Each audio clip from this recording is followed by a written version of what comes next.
Dreamscape presents Every Missing Girl by Leanne Kale Sparks, narrated by Erin DeWard.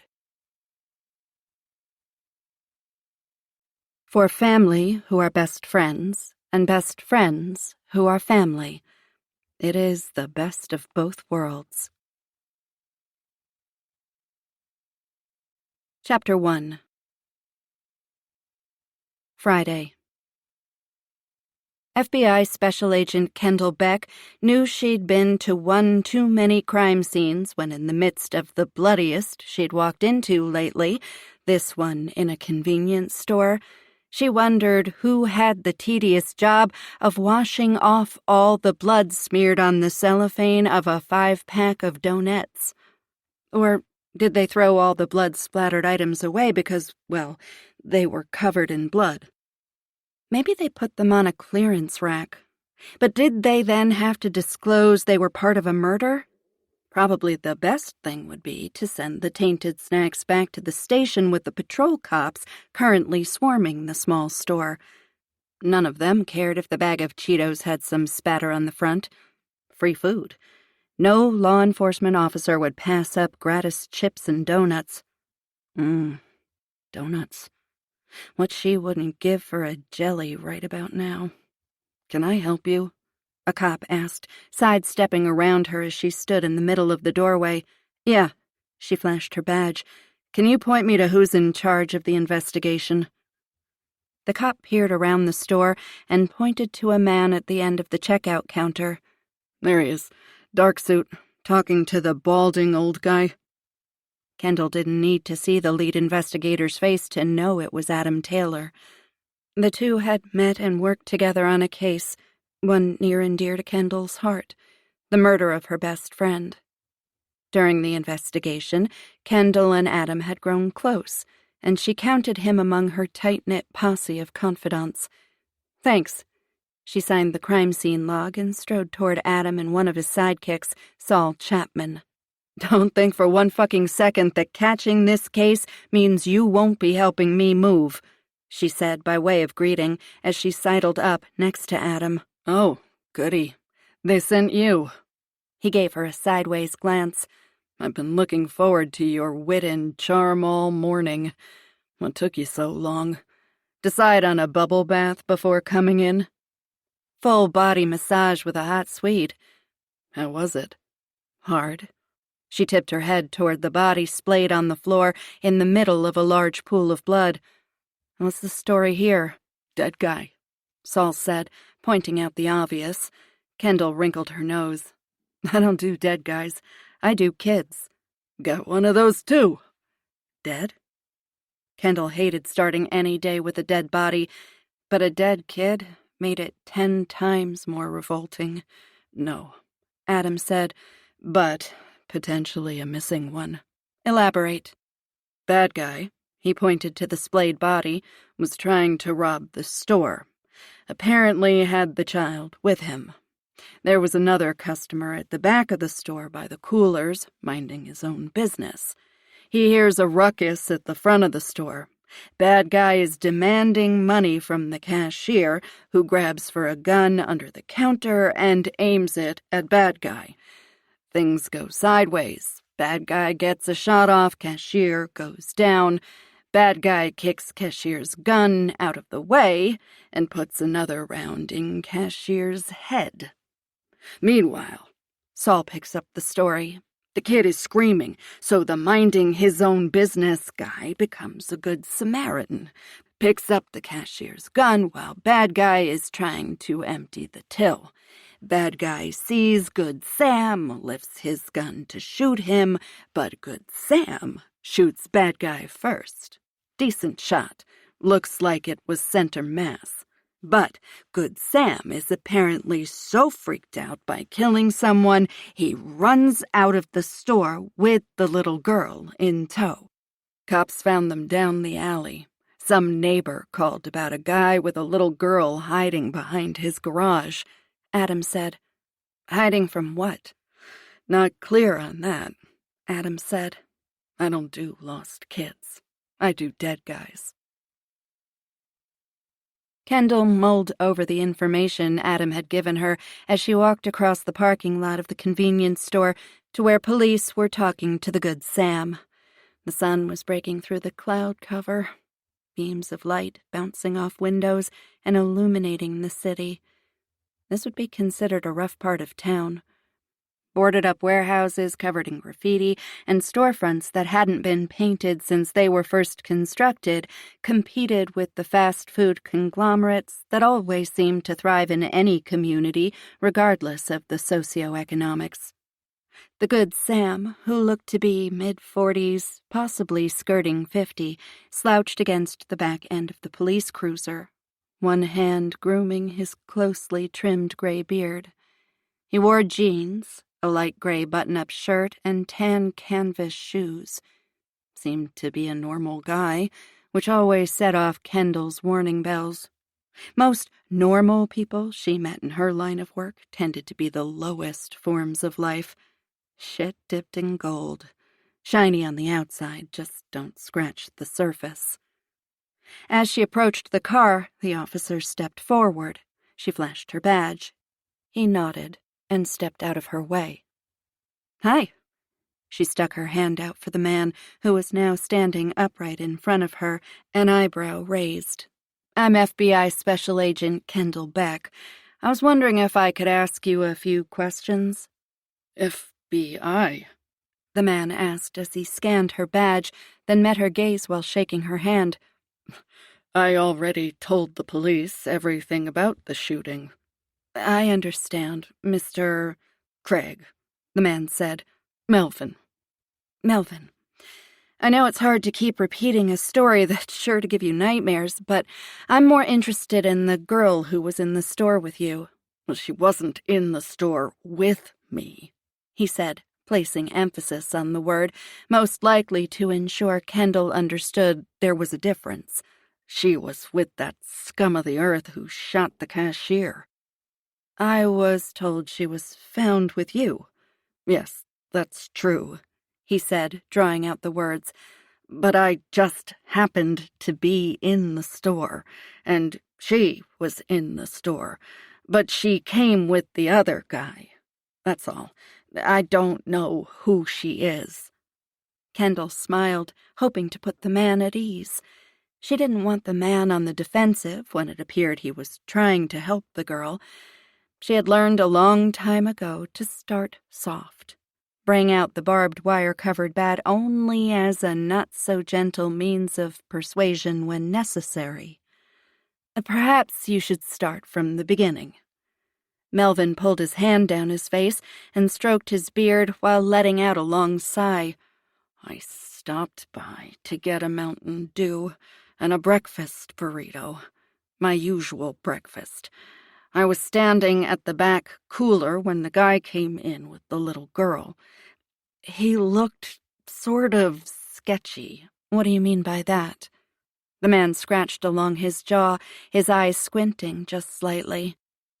"Well, he wasn't the kind of guy you expected to have a little girl with him.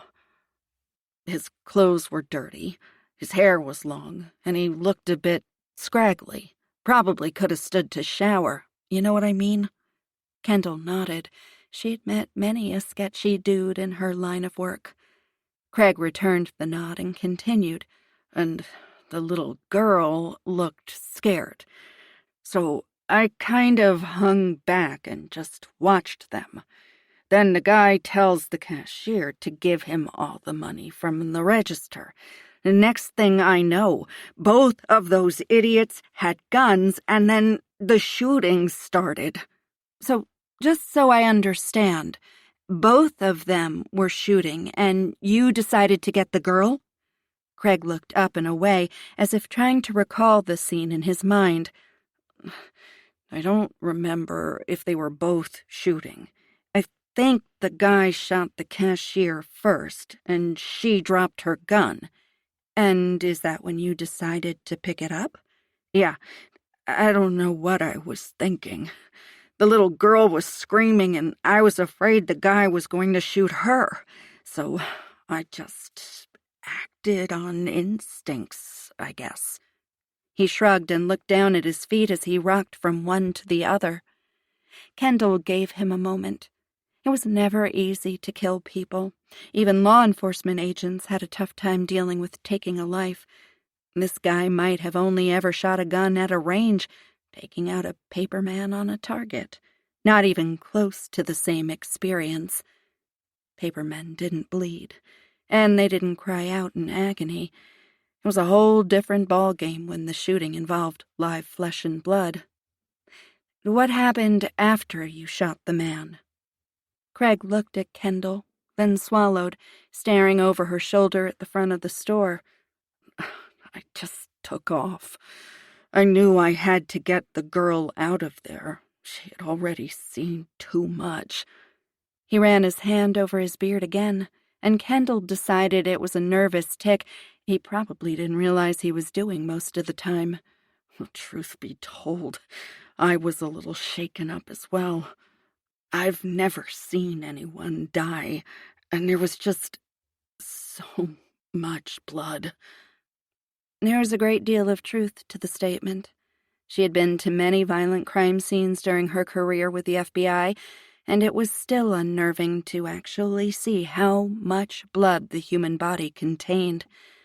So, why were you hiding when the police started canvassing the area? He inhaled through his nose and rocked back on his heels. Honestly, I think I was in shock or something. I truly thought they were trying to hurt us.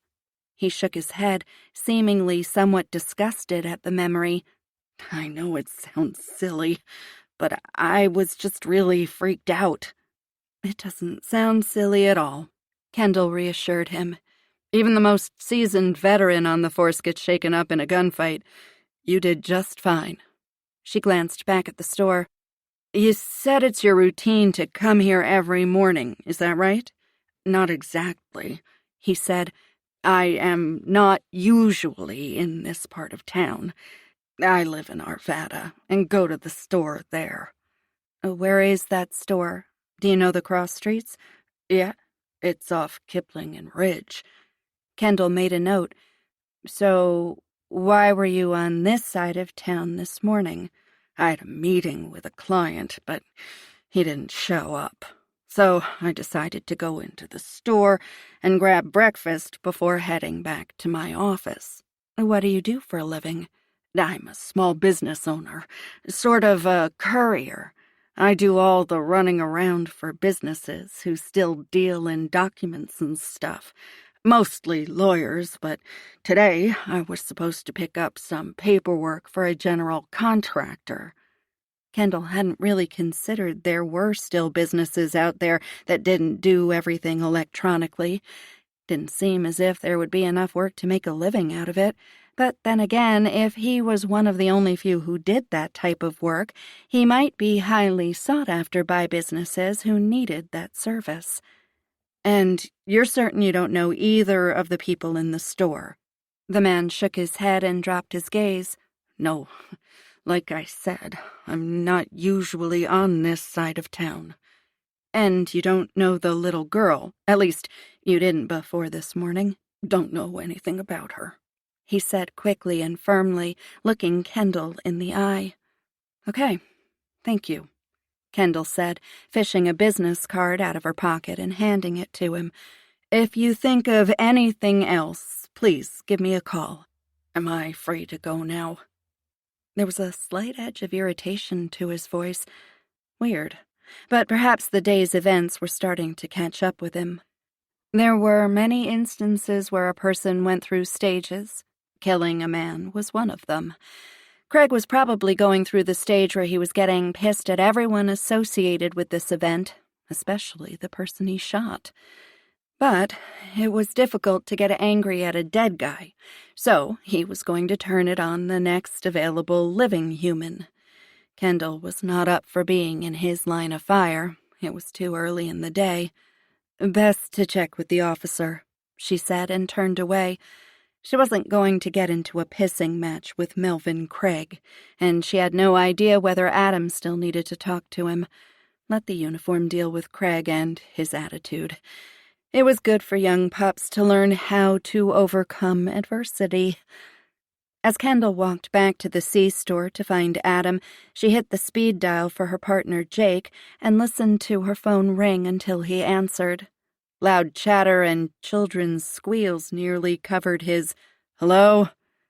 "Where the hell are you?" she asked. "I had to drop the kid at daycare." "They let you in with a gun?" "They're not happy about it. I get lots of dirty looks." "That's not necessarily because you have a gun." "Did you call for a reason beyond damaging my fragile male ego?" "Yeah, I'm at a crime scene. Looks like we found a possible missing girl." "Alive?" His voice was tentative. It sucked having to start the day finding a dead kid. "Yes, but I haven't had a chance to question her. Apparently she's not talking. Adam had her taken to the PD, so I'm heading over to see if I can at least get a name and inform her parents." What do you need from me?" "I'm going to send you some info on the guy she was with. It appears he's the reason we're not investigating her murder. I need you to do some background on the guy, see if the info he gave me checks out." She heard the sound of a car door closing and a vehicle engine starting. "Heading to the office now." Chapter 2. Adam stood inside the doorway of the convenience store, watching the medical examiner as she rolled over the dead body and looked for an exit wound. The air was pungent with the smell of burnt coffee and hot dogs. Who ate hot dogs this early in the morning? And the acrid odor of death. The scene was unnecessary. Death could have been avoided. Adam would never understand why people died for money. The first rule of working at a convenience store: if you're asked to give all the money in the cash register to someone with a gun, do it. Rule number 2, see rule number 1. Don't be a hero. That will get you dead. Dr. Frances Ward, Fran, to Adam, stood up, said something to her assistant, and waved Adam over. She was all of 5 feet tall, bubbly personality despite the grimness of her profession, and damn good at her job. "Okay. Dead body 1 has a gunshot wound to the chest. Early assessment is he died within minutes after the bullet entered his body. No exit wound, so bullet appears to still be in the body." She moved around the counter to the other body. The pools of blood were starting to dry, but it looked as if someone had spilled paint on the floor. The unmistakable metallic scent served as a reminder of the carnage. "Dead body 2, she said on a sigh. 3 gunshot wounds, 1 to the left side, through and through. You have to check with the techs to see if they found a casing. This was not a fatal shot, which is probably why 2 more bullets were put in her, 1 in the chest and the other to the head." Adam stepped from behind the counter to make room for the crime scene techs in full Tyvek coveralls who were trying to get by. Once Adam and Fran were out of the way, they carefully lifted the body of the woman and placed her in a body bag. The sound of the bag being zipped always gave Adam a bad taste in his mouth. It was unlike any sound he knew. Or maybe it was because the zipper was long, the length of a body, and seemed to take forever to get to the top. He couldn't recall anything that took as much time to zip as a body bag, and he typically associated that sound with death. And not just any death. Typically a homicide. A needless waste of human life. The bodies were wheeled past him and out to the coroner's van. A cold shiver worked its way down his spine. Death was always a bad way to start the morning. The uselessness of this one added a dull gray to the day. Why do they think they should protect a damn cash register with their lives? Fran muttered under her breath and gave a final look around the store. And with that, I turn the crime scene over to you. She took off her gloves and placed them into an evidence bag. Thanks, Fran. Any idea when you'll get to the autopsies? Adam asked. She grimaced. I wouldn't think until tomorrow at the earliest. Probably not until the day after, but I'll shoot you a text. They said their goodbyes, and Adam refocused on the crime scene. It was a bloody mess. And to think, a child had been in there, witnessing the violence, absorbing the sounds of gunfire, enveloped by death. Adam shook his head slowly. He hated the thought of the little girl within a year or two of his niece's age having those memories for the rest of her life. Detective? A uniformed cop pulled him from his reverie. The owner of the store is here. Thanks. Tell him I'll be right with him. Adam turned his attention to Saul and Fletch. Saul, head back to the station. Let's make sure we can get ballistics going on the guns, and start checking on our kidnapper-turned-robber. Saul nodded and headed for his car. Adam pointed at the other lanky member of his investigative team. Fletch, you're with me. The uniformed cop was standing next to a short man with black hair, mid-50s, mouth open, pained expression on his face. Adam approached and put out his hand. Adam Taylor, Denver PD. The man shook Adam's hand nervously and a bit too vigorously, his gaze fixed on the storefront. Lyle Osborne. You own this store? Yes. His eyes were wide and his voice dropped to a near whisper. Is it true? Ashley is dead? Who is Ashley? My employee. She was scheduled to work this morning. And what is her last name? Fletch asked, pen poised above his notepad. Collins, Mr. Osborne said, seeming to notice Fletch for the first time. No small feat. Fletch was about 6'3" and rail-thin, but surprisingly muscular and strong. Can you describe her for me? Adam asked. The man closed his eyes tight. Brown hair, kind of long, maybe to her shoulders. Average height. Not fat, but not skinny. She still has some baby fat. He looked up at Adam, eyes pleading with him not to tell him what he already knew. She just had a baby a few months ago, he added, as if the information could bring the young woman back to life. We don't have a positive ID on the victims, but it does appear the woman who was killed was your employee, Ashley. The man paled, took a step back, and bent over at the waist, as if Adam's words came with a Herculean punch to the gut. I'm sorry for your loss, Adam said, his voice serious with a hint of sympathy. And he was sympathetic, but this was not new for him or personal, and he needed answers to questions in order to further the investigation. Do you have an employee file on Ms. Collins? Adam asked. Yes.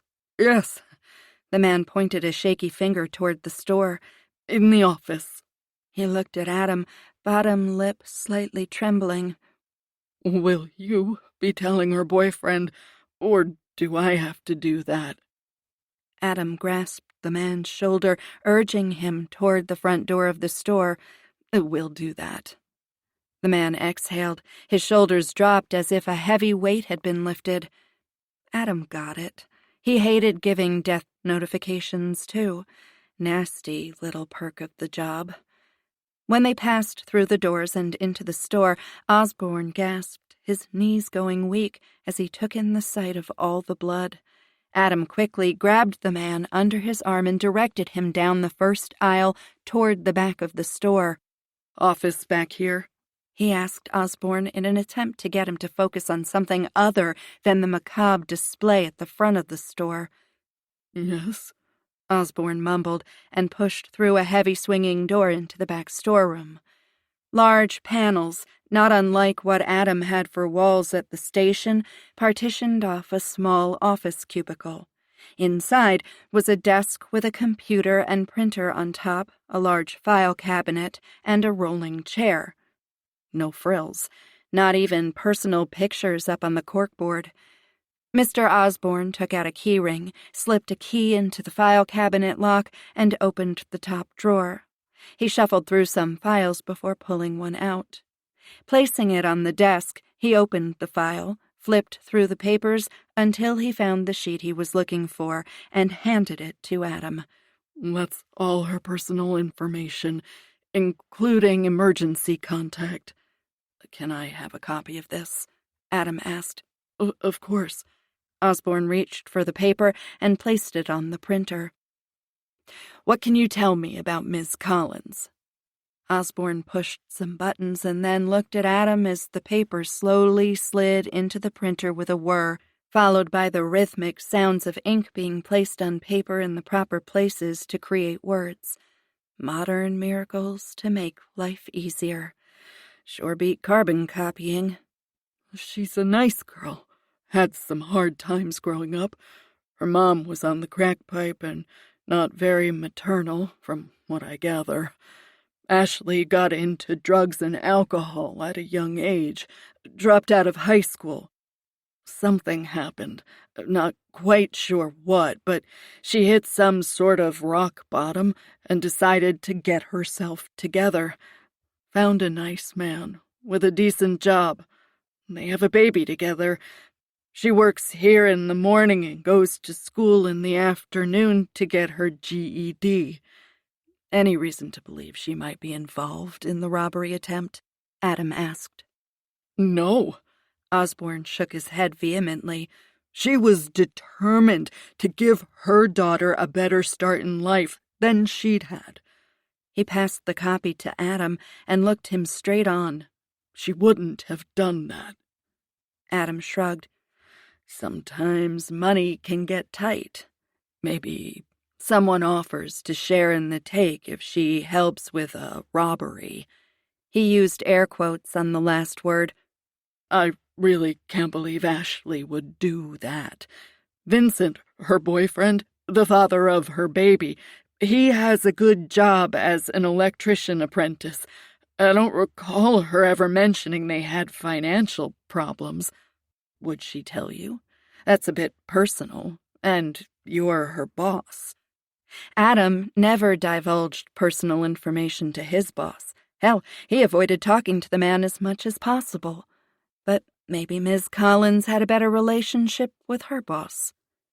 Osborne dry-washed his hands, his face reddening a bit, and seemed to consider the question for a moment. Perhaps not. Adam made a mental note to check on Ms. Collins' finances.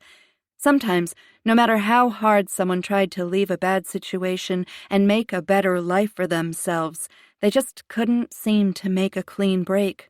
A sad but true story a majority of the time, Adam had discovered throughout his career. Do you know if she was close to any of the other employees? I don't know. There was a sudden air of irritation coming from Osborne, but Adam supposed he was considering whether his employee had tried to screw him over. Typically, there's only one person working in the front of the store. Deliveries are dealt with back here. He pointed to a large door leading to the back of the building. But it's possible she made friends with whoever was stocking during her shift. He took in a deep, calming breath and released it through his nose. And there is some overlap on shifts. She might be friendly with the person who works in the afternoon. Adam rubbed his hands together to generate some heat in the cold storage room. I'm gonna need a list of employees and their contact information. Do you know if there were any deliveries this morning? Yes, Osborne said, hitting a key on the computer to bring it to life. A spreadsheet filled the screen. Osborne traced his finger across the screen until he came to the information he was looking for. We got a delivery from our bread supplier. He peered around the stockroom and then pointed to a stack of plastic pallets. That's probably them. Would Ms. Collins have handled the delivery? Adam asked, walking closer to the pallets. Oh, no. We have a couple of stockers who accept the deliveries and get everything checked in. Was there a stalker here this morning? Osborne's posture stiffened and his mouth dropped open. The question seemed to take him by surprise. No doubt he was just realizing his employee was not at the scene and wondering where he was. Adam was curious about that as well. Osborne walked back to the computer. Alex Martinez should have been here. He glanced around as if he had missed seeing the man when he came in and expected him to announce his presence. Any reason to suspect he might have something to do with this? Adam asked. Osborne's hands rested on his hips, his gaze down. Before today, I would have said no way.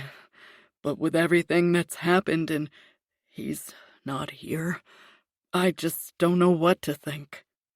Adam knew he had sown the seed of suspicion in the man's mind, but 2 people had died during the commission of at least one crime, potentially 2 with the discovery of the missing girl.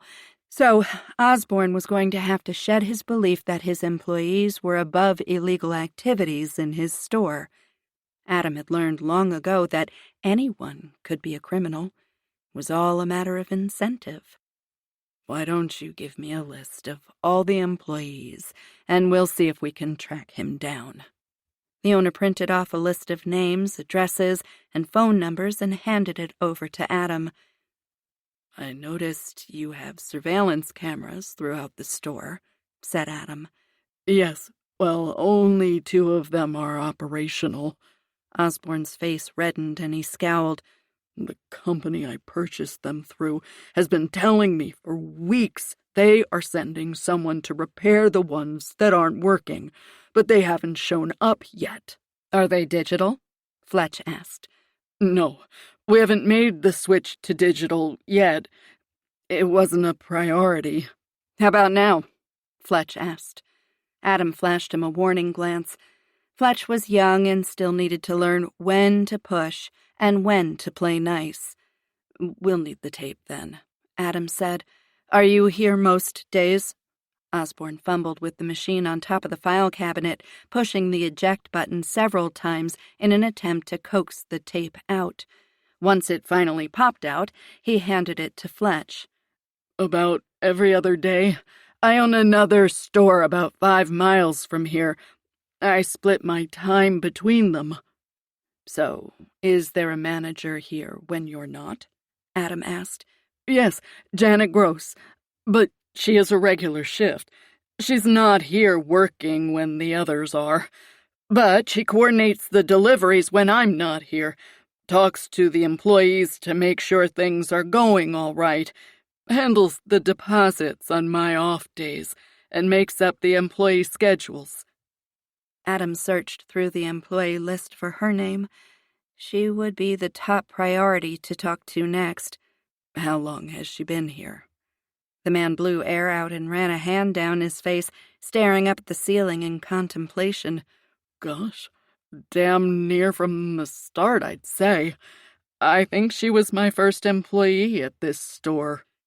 Adam put a star next to her name to denote that she was the manager.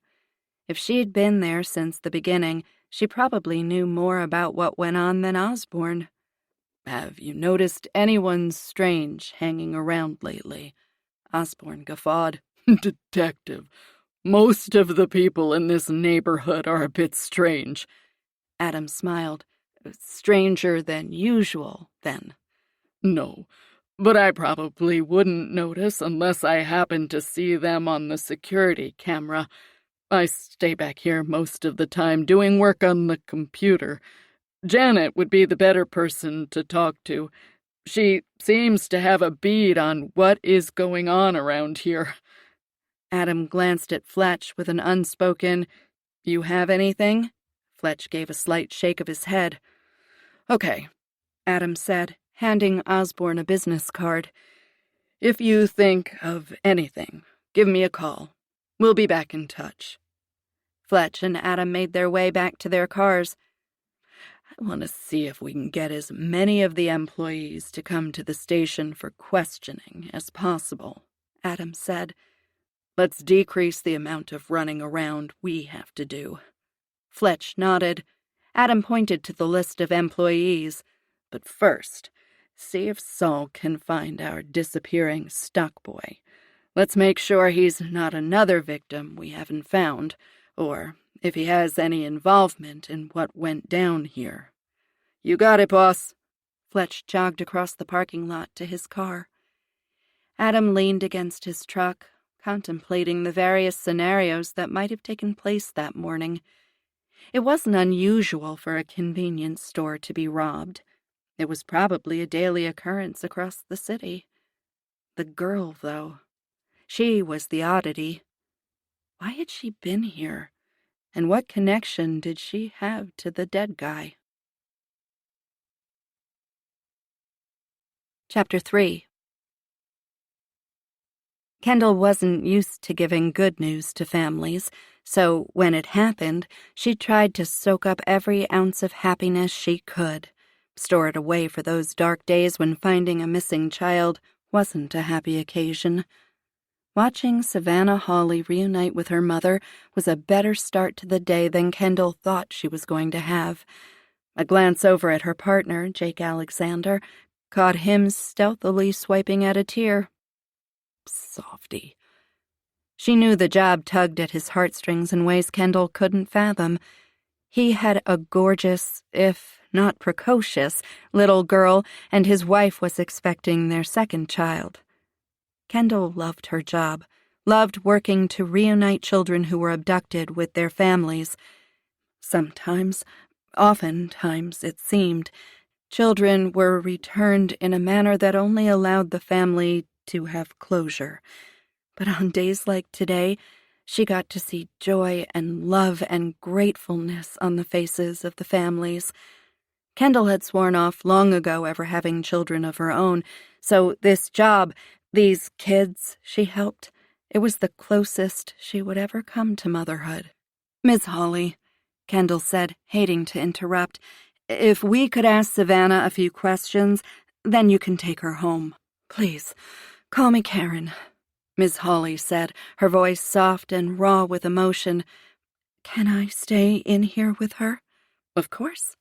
Kendall knew it would have been virtually impossible for Karen to be very far from her daughter, for fear she would disappear the minute she took her eyes off the girl. To Savannah's mom, this was likely still just north of a dream she might wake from, only to lose everything all over again. Kendall motioned to 2 couches. The kids' room, painted a soft pinkish purple, was less stark and uninviting than the rest of the police department. There were toys and crayons and coloring books. An old TV on a metal rolling cart had a DVD player attached, and there were a few kid-friendly movies in a basket on the shelf. Kendall had agreed with Adam that the PD was the best place to reunite the girl with her mother. Trying to get them cleared to enter the FBI building would have been a nightmare and unfair to Karen, who had been waiting a few months to see her child. Kendall retrieved her cell phone from her jacket pocket, set it up to record the interview, and slid it onto the table, making sure it was as close as possible to Savannah. Children had a tendency to speak low or whisper during interviews, and Kendall wanted to get every word the child spoke. Though it was possible the man she had been with at the convenience store was the one who'd kidnapped her, it seemed unlikely. And Kendall wanted to find out who it was and bring them down. It seemed unfair the robber had died. After all, criminals who hurt children didn't fare well in prison, and this scum was due some painful justice over many years of incarceration. He got off easy in Kendall's estimation. "Okay, Savannah, I need to ask you a few questions, and then you and your mom can go home. But I need you to answer honestly, even if it's embarrassing, okay? We have to have all the information, and even stuff you think isn't important is really important." Kendall kept her voice soft but authoritative. "Do you understand?" Savannah wiped her tear-stained face with the back of her hand, brushed the hair from her face, and nodded. "Do you remember the day you were taken?" Kendall asked. Savannah glanced at her mom and shrugged. "You won't get into trouble for anything you say, okay?" Kendall glanced at Karen to get her to back her up. The woman smiled at Savannah and nodded. "It's okay, sweetheart. Tell Agent Beck what you remember. Nothing you say will upset me." The girl sent her mother a meek smile and glanced at Kendall. "Were you inside your house?" Kendall asked. "Yes." Savannah glanced over her shoulder in the direction of where Jake sat, just out of sight, then toward the door. Interesting, but not unexpected. Life was now one uncertainty after another. Hopefully that would change over time, but chances were good some of it would stay with her forever. "Alone?" Kendall pulled Savannah's attention back on her. She picked at a scab on her arm. "Yes. No one is allowed in the house while Mom is gone." "Okay. Tell me what happened." She slid her hand into her mother's and gripped so tight her knuckles were white. "I got home from school and got a snack, called Mom like I'm supposed to, and started my homework." She sneaked a peek at her mom and swallowed, "and turned on the TV." Karen smiled at her daughter and kissed the side of her head. Kendall assumed there was a no TV rule until homework was done. Savannah's lip began to tremble. Her mother handed her the water bottle, and Savannah took a small sip, the bottle shaking in her hand. Kendall's heart clenched. Savannah was too young to have this type of trauma in her life. "Someone knocked on the door, so I looked out the little window beside the door and saw a woman standing there." "Did you know the woman?" Savannah shook her head. "We're new to the neighborhood," Karen interjected. Kendall had read in the file that Savannah's parents had just gone through a somewhat nasty divorce. "And you opened the door?" Kendall said, focusing on not sounding accusatory. Tears slipped over the girl's cheeks, and she looked at her mom. "I'm sorry. I know I'm not supposed to open the door to strangers." Karen wrapped her arms tight around her daughter. "It's okay, sweetie. Mommy's not mad at you, and you're not in trouble." "Why did you open the door?" Kendall asked. "Did she say something to you to get you to open the door?" Savannah nodded. "She said she lived a couple of houses away, and her dog got out of her yard, and another neighbor said the dog was in our backyard, and could she come through the house and get it." "Do you remember what the woman looked like?" "Like a grandma. Her hair was kind of gray, and she had it pulled up into a bun and wore grandma clothes." "And what are grandma clothes?" "Like ugly pants and a sweatshirt with a big white cat face on it." Kendall wanted to chuckle. Yep, those would be grandma clothes. "Was anyone else with her, or was she alone?" Savannah exhaled shakily. "She was alone." "Okay, so you let her in?" "Yeah." Savannah still had a death grip on her mother's hand, tracing the outline of her mother's manicured nails. "She seemed nice, and I wasn't scared of her. I felt bad 'cause she seemed sad her dog was missing, and I wanted her to get her dog back." "But you've never seen her before, around the neighborhood?" Savannah shook her head and reached for the water and took a small sip. "What happened after you let her in?" "I walked to the kitchen to open the door to the backyard." "And she followed you?" "Yes." Another glance back at Jake. Savannah was checking her surroundings and apparently not comfortable with someone being behind her. Jake took the hint and moved around so Savannah could see him, but stayed far enough away so as not to be a threat. "Was there anyone with her?" Kendall asked. "Not that I saw." "What happened next?" "She went out into the backyard, calling her dog's name." "Did you go with her?" Her eyes bulged. "No, I stayed in the house. I don't like dogs, and I was scared it might bite me." Kendall nodded in agreement. "I get it. Big dogs kind of make me nervous sometimes, too." "What happened when she went outside?" She picked at the corner of the label on the water bottle, keeping her eyes averted. Kendall hated having to make the girl relive being kidnapped, but it was a necessary evil. I was standing in the kitchen, just watching her look for her dog. Did you ever see the dog? No, but that's because I heard something behind me. She threw a quick side eye at Jake. I turned around and an old man was in the doorway. I thought he was the lady's husband or something. Kendall could see where this was going. She had seen scenarios similar to this many times over her career. Adults who used their authority and a child's trust to lure them away. Among the many traumatic things a child who had been abducted had to deal with, one of the worst had to be a loss of trust in adults. There was a negative trickle-down effect that stayed with them their entire lives and through every relationship. Did he say anything to you? Kendall asked. No, I don't think so. Savannah looked up at her mom, tears welling in her eyes. I don't remember. That's okay, sweetheart, Karen said, giving Savannah a reassuring squeeze around her shoulders. You're doing so great, Savannah, Kendall said, reaching over to pat the girl on the knee.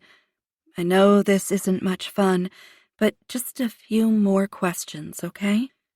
Savannah gave a half-hearted nod, and Kendall knew she was close to losing the girl's attention. The day had already been long and traumatic for her, which was just the icing on the cake of what she had experienced since being abducted from her home. The best thing Kendall could do was take the information Savannah provided, which now indicated there was a child sex ring and not some random guy kidnapping a little girl, and get her the justice she deserved, and prevent whoever these people were from kidnapping any other children and forcing them into a life of sexual servitude. Karen rubbed her daughter's arm, but glanced up at the clock on the wall. Kendall was about to lose the mom as well.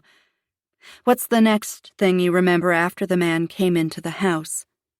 Tears tipped over the edge of Savannah's lower lids and rolled down her cheeks. I woke up in a dark room on a mattress. Could you sit up or stand? No, my legs and arms wouldn't work, and my head felt weird, like when I have a cold and I'm all stuffy. So, she'd been drugged. Typical.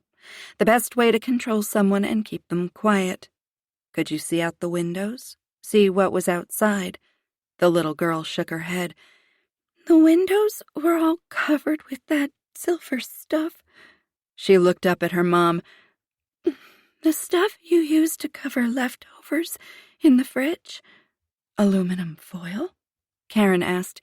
Yeah, Savannah said. The foil stuff. So the room was always dark. That was actually useful information. The house would most likely be in an older neighborhood where there was no homeowners association. Most HOAs had rules against placing aluminum foil over windows, ruined the neighborhood aesthetics. Was there anyone else in the room with you? I don't think so. I can't remember. Maybe there was another girl, but I was so sleepy all the time, I couldn't stay awake. But you didn't see her. She shook her head. Do you remember seeing anyone else? Just the man. He brought me food and took me to the bathroom.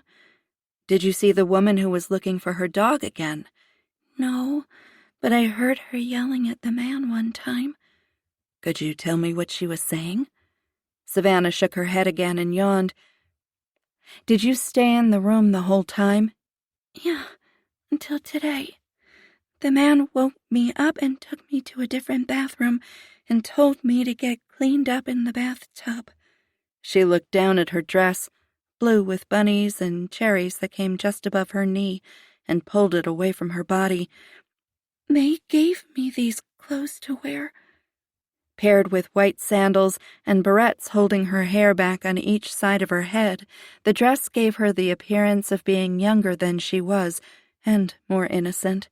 A calculated move on the part of her kidnappers. The younger and more innocent, the higher the price tag. Is that when you left the place you were being held? Kendall asked. Uh-huh.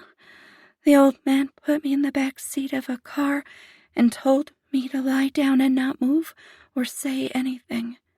Did he get into the car? No, the guy from the store was driving. He was mad. He was yelling at someone on the phone. What was he angry about? Savannah shrugged and pulled at a loose string on the hem of her skirt. I think he wanted money. He said a lot of bad words.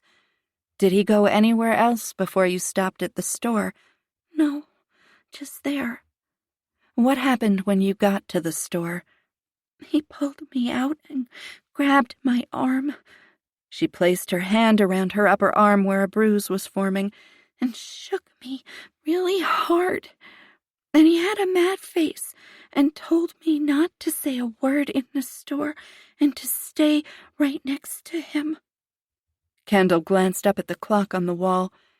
Savannah had her head resting against her mother's chest. The poor girl looked wiped out. Kendall would love to get the entire interview done in one shot, but Savannah had been through enough for one day. Besides, the next part, the one where she'd witnessed 2 people being shot to death, might be better handled with a mental health professional observing. How about we stop there so you can go home? Kendall asked. The girl nodded and stood up, dragging her mother toward the door. Thank you, Karen said, trying to shake Kendall's hand as she went by, but Savannah was not slowing down.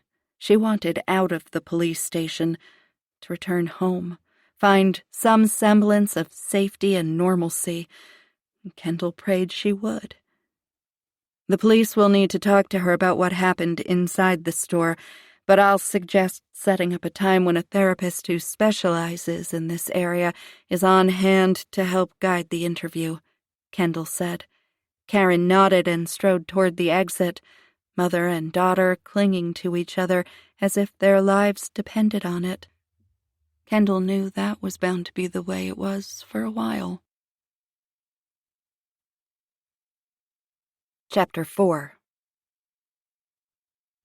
Saturday. The thunderstorms that had drenched the Front Range of the Rocky Mountains the previous night had moved out of the area, leaving pleasant weather in its wake. Kendall was thankful, yet a little disappointed at having to spend such a beautiful day moving. In some ways, it hurt her heart to be leaving the house she had shared with her best friend.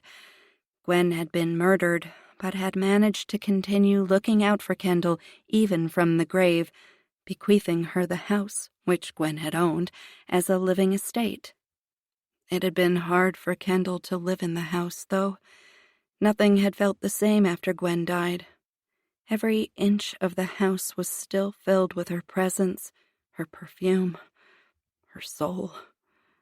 So, when Gwen's brother Noah had requested Kendall allow the family to sell the house, she agreed.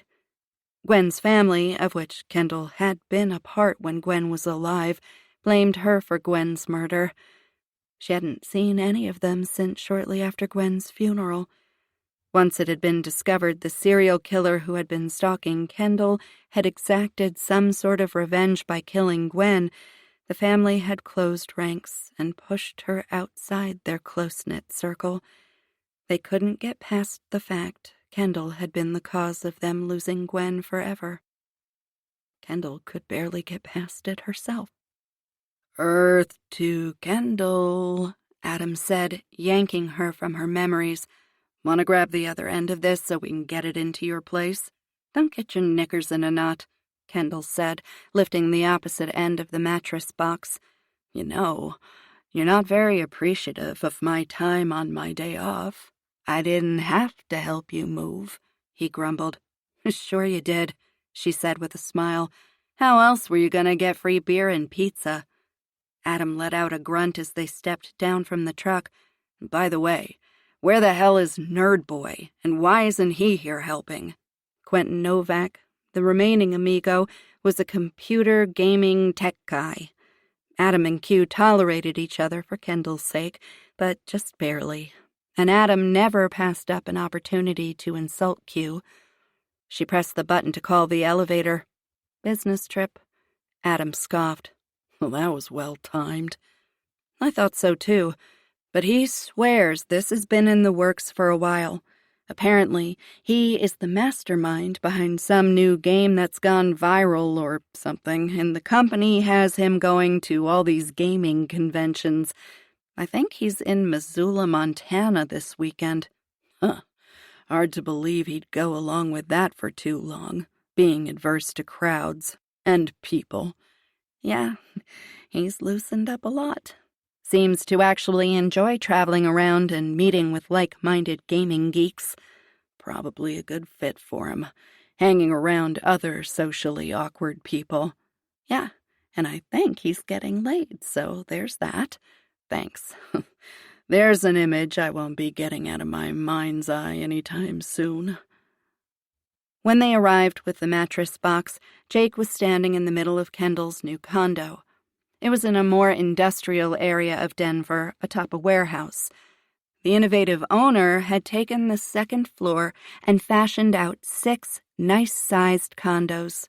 Kendall had snagged a corner unit, so she had windows on 2 sides, along with a balcony overlooking the parking lot. But she also had a decent view of the Rocky Mountains, and who didn't like waking up to the purple mountain majesties of the Colorado Front Range? "Is that it?" Jake asked, chugging a bottle of water. "The very last thing," Kendall said. "Where's my beer?" Adam demanded. "Fridge," Kendall said, pointing to the kitchen. "Grab me one while you're at it." "This is your place. I'm the guest. You should be getting me a beer." "Yeah, okay," Kendall laughed. "We'll be on the balcony." Jake grabbed a folding chair and sat, letting out a groan of satisfaction after a few hours of heavy labor. "This is a pretty cool place," he said. "If I were single, this is where I'd live."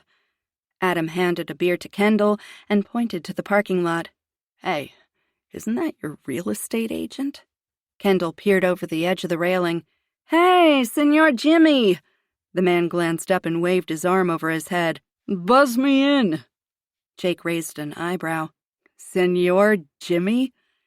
"Yeah, he mentioned one time he was on vacation in Mexico and had a little too much tequila, which made him rather jolly, and he began dancing and buying shots for everyone in the bar. The locals dubbed him Senor Jimmy." "Nice." "Yeah, I think he got a sombrero out of it, too." Kendall got up and headed inside, hitting the button that unlocked the security door below.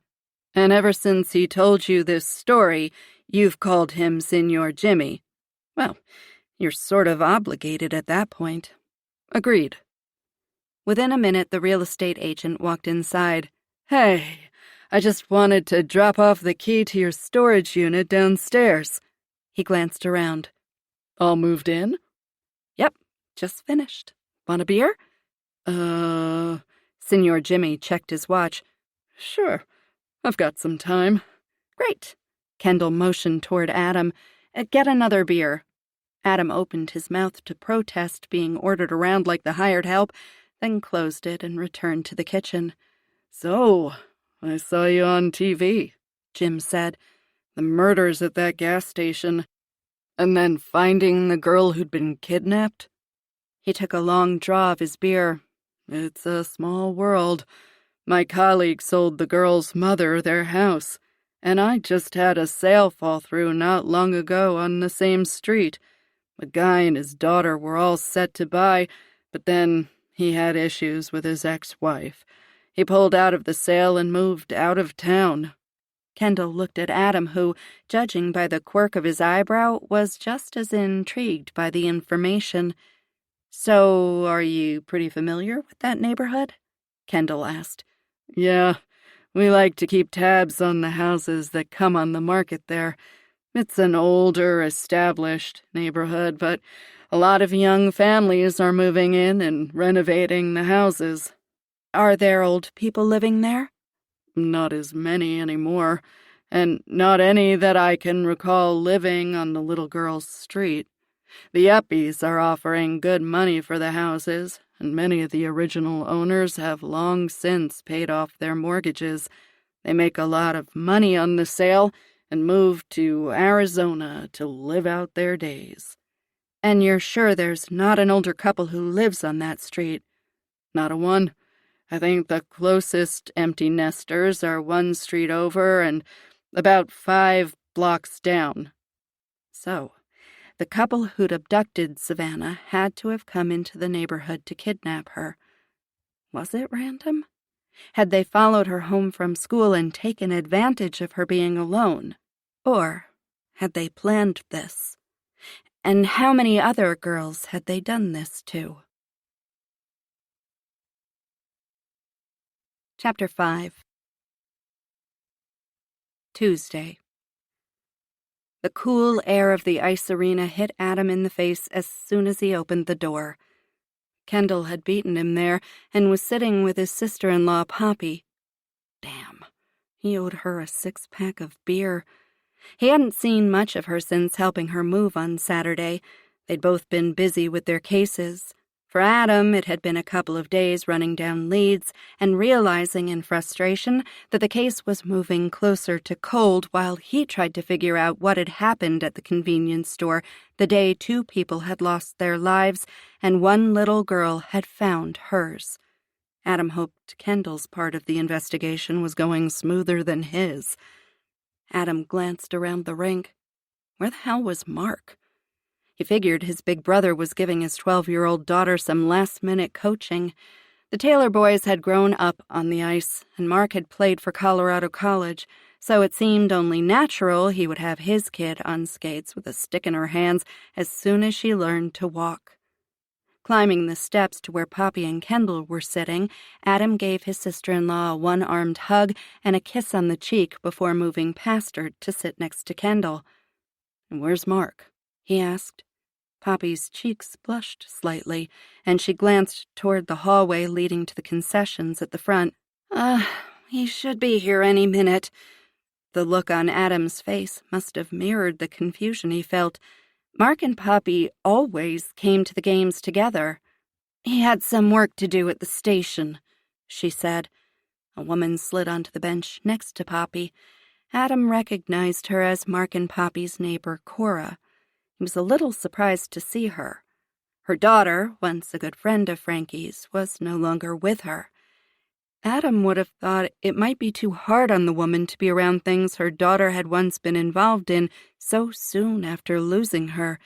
But then again, maybe it helped to do familiar things, to see that life was still going on, and she could take comfort in activities her daughter had once enjoyed. Just before the start of the game, Mark lumbered up the stairs but cut short of his wife, giving her a tight smile and a curt, "Hey," before stepping over the bench and sitting next to Adam. Adam gawked at his brother. He couldn't recall a time when Mark and Poppy hadn't greeted each other with a kiss, and they, without exception, sat next to each other. It was uncommon to see them not holding hands, unless Mark had his arm around his wife. They were almost gross in the amount of PDA they exhibited. Gross, that is, in the way single people who'd been without a significant other for a while and were wholly jealous would define it. Maybe it was because Cora was sitting next to Poppy. Mark would never be rude and squeeze between them, but then what was the dirty look he'd given his wife all about?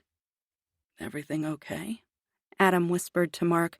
"Yeah," Mark answered, without further elaboration, effectively shutting down the conversation. Adam glanced at Kendall, but she just shrugged. A few months earlier, after they had worked their first case together, Adam had brought her along to dinner at his parents'. Kendall's only living family was her father, who was about 3 hours south of Denver, in Canyon City. She had been folded into Adam's family and one of them ever since. He was pretty sure everyone actually preferred Kendall over him, but he was getting used to that. The national anthem blasted through the speakers as the teams lined up on the blue lines. Frankie, short for Francesca, was a left-winger and lightning quick on skates with more than decent stick-handling skills. One of only 2 girls on the team, the other being the backup goalie, Frankie was the second highest goal scorer on the team, and always a starter. Except for today. "Is Frankie not feeling well or something?" Adam asked Mark. "Not that I know of."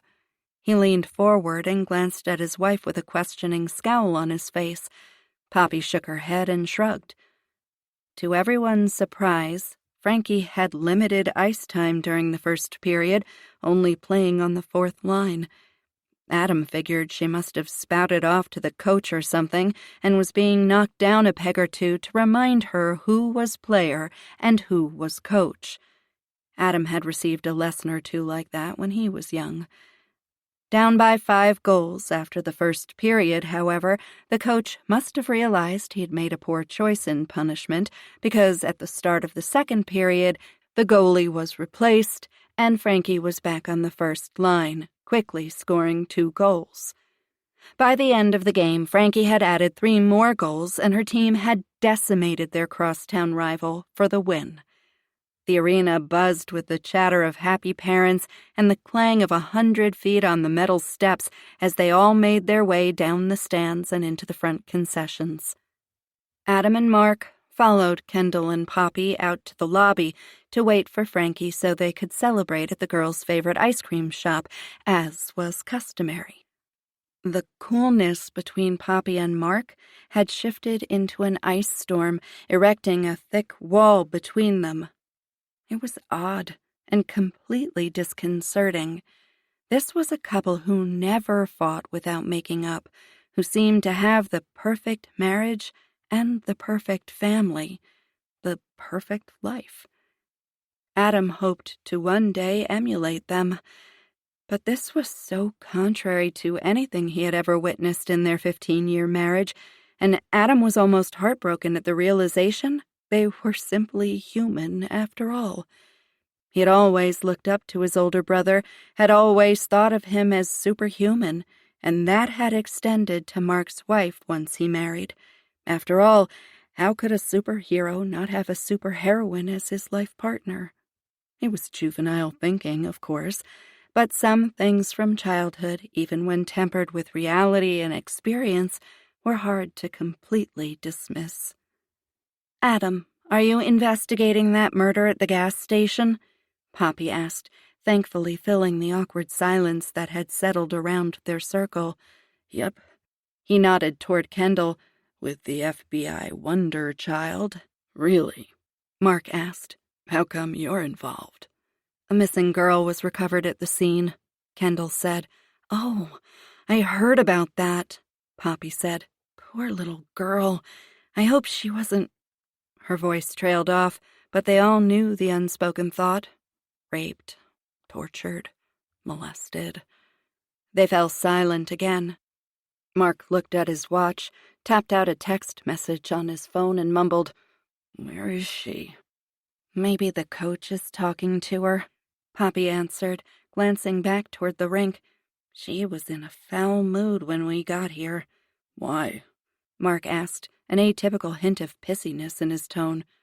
"No idea," Poppy said, not looking at him, and the ice wall thickened. Kendall shifted uncomfortably from one foot to the other, eyes wide, eyebrows raised. Adam had no answer, so he stared at his feet and prayed for Frankie to appear. She would be in a good mood, always was, after a win. 15 minutes turned into 20. Every other player had left with their parents, but Frankie still hadn't appeared. "I'll see what the holdup is," Mark said. "You try to get her on her cell phone," he directed his wife. Adam and Mark walked briskly to the top of the ramp, an unnerving sense of urgency pushing them to move faster. An empty rink only served to ramp up Adam's concern. Even the Zamboni had finished clearing the ice and had been put to bed for the night. "Where the fuck is she?" Mark asked, running toward the locker rooms. He yanked open the door and stepped into the dark room. Dread washed over Adam. His heart rate kicked into overdrive. Visions of his niece lying on the floor of the locker room, unconscious and injured, rapid-fired through his brain. What the hell had happened? And how had they not known something was wrong? Mark flipped on the light and they moved in opposite directions. Mark headed for the locker bays. Adam turned toward the showers. He tugged back the shower curtain on each stall, a little more frantic as he moved down the line, only to find all of them empty. He did the same with the toilet stalls, pushing open each door to no avail. He was one part happy not to find her, one part scared he hadn't. He met Mark back at the door. "Anything?" Mark asked. "No sign of her," Adam answered. Mark burst out of the locker room, anxiety rolling off him in waves. He jogged toward the skate rental counter. The gate was pulled down and locked, the rows of skates dark. "Hey!" Mark yelled, shaking the metal gate. "Anyone back there? Coach Turner!" Eerie silence.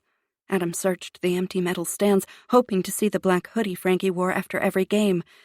"It's tradition," she'd say. "It's superstition," he'd counter. The ice was as smooth as glass, devoid of all remnants of the hard-fought victory, the team benches, the penalty box, the back door. They bolted toward it at the same time. Adam hit the release bar and flung the door open. It hit the exterior wall with a clang. 2 vehicles were parked back there. A man was getting into an older model Jeep, the engine roaring to life as the headlights illuminated part of the lot. Mark made a beeline toward the Jeep, the rear lights indicating it was in reverse. "Hey!" Mark bellowed, waving his arms overhead. "Coach!" They were close enough for the driver to hear Mark's voice booming the coach's name over and over, but the Jeep pulled forward and turned out of the parking lot. "What the fuck?" Mark's face was ashen, stricken with fear and anger. "Where is she?" "I don't know," Adam said, forcing the fear that gripped him out of his voice. His skin prickled with apprehension. He had a bad feeling. "Let's head back inside. Maybe she's with Poppy and Kendall." The back door was locked, so they jogged around the building to the front. Adam forced himself to believe Frankie was safe. She would be waiting, shifting restlessly from one foot to the other, hands thrust in the kangaroo pocket of her sweatshirt, whining about wanting to go. She had no patience when there was a waffle cone of chocolate fudge caramel swirl only a short drive away. He prayed the fire in his gut was him overreacting, but he knew the truth without needing confirmation. Something was wrong. Mark tore through the door and into the lobby. Kendall was talking with the ice arena manager.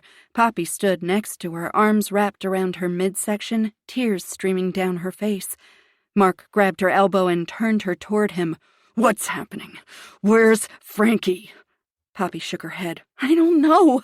She pointed at the manager. "He says she's not in the building. Kendall went with him to look in the back where the skates are and the offices, but she wasn't there." The last words were choked out by a sob. "Did you check the location app?" Adam asked. Like most parents, Mark and Poppy had an app that would tell them where Frankie was, or at least where her phone was. Poppy nodded, opened the app, and handed the phone to Adam. "It says location services are turned off." Why would Frankie turn off location settings? Adam handed the phone back to Poppy, that sinking feeling turning into a raging storm of fear and uncertainty.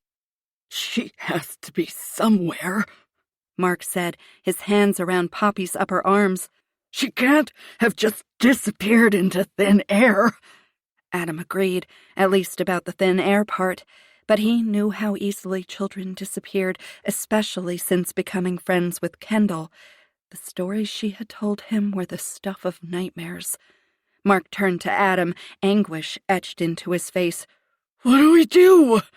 Kendall stepped away from the manager and joined them. Her eyes were glued to Adam's. As soon as she was close enough, she said, "Call it in." Adam's heart dropped into his gut, and dread washed over him. He called dispatch to report his niece as a missing child and requested backup at the scene. Within an hour, the arena was swarming with cops. Saul and Fletch were taking statements from Adam, Kendall, Mark, Poppy, and the manager, Mick Donahue. Saul joined Kendall and Adam. Manager swears he didn't see anything unusual, but can't recall seeing Frankie leave either. Something is definitely off with the coach, Adam said. It's hard to believe he couldn't hear Mark, or, at the very least, see us, waving our arms and running towards him. We were practically close enough to bang on his windows. Think he could have had her in the vehicle? Kendall asked. I think it's a possibility. I know I don't want to wait until morning to interview him. Care to take a drive to his house with me? Absolutely, Kendall said, pulling her keys from her coat pocket. Let the others know what we're doing and I'll pick you up in front. She jogged to the door and disappeared into the night. Where's Kendall going? Mark asked, a hint of irritation in his tone. We're going to take a drive over to the coach's house, Adam said. I'm coming with you. Adam placed a hand against his brother's chest to stop him. No, you're not. Like hell. She's my daughter.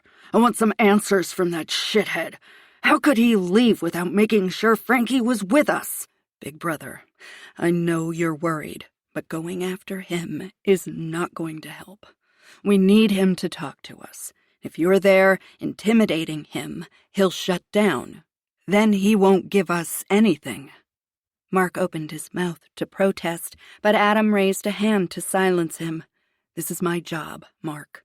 It's what I do, so let me do it. Take Poppy home in case Frankie or someone else calls. Saul and Fletch will go with you just in case something weird comes up. Mark forced air through his nose, his jaw clenched tight, the vein in his neck pulsing. He poked his finger into Adam's chest. You let me know what that prick says. I want to know what the hell is going on. Understand, little brother? You're my first call. Adam gave Poppy a quick kiss on the cheek and darted out the door. With any luck, Frankie would be waiting for them at home, wondering what all the fuss was about.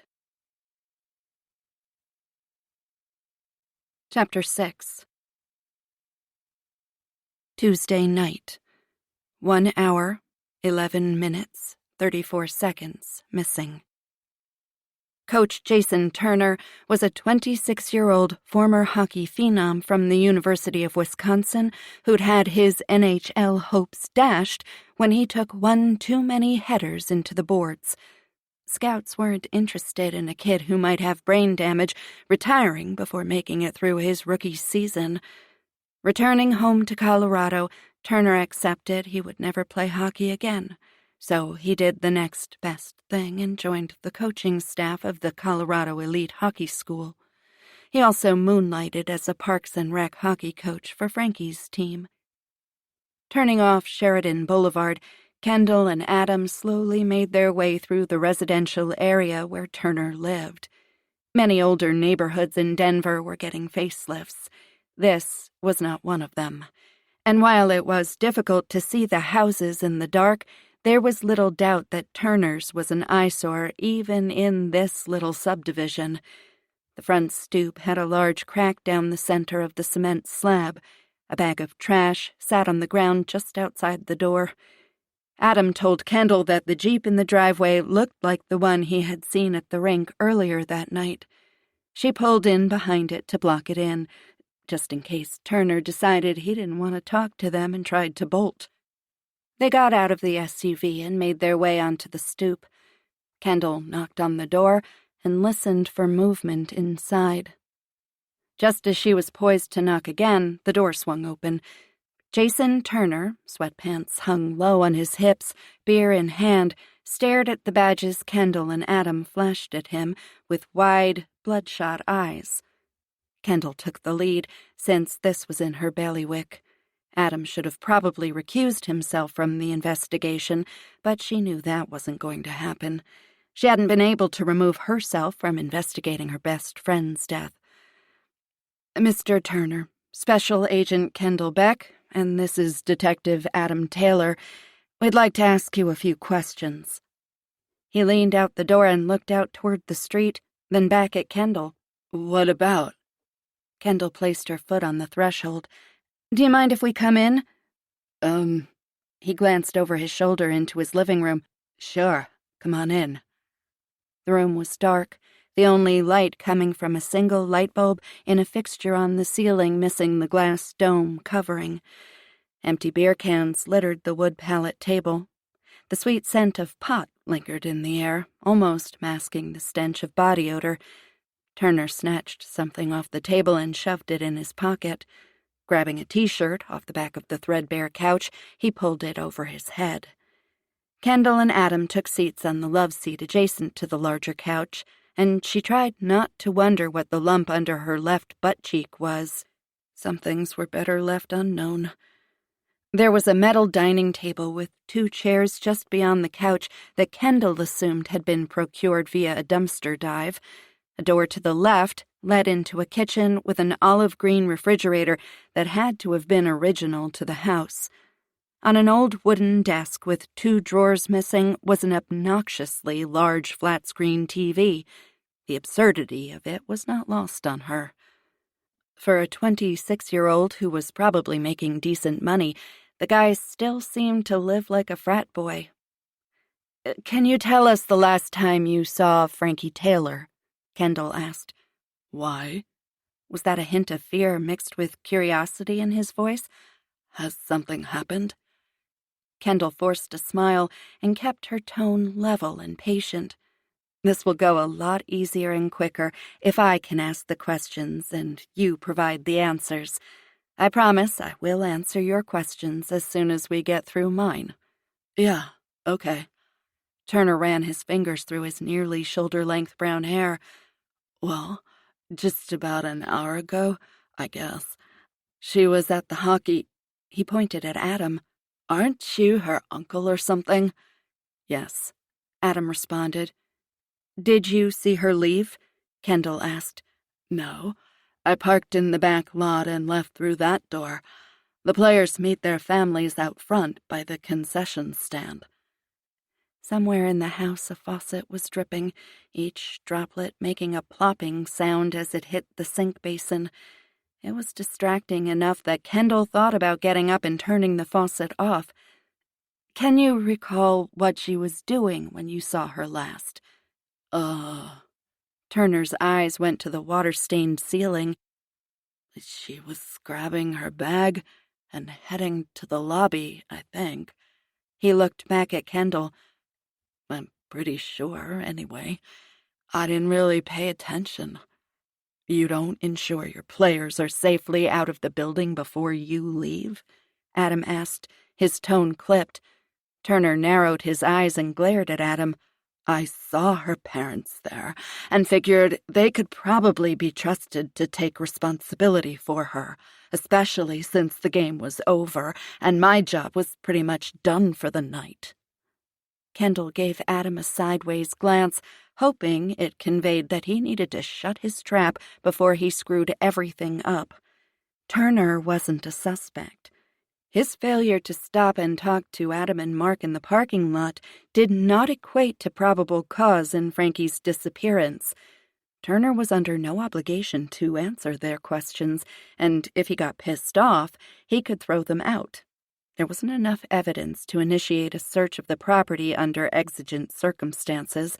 They needed a warrant, and that had 0 chance of happening. At the moment, they didn't have a shred of evidence there was any foul play. Most missing teenagers turned out to be runaways, and the majority of those showed up within a couple of days. "So, you left through the back of the building and into the parking lot?" Kendall reiterated, hoping to get Turner's attention back on her and away from Adam. "Then what happened?" "I got in my Jeep and left," he responded, his tone just north of uncooperative. "Did you come straight home?" Kendall asked. "Yes." "Didn't stop anywhere along the way? Get gas? Run through a drive-thru for fast food?" He rolled his eyes. "No, I came straight here." "And you haven't left since you got home?" He leaned forward and rested his forearms on his knees, but clenched his hands into fists. "No, I've been right here. in my home, in front of the TV, relaxing with a beer. Is that suddenly a crime? Kendall could seriously kick Adam's ass for putting the young guy on the defensive. She was going to have to play especially nice if there was any hope of getting information out of him.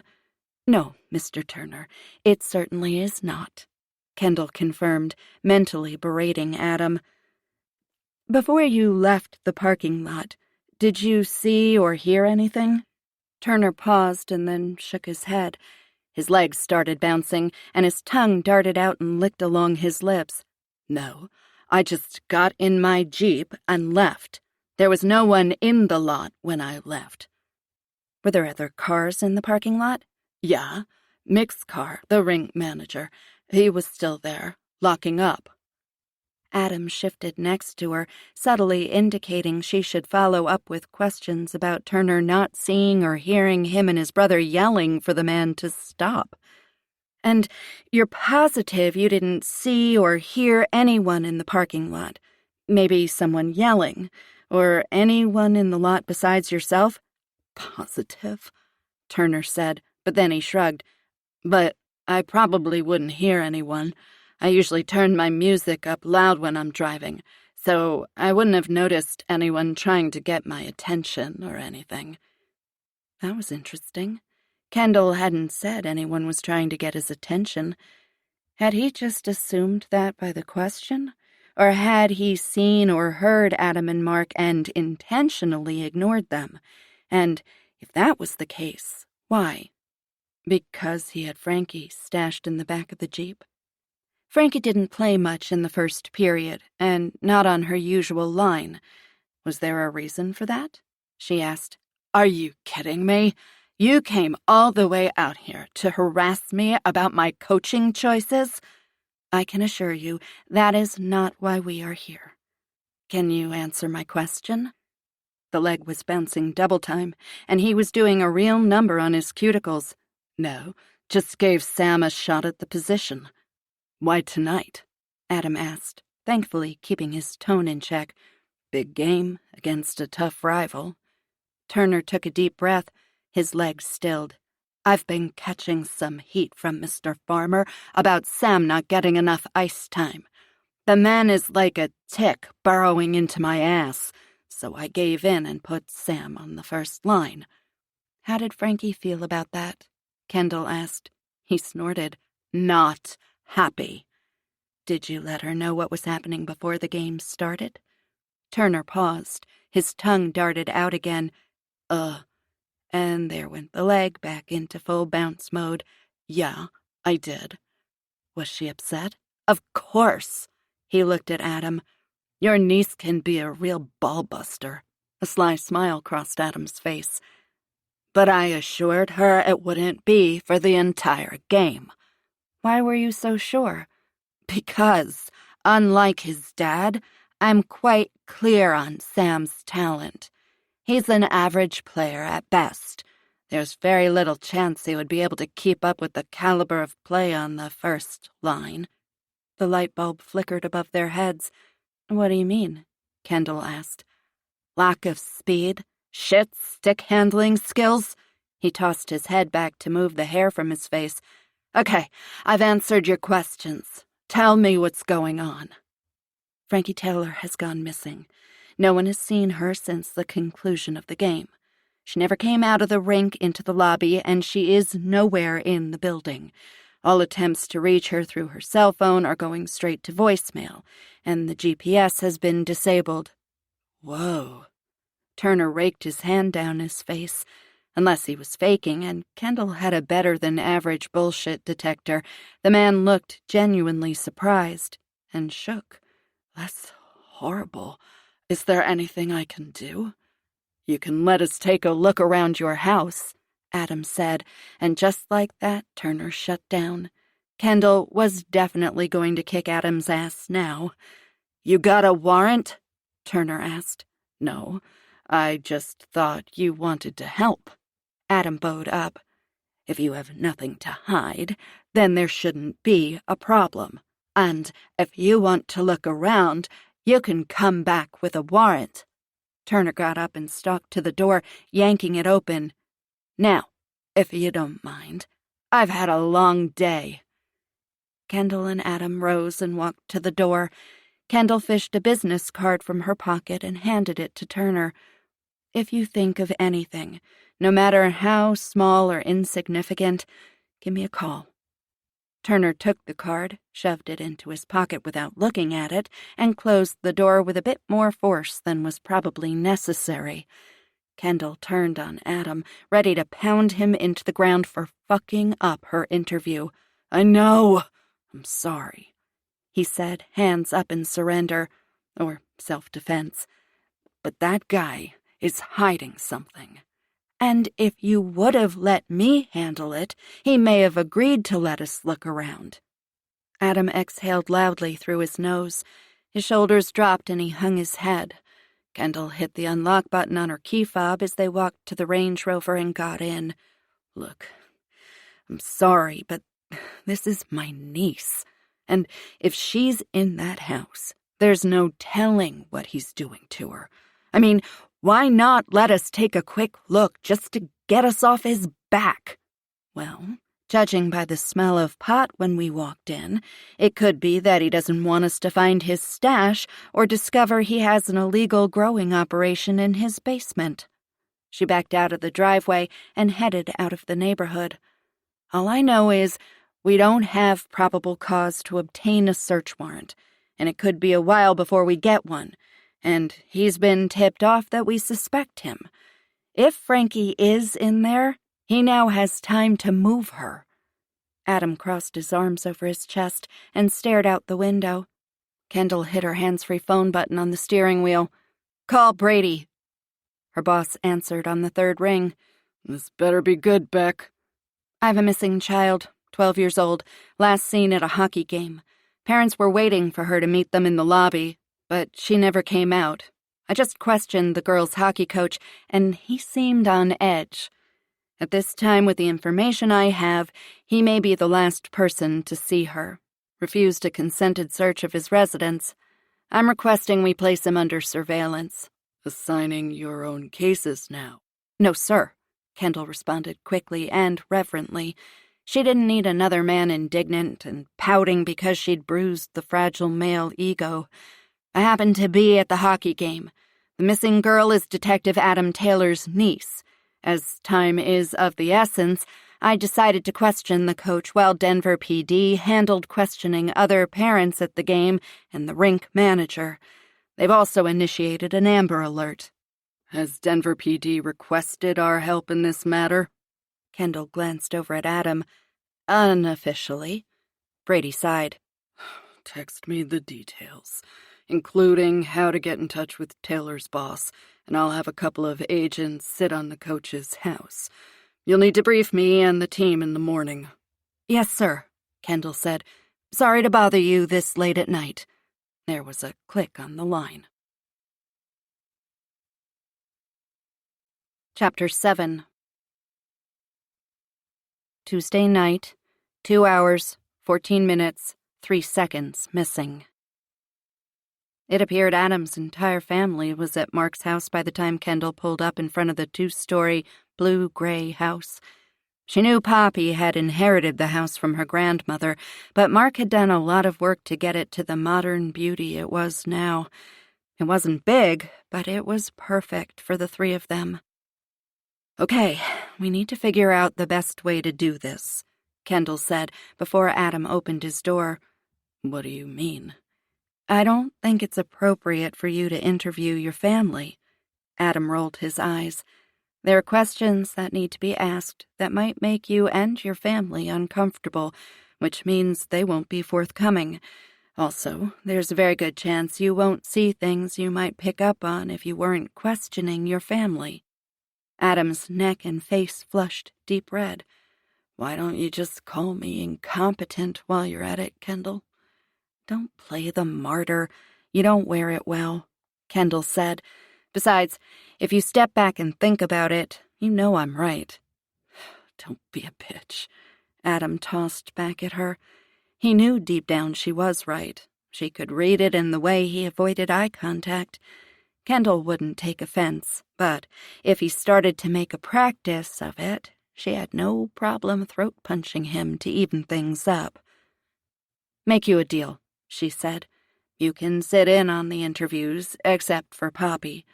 We both felt the tension between her and Mark tonight. If there is something going on between them, she won't open up about it in front of you." He grimaced. "Agreed." Kendall opened the door and stepped out into the cool spring night air. The sun had set long ago, but the moon lit up the night sky enough for her to see the outline of the Rocky Mountains. She inhaled deeply, hoping the magic of clean mountain air would help her get through the next few hours. These people had become family, but she had a job to do. Better to piss them off now and beg forgiveness after she brought Frankie home. As soon as Adam opened the front door and they stepped inside, every eye in the living room turned in their direction. Poppy bolted out of her chair and ran toward them. "Did you find her?" "No," Adam said, wrapping his arms around her. "Anything from her friends or other parents who were at the rink tonight?" "No one remembers seeing her after the game," Mark said, "and she isn't with any of her friends." "Did you talk to her friends' parents to corroborate that?" Kendall asked. Mark nodded.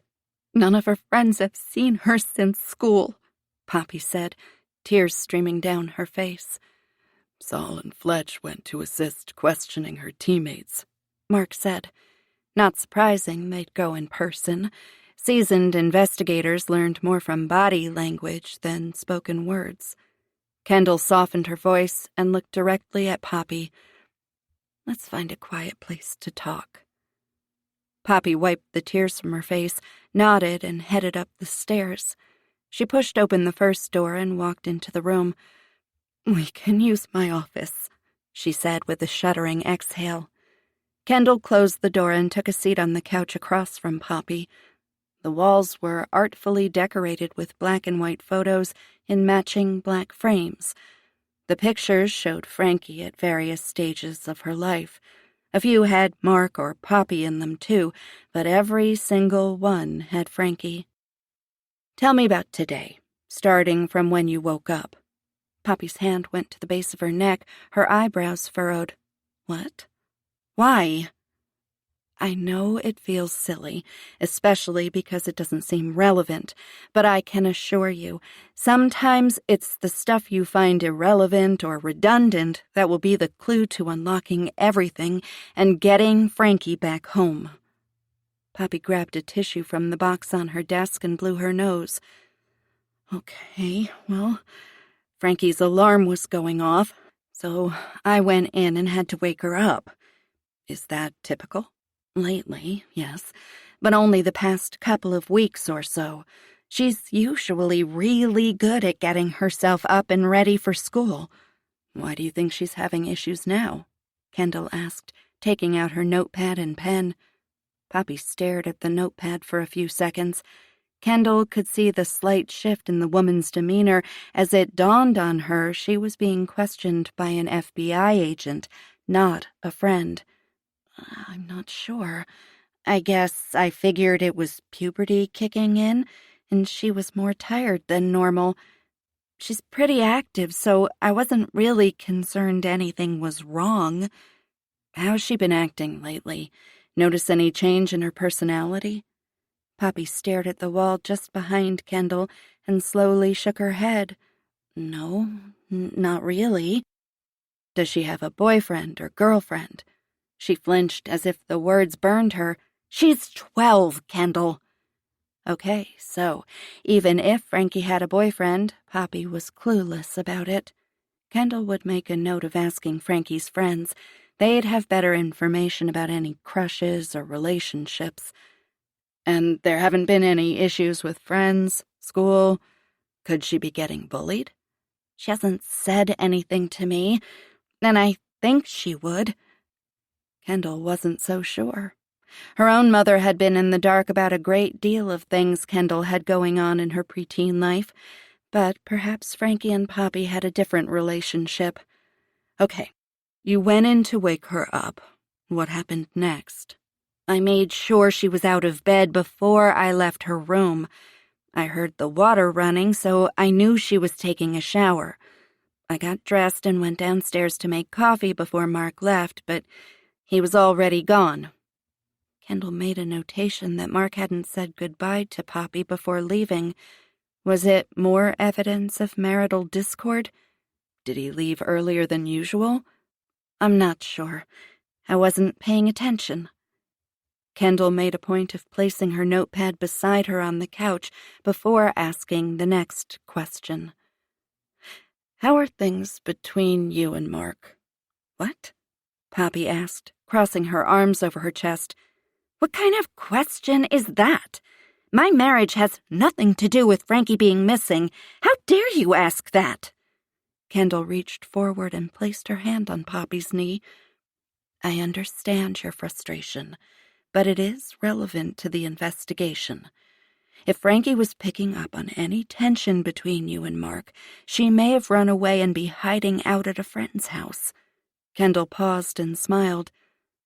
Please, know that anything you say to me will remain between the two of us. But I need to know everything, Poppy. Everything. I'm not here to judge you or Mark. I'm here to find Frankie. That is my only goal. I'm sorry, Poppy said. She let out a long sigh and waved a dismissive hand in the air. It just caught me off guard. I'm a little stressed right now, and I'm trying to hold it together. Apparently, I'm not doing a very good job of it. You're doing a great job. Poppy nodded and wiped her nose with her tissue. It was silly at any rate, because Mark and I are fine. Lie. No fights or disagreements lately. Nothing Frankie might pick up on and misinterpret as issues between the two of you. Poppy kept her eyes averted, balling up the tissue in her hand. No, things have been great between us. Big lie. Why was she lying? Kendall had witnessed and certainly felt the chill between the couple earlier in the night, as if they couldn't stand to be around each other. Why was Poppy hell-bent on portraying them as happy and stable? What was Poppy covering up? So, anyway, Poppy said, changing the subject as she dabbed tears from the corner of her eye, the rest of the morning went fine. Frankie got through with breakfast. I dropped her off at school and came back home. What did you do during the day? She spread her arms out and glanced at her desk. A stack of files sat in one corner of the desk. Worked? Kendall already knew Poppy was a medical transcriptionist, which allowed her to work from home. All day? Kendall asked. Until I had to pick Frankie up from school. And you didn't leave the house? Didn't run to the grocery store, pick up dry cleaning? Poppy shook her head slowly, staring at the tissue in her hand as if she wasn't sure what it was. Nope. I was at my desk all day. There was something just enough off about Poppy to make Kendall wonder if she wasn't getting the truth, or at least not the full story, which was alarming given the circumstances.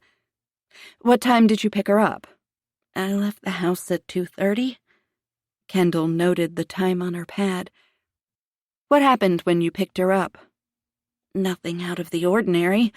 We came home, she had a snack, started on her homework, and watched TV until we had to leave for her piano lesson. She finally looked Kendall in the eye. What time did you get home from school and then leave for the piano lesson? It was around 3:15, and then we left for piano at 4:45. Her lesson starts at 5 and is an hour long. How was Frankie? Did she seem upset when she got out of school? No, she seemed fine. Poppy was shredding the tissue in her hand. Was she avoiding eye contact with Kendall? And you drove her to her piano lesson? Yes. Is this at a studio or in someone's house? In a house. Her teacher works at the high school but has a few students she teaches out of her home. How long has Frankie been taking piano lessons from her? Poppy tossed the shreds of tissue in the trash can and blew a long stream of air out through her mouth. A couple of years now. Was she having any issues with her piano teacher? Not that I know of. She's never said anything to me about having problems with her. She let out a little chuckle. I imagine Frankie is not a favorite student. She thinks I'm torturing her by making her continue to take lessons. Kendall smiled. She didn't know Frankie that well, but she knew the girl was interested in sports and loved playing hockey, just like her dad. I'll just need the piano teacher's name and contact info. Okay. What did you do while she was at the piano lesson? I grabbed a coffee at the Starbucks around the corner from her and read a book. Then I picked her up and we went straight to the rink. What time? Her lesson ends at 6. It takes about 10-15 minutes to get to the rink, so we got there by 6:15, give or take a minute. Did Frankie seem upset when you picked her up? Poppy shook her head, shrugging one shoulder. No, just her normal self. Was she apprehensive about going to her game? No, she seemed excited. She's so competitive. Nothing excites her more than checking boys twice her size into the boards. Kendall couldn't help but smile, eliciting a small smile from Poppy as well. Do you know if she's having any issues with any teammates? Kendall asked. No, but she wouldn't talk to me about that. Mark would know if she was. What about her coach? How did she feel about him? She liked him a lot. She pulled another tissue from the box, working it between her fingers. Were they close? He's close to all the kids on the team, I think. He's really good with them. I know she really appreciated that he didn't make her sit the bench because she's a girl, so she may have a soft spot for him in that way, but she didn't have a crush on him or anything. And you know that? She would have talked to you about things like that. Oh, yes. The rapid head nods ensued. We're very close. Mark is gone a lot, being a firefighter and all, so it's often just the two of us. She cleared her throat. We're very close, she said again, as if to make the point stick. Kendall just wasn't sure which one of them she was trying to convince. I know at the game you indicated you didn't know why Frankie wasn't playing her usual position, but can you speculate? Poppy bit her bottom lip while shaking her head from side to side. I really have no idea. She's been on time for practices and worked hard, as usual. I guess something must have happened after we got there, but I can't for the life of me figure out what it might have been. And you didn't see anything? No. She was a bit sheepish. I support Frankie playing hockey, and I'm happy to be a hockey mom and all, but I don't particularly enjoy the sport. I usually read a book during practice and warm-ups or play a word game on my phone. Sometimes I chat with the other parents. So you're friendly with the other parents? Yeah, we're around each other so much. We all get along pretty well. No issues with anyone. She shrugged her shoulder. Well, Sam Farmer's father is a bit of a hothead. You know, those parents who are a little too into the game, living vicariously through their kids. He takes it a bit far, yelling at the refs and the coach during the game, stuff like that. He and Mark got into it one time, but Sam's dad backed down pretty quick. Mark's a big guy, at least bigger than Drew Farmer. Did they have a physical fight? No, just a heated exchange of words. Kendall ran through her notes to see if she had missed anything. A knot grew in her belly. Something seemed off. Poppy's answers were too perfect. Okay, I think that's all for right now. Thanks for being so candid with me, Kendall said, but she wasn't sure she believed her own words. Life was not as rosy as Poppy was portraying it, but why would the woman want to lie when her daughter's life potentially hung in the balance? If you could just get me a list of all her friends, the team roster, and the piano teacher, that would help a lot. Of course, Poppy said as they stood and descended the stairs to the living room. Poppy was immediately wrapped in her mother's arms and steered away from the mean FBI agent. Adam sidled up next to her. How'd it go? Kendall shrugged. We'll talk about it later. For now, let's see what Mark has to say. Adam nodded, eyes narrowed.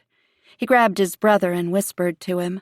Mark nodded, and the three of them went up the stairs and into Poppy's office and closed the door. Chapter 8. Tuesday night, 2 hours, 49 minutes, 28 seconds missing. Adam closed the door to Poppy's office. There was a tranquility to the room. It was soft and feminine, like Poppy, with its cozy couch and fluffy throw pillows, and it always smelled of gardenias, Poppy's favorite flower. It was comforting even in the midst of the fear consuming him. One glance at Kendall with her "keep your mouth shut or I will kill you" look on her face irritated him, but also shamed him. He knew he'd blown a perfect opportunity to search Turner's house for Frankie, and Kendall was telling him in no uncertain terms that she wouldn't allow him to fuck this interview up, too. Adam gave her a quick nod to say he understood the rules and took a seat on the opposite end of the couch from her. Truth was, Kendall sometimes scared the shit out of him, and he wasn't altogether sure she wouldn't come out on top if they ever had a physical altercation. She had a reputation in her unit for having a quick temper and a killer uppercut. Mark sat in the desk chair, his shoulders slouched, the weight of the world nearly crushing him. He'd aged 10 years since they'd first discovered Frankie missing a few hours earlier. His daughter was his world, his little girl, his sidekick, his mini-me, and Adam knew this was ripping the man's heart to shreds. After all, he was her father and had vowed to protect her from every evil in the world only moments after she entered it. "Mark," Kendall said, "I know this is hard, just sitting around waiting for something to happen, and I know you would much prefer to be out looking for Frankie, but the best thing you can do is help me coordinate a search. What we don't want to do is waste time, and once I get all the info, we can make a plan that optimizes our efforts to find Frankie and get her home safely." Damn, she was good. Kendall was brilliant at knowing exactly what to say to people to get them talking. She had read his brother perfectly. Mark was a man of action. He led by example. If there was a job to be done, he did it. And his number one priority at the moment was to find Frankie. Sitting on his ass was not something he did very well in the best of times, but pitching in and actively searching for Frankie, he could do that. Being told to wait was not something he was apt to handle for long. Elbows on knees, wringing his hands together, Mark nodded his understanding. "Tell me how the day started, from the moment you got up." He glanced up at the ceiling. "I woke at 6, as usual, and left for work at 7. "Did you see Frankie before you left?" "No, she was still in bed. Poppy was irritated with her for not getting up on time and was yelling at her to get out of bed and get ready for school." "So, you saw Poppy this morning before you left?" Kendall asked, a slight hint of surprise in her voice. Adam tucked that note away in his memory to ask about later. "Yeah, but we didn't really talk. I needed to head out to work, so I grabbed coffee and left.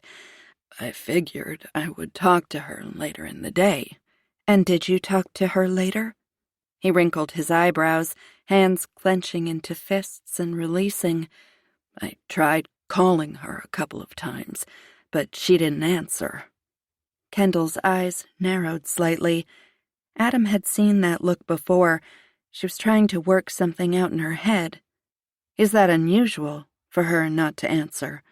"Not really, if she's in the middle of transcribing something. But she always calls me back when she takes a break." "And she didn't today?" Not until she was on her way to the hockey game, which didn't help because I was at home waiting for her to swing by and get me so we could go to the game together. With a tilt of her head, Kendall asked, "Was that the usual routine?" "The usual routine," Mark said with a tinge of exasperation in his tone, "was for Poppy to swing back to the house while Frankie was at piano. Then we would all go together to the game." That explained why Mark had come separately, and why he was in a foul mood when he got there, barely acknowledging Poppy. "Did she give you a reason why she hadn't returned your calls, or had changed the routine?" "I haven't asked her about it." He dropped his head. All of this seemed to make it less important. Adam knew Kendall probably didn't feel the same way, and he agreed there could be something there. "Have you noticed any changes in Frankie?" He inhaled deeply through his nose and raised his eyebrows. "She and Poppy seem to be going through some mother-daughter growing pains lately. A little more testy with each other than usual. More fights between them." "What are the fights about?" "I'm not sure. Poppy tells me not to worry about it. She went through this with her mother when she was growing up. Normal girl hormones. Becoming a teenager." "Makes sense," Kendall said. "Do you know if Frankie was having any issues with her teammates?" "No. I mean, one kid was bitter about her taking his spot, but I got the feeling he didn't say anything to her, just talked about her behind her back." "Did that bother her?" A hint of a smile graced Mark's lips. "Didn't seem to. She thought it was funny because all the other guys on the team were happy she was playing." "And this is Sam Farmer we're talking about." He nodded. "Yeah." "I heard you and his father had an incident." "When did this happen?" It was odd Mark hadn't told Adam about it. "That was nothing. Farmer can be an asshole and take shit too far sometimes, but he's all right. A little over-exuberant about the game, and thinks a bit higher of his kid's talent on the ice, but that's normal." "So, no lasting animosity between the two of you?" Mark shook his head. "Not on my part." Kendall set her notepad aside and leaned in, clasping her hands together. "Okay, I need for you to be completely honest with me. I promise nothing you say will go any farther than this room. Are you and Poppy having any issues?" Mark exhaled, raked his hand down his face, and looked back and forth between Kendall and Adam. "I think she might be having an affair." Boom. Shock burst through Adam's veins, kicking up his heart rate before lighting a fire in his gut. His mouth went dry. The absolute last thing he'd expected Mark to say was that Poppy was cheating on him. Adam never would have thought it possible, and his heart physically ached for his brother. "Why do you think that?" Kendall asked, as if she'd already suspected. Mark rubbed his hands along his jeans. "Up front, I want to say I can't prove anything. It's just a feeling." Kendall nodded. He released another long exhale, buying time. This had to be hard for him to admit. "She leaves during the day and lies about it." Kendall scrunched her eyebrows together. "How do you know?" "I'm not proud of it, but I checked the mileage on her Explorer. There are more miles on there than usual, a lot more miles. Like she's going to the other side of Denver or something." "Could she be going to visit her mother?" Adam asked. Pain filled Mark's eyes as he peered at Adam. "Maybe, but why lie about it? I don't care if she goes back home. There's absolutely no reason to cover that up." "And you don't think it could be running errands or anything like that?" Kendall asked. "No. Too many miles for just running errands." "How many miles?" He shrugged. "Varies. but around 120 to 150 miles are being added almost every week. That was a lot of miles, especially for someone whose farthest destination was usually 10 miles away at most. "Have you asked her about the extra miles?" Kendall asked. Mark dropped his gaze again. "No. Why not?" Adam asked, not disguising his shock. "I'm not sure I want to know. Right now it's just speculation." He trailed off. Adam got it. If it was true and confirmed, their lives would be changed forever, possibly destroyed. And his big brother was desperate to avoid dealing with his dream life shattering into a million pieces. He wanted the picture-perfect family to remain intact, even if it was a lie. "What made you decide to start checking her mileage?" Kendall asked. "She's been very edgy lately, quick-tempered, easily aggravated with me over small stuff. Some days she avoids me completely, like today. Other days it just feels like she's holding back." He took in a deep breath and exhaled. "And she's very secretive with her phone, when she never has been in the past. Suddenly, she's never without it." "So you haven't been able to check to see if there are any odd calls or text messages?" Adam asked. "No, she hides it from me." Mark scowled. Kendall leaned forward with her elbows resting on her knees. "How is your relationship with Frankie?" "Good." He smiled one of those proud dad smiles Adam had seen 1,000,000 times. "She doesn't seem to be having the preteen angst towards me that she has with her mother." "Would she talk to you if she was having a problem?" "I think so." "Have you asked her about what's going on between her and her mother?" "Yeah, but she just shrugs." So that would be a no. Frankie did not talk to her father about her problems. That surprised Adam. "Mark, I want you to really take a moment to think about this next question," Kendall said. Mark nodded. "Do you think Poppy could harm Frankie?" He inhaled deeply through his nose, his lips pressed together, and slowly exhaled. "If you had asked me a couple of months ago, I would have said you were off your rocker, and I really doubt Poppy would ever hurt Frankie. But she is so different lately. I guess I'm just not 100% sure what Poppy is capable of these days." Chapter 9. Wednesday morning, 9 hours, 30 minutes, 43 seconds missing. Kendall took a seat next to Jake and tossed a file onto the large conference table. "So," Jake leaned close and whispered, "there aren't enough missing children in Denver for us to search for. You had to make your friend's niece disappear to give yourself something to do on a Tuesday night?" Kendall gave him a sideways glance. "I'm just saying, if you're looking for excitement to fill your lonely nights, there are special toys you can buy to help with any sexual frustrations you may be experiencing. If you don't shut up, I'll use my vanishing powers against you and make you disappear. The only difference is I won't look for you. No, the only difference is I'm not a child." Kendall snorted. "Highly debatable. You still eat Cocoa Puffs for breakfast and play with little Star Wars men." Jake scowled and raised a finger. "First, Cocoa Puffs are delicious, so fuck off." Another finger went up, as if Kendall didn't understand the ordering scheme. "Second, I do not play with the Star Wars figures. I collect them.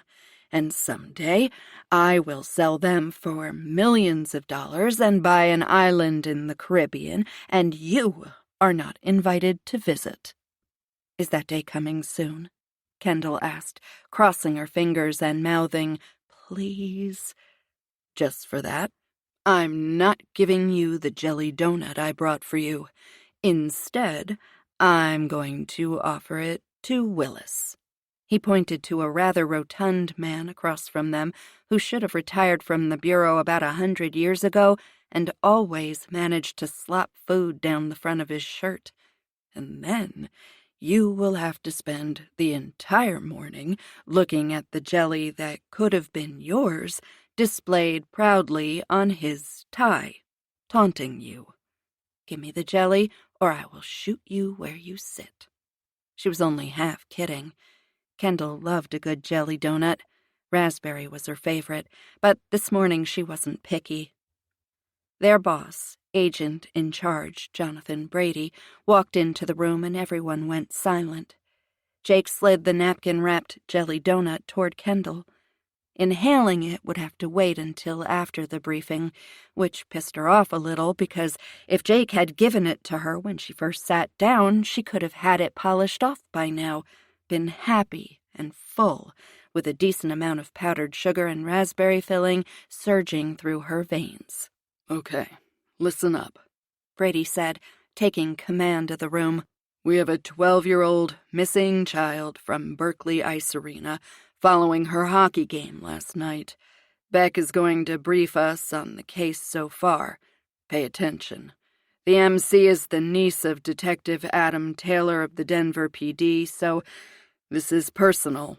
We will also be working in tandem with the Denver PD on this investigation. Beck is the lead on our end and a liaison between the agencies." A low murmur filled the room. Many had met Adam, or at least knew of him, when he'd saved Kendall after she'd been beaten by the Reaper, a serial killer who had plagued the city for years. Kendall had shot and killed the man, but she'd been in pretty bad shape when Adam found her locked in a secret basement room.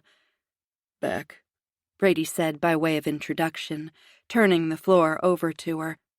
Kendall grabbed the file from the table and walked to the front.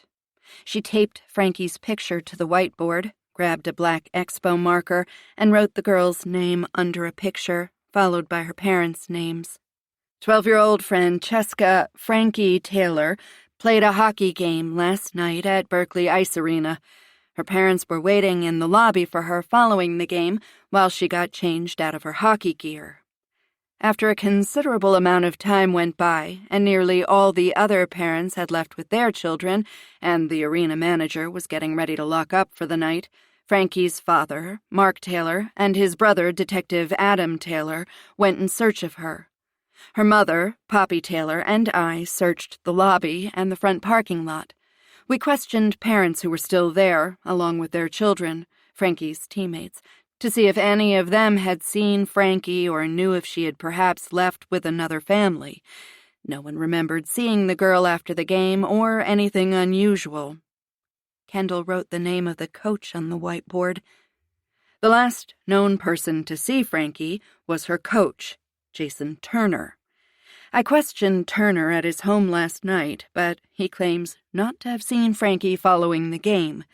He also admitted he did not ensure she had been picked up before he left.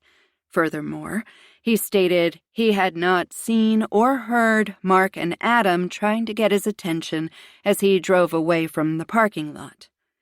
I asked Turner if he would allow me to search his home, but he refused.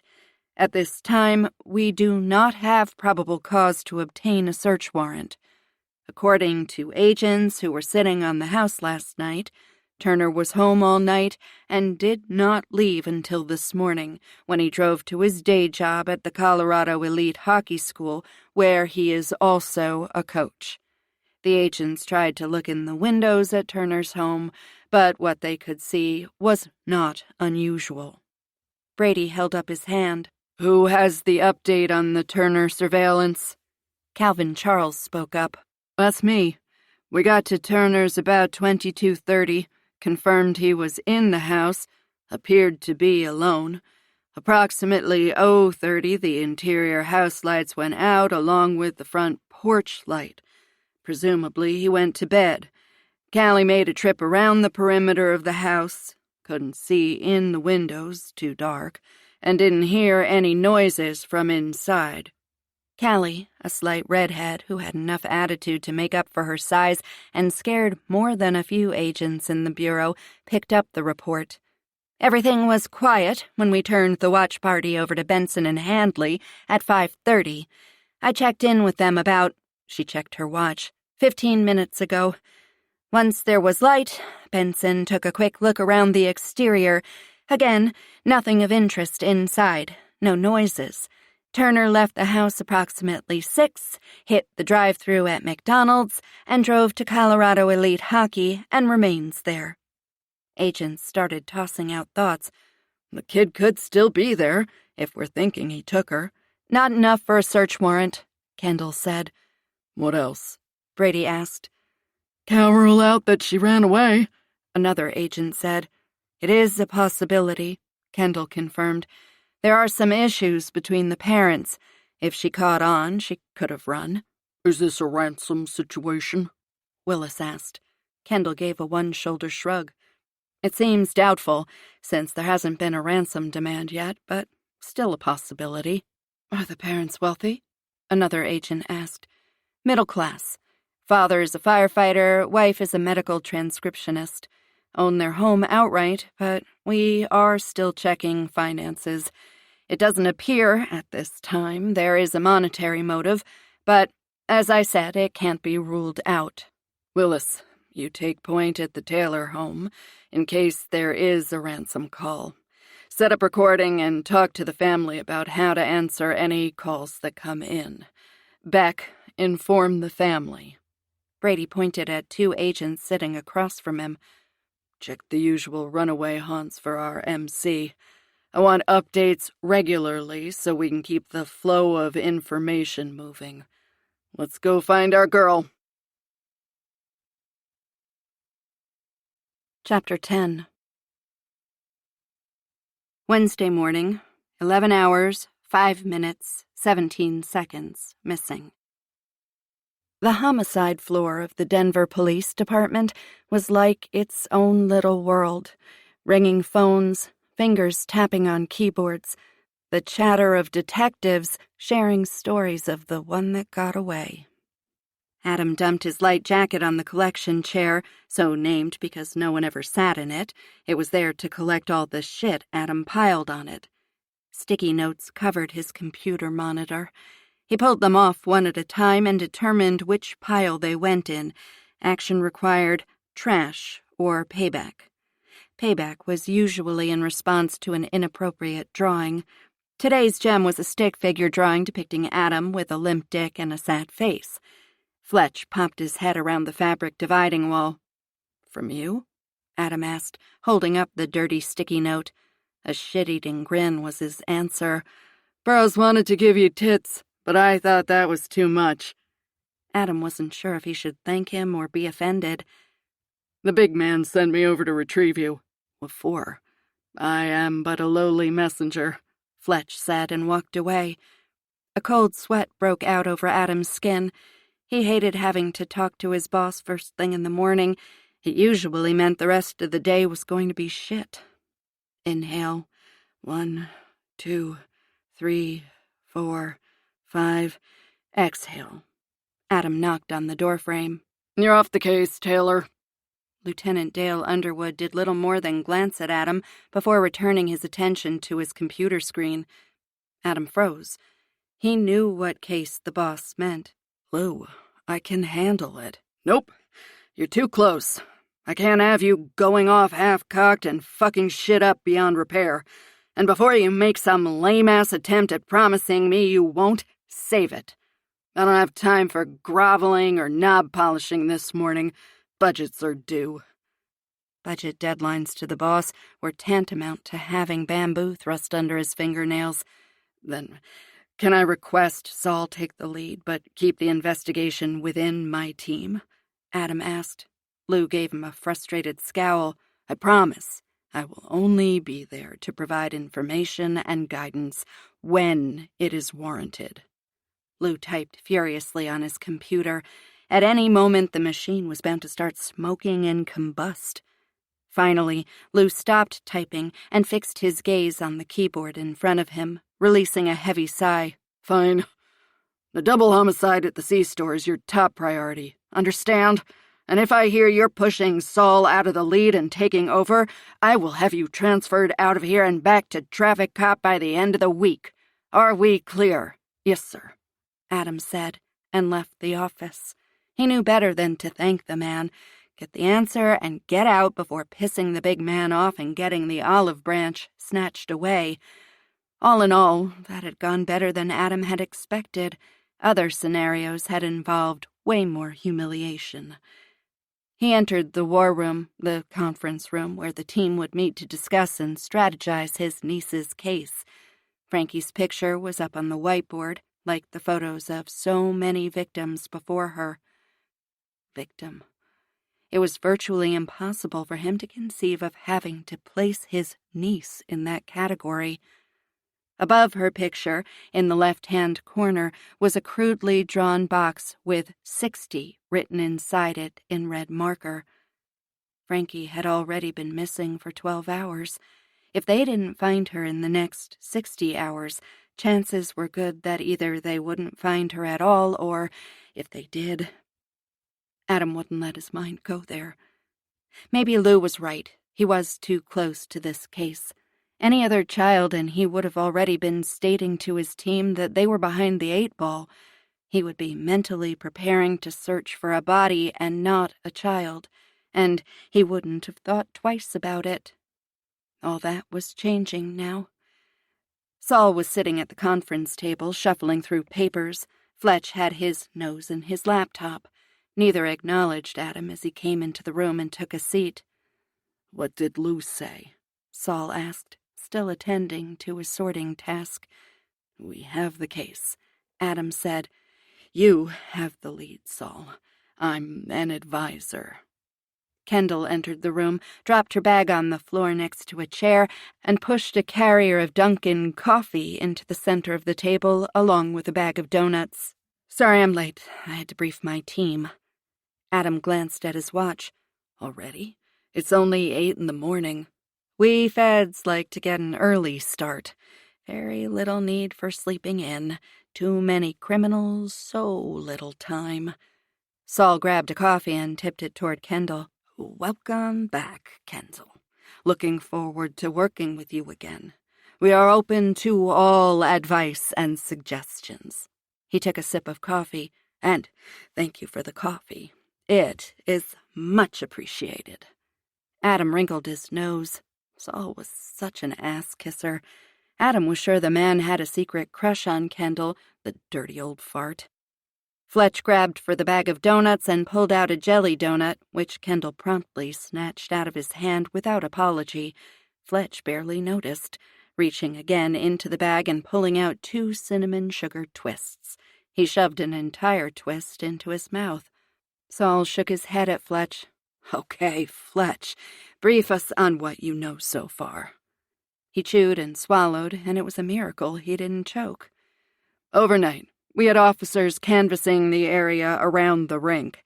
As you know, there are no houses or businesses close by, since the rink sits in the middle of the park.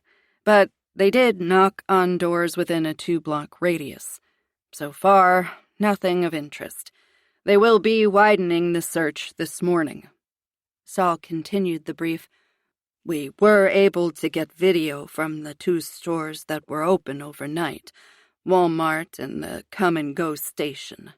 Fletch snickered and opened his mouth to no doubt make his standard crude comment. Saul pointed his finger at him. "If you value your life." Fletch flashed a shit-eating grin, shoved the other twist in his mouth, and raised his hands in surrender. "The IT geeks are doing their voodoo to clean up the video from the gas station. There are a few other businesses in the area we can visit today and see if they have security on the outsides of the buildings we can take a look at." Kendall brushed powdered sugar off her blouse. "It's amazing to me that in this day and age, there are businesses that still don't have CCTV. I mean, take the ice arena. There are so many kids around there on a daily basis. Why haven't they invested in any cameras?" "I'm guessing that's in the works now," Saul said. Reactionary security. Great business model. Fletch used the back of his hand to wipe sugar residue from his mouth and chin. Uniforms did a cursory Q&A of the teammates and parents. Nothing much there. Have a list of vehicles they were driving last night, along with any others they own. Everyone let the officers look inside. Nothing stood out as abnormal or out of place. No obvious blood, but it was dark, so Fletch took a swig of coffee before continuing, which brings us to the Farmers, who own a silver 2005 Toyota RAV4, which was not at the house when the officers asked to see it. According to Mr. Farmer, their teenage son took the vehicle to visit some friends. When asked if they could get an address for the friend, Farmer claimed he wasn't sure which friend the boy was visiting or how long he would be gone. Didn't seem very interested in asking the kid to bring the vehicle back, so there may be something there. Strange.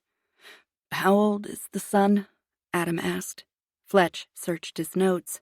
Just turned 16. And he's out visiting a friend that late? On a school night?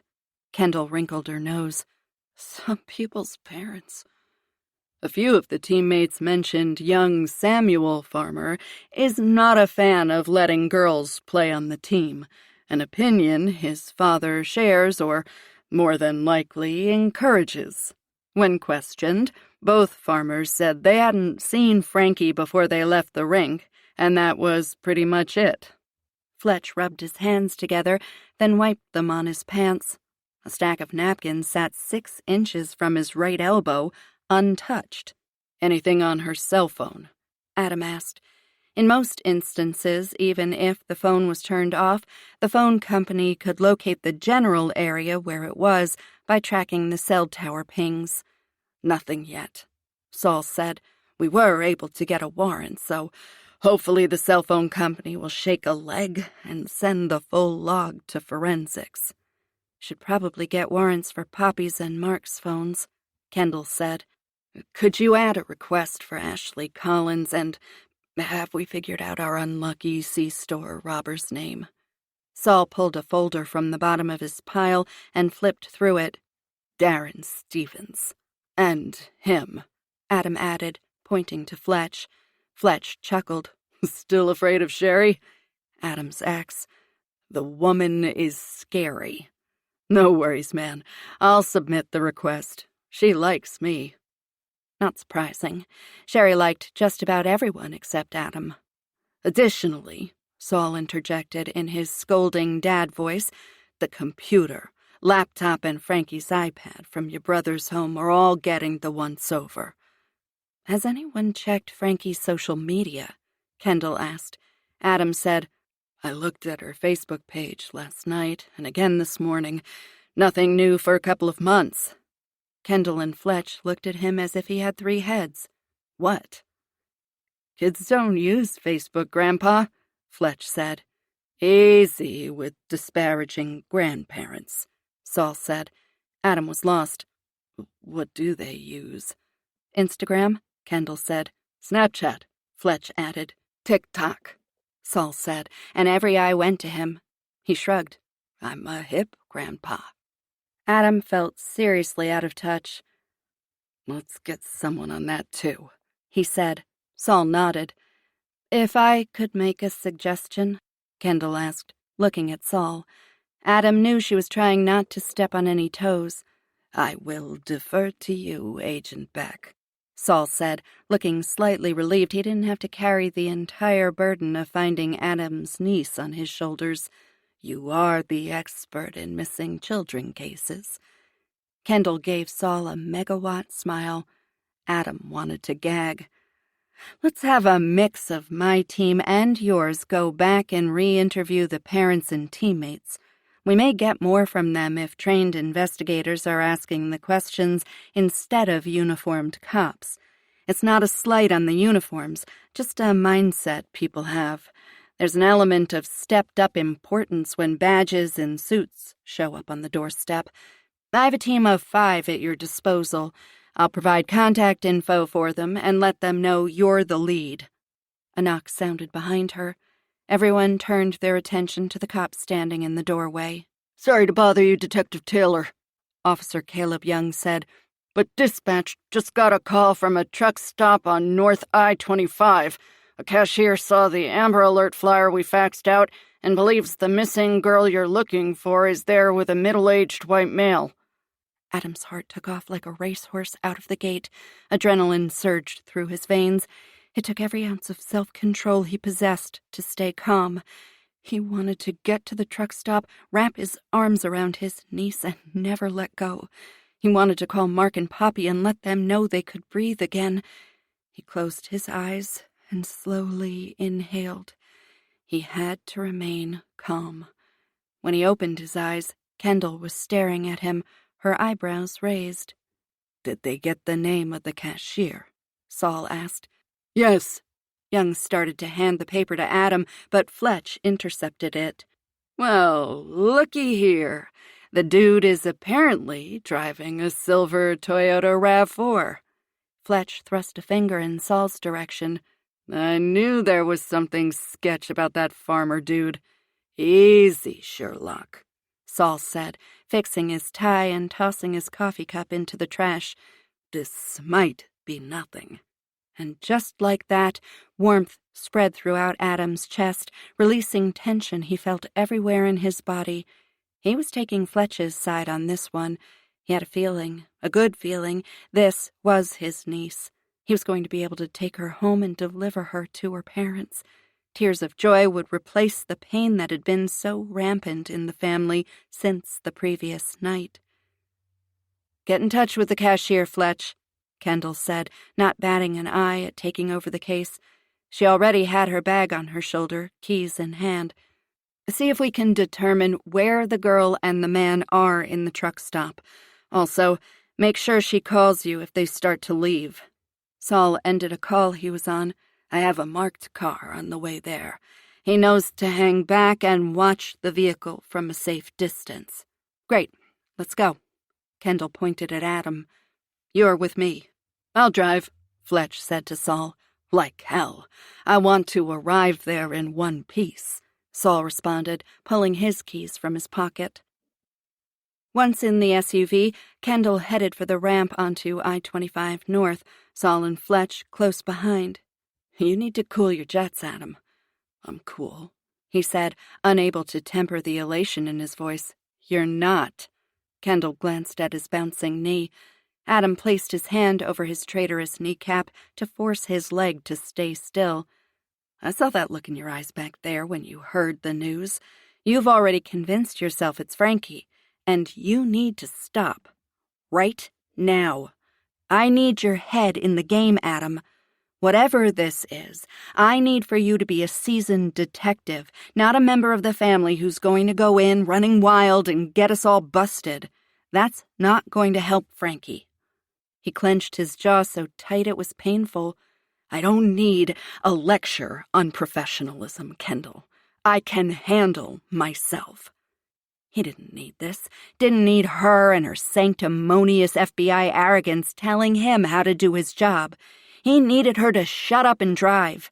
Frankie might be in danger, and she was going to lecture him on staying in his lane? Like you did last night with the coach?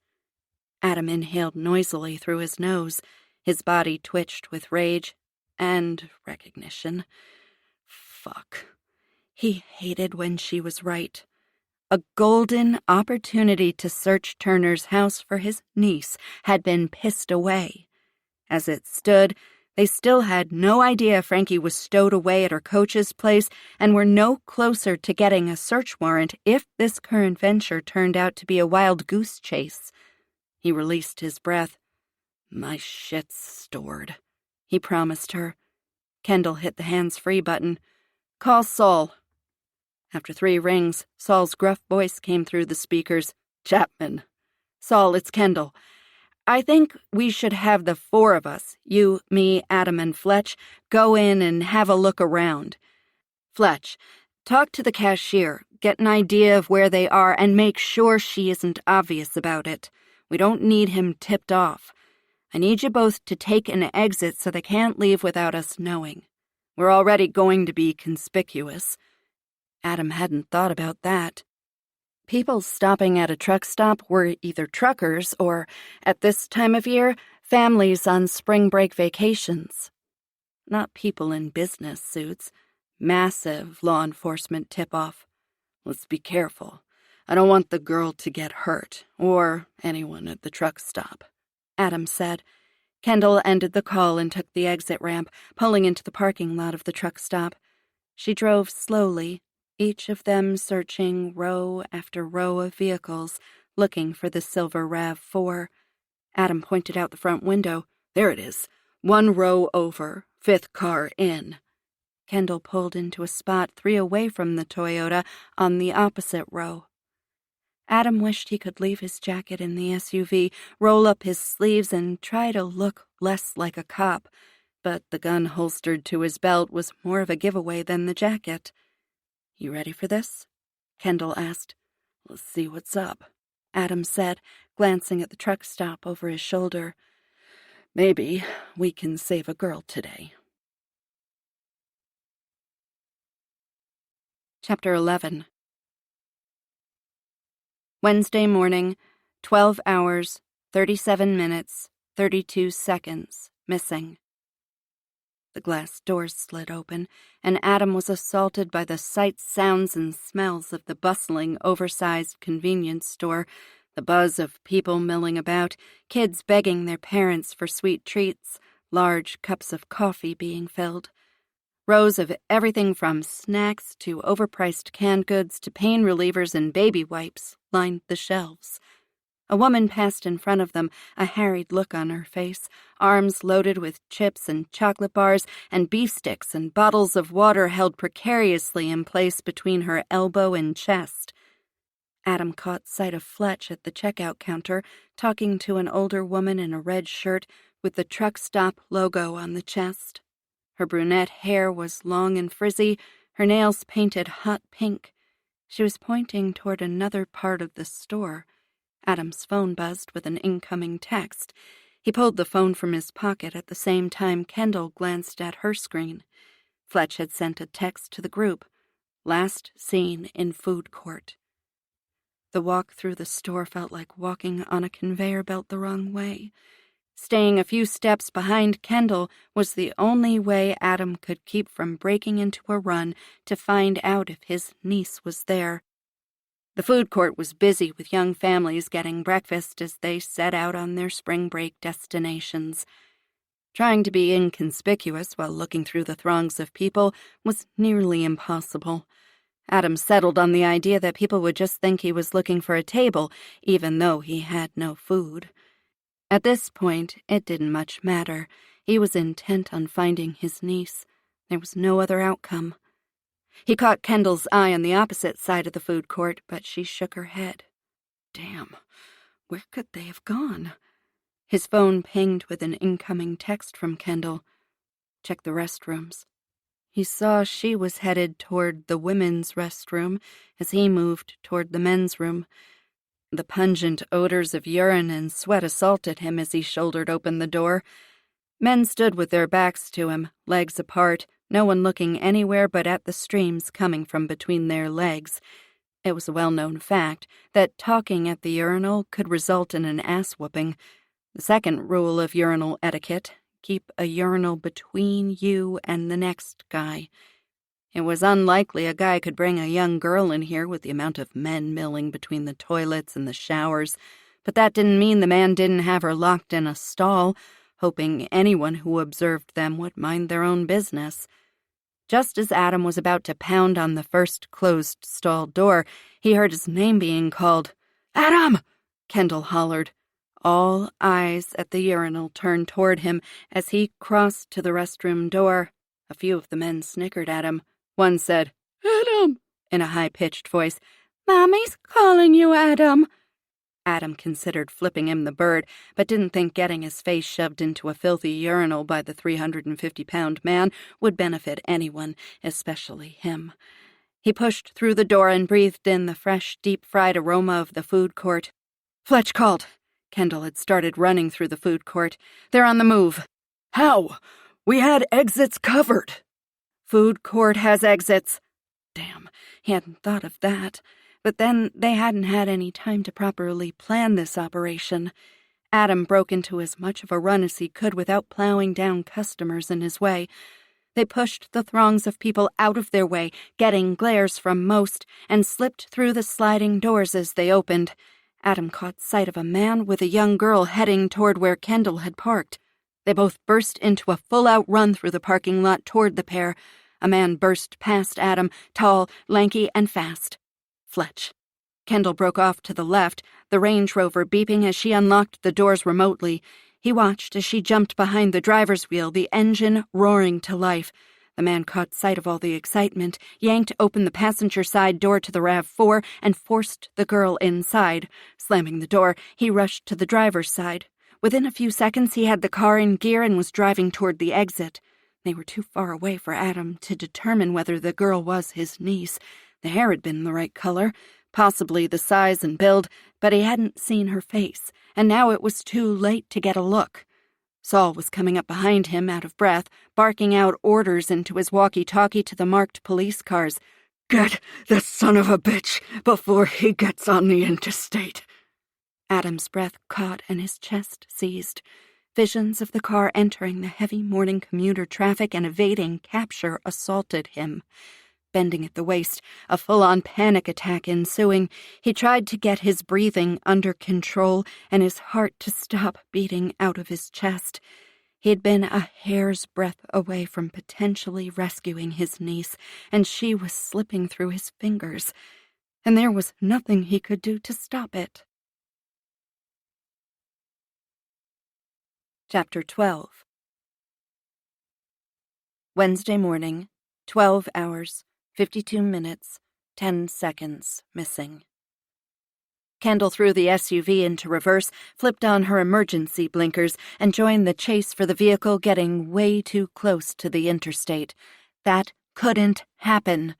Kendall sat on her horn as she flew past the entrance to the store, hoping to hell no one would step out in front of her. This was extremely dangerous, considering how many people were at the truck stop, but there was no other choice. A police chase on the interstate could result in fatalities, including that of the little girl she was trying to save. And Kendall had no doubt the girl needed saving. Why else would the man have taken off so quickly? If there was nothing nefarious going on, he wouldn't have run. In fact, he probably would have assumed they were after someone else and looked around for who was in trouble. That's what people who were doing nothing wrong typically did. This guy had not. The man's car was racing toward the entrance ramp on the opposite side of the parking lot from Kendall. She floored the SUV and charged toward the ramp without looking at the speedometer. Ignorance was often the smarter course of action in times like this, and offered plausible deniability when she got hell from her boss and the highway patrol for her reckless behavior. Better to beg for forgiveness than err on the side of caution. She made it to the ramp just ahead of the Toyota. The RAV4 flew in front of her vehicle, wrenching violently to the left, nearly tipping the vehicle over. Kendall was forced to slam on her brakes to avoid hitting it. The man got his vehicle under control and made a break for the interstate. No fucking way was this pissant going to get away from her. Kendall pressed the gas pedal to the floor, the V8 engine catapulting her forward. Blue and red lights flashed in her rearview mirror. Kendall glanced up and saw 3 marked cars coming up behind her fast. The end of the ramp was too near. If she had any chance of preventing him from entering the interstate, she had to make her move. Getting as close to the rear end of the RAV4 as she possibly could, she swung to the right and passed the vehicle. Once she was ahead of the Toyota, she slammed on the brakes and wrenched the steering wheel to the left as hard as she could. The Range Rover came to a stop across the road, offering no chance for the other vehicle to get past her. The Toyota's nose dipped dramatically as the man slammed on the brakes. She released the seatbelt and braced for impact. If she was T-boned at this speed, there was no way of getting out through the driver's door. It would be jammed shut. She readied herself to climb over the center console and get out through the passenger side. The Toyota skidded to a stop just short of hitting the Range Rover. Kendall threw open the door, yanked her Glock from the holster, and jumped out of the vehicle. As soon as her feet hit the ground, she saw the marked cars block the vehicle from behind, the cops exiting their vehicles as soon as they came to a stop. The driver's door of the RAV4 flew open, and the man took off toward the ditch separating the road from the interstate. Shit! Kendall reholstered her gun and took off after the man. He lumbered, probably the first time he'd run in a few years, and Kendall quickly gained on him. Pumping his arms, he got to the edge of the ditch and pushed off the ground to jump it. He seriously underestimated his speed and landed at the bottom of the ditch. Groaning, he rolled onto his hands and knees and tried clawing his way up the opposite side. Kendall leapt on top of him, landing with her knee in his lower back. She flattened him against the weeds and rocks, a loud grunt erupting from his lungs as all the air was released. Kendall wrenched his arm back, slapping handcuffs on his wrist while reaching for the other arm. The man flailed underneath her. His hips bucked in an attempt to knock her off of him, his legs kicking as if he were butterflying to the finish line. "Keep still, asshole, or I'll let the very trigger-happy cops behind me shoot you where you lie." "Fuck you," he forced out as he tried to turn his head to the side. "Is that the best you have?" Kendall asked. "I was hoping for something a little more original, perhaps with some color to it." She leaned in close to his ear. "If I were you, I'd save the sweet talk for your cellmate.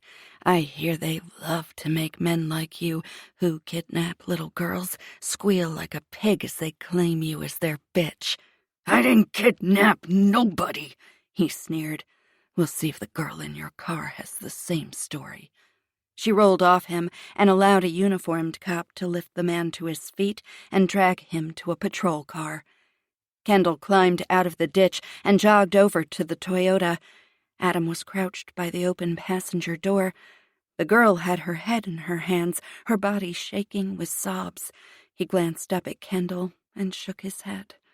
She hadn't realized how much she had been counting on this being Frankie, but the ache in her heart emphasized the point. Kendall leaned against the hood of the RAV4 and tried to catch her breath. She had known this was a possible outcome, that the girl would not be Frankie, but the truth felt like a knife stabbing her in the heart. She pushed off the hood of the vehicle as Saul and Fletch approached. "Let's get her to the hospital to be checked out," Kendall said. "EMTs are on the way," Saul said. "What do you want to do with the dickhead?" "I think we should take him to my office. It might intimidate him more if we have a chat with him there. No one likes dealing with the FBI. Chapter 13. Wednesday morning, 13 hours, 25 minutes, 6 seconds missing. Kendall glanced at the text message she had just received from Jake and had to do some quick maneuvering to make the exit off the highway. "Where are we going?" Adam asked. "They took the girl to St. Joe's Hospital to get checked out. I want to see if I can talk to her before we question the dickhead." She followed the signs for the emergency room and parked in a spot reserved for law enforcement. Kendall put a placard with the FBI emblem on the dashboard. Adam met her at the back of the vehicle, and they walked silently to the entrance. The sliding doors opened with a whoosh, and the air was suddenly thick with noise and the unmistakable smell of antiseptic and harsh cleaning chemicals. Coughing, crying, moaning, and a sense of desperation and frustration filled the waiting area. Emergency rooms, an oxymoron if ever there was one, were the last place to go if you had an emergency, unless you could manage to sit for hours with whatever ailment had sent you there in the first place. Kendall flashed her badge to the woman at the registration desk. "Special Agent Kendall Beck." She threw a thumb over her shoulder at Adam. "Detective Adam Taylor, Denver PD." "What can I do for you, Agent Beck?" The nurse answered, with only a slight attempt to be cheerful over the exhaustion etched into her face. "A girl was brought in by 2 detectives. The nurse reached under the counter and hit a button. A loud buzzing came from the door behind her. "Through there. See the nurse at the desk. She can tell you what room she's in." "Thanks," Kendall said, moving quickly to the door. She loved efficiency. By the time Adam caught up to Kendall, she was following a nurse down a hallway. They stopped in front of a room with actual walls and a solid door. The nurse knocked and poked her head inside the room. "There's an FBI agent here to speak to the patient," the nurse said. She turned back to them. "You can go on in. The liaison from social services is here as well." Kendall turned to Adam and put her hand up. He stopped short of running her over. "What?" His tone conveyed a high level of pissiness. "You have to stay out here." His eyes bulged and his nostrils flared, and Kendall prepared for a fight. "Like hell I do. Give me one good reason I shouldn't go in." Kendall wondered if she had been this obstinate when she was helping with Gwen's murder investigation. "I'll give you 3. First, she's a little girl who's been through trauma and will likely not respond to a male being in the room. Second, you're too close to this investigation. You reek of hostility and impatience." He wrapped his arms across his chest, his chin thrust out, proving her point. "And lastly, this may not have anything to do with Frankie's case, and it is therefore inappropriate for you to be involved in the interview." His face softened, and he looked down at his feet. Kendall knew he hated when she was right, especially when it involved his family. "Now, sit in this lovely plastic chair here and try to behave yourself." She pushed open the door and slipped inside the room, closing it behind her before he could object. A girl lay in the bed, covers tucked tightly around her waist, TV remote in hand, flipping through the channels, and completely oblivious to the fact that anyone new had entered the room. "Kendall Beck," Kendall said, reaching her hand out to the social worker sitting in the chair next to the bed, checking her phone. "Sally Lewis, Child Protective Services." Lewis glanced at the girl in the bed and lowered her voice. "She says she lives in Pueblo with her mother, but we haven't been able to get in touch with her. Apparently, the mother doesn't have a cell phone, and she can't remember the address where they live because they just moved in. They move around often, sometimes staying with friends of her mother." The perfect prey for an ACM, alleged child molester. A girl with no real ties and absent parental guidance. Why did people have kids if they lacked the ability or desire to care for them? The question haunted Kendall with every new case. "What's the status of her health?" Kendall asked, certain the woman would understand that she was asking if the girl had been sexually assaulted or not. "Seems to be in good health, although undernourished, most likely from lack of proper nutrition over the years, not from her abduction." That might account for the girl's small stature and explain why the woman at the truck stop had thought she was younger than she was.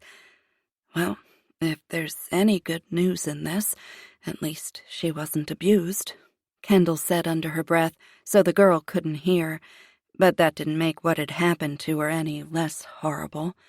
"Can I get her name?" "Alina Mayo, 14 years old, no record. Was in foster care when she was 2 years old, due to her mother's boyfriend creating an unhealthy, unsafe environment for the girls. She has an older sister who no longer lives with them, ran away at 15. And Mom refused to leave the boyfriend when ordered to remove the children from the home, so the state did. Mom left the boyfriend and went into rehab. 3 years later, she was able to get the girls back." Lewis handed Kendall the printout she was reading from. "You can have that." "Geez, what a way to grow up," Kendall said. "Okay if I ask her some questions?" Ms. Lewis nodded. "I can't see why not. She seems to be more interested in what she's going to have for lunch than what's happened to her." Kendall moved to another chair on the opposite side of the bed and stood in front of the girl. "Hi, Alina. I'm Kendall Beck. I work for the FBI. Can we talk for a few minutes?" "Yeah," Alina murmured, gaze still glued to the TV screen above Kendall's head. "How about we turn the TV off? That way we can talk. I can get out of here sooner, and you can get back to watching TV. Deal?" Alina sighed and reluctantly clicked the button on the remote, shutting off the TV. "Can you tell me how you came to be with the man you were with at the truck stop?" Kendall asked, taking a seat. "I'm not sure." Alina tilted her head to the side and pursed her lips. "I was supposed to meet my boyfriend at Home Depot so we could go—" Alina's gaze darted to Kendall, a blush creeping up her neck and into her cheeks. "Hang out?" Code for have sex. "What's your boyfriend's name?" "Aiden Pierce." "How old is Aiden?" 17. Kendall nodded, hoping to put the girl at ease. "And how did you and Aiden meet?" "Well, I haven't met him in person yet. That's what we were doing." Alina picked at the fuzz on the blanket that covered her legs. "I've only talked to him over chat. The people's house where we're staying has a computer in the basement they said I could use." Kendall inhaled. She knew where this story was headed, but needed the girl to confirm her suspicions. "And did your boyfriend show up?" "No. I was waiting for him at the back of the parking lot, by the trees like we agreed. Then that guy pulls up and asks me if I'm Alina. I said yes, and he said Aiden was trying to get out of his house, but his parents were giving him shit, so sent that guy to pick me up." She looked up at Kendall, a mixture of experience and naivete in her eyes. "I thought it was kind of weird because Aiden is really rich, and this guy was kind of a creeper, and his car was old and gross." "How do you know Aiden is rich?" "He showed me pictures of his house. It's like a mansion, and he drives a Mercedes convertible, plus his name just sounds rich, you know?" Kendall nodded, but every fiber of her being was awash with disbelief. Young girls were oblivious of danger and too often vulnerable to predators. This girl was no exception.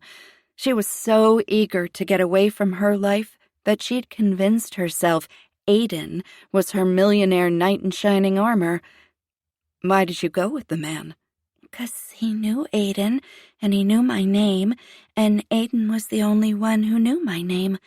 She shrugged and returned to defuzzing the blanket.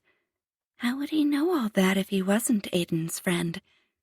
Kendall could count all the ways on her fingers and toes. "Okay, so he gets you in the car. What happens next?" "He gave me a Gatorade, and I drank it even though I wasn't really thirsty, but I didn't want to be rude or anything. We drove for a while. When I asked how far we were from Aiden's house, he said we were getting closer, that the house was in the mountains. Then I got super tired and fell asleep. When I woke up, I was lying in a bed, and the guy was there talking on the phone. I asked if it was Aiden, and he told me to shut up." "Did he do anything to hurt you at all?" "Do you mean did he rape me?" "Or touch you, hit you, force you to do things you didn't want to do?" Alina shook her head. "No. He got me some food from Taco Bell and another Gatorade, and I fell asleep again. I woke up just before we got to the truck stop, and I told him I had to pee." Kendall opened the picture app on her phone and showed Alina the picture of Frankie. "Have you seen this girl? Was she with you at any time?" Alina looked at the picture. "No, never seen her before. It's just me and El Creepo, unless she was around while I was knocked out." "Okay, Alina, I'll let you rest. I might want to talk to you later, though, okay?" "Sure." She looked over at the social worker. "When are they bringing my food? I'm hungry." Kendall nodded at Lewis, who gave Kendall a tight smile that said she wasn't looking forward to the next few hours, and opened the door. Adam jumped to his feet as soon as the door closed behind her. "Well?" "She says she didn't see Frankie." Adam seemed to deflate before her eyes. She grasped his bicep and gave him a reassuring squeeze. "Let's go see what Dickhead has to say." Chapter 14. Wednesday, midday, 15 hours, 10 minutes, 10 seconds missing. FBI offices were seriously swanky compared to the Denver PD. No years of grime smashed into the carpet on the floors, no hint of cigarette smoke in the paint from when it had been acceptable to smoke indoors and give your coworkers lung cancer. Everything was stark and bright and clean. Even the interrogation viewing room Adam was in felt cozier than the rooms he was used to. Comfortable seats, a large monitor on the wall so everyone could see, notepads and pens provided, stacked neatly on a table under the monitor. There was even a coffee station set up with a Keurig and every type of gourmet coffee currently on the market. Adam half expected a guy in a white coat with a towel over his arm, silver tray in hand, to take his lunch order. The interview rooms, however, those were the same everywhere. Small, so agents could crowd the suspect, uncomfortable chairs, and the heat was usually turned up to make it even more excruciating, more conducive to wanting to spill one's guts just to get out of there and breathe fresh air. But what was making Adam chuckle was the guy Kendall had chosen to assist her with questioning. Special Agent Marcus Thompson was a walking tower. Arms the size of a howitzer. Adam had needed to tip his head back when he'd been introduced to the man and was still working out a kink in his neck. He wanted to ask Thompson if he had to get his clothes custom made, but was scared shitless to do more than greet him. On the large screen, Kendall walked into the interrogation room, set a file down, and slowly pulled out her chair, never once looking at the man across the table from her. "Mr. Stalin, I'm Special Agent Kendall Beck with the Crimes Against Children Unit. I am advising you that this interview is being recorded, both through audio and video." She looked up from her file and feigned a smile. "Can I call you Gary?" "You can call me whatever you want, sweetheart." Stalin made a point of trying to look around the table to see her body. "If I had known the FBI had hot agents like you, I would have joined up." A salacious smile slid across the creep's face. A missed opportunity indeed. She pulled out a document from her folder and examined it. Your extensive criminal record, however, would most likely have precluded you from serving. Stalin's grin widened, and he pointed at Kendall. "Hey, you're the woman who jumped me in the ditch. I like the way you moved against me." He thrust his pelvis out a couple of times. "Made me horny." Kendall glanced at Stalin's groin. "I didn't feel a thing. Are you sure that thing works?" "Oh, it works, baby. I'll show you how well it works. You just find us somewhere private." He glanced up at the camera in the corner of the room. "Where all your fed buddies aren't watching. I'll lay down some hot pipe on you." Smooth talker. Is that how you pick up all those prostitutes? Sweet-talking them as you hand over your 20s? Stalin flipped her the bird. Kendall looked back down at the papers in front of her. "But let's talk about your lengthy criminal career. Arrested for soliciting minors on several occasions. One charge of kidnapping. How are you out of prison already?" "Good behavior." Kendall shook her head. "Tell me how you came to have a girl with you over 100 miles away from home." "She's my niece." "That's not what the victim is saying." "What victim?" He leaned forward and put his arms on the table. "Look, she asked me if I could give her a ride. She was looking to get out of town." "And you, what, decided to drive her 2 hours north, taking a rest overnight in the Springs out of the goodness of your heart?" Stalin patted his chest and opened his arms wide. "I'm a giver." "Where were you headed?" "Don't know. You'll have to ask her. She just said to drive north, so that's what I did." "Very generous of you." Kendall kept her gaze on Stalin. Adam knew Kendall was good at her job, but this was the first time he had seen her interrogate a suspect. It was impressive. "Like I said, You're a giver, Kendall referred back to her notes. And staying at the Colorado Adventure Motel last night? Also her idea. At least you popped for a nice room. What did that cost you? $35 for the night? 40. Big spender. Part of that whole giver thing I do so well. And what did you do with her in the room you so generously sprung for? Stalin sighed and looked up at the ceiling as if irritated. Read the sheet, Agent Beck. Adam pulled out his copy of the charging sheets.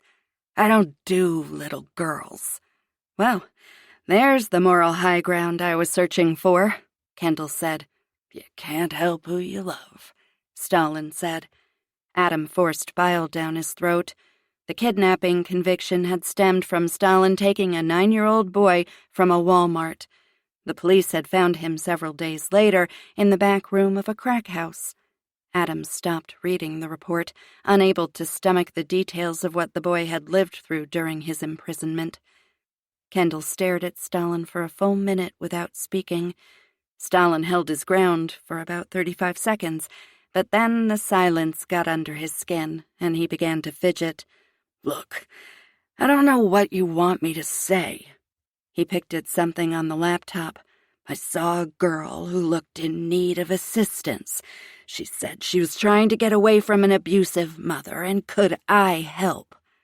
Kendall continued to stare for a few more seconds, then drew a breath in through her teeth. I just don't think you're telling me the truth, Gary. Stalin leaned back in his chair, arms across his chest, smirk in place. Not my problem, Special Agent Kendall Beck. Oh, but it is, Gary. The door opened, and the moment Adam had been waiting for did not disappoint. Agent Thompson stepped inside, and even from the viewing room, Adam could feel all the air being displaced. Stalin sat up, eyes wide, mouth open, hands gripping the seat.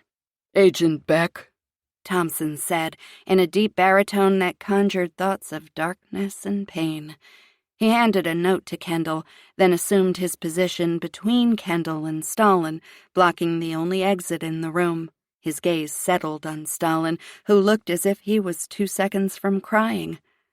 According to this note Agent Thompson just handed me. She looked up. Sorry, I guess you haven't been introduced. Gary Stalin, Special Agent Marcus Thompson. According to this note, you are not related to the girl who was in your custody at the truck stop today. She pulled a notepad from under the file and clicked her pen. Would you like to tell me what happened? She glanced up at Thompson, then at Stalin. The truth, this time. The sigh from Stalin indicated his resignation. I got a text to pick up a girl and take her to meet someone. Someone who? I don't know. I just get an address and a time. And I assume you get paid for this? Yeah. I accept the job and then get a notification from Venmo that a transfer has been made. So, in this text, you were told where to pick up the girl? Yeah. They gave me her name and a cover story. I was to pick her up and take her to her boyfriend. Once she got in the car, I gave her something to drink and started up I-25. Was the drink laced with something? Not as far as I know. is that what the toxicology report will say? Thompson asked. Stalin paled. Ketamine. Nice, Kendall said. He shrugged. I don't like a lot of conversation while I drive. Why stop in the Springs overnight? I had some other business there, and I was ahead of schedule to drop her off. And what was this business? Stalin wrapped his left hand around his right index finger and made an in and out motion. Adult? He said he was. The other agents in the room with Adam all groaned. Who votes to let Thompson take him out back and beat the fuck out of him before his ride from Pueblo gets here? All hands went up in the air. Was this business conducted in your room? Kendall asked. Stalin nodded. With the girl there. Stalin shrugged. She was out cold. I wasn't negatively influencing her or anything." Thompson shifted, and Stalin scooted his chair back. Kendall asked, "Where was the exchange location?" "Cheyenne." "Another hour and a half up the road. Lucky we stopped you before you got into Wyoming. Did you know it's a federal offense to transport a kidnap victim across state lines?" Kendall didn't wait for a response, and instead pulled a printed picture of Frankie out of the file and slid it across the table. Adam sat up in his chair and leaned forward. His breathing picked up speed in time with his rapid heartbeat. "Have you seen this girl?" Stalin shook his head. "Was part of the plan to pick up this girl on your way to Cheyenne and deliver her to your counterpart also?" "No, I wasn't even supposed to stop at all. Not even for the night. I was supposed to drive straight to Cheyenne and stay the night there, then give the other girl, not that one," he said, pointing at Frankie's picture. "The other one, to the guy I was meeting. Fuck." Adam glanced at his watch. What a colossal waste of time when he had little to spare. "I'm assuming you've missed your rendezvous time?" Kendall asked. "Long past." "We checked your phone, Gary. All the text messages have been deleted. Now, that's not to say we can't get them, but it'll take time." "Don't know what to tell you." Thompson stepped forward. Stalin shrank back. "I'm going to need the address of the meeting place in Cheyenne," Thompson said. Oh, yeah. Stalin is definitely pissing himself. Chapter 15. Wednesday afternoon, 16 hours, 31 minutes, 54 seconds missing. Laurie Arnold, Frankie's piano instructor, lived in a neighborhood not far from Mark and Poppy's home. It was a typical 80s two-car garage split level with a beige exterior and a zero-scaped front yard, artfully decorated with cacti and lava rocks of various colors. Many people in the state decided the hot Colorado summers with little rain made it hard to maintain a lush green yard without running the sprinklers every day, several times a day. That wasn't a good option where drought was imminent and the risk of devastating wildfires high. Kendall and Adam walked up the front steps and onto the small landing. Apparently, in an attempt to break up the desert theme the Arnolds had going on, they had chosen to paint the double front doors a warm orange clay color, the same color you'd find if you dug a foot down in the dirt. Colorado was known for its colorfulness, yet the color scheme of most neighborhoods throughout the state was some variation on the muted and dull dry landscape of the eastern plains. Only in neighborhoods without HOAs would the houses be painted with any color or character, which was a shame. Life was too short to be surrounded by beige. Kendall pushed the doorbell button and rocked back on her heels. The door swung open, revealing a woman in her late 40s wearing a T-shirt covered by a light cardigan and jeans. "Can I help you?" she asked. "Hi," Kendall said, pulling her badge from her jacket pocket. "Are you Laurie Arnold?" "Yes." Her gaze flitted to Adam and then back to Kendall's badge. She wrapped her cardigan tighter around her, eyes widening slightly. "I'm Kendall Beck with the FBI, and this is Adam Taylor from the Denver Police. We wondered if we could talk to you about one of your piano students." The woman visibly exhaled, and her shoulders dropped, a small smile on her face, most likely from relief that it wasn't something more. Typical reaction when law enforcement showed up at anyone's doorstep, guilty or innocent. There was always a sense of impending doom. "Oh, you must mean Frankie." She opened the door wider and stepped back, indicating with her arm for them to come inside. "Poppy called me this morning, just frantic, asking if Frankie was here and told me she was missing. I just can't believe it." Mrs. Arnold moved into the living room adjacent to the door. A leather couch sat in front of an oversized picture window. A baby grand took up the rest of the space in the living room. A painting of the mountains, which could also be seen by looking out the window, covered one wall. Please, have a seat. Can I get you some coffee or water? No, thank you, Kendall said, taking a seat next to Adam on the couch. Arnold pulled the piano bench out and sat on it. When was the last time you saw Frankie? Yesterday afternoon. Well, evening, I guess. Her piano lesson is at 5 and ends at 6.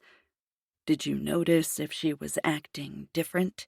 Did she seem upset? Adam asked. A small chuckle escaped Arnold's chest. No more than usual when she's at her lesson. I don't think Frankie likes taking piano as much as she did when she first started, about 2 or 3 years ago. But no, she didn't seem different than her normal preteen, exasperated self. I'm used to it. See it all the time in my school students as well as my private ones. They hit an age and everything is the end of the world and annoying, and adults couldn't possibly understand the perils they face. Kendall hadn't known Frankie long, but in the short time she had been exposed to Frankie and her friends, she had congratulated herself on not succumbing to the societal pressure of having kids. Preteen girls were hard enough to deal with at work. She didn't need to deal with them on her off hours. There might be murder involved, and Kendall liked her freedom too much. Has she ever talked to you about what's going on in her life? Complained about friends or family or any issues she was having? Kendall asked. Arnold's forehead wrinkled in contemplation. No, but then I'm too old to understand her problems. You could ask my nephew. He sometimes talks to her while she waits for her mom to pick her up. Finally, a glimmer of hope to move the investigation forward. Kids trusted other kids with what was going on in their lives. And your nephew is Luke Mathis. He's my sister's son. They moved to Maryland a while back. Luke's been having some adjustment issues since moving there, and my sister thought it might be good for him to finish high school with his friends out here. How long has he been here? Since the beginning of the year, start of the spring semester. What grade is he in? Just finishing up his junior year. So that makes him 17. Arnold smoothed out her barely shoulder-length hair. Young enough that Frankie may talk to him about things. Is he around? Yeah. She got up and went to the stairs leading down just off the kitchen. Luke? She called out. When there was no response, she pulled her cell phone from her back pocket and smiled at them. If he's gaming instead of doing homework, he'll have his headphones on and can't hear me. This is the only way to get him without having to go downstairs, which I avoid at all costs due to teenage boy smell trapped in the basement. I swear. She muttered almost to herself as she typed furiously on her phone. I don't know what's worse, the smell of sweat or the overpowering body spray to cover the smell of sweat. Kendall felt a little sick to her stomach at the thought. Arnold slid back onto the piano bench, hands between her thighs, and glanced at the stairs. He should be up in a minute. Kendall smiled at the woman. Do you think it's possible Frankie could have run away? Arnold's eyebrows knit together, and she frowned. Like I said, I don't really know her that well, but she doesn't seem the type to run away. But then I guess it's possible. Teenage girls sometimes feel overwhelmed with life, and any little thing can throw them off. A door opened, and the sound of feet heavy on the stairs filled the air. A tall boy with longish brown hair and a touch of acne trudged into the room. He glanced at Kendall and Adam, then at his aunt. Luke, these two would like to talk to you about Frankie. I told you she was missing, remember? I thought, since you talk to her more than I do, you might know something that will help to find her. Kendall and Adam stood. Kendall reached her hand toward the young man. Hi, Luke. I'm Kendall, and this is Adam. Luke shook her hand, and then Adam's. Are you guys cops or something? He asked, not particularly nervous. more curious, straddling the line of wariness. "I am," Adam said. "Kendall's an FBI agent." "Sick," he said, looking at Kendall with a hint of respect.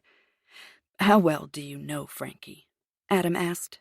"Not well, really. We talk sometimes when she's waiting for her mom to pick her up and I'm skateboarding." "Did you talk to her yesterday?" Kendall asked. "Yeah." "What did you talk about?" Kendall sometimes hated questioning teenagers.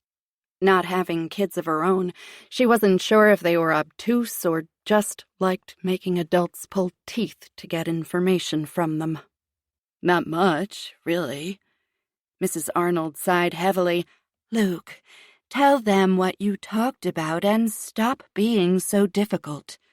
Anything you can tell us, even if it might seem like nothing, could lead to something," Kendall said, trying to soften the blow, but grateful Mrs. Arnold had stepped in and hammered the kid a bit. Luke shrugged. "She talked about her hockey game mostly. I've never played, so I don't really get it. But I just let her talk." "Did she say anything about having an issue with anyone on the team?" Adam asked. "I think there was one kid she said was an asshole." He quickly glanced at his aunt, a blush reddening his cheeks. "But that was a couple of weeks ago. Sort of was a joke to her, but she could have just been trying to play it off as nothing. I don't know." "Anything else you remember about the conversation?" Kendall asked. "The conversation? No. But when her mom pulled up, she got out and yelled at Frankie to get into the SUV, and then she told me to stay away from her daughter. She was really pissed, slammed her door when she got back in and sped away." Well, that was something Poppy hadn't told them about. A quick glance at Mrs. Arnold, eyebrows drawn together, told Kendall she hadn't been told about the incident either. "Why was she upset about you talking to Frankie?" Luke shrugged again and stared at his feet. "Was there anything she could have mistaken going on between you two?"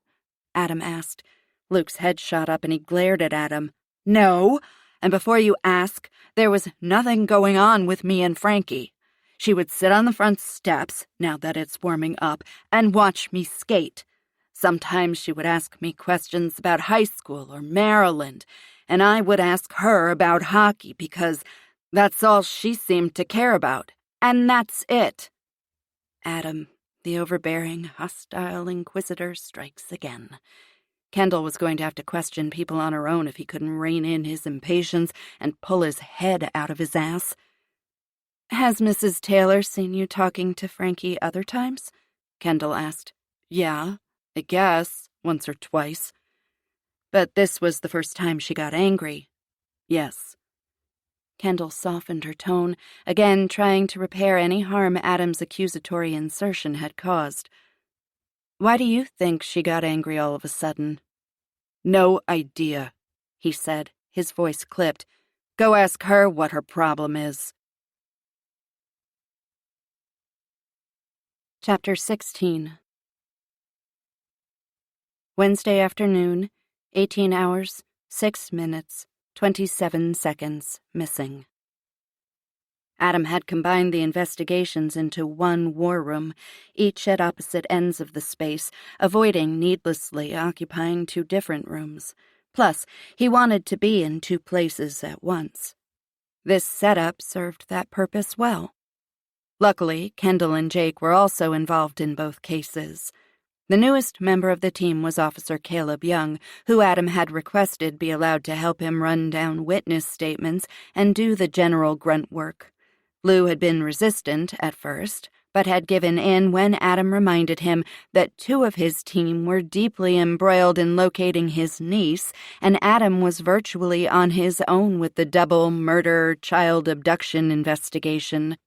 A bit of bullshit, but Lou had bought it, and Adam got his dedicated worker bee. "I think we should start with what we know so far on the double homicide and get that out of the way before we move on to the other case." Adam was finding it more difficult with each passing hour to mention his niece by name in relation to the case. Time was going by too quickly, and he was desperate to slow it down and find Frankie alive.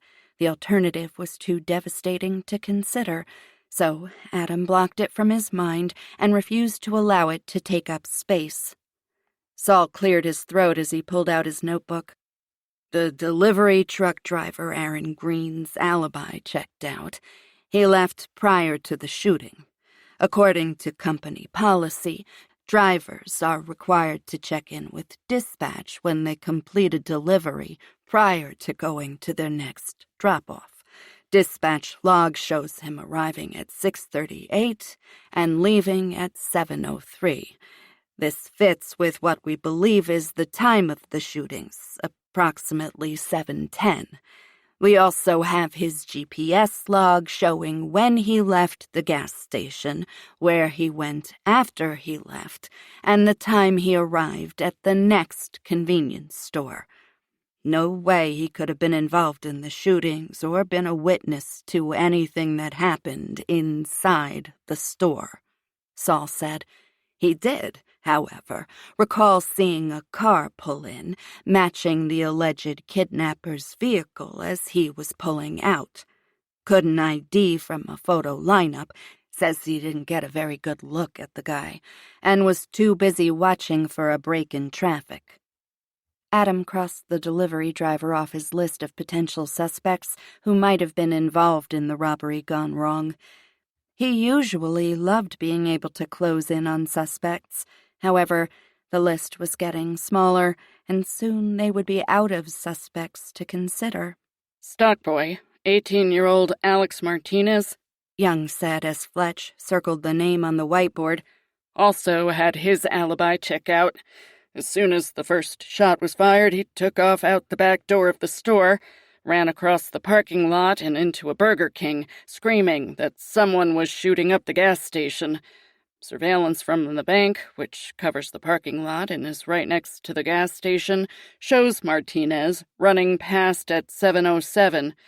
BK security video shows Martinez entering the Burger King at 7:08. He practically jumps behind the counter. Apparently scared the shit out of the breakfast patrons, who only heard that there was a shooting. Many of them crawled under their tables. The manager called the police. 911 recording matches Martinez's version of events. Have we found anyone who knows anything about our bad guy kidnapper? What's his name again?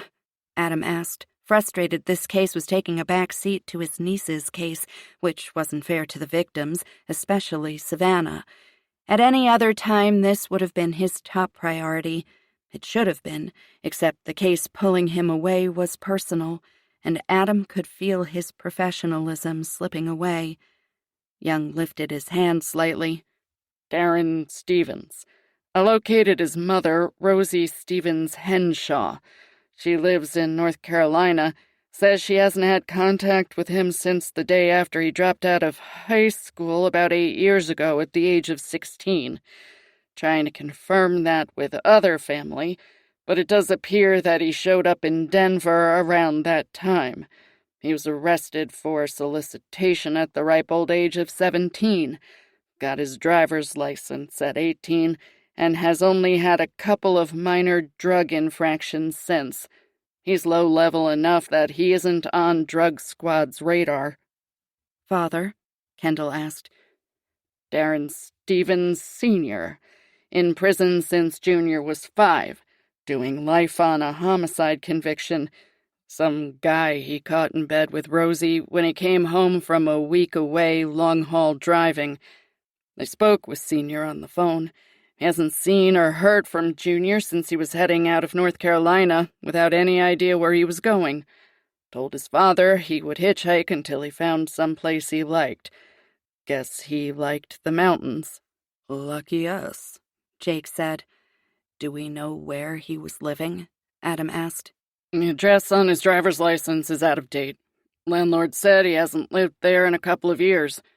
Drug squad is asking around to see if they can come up with some people who may know him.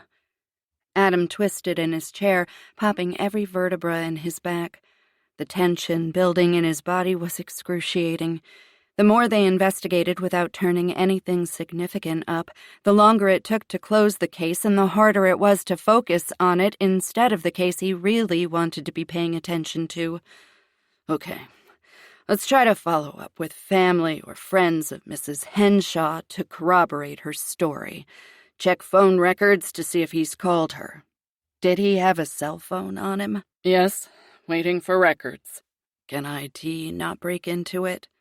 It has a bullet hole through it. Well, fuck. Adam exhaled. Let's keep on top of trying to get the cell records as soon as possible. Talk to Sherry Colburn and see if she can put this on the fast track. Let her know it's part of an investigation into a kidnapped child. That should motivate her. Adam clicked his pen a few times. Best not to mention my name. Young stared at Adam for a moment, then looked away, but Adam caught the shit-eating grin on the kid's face. Young was probably the only person in the building who hadn't heard the sonic boom that occurred every time Adam was in Sherry's presence following the breakup of their tumultuous romantic relationship. Sherry worked in IT forensics for the police department and was living proof of why you should never fish off the company pier. Most everyone on the force knew way too much about Adam's anatomy and inadequate sexual prowess. What do you think about enlisting the media's help to find out more about him? Kendall asked. Not a bad idea, Adam said, and he meant it. He just hated asking the media for help. It felt like opening a door that couldn't be closed.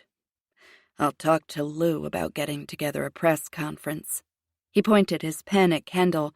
But if I have to go in front of the press, you have to be there too. It will carry more weight if the FBI is involved.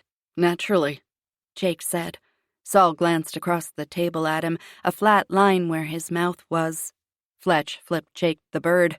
Kendall smiled and fist-bumped her partner. Ah, camaraderie. Okay, let's move on to the other case, Adam said, pulling the file with Frankie's name out and opening it. Any luck with the truck stop guy after Kendall and I left? Jake shook his head. Unlikely it's part of the current case. We continued to question Gary Stalin, low-level dickhead, most likely part of an online predator setup down in Pueblo, getting more popular these days, with kids having unfettered access to online forums at younger and younger ages. I made a call down to the FBI agency in Pueblo, and they're currently on their way to pick up both Stalin and Alina and remove them from our hair and our jurisdiction. So why don't we think they're part of this case? Adam asked, tapping his finger on the file. Neither one was in the area when Frankie was taken. CCTV from the Home Depot parking lot shows Stalin pulling to the back of the lot and Alina getting in the vehicle after the time Frankie went missing. Damn. It had been a long shot, and Adam knew from Kendall's interrogation of Stalin that he was most likely not involved. But the clock was ticking, and Adam was no closer to finding his niece than he had been last night. On an unrelated note, but since all of you were involved in the Reaper case, that got Adam's attention. He glanced across the table at Kendall. Her face had paled. He knew she still carried around a massive load of guilt over the death of her friend at the hands of a madman who was after her. The resolution of that case had done nothing to heal anyone's hearts. In fact, it had done more harm than good as far as Adam could see, except that a serial killer had been on the justice end of Kendall's bullet right through the heart. A call came in from a detective in Asheville, North Carolina. He says he has a couple of cases with similarities to the Reaper. He put his case info into NCIC, and our case popped up. What the fuck? That dude's dead. No way he could be in fucking North Carolina, Fletch said. Slow your roll, Obadiah, Saul said. Adam lifted his head and stared at Saul for further explanation. His actual first name, Saul said. Man, Saul, Fletch muttered under his breath. How did I not know this? Adam said. Saul shrugged. Oh, this is all sorts of gold, Kendall said. Adam would have to thank Saul later for this gem. No, Fletch said, pointing his finger at each of them as if it were some type of threat. No one but my mom calls me that. Whatever, Obadiah, Jake said. Best of luck getting that cat back in the bag. Fine, but it stays inside this room, agreed? Fletch pleaded. Really depends on how much money you got on you, Obie, Kendall taunted. Fletch ran his fingers through his hair. Fuck me.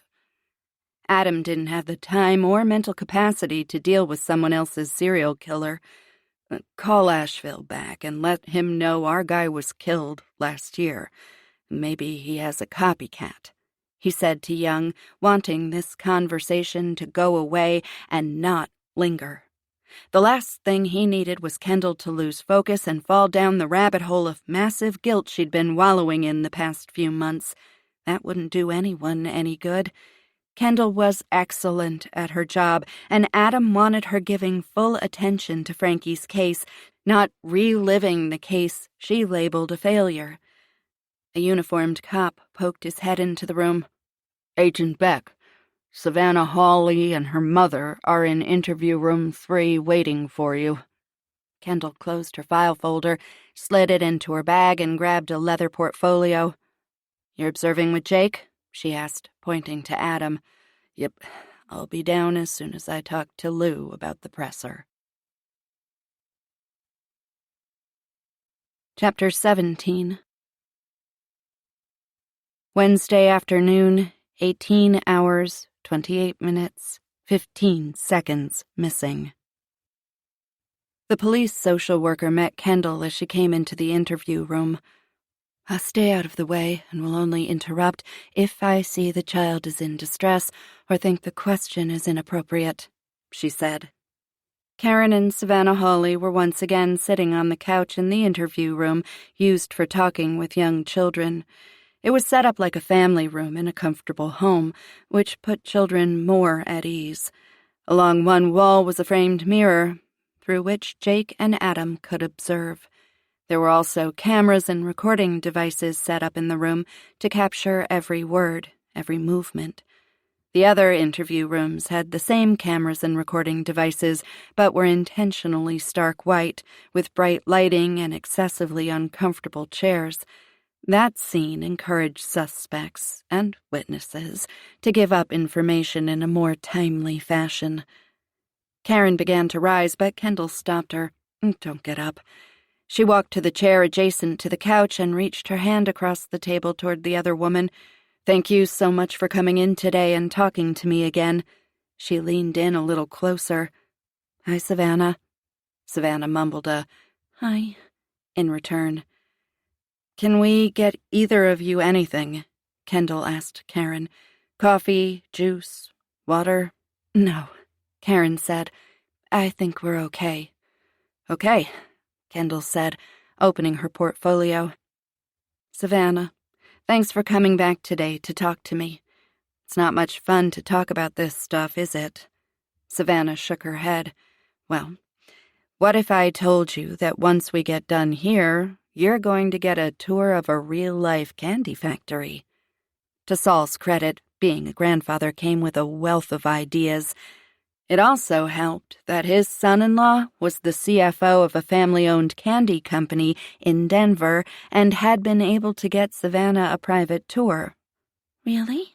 Savannah asked, the first bit of joy Kendall had seen on the girl's face since she'd met her.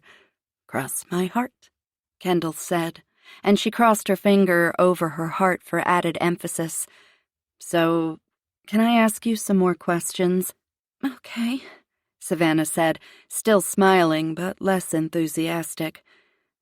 You said that you got to the convenience store and the man driving the car took you out of the car and told you to stay near him. Is that correct? Yes, Savannah said. Kendall sometimes hated talking with kids. Yes, they were almost always truthful when they provided information, but getting that information out of them was an exercise in patience. It was typically the only time Kendall exhibited patience, but it took a toll on her. The faster she received information, the sooner she could act on it. And with cases involving child abductions, time was always of the essence and seemed to slip away faster than information came in. "Can you tell me what happened when you went inside the store?" "People got shot," Savannah said, tears instantly forming on the lower rim of her eyes. "What happened when you first entered the store, before the people were shot? Did the man pick up any items off the shelves? Did it look as if he was going to buy anything?" Savannah shook her head and wiped the tears from her cheeks. "No, he sort of looked around the store, then he looked at his watch, I think, and said the F word. When the lady at the cash register asked if she could help him, he pulled out a gun and told her to give him all the money in the cash register." "And did she do that?" Kendall asked. "I thought so, but then the guy let go of me and ran around the counter, and he was screaming at her." "Do you know what he was saying to her?" "Something about what the—" She glanced at her mother, then back to Kendall. "What was she doing? Then I heard the lady scream and a really loud explosion or something." "What did you do when this happened?" "I ducked and tried to get out of the way, so I hid in the corner. I was so scared. I didn't know what was going on." "That's completely understandable. Anyone would have been scared. It was really smart of you to get out of the way, though," Kendall said, reaching over to rub Savannah's arm. "What happened after that?" "A man was there, a different man, and he yelled at the guy and then shot him." Savannah's whole body shook with the memory. Where did the other man come from? Was he outside and then came in? Savannah shook her head again. "No, I don't think so, 'cause I was thinking I should try to go to the door and get out, but I was so scared I couldn't move. I didn't see him come in, though." Karen Hawley's chest rose and dropped in quick succession. Kendall was sure the woman was about to pull the plug on the interview at any moment. This must be excruciating for her, hearing the gruesome events her daughter had been through. Kendall focused back on Savannah. The little girl looked at Kendall, her eyes pleading for them to be done. "Sometimes this job sucks." "So he was probably already inside the store when you came in?" Kendall asked. Savannah nodded. So far this was matching the account the Good Samaritan, Melvin Craig, had given them. "You said the other man yelled at the man who brought you to the store. Do you remember what he said to him?" "He was screaming at him and saying, 'What are you doing? Why did you shoot her?' and stuff like that. Then the one guy told the other guy to, F off, and then he pointed the gun at the other guy and the other guy shot him." Kendall needed to slow her down so everything was clear. "Okay, so the guy at the back of the store shot the man you came with?" "Uh-huh." "Did the man at the back of the store have a gun with him? Did you see him take it out?" Kendall already knew Craig had picked it up off the floor, but she wanted to reconfirm everything that took place in the store to the extent she could. "No, he got it off the floor, but I didn't see it there when we came into the store." "Okay, what happened after the man was shot?" "The man grabbed me and ran out of the store with me." "The man from the back of the store grabbed you?" Savannah nodded. "Did you see him drop the gun he had picked up?" "No. When the mean man was shot, he fell next to me. His eyes were open, but there was a lot of blood. I didn't want to see him, so I closed my eyes, and I was screaming, and all I could hear was the gun going off in my head, so I covered my ears to get it to stop." The girl was full-on sobbing, so Kendall took a break and let the girl snuggle into her mother and calm down a bit. "How much longer do you foresee this interview going on, Agent Beck?" the social worker asked. "I just have a few more questions. Shouldn't take long." The woman nodded and took her seat again. Kendall wanted nothing more than to allow Savannah to get on with her life and try to banish the demons from her mind. but she needed a little more information before that could happen. Savannah was tucked into her mother's side, but the sobbing had subsided, and she was breathing normally again. "Savannah, I know this is so hard to talk about, and I promise I am almost done. But I just need to ask you a few more questions. But nothing about the shootings, okay? I need to know what happened when the man took you from the store.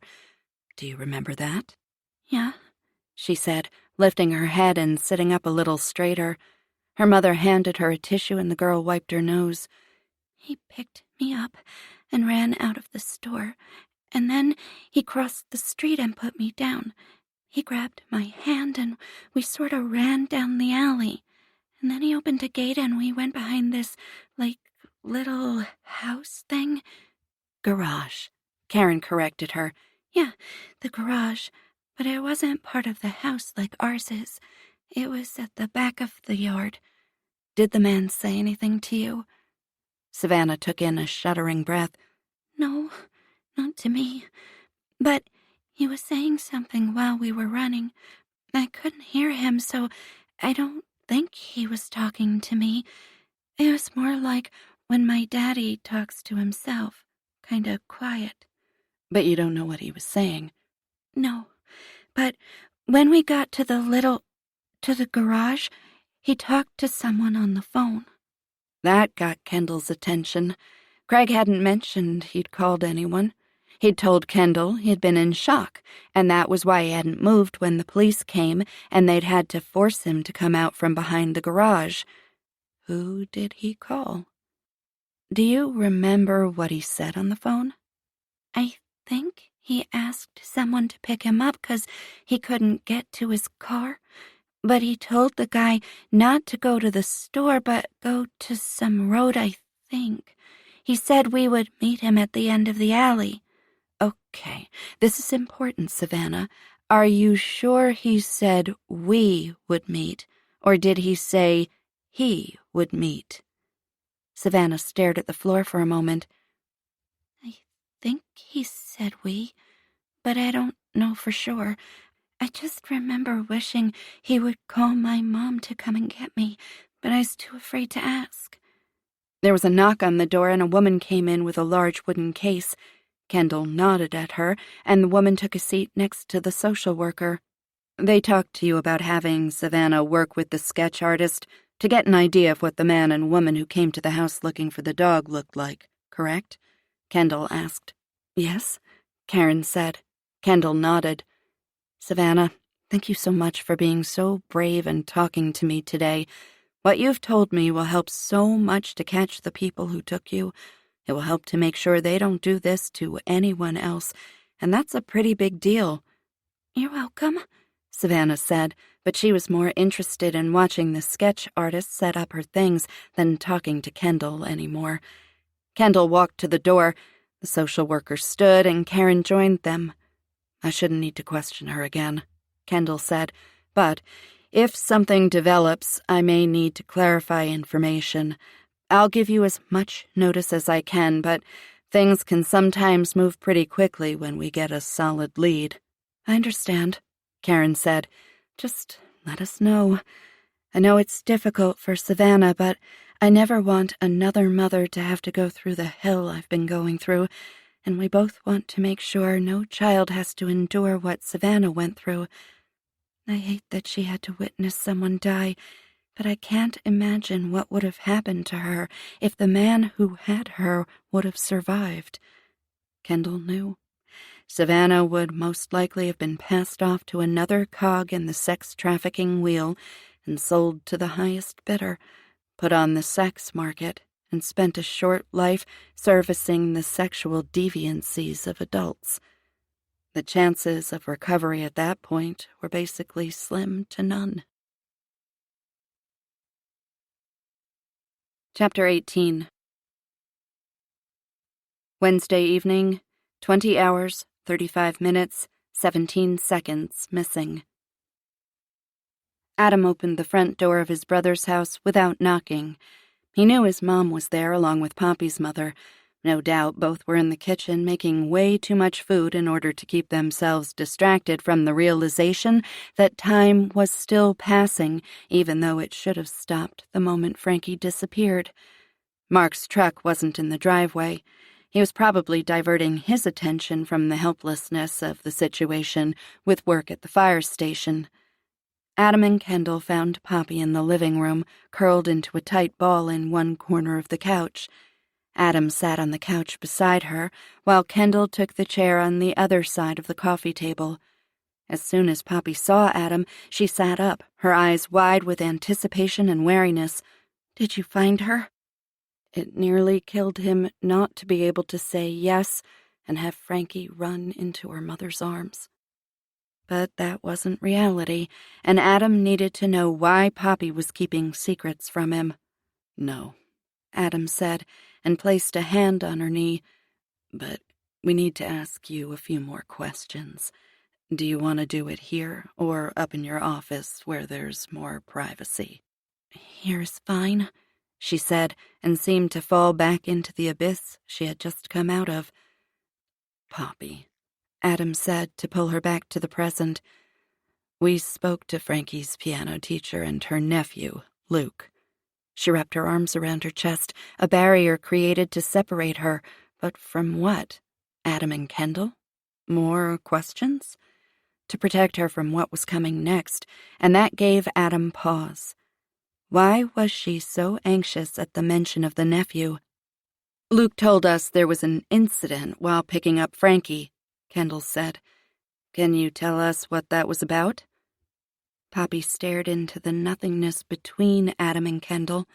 Her body had stiffened, and her arms wrapped tighter around her, so much so her knuckles were white from gripping her upper arms. "It was nothing. I asked him not to talk to Frankie." "Why would that bother you so much?" Kendall asked. "He's too old for her." The answer was flat, with no further explanation. "Was she in a relationship with him?" Kendall pushed. "It would be weird for a 17-year-old boy to date a 12-year-old. Fire flamed in Poppy's eyes, and she glared at Kendall. "Look, I realize you don't have kids of your own, so you have no idea how quickly things can go badly between a girl Frankie's age who's just starting to get interested in boys and an older teenage boy who can manipulate her. It happens in the blink of an eye, and I won't have Frankie hurt by anyone if I can help it." Whoa. Adam had never seen Poppy so quick to anger. It was a side she'd never let out before, and he wondered how well he knew his sister-in-law. According to Luke, nothing was going on. They would just talk while she was waiting for you to pick her up, Adam said. Poppy snorted. "You're as naive as she is, Adam." She nodded toward Kendall. "You have no idea the things boys can do and say to get what they want from a young girl. That is not going to happen to my daughter." "How did Frankie feel about you yelling at Luke?" Kendall asked. "I didn't yell at him," Poppy spat out. "According to Luke, you ordered Frankie into the Explorer and then railed on him for talking to her. Why would he lie about that, Poppy?" Adam asked. He was about at the limit with his sister-in-law. This was a part of her he did not like. What the hell was going on with her? And why was she holding back information when her daughter was missing? "Poppy," Kendall said in a soft voice, "how was Frankie when you got into the Explorer after your discussion with Luke?" "She was mad," Poppy said, her gaze fixed out the front window. "How mad?" Adam asked. Poppy shrugged. "Mad enough." Adam jumped to his feet, rage bursting like lava from his chest. "For fuck's sake, Poppy! Why the hell are you refusing to give me answers? Straight answers. Your daughter is missing, and you're going to choose now to hold things back?" Running his fingers through his hair, he took a deep breath, knowing he needed to calm down. Poppy's mother came into the room, wringing her hands on a dish towel. "Everything all right in here?" Tears streamed down Poppy's face, but she didn't look at Adam or respond to her mother. "Everything's fine," Kendall said, getting up and escorting Poppy's mother back to the kitchen. "Nothing to worry about. We just need some information from Poppy, and we'll be out of here." Adam dropped back onto the couch. "I need for you to be 100% honest with me, Poppy, because I think you've been holding out on me, and for the life of me, I can't figure out why. Did you and Frankie have words after you picked her up from her piano lesson?" Poppy nodded. "Yes, she was furious with me. Yelled at me all the way to the rink, said I was ruining her life, that Luke was her friend, and now he probably hated her because of me. I asked her what was going on with the two of them, and she screamed at me some more about how nothing was going on between them, and probably never would now because of me." Adam grabbed a tissue from the box on the coffee table and handed it to Poppy. "Thank you," she said, dabbing at the tears in her eyes. "I asked her what she meant by that, but she just said she hated me, and then shut down and refused to talk to me. When we got to the rink, she got out and grabbed her bag from the back before I had an opportunity to turn off the car." Poppy glanced at Adam. "That's the last time I talked to her, Adam. What if those are the last words she ever says to me?" Adam scooted closer to his sister-in-law and put an arm around her shoulder, drawing her into him. He kissed the top of her head. "It won't be, but Poppy, you have to be straight with me about everything. If I don't have all the information, I can't do my job." He pulled away and looked her in the eyes. "If you feel weird telling me, tell Kendall, okay? But no more keeping secrets. This is too important, and nothing is worth keeping a secret about. Not when it comes to Frankie's safety." Poppy nodded, but Adam wasn't sure he believed she wouldn't decide what was relevant to the investigation and what she could keep to herself. He wasn't even sure why she hadn't told them about the argument. It seemed like normal teenage stuff, which he guessed was why she hadn't thought it was important. "Is there some reason you suspect more's going on between Luke and Frankie, or that something could happen?" Kendall asked. "No," Poppy said and blew her nose. "I mean, I think she has a crush on him, and I don't want her or him to think anything can happen between them. Not ever." Adam gave Poppy a hug, and he and Kendall said their goodbyes, promising to check in and to update the family with any new leads. Out on the front porch, Kendall turned to Adam. "So, in light of this new evidence, should we be reconsidering this as a runaway?" Adam inhaled deeply and released it. "I don't know. I find it hard to believe Frankie would run away, but there are still too many questions, and something definitely seems off about Poppy. Maybe Frankie knows her mother is having an affair, if she is," Adam interjected. "Okay, but if she is, and Frankie found out, and then on top of Poppy embarrassing her in front of a boy she may have a crush on, and Mark did say he thought Poppy and Frankie were having a tough go of it lately, whether it be preteen hormones or whatever, which doesn't matter, except that they're arguing more than usual. All of that could add up to Frankie just needing to get away from her mother." Adam shook his head in disbelief at what was happening to his family. "I find it hard to believe she would leave without talking to Mark. They're so close, Kendall. You've seen it. She's his mini-me. I can't imagine she would be gone for this long without talking to her dad." "Well, it's still a possibility," Kendall said. "I think you should have Saul get someone to re-interview the parents, teammates, and friends. See if she's hiding out somewhere." In a slew of dreadful potential outcomes, Adam couldn't help but pray this was the answer to his niece's disappearance. Chapter 19. Wednesday evening, 21 hours, 32 minutes, 56 seconds missing. The sun slipped over the western range, the blue sky darkening with every passing minute. Soon, the sunlight would be replaced by the city lights twinkling with stars in the open Colorado night sky. Kendall had been born and raised in Colorado, and except for the time she'd spent at Quantico when she first entered the FBI, she had lived there all her life.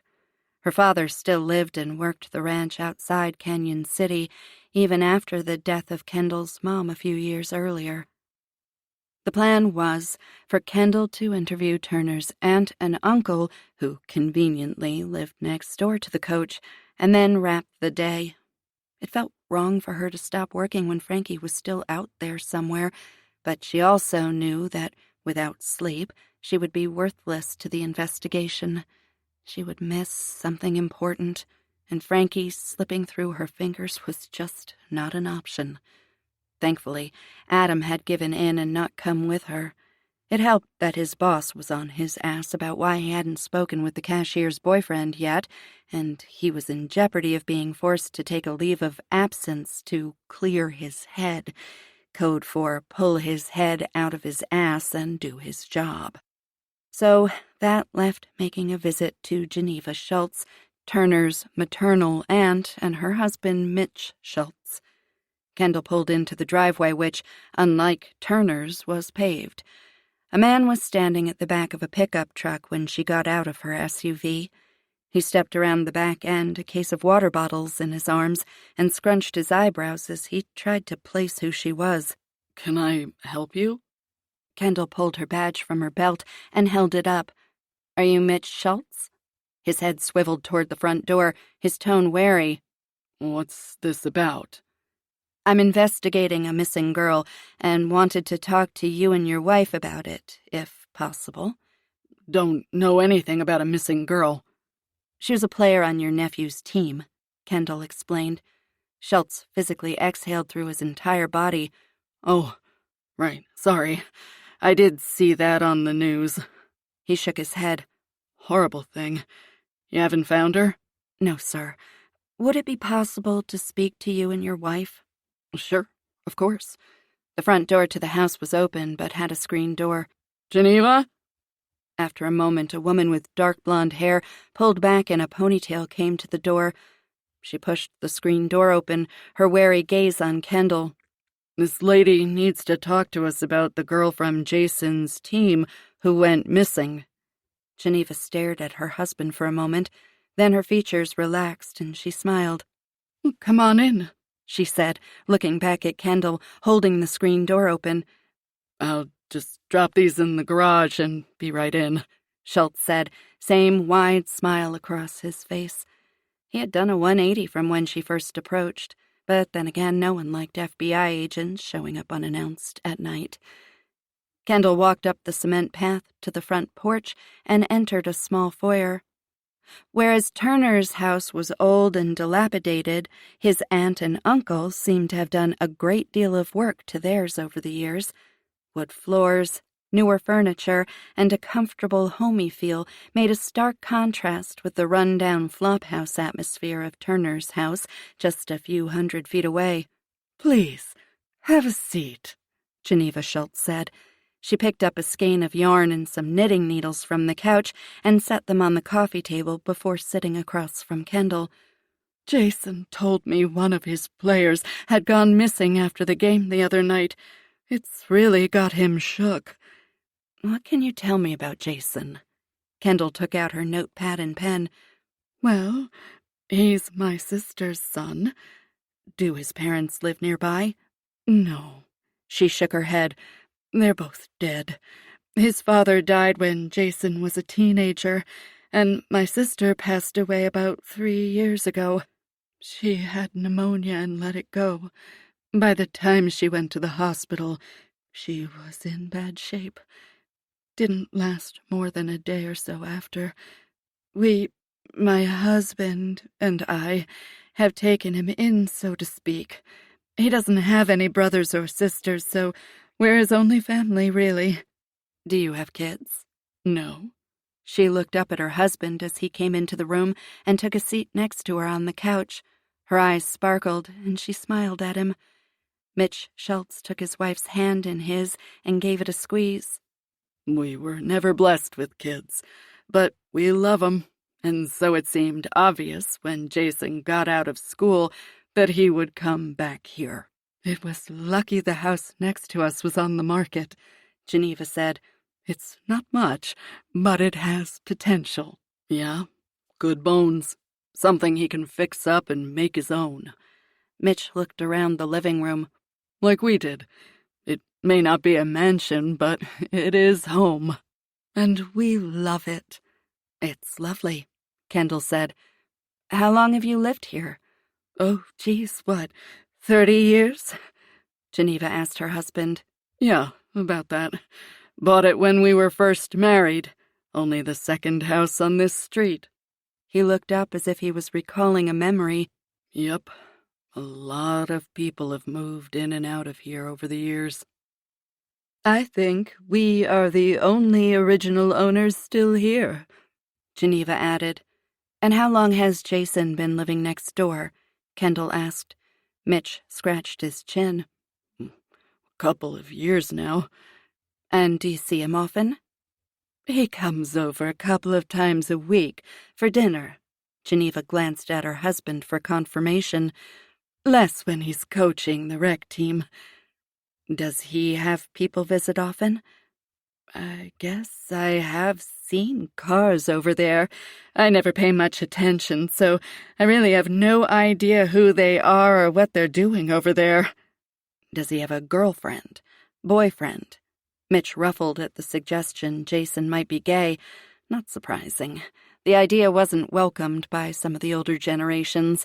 Although people were starting to accept the concept of love is love more readily these days, there were still some holdouts. Those people who said they were okay with the gays as long as it didn't touch their family. Kendall got the feeling Mitch and Geneva Schultz might fall into that category. He hasn't said anything about having a special someone in his life, Geneva said. Certainly hasn't introduced us to anyone. So, the people he has over, would you say they're age-appropriate for him? For instance, does he have any of the players over? Like we said, we don't keep tabs on him. He's an adult, and we like to respect his privacy, Mitch said, suddenly gruff. But, that said, we haven't seen anything that would be considered untoward. I know I've never seen any young people over there, Geneva added, softening the statement. Kendall glanced around the room. On a table behind the couch were what appeared to be stacks of folded clothes, and by the look of the sizes and designs, the clothes were for children. Do you have nieces or nephews who come over? Geneva followed Kendall's gaze. When she turned around, she had a smile on her face. Oh, no, we don't. But we do babysit some of the children in the neighborhood. Sort of an in-home daycare? Kendall asked. No, nothing like that. Some of these families don't have the resources to pay for daycare, Mitch said. And many have jobs that don't have regular hours, or they may get called into work and don't have anyone to watch the children, Geneva said. So we help out by watching them. That's nice of you, Kendall said. It's neighborly. It's what we do here. Look out for each other and pitch in where necessary. And the clothes? Kendall pointed to the pile on the table. Well, like Mitch said, many of these people don't have a lot of money, so I sometimes find gently used clothes at the consignment shops around here and pick things up for the kids. It doesn't cost me much, and it helps out the families. It's our way of filling that void of not having kids or grandkids of our own. So, I know you said you don't really pay attention to what is happening at Jason's, but If you could think back over the last 24 hours, do you recall seeing anything unusual at Jason's house? Any strange noises? No. Mitch said. I know you're doing your job, Geneva said, but really, you're wasting your time. Jason would never do anything to harm any of his players. He loves those kids, loves being their coach. Has he ever mentioned any of the players specifically? Discussed issues he's having with any of them or their parents? Well, Mitch drew the word out as he stroked the stubble along his jaw. There are always parents who give him shit about how he's coaching. You know, why isn't my kid playing more? Why is that player getting special treatment? You know, that kind of stuff. It's bound to happen. Hell, I probably did some of that when Jason was playing elite hockey before going to college. You want to make sure they're in front of the college scouts. That's how these kids get scholarships. And did Jason get a scholarship? Full ride. To the University of Wisconsin. Geneva let out a heavy sigh. Oh, he was so disappointed when the doctor said he should stop playing, and shared that with all the NHL scouts. Mitch spat, no mistaking how he felt about the situation. He was just heartbroken when he couldn't play in the NHL. It was a dream he and his dad had for him. She smiled, but there was no joy. Along with Mitch, she added as an afterthought. I'm just so happy he was able to get a coaching job. He's hoping he can make it to the NHL that way. What about Frankie Taylor? Did Jason ever mention anything about her? Geneva glanced at Mitch. Doesn't sound familiar to me. Did he mention her to you, honey? Nope. Never heard of her before seeing her on the news. Mitch looked at his watch, the universal signal that Kendall had outstayed her welcome. She closed her notebook and fished a business card from her pocket. No use trying to bleed a turnip.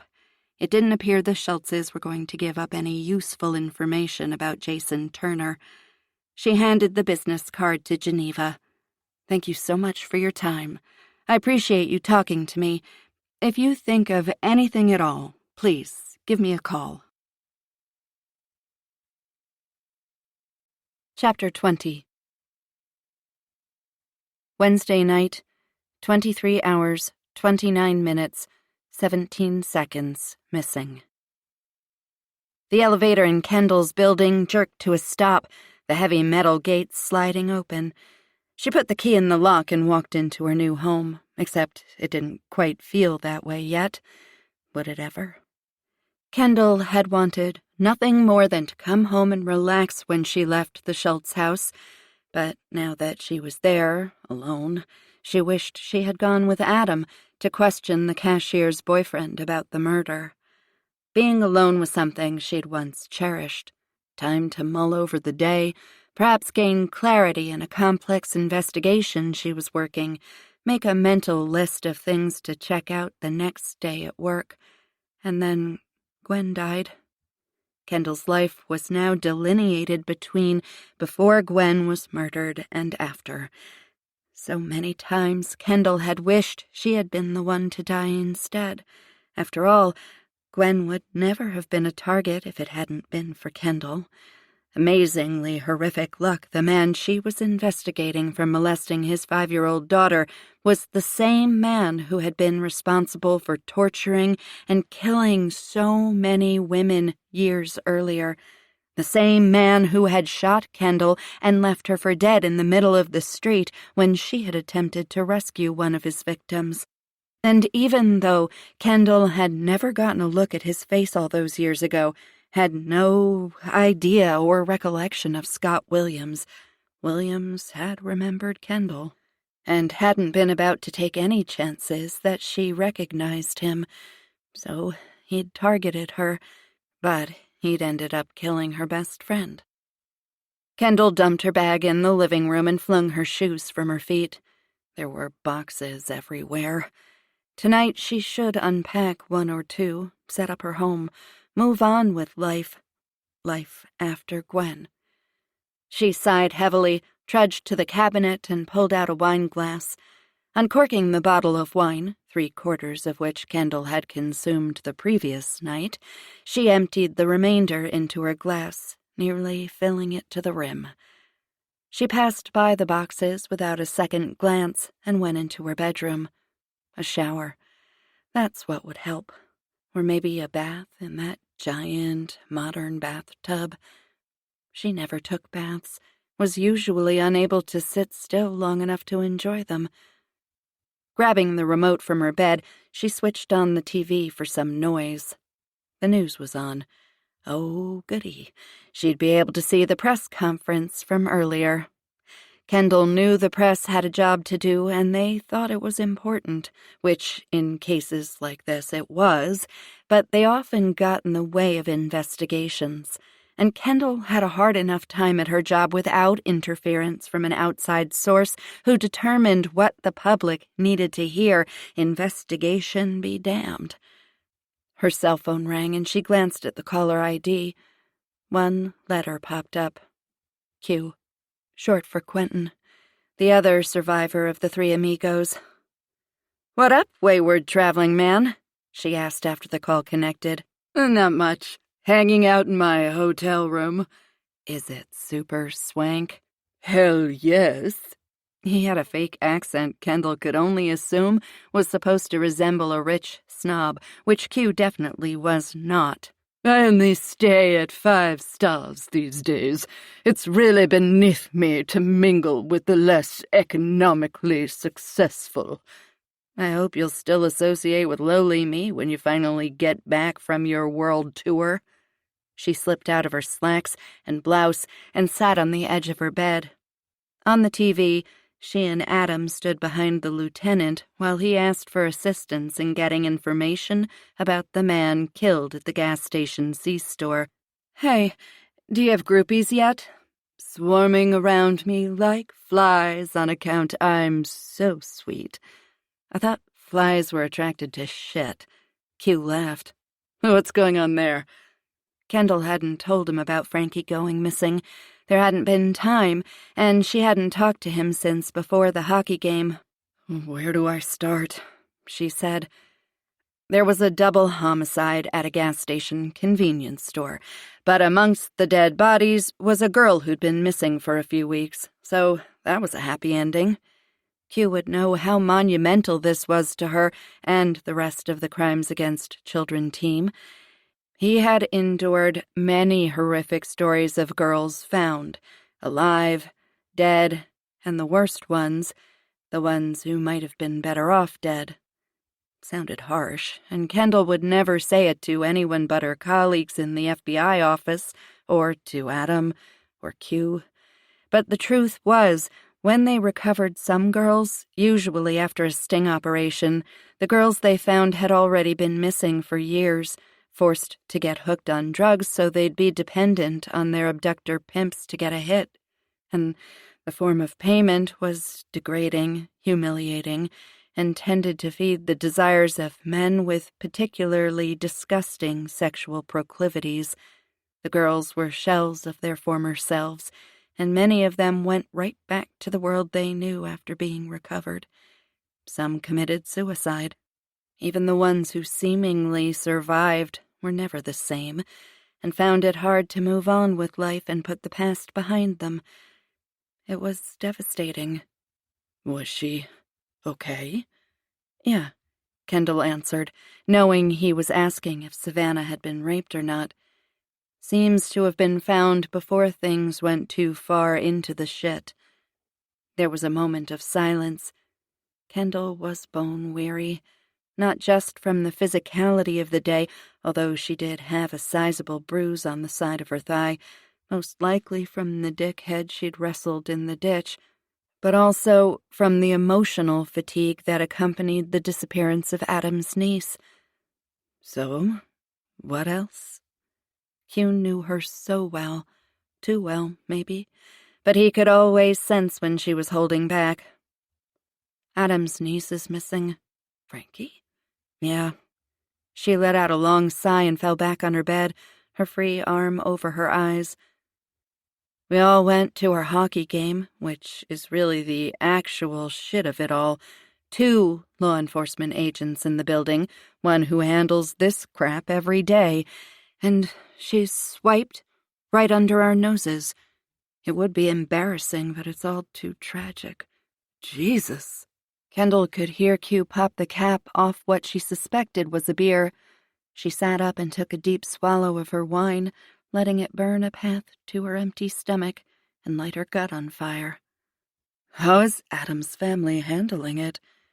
Kendall shrugged reflexively, even though he couldn't see her. You know. Yeah, Q said, and she knew he did. Do you need for me to come back? I could try to get a flight out in the morning. Well, I would love to have you here, so I could cry on your shoulder about how revolting people are and how my life is one heinous day after another. There is really nothing you can do. I'm balls to the wall with these 2 investigations. I just got home, and I'm going to sleep soon, so I can get in another 15 to 18-hour day tomorrow. Q let out a sigh on the other end. I really do appreciate the offer, but you know how I get during an investigation, and right now I have 2 big ones on my plate and not enough hours in the day. It won't do either Frankie or Adam's family any good if you're run down and not at your best. Order some food. Something substantial, not beige and deep-fried, before you pass out. She smiled. This was why she loved this man so much. He was the brother she'd never had and always dreamed of. I will. Thanks for taking care of me, even from afar. No worries, he said. Tell Adam I'm sorry about his niece. I will. Good night, Q. Sleep tight, Kay. She ended the call and lay back on her pillow, closed her eyes, and promptly fell asleep. Chapter 21. Wednesday night, 23 hours, 29 minutes, 17 seconds missing. Adam knocked on the front door of the house where the cashier, Ashley Collins, had lived with her baby and her boyfriend, Vincent Abuelo. It was getting late, but Adam couldn't help that. There was no telling what tomorrow would bring, and he might not have another chance to talk to Abuelo for a few days.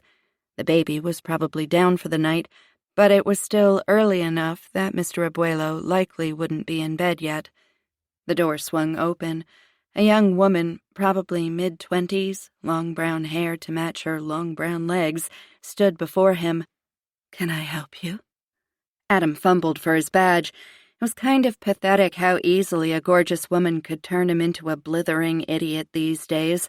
Adam chalked it up to not having had sex in so long, he could easily become a monk. If guys had hymens, Adam's would have grown back by now. He wasn't even sure his dick actually worked anymore. Did you forget how to move if you went too long without sex? Or was it like riding a bike? "Hello?" the woman asked. Well, fuck. I'm sorry. He held up his badge. I'm Detective Adam Taylor with the Denver Police Department. Does Mr. Vincent Abuelo live here? Yeah, let me get him. She turned and left Adam standing in the open doorway for what seemed like a lifetime, but was probably just enough time for Adam to pull his head out of his ass and remember he was investigating the murder of this man's girlfriend, the mother of his child. Which brought up a question. Who was the young hottie who'd answered the door? Girlfriend? If so, was she living here? A tall, equally good-looking man came to the door. "Yes?" he asked. "Mr. Abuelo." "Yes. Can I help you?" "I'm Detective Adam Taylor. I'm investigating Ashley Collins's murder. Do you mind if I ask you a few questions?" "Of course," Abuelo said. "Please, come in."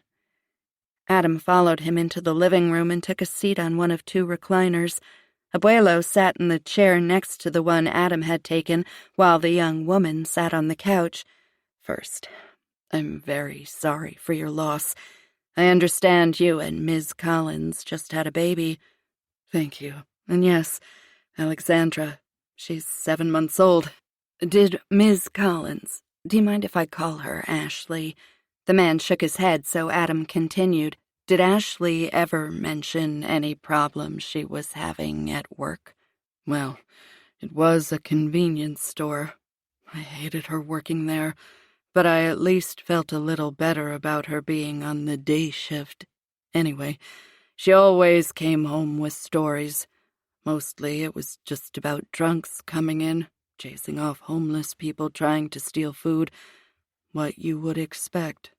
But nothing directly targeted at her. You think this guy intentionally came in and shot her? Abuelo leaned forward a bit, a scowl on his face. I thought this was a robbery gone bad. And it does appear to be, Adam confirmed. We're trying to cover all the bases before we close the case. Abuelo sat back in his chair, but Adam could tell he wasn't completely convinced. Does the name Darren Stevens mean anything to you? Abuelo's eyebrows furrowed and he frowned. No, doesn't sound familiar. Ashley never mentioned him. The frown remained in place, but Abuelo cocked his head to the side, his gaze penetrating Adam. Never heard the name before.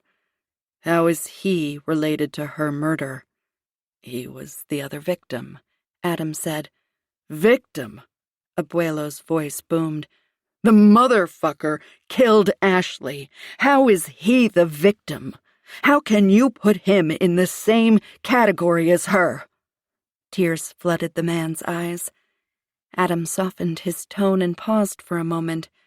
I'm sorry. I understand where you're coming from, and I apologize. Simply stated, he is the other person who died in the store. And why do you think I know him? Do you think I had something to do with this? Maybe. No. Adam shook his head. I'm trying to establish if Ashley ever said anything about this guy. Perhaps he's a frequent customer she got to know or she had a problem with. We're trying to ascertain if this was planned or if it was random. No, Abuelo said and shook his head. Never heard of him. Mr. Abuelo, I know this is hard and the timing isn't good. There's nothing I would like more than to give you a few days to grieve, but I'm under the gun on this one, so I'm going to have to ask you some hard, potentially uncomfortable questions about Ashley. I know the first instinct is to protect her, but I really need for you to be straight with me. Adam paused, unsure if he should divulge the next nugget of information.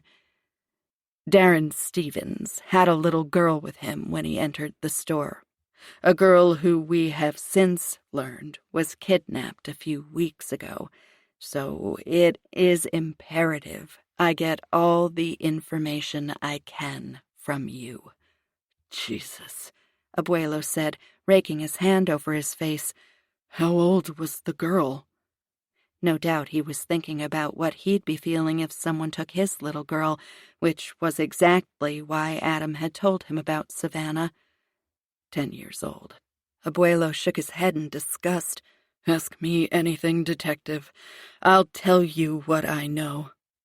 How was your relationship with Ms. Collins lately? Good? We were both tired all the time. Maybe we were a little more sensitive with each other than usual. What do you mean by sensitive? It didn't take much for one of us to be pissed at the other, but it was just lack of sleep. People warned us that the last good sleep we would have was before Ashley gave birth, but you never realize how true it is until after you've spent most nights up trying to calm a colicky baby. Adam didn't have first-hand experience, but he remembered Mark and Poppy walking around like zombies when Frankie had colic. He had made fun of his brother at the time, until his mother smacked him upside the head and he was forced to apologize. Did either of you step outside your relationship for emotional support? Meaning what exactly, Detective? Adam glanced at the young woman sitting on the couch. Abuelo's gaze followed Adam's to the couch. "Ah," he said, and pointed at the woman. "This is Victoria. Victoria Abuelo, my sister. She's here to help me with the baby." Well, that made sense. And now Adam could see the family resemblance. "Nice to meet you," Adam said, and turned his attention back to Vincent. "Sorry, but you didn't answer my question." "No, Detective. Neither one of us was cheating on the other. Our problem centered around a 16-pound being with the lungs of a Mack truck. Trust me, we were so tired that the thought of having to have sex with each other was as far from our minds as the moon is to the earth, let alone having to sneak around to have it with someone else. Do you have kids?" No." "Well, that's too bad, because there's no way you will fully comprehend how debilitatingly exhausting having a baby can be." After hearing all the stories about the hell that accompanied the first 18 years of a child's life, Adam was sure he never wanted to find out. And he chalked up the "but it's all worth it" crap parents tried to peddle to pure bullshit. Misery loves company and all that, and parents needed other parents to commiserate with on a daily basis so they didn't go loony. Is it possible Ashley was working in conjunction with Darren Stevens in an attempt to make this look like a robbery? Abuelo chuckled, a look of disbelief on his face. "Why would she do that?" "Well, one theory is that Stevens may have offered her a cut of the take if she went along with the robbery and just gave him the money from the cash register and then reported a robbery." "I can't see that," Abuelo said, shaking his head. "There would be no reason to. We aren't rich, but we have enough. I make decent money, and Ashley just found out she got a scholarship for college, so she wasn't going to have to work anymore." Tears flooded his eyes and he swiped them away. "She wanted to be a nurse." And now that dream, hell, all the dreams she and Abuelo had for the future were gone. "What about the name Melvin Craig? Do you or Ashley know him?" Abuelo inhaled deeply and released it. "No, never heard of him either." "Was Ashley having any problems at work with her co-workers or maybe her boss?" "Not really. They all seemed to get along pretty well. Ashley had a hard time saying anything bad about her boss. He gave her a job, trusted her with the cash register when no one else would give her a shot. So she was loyal to him." "Well, she did call him a cheap mother," Victoria interjected. "Sorry, cheapskate. He didn't want to do things like buy new refrigerators, even though it was almost impossible to find parts for the dinosaurs they had in the store." "Yeah, that's true," Vincent conceded. "That and the security system." Well, this just got more interesting. "What about the security system?" Adam asked. "For starters, it was almost as old as the refrigerators. The guy who comes every other month to try to repair the damn thing told Ashley he didn't understand why the owner clung to that system. A new one would have been cheaper than constantly having the repair guy come out and fix it so often. He also told Ashley it was like the guy didn't want there to be better surveillance in the store." "Did she say why her boss wouldn't repair those things?" Adam asked. "No, like I said, she was loyal. She rarely had anything negative to say about him. She just happened to tell me those things when they happened." "Okay." Adam said, standing and putting his hand out to Abuelo. "Thanks so much for your time." He reached into his jacket pocket and pulled out a business card. "Anything you think of, no matter how insignificant, give me a call." He left the small house and walked to his car, ruminating over what he'd learned. Why would a guy who ran a convenience store at a gas station in an area of town where businesses were often broken into and robbed not want to upgrade his security system? Was he really that cheap? Or was he trying to avoid anything showing up on the surveillance he didn't want anyone, especially law enforcement, to see? Chapter 22. Wednesday night, 24 hours, 16 minutes, 59 seconds missing. The convenience store was busy for just after 11 o'clock at night, but that didn't surprise Adam. All the night owls and tweakers, the people more comfortable moving about in the dark, were getting their daily supplies. 6 people were standing in line, waiting to be checked out. None of them looked to be in a hurry. Most stood, arms filled with bags of chips, candy, pre-made sandwiches, and beer. The breakfast of the night people. According to the schedule the owner had provided, Eddie Roberts was the man working tonight. The beep-beep of the scanner was almost in sync with Neil Diamond crooning about his Sweet Caroline over the sound system. Adam headed for the coffee, even though he was sure he would regret it later that night when he was trying to sleep. Not because caffeine necessarily kept him awake. His system was too dependent on coffee for it to have any effect other than preventing headaches and jitters, but because at 11 o'clock at night, the coffee was a type of sludge that had more in common with tar than a beverage. The beat cop filling his 32-ounce Yeti didn't seem bothered by the thick liquid with the burnt aroma. Adam guessed he hadn't had a decent cup of coffee since being placed on the night roster. The cop nodded at Adam as he strolled to the rolling hot dog machine and placed 2 large jalapeno sausages on buns before heading to the cash register. On his way, he snagged a bag of chips from an end-of-aisle display, gripping the bag between his teeth since he had run out of hands to hold things with.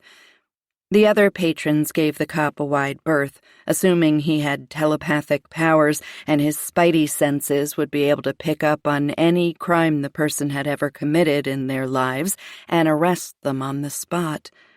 Oh, but if it were that easy. Adam settled on a bottle of smart water, he could use all the help he could get, and a bag of corn nuts. He only ever bought them when he was at a convenience store. Never thought about them otherwise. There was just something about the molar-cracking treat he couldn't pass up. By the time Adam approached the cash register, the store seemed to clear out, and there was a lull in customers. He dropped his items on the counter and pulled out his badge. "Are you Eddie Roberts?" The guy glanced around, and Adam wasn't sure if he was looking to see if anyone was listening or for the nearest exit. He hoped it was the former, because Adam was in no mood or condition at this late hour to chase him down. "I'm just here to ask you some questions regarding Ashley Collins," Adam added quickly. Robert's face and shoulders slumped. "Oh, poor Ash. I can't believe she's gone. How well did you know her?" "Well, not super well," he said, placing Adam's items in a plastic bag. "I'd see her from time to time. I usually came in on my way to my day job, which is what? I work at the Amazon distribution warehouse, loading delivery trucks." "What was your impression of her?" "You mean, what did I think of her?" Adam nodded. "It was super nice. Really hot. She was excited about going to college, always talking about how she never thought she was smart enough. Once she told me she didn't even know what college was until she was like 18 or something. Not surprising, given what Adam had learned about her childhood. Academics were most likely not a priority, Survival was. Did she ever mention any financial trouble she was having? Eddie wagged his head. Nah, but then we weren't that kind of friends. I don't think she would have told me anything that personal. Is it possible she was working with the guy who was trying to rob the store? No way. Eddie scrunched up his face. Not Ash. She was one of those people that you looked at and thought, what the hell are you doing working here? She had her shit together, and she was all about trying to make sure her kid was proud of her. He shook his head in vehement protest of the allegation. She wouldn't do anything to mess up her life.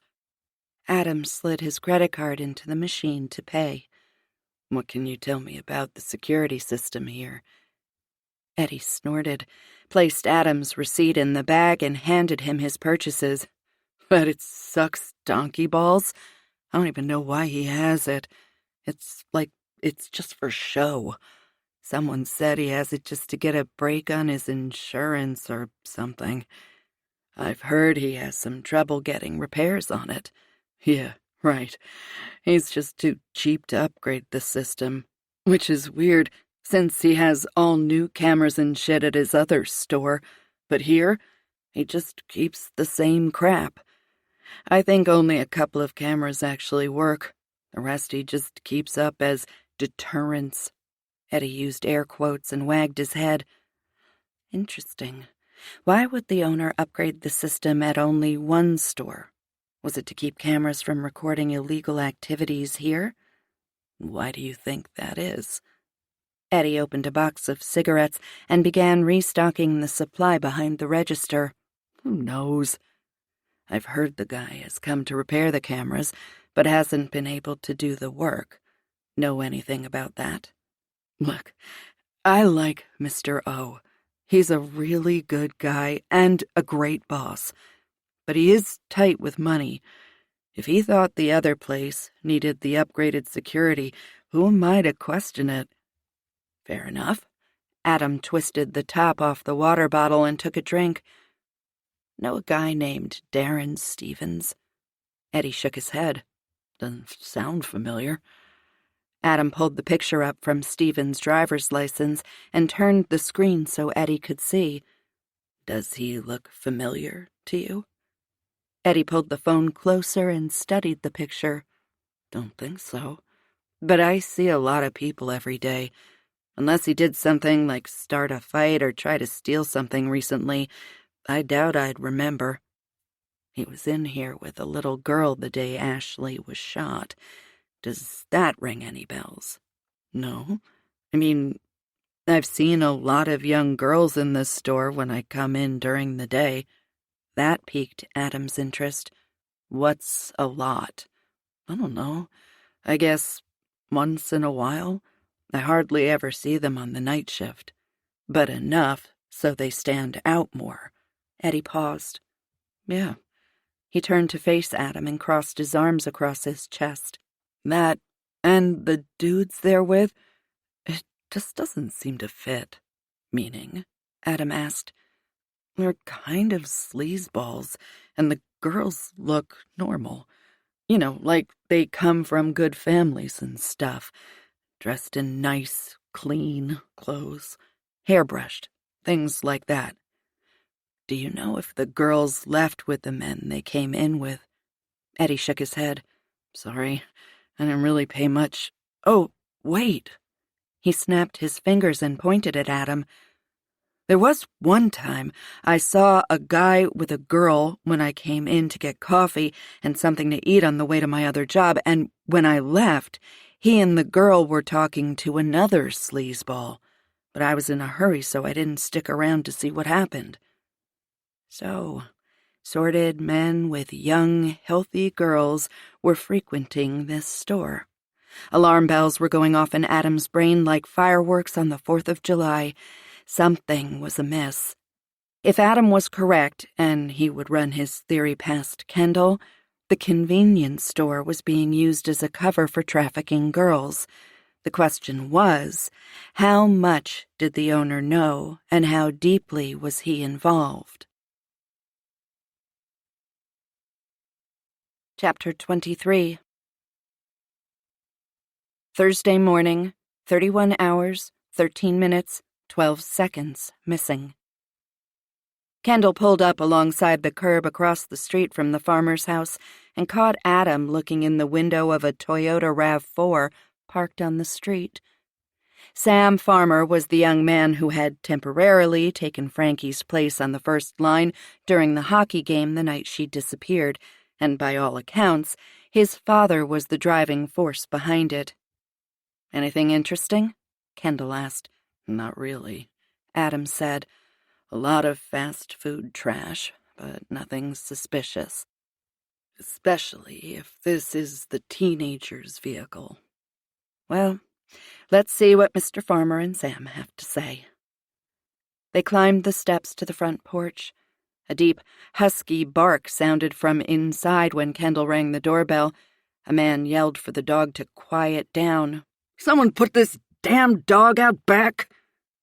A tall man with a chiseled jaw and rugged good looks, wearing sweatpants and a white t-shirt, opened the door. "Yeah?" he said by way of greeting.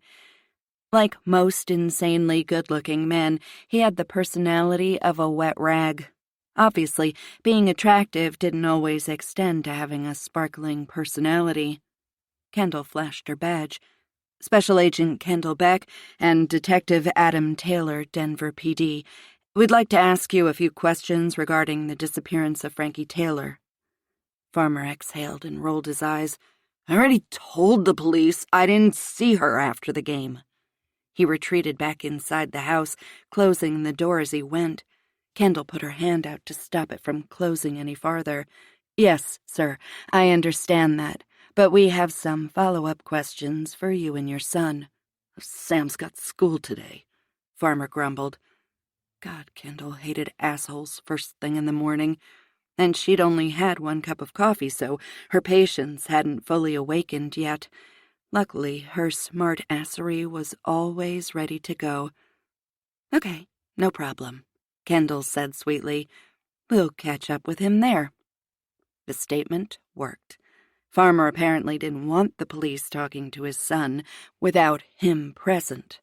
He backed up and opened the door wide again, yelling over his shoulder, "Sam, get your butt down here!" Farmer led them into a small sitting area with a settee and a leather armless chair. Everything in the room was white, save the glass and chrome coffee table in the center.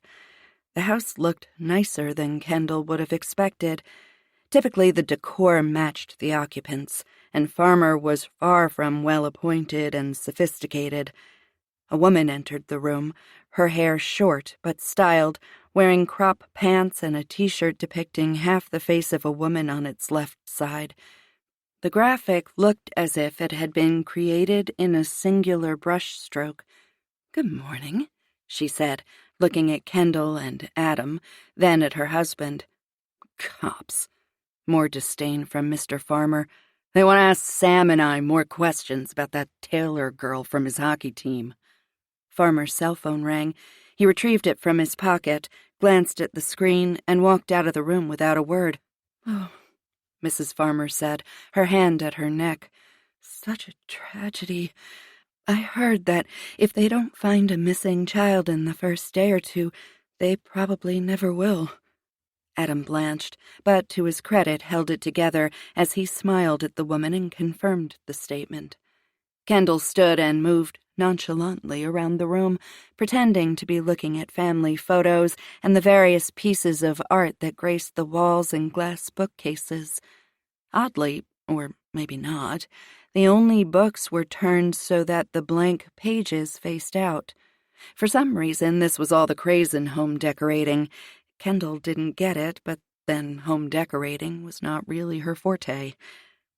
As she discreetly edged closer to the door, she could hear Farmer saying, "Yes, I have it." There was a pause, and then, "I can't talk. I have company." Kendall returned to her seat as Farmer came back in, shoving his phone in his pocket, his face hard as stone.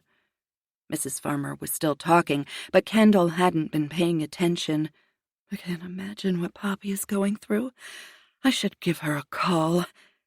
Great, Farmer said, his teeth gritted. And while you're doing that, tell Sam to move his ass. Mrs. Farmer's gaze flared at her husband before turning back to Kendall and Adam. Can I get you any coffee? No, thank you, ma'am. Adam answered for both of them. He was going to owe Kendall a coffee when they got out of there, possibly with a shot of vodka. Mr. Fabulous wasn't easy to take on the insubstantial caffeine intake she'd had so far this morning. I understand when the police first came to ask about Frankie, your vehicle wasn't here. Is that correct? Kendall asked Farmer after his wife had left the room. Yeah, my son, older son Jacob, he had it. Went to his girlfriend's house. And how old is Jacob? Adam asked. 16.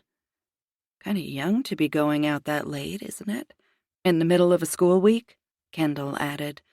Farmer remained standing, stance wide, arms across his chest, looking down his nose at Kendall. She knew it was supposed to be intimidating, but it almost made her laugh. You raise your kids the way you want, and I'll raise mine the way I want. Touché, Kendall supposed. Still, seemed awfully convenient the vehicle hadn't been here the very night the police were asking to check vehicles for a missing child. We'll need Jacob's girlfriend's contact information. They don't have anything to do with this. Farmer's voice boomed through the small living room. Quick temper. Kendall would store that nugget of knowledge away. How had he handled it when his son was once again pulled from the first line? Had he flown into a rage? Acted on a whim? Perhaps seen an opportunity when Frankie was vulnerable and alone and grabbed her? That would certainly get her out of the way of his son getting more playing time, as Turner had stated was a prime goal of Farmer for his son. Still, too many questions without any answers. A young boy sauntered into the room, backpack hanging off one shoulder. He wore a black t-shirt reading, "In my defense, I was left unsupervised," in white ink. "Mom said you wanted to see me," he directed at his dad. Farmer pointed at Kendall and Adam. They've questions about Frankie Taylor. Are you Sam? Kendall asked. Yeah, he said, and looked up at his father. But I barely know Frankie. I understand you play hockey with her. Do you also go to the same school as her? Kendall asked, before Farmer could intercede. Sam sneered. There was zero doubt Sam was the miniature of his father. It was kind of sad. The world didn't need another asshole, especially in kid form. Yeah, but we're not friends. Kendall detected a slight snarl at the end of his statement. She had already been informed the Farmers were not Frankie fans, but Kendall would have thought they'd rein in the hate once they learned she was missing. Or maybe it didn't matter because they knew exactly where Frankie was. When was the last time you saw Frankie? Adam asked. At the game. Did you see her after the game was over? Sam glanced at his father again. No, not really.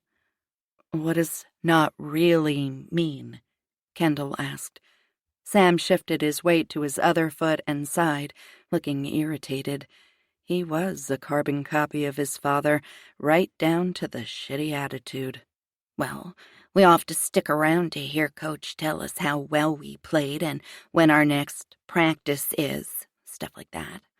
I saw her then, but I left as soon as Coach let us go. And you didn't see her after that? Adam asked. Nah. Do you and Frankie get along? Kendall asked. Sam shrugged one shoulder. The backpack slid off and dropped to the floor at his feet. Not really. And why is that? Kendall asked, leaning forward with her hands on her knees, focusing only on Sam, hoping to block out anyone else in the room and keep his attention solely on her.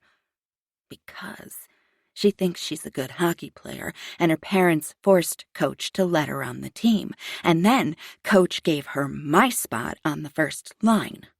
His nostrils flared, and his eyes darkened. But I earned that spot. Bobby Lister finally left the team. He was on the first line before me, and that spot was mine. Then Frankie comes along. Disdain dripped from his lips, and Coach was all, let's give Frankie a shot at playing on the first line for a while, and now she plays there all the time. Except for the last game. She didn't play the first period, right? Kendall asked. Do you know why she didn't play during the first period? Nah, he said, but his gaze went to his shoes. He was lying, or at least holding back information. Are you sure about that? She prodded. He shrugged again. Might have heard something about Coach getting up in her face, but I don't know what about. Didn't care as long as I got to play. Nice. What a self-absorbed little fuckstain. Sam snapped his fingers and pointed at Adam. Hey, you're her uncle or something, right? Farmer's head snapped up. Interview over. Sam has got to get to school. He grasped the boy by his shoulder and turned him away from Kendall. Sam reached down and scooped up his backpack as he was hurried from the room. Farmer pivoted toward Kendall after he had driven Sam from the room. Now, if you don't mind, I need to get ready for work. Actually, I do mind, Mr. Farmer, Kendall said.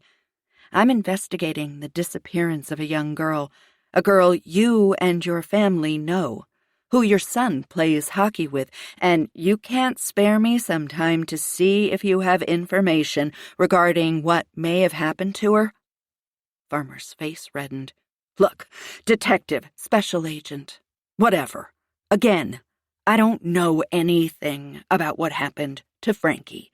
Sorry she's gone, but it has nothing to do with me or my family. And do you share your son's dislike of Frankie Taylor? Drew? Kendall said as she rose. She was done with this asshole trying to bully her. This wasn't grade school, and they weren't on the playground. Kendall was well aware of the tactics men played to keep women in line. What he didn't know was that she wasn't easily threatened by men. Farmer stuck his finger close to her face, but Kendall didn't flinch. That girl, she came onto the team, and it was like some golden child had arrived. She took Sam's place on the line, a position he worked hard to get.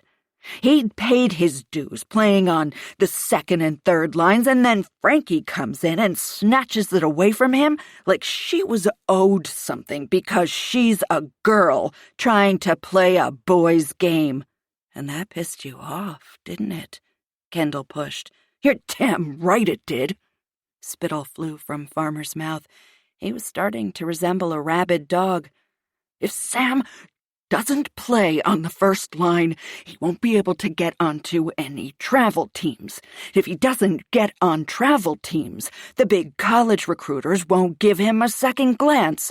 And then there goes his chance at scholarships, all because some woman couldn't give her husband a boy, so he had to try and turn his daughter into one. Kendall felt Adam bristle behind her as he stood up. She only hoped he didn't knock this shitbag on his ass. A flash of recognition crossed Farmer's face. He was losing his shit and straddling the line of assaulting a federal agent.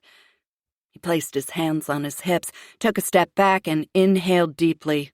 Look, it would be one thing if she were a boy who came on the team and legitimately earned the spot on the first line over Sam. But she's a girl. And she's ruining Sam's chance at scholarships that she can't even get. That smells like bullshit to me. So yeah, special agent. I was just as upset as Sam. And while I hope nothing has happened to her, I hope she never comes back to the team.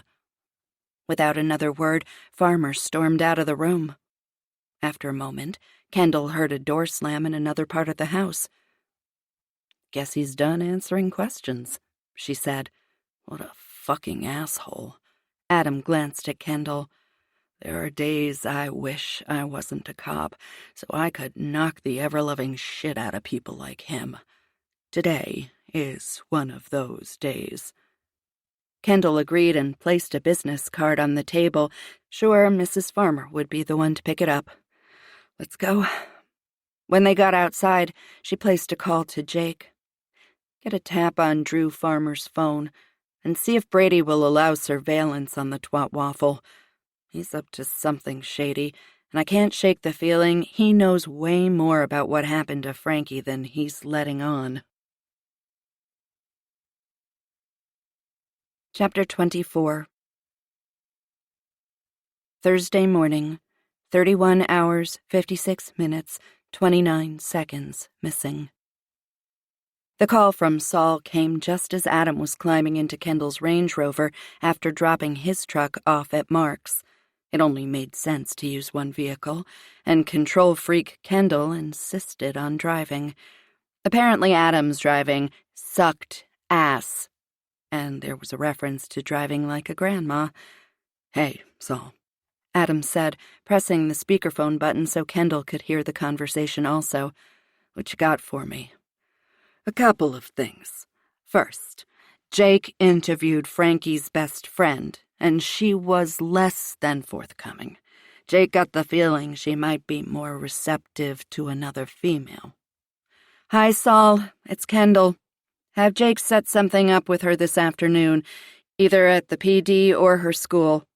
I'll talk to her and see if she has anything of value." "Got it," Saul said. "Next up, the IT geeks were able to pull the GPS from Poppy's Explorer. Looks like she's been heading over to the southeast side of the city a couple of times a week. Stays for about an hour and a half, 2 hours max, then goes home." "Great," Adam said.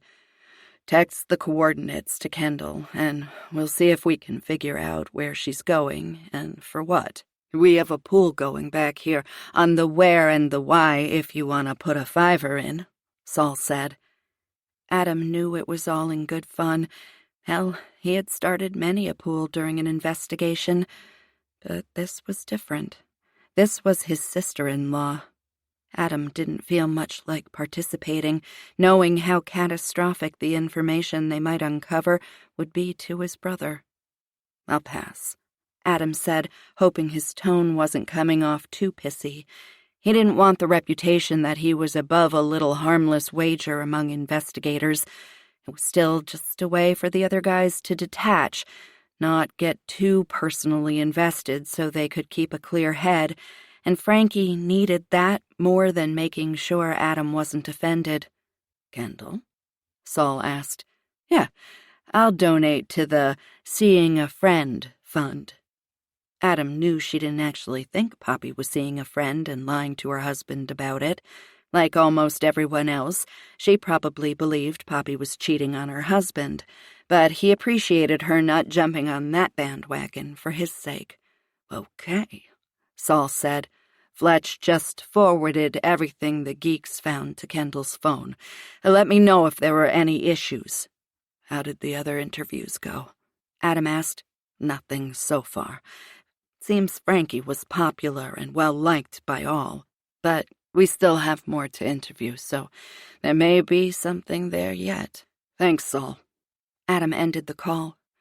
Kendall pulled into the drive-thru lane at Starbucks and ordered 2 venti black coffees and 2 cream cheese danishes. While they waited for their order, she pulled up the text messages and added the coordinates to her GPS. "Looks like your sister's been meeting someone at a strip mall in Cherry Hills," Kendall said. "Does she know anyone over there?" "Not that I'm aware," Adam said, "but I don't know everyone she knows." Once they got the coffees and breakfast treats, Kendall hopped onto the interstate and followed the GPS directions to the area Poppy had been frequenting lately.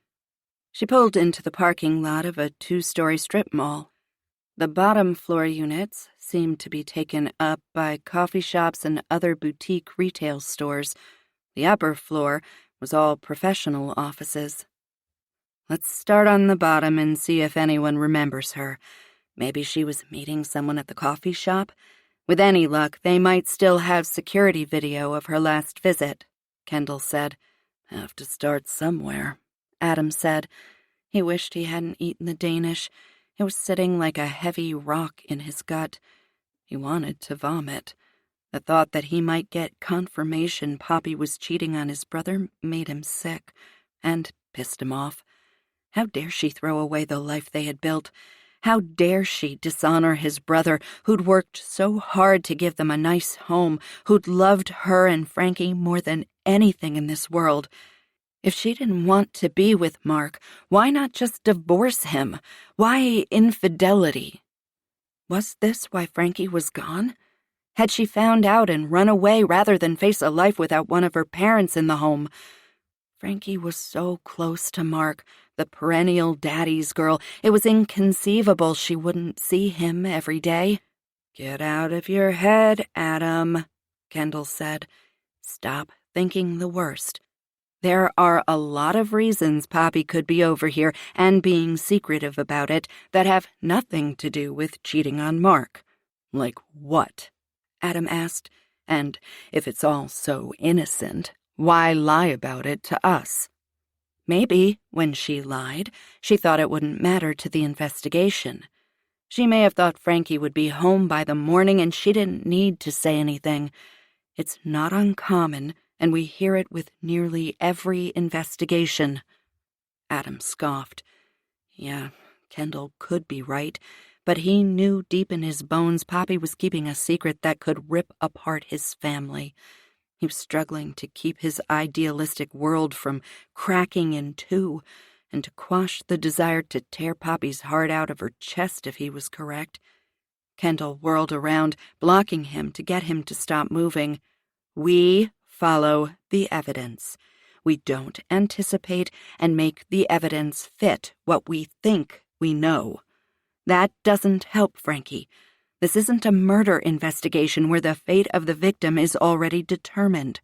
This is a missing child, and if we get this wrong, we never find her." That hit Adam square in the chest, as if she had sunk a blade deep in his heart and was twisting it for good measure. He couldn't imagine life without Frankie. Kendall was right. He needed to stop expecting the worst and figure out his next move without a shred of evidence to back him up. He gave her a quick nod. She turned on her heel and started walking again. Time to do some of that detective shit he was so good at and bring his niece home. Through the coffee shop, a dry cleaner, a bath store, and 2 clothing boutiques, no one remembered seeing Poppy. They climbed the steps to the 2nd floor. Door number 1 was an insurance agent. He didn't recognize Poppy from her picture and double-checked to make sure she wasn't a client. Adam didn't get a vibe of deceit from the guy, but he would keep him on the list for now.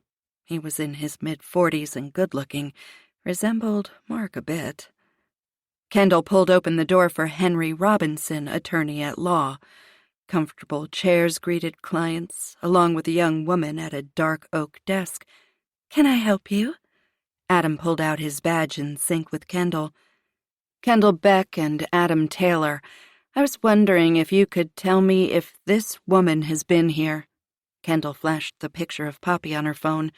"Her name is Poppy Taylor." I'm not sure I'm allowed to give you that information." She stood from the desk and glanced down a short hallway behind her. "Can you hold on for just one moment?" She didn't wait for an answer before ducking into what Adam assumed was an office. Before long, the receptionist came out with another woman much older than her on her heels. "Can I help you?" the second woman asked. Kendall went through the same introductions and asked the same question regarding Poppy. "I'm sorry, but I can't tell you if she's a client. That information is confidential."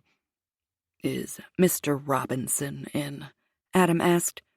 "Yes." A sweet, completely faked smile slid into place, as if it was an automatic response. "But he's very busy. You'll need to make an appointment."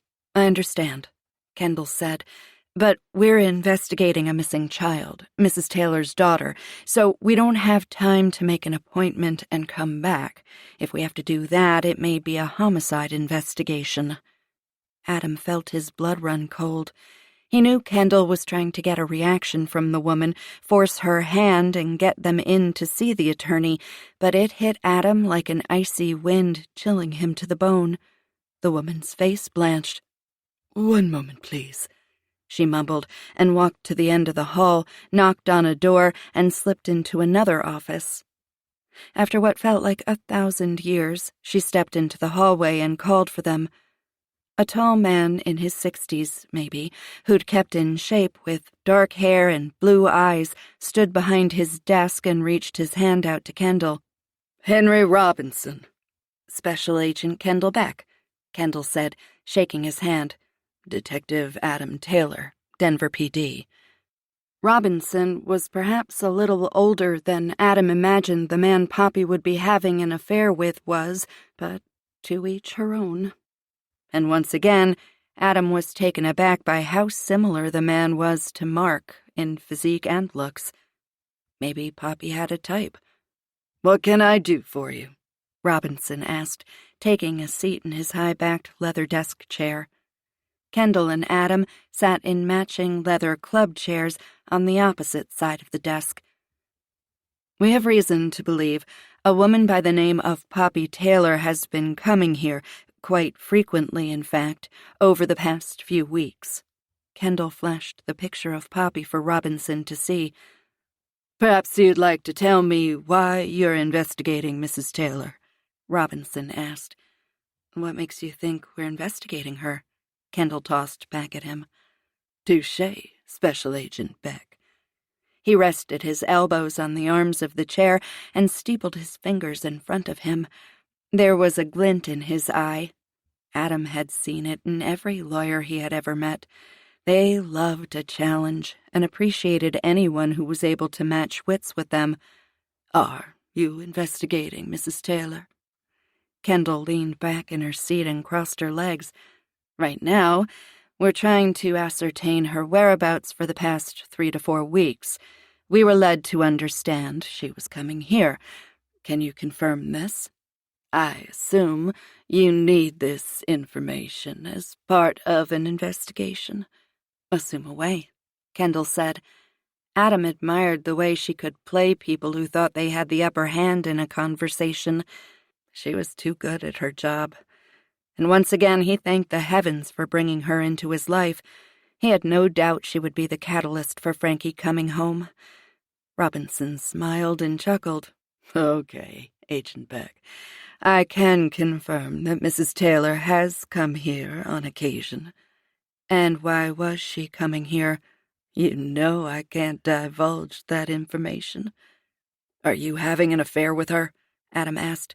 Robinson stilled. "No, Detective Taylor.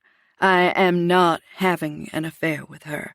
I am a happily married man." "But she is a client." "I cannot confirm or deny."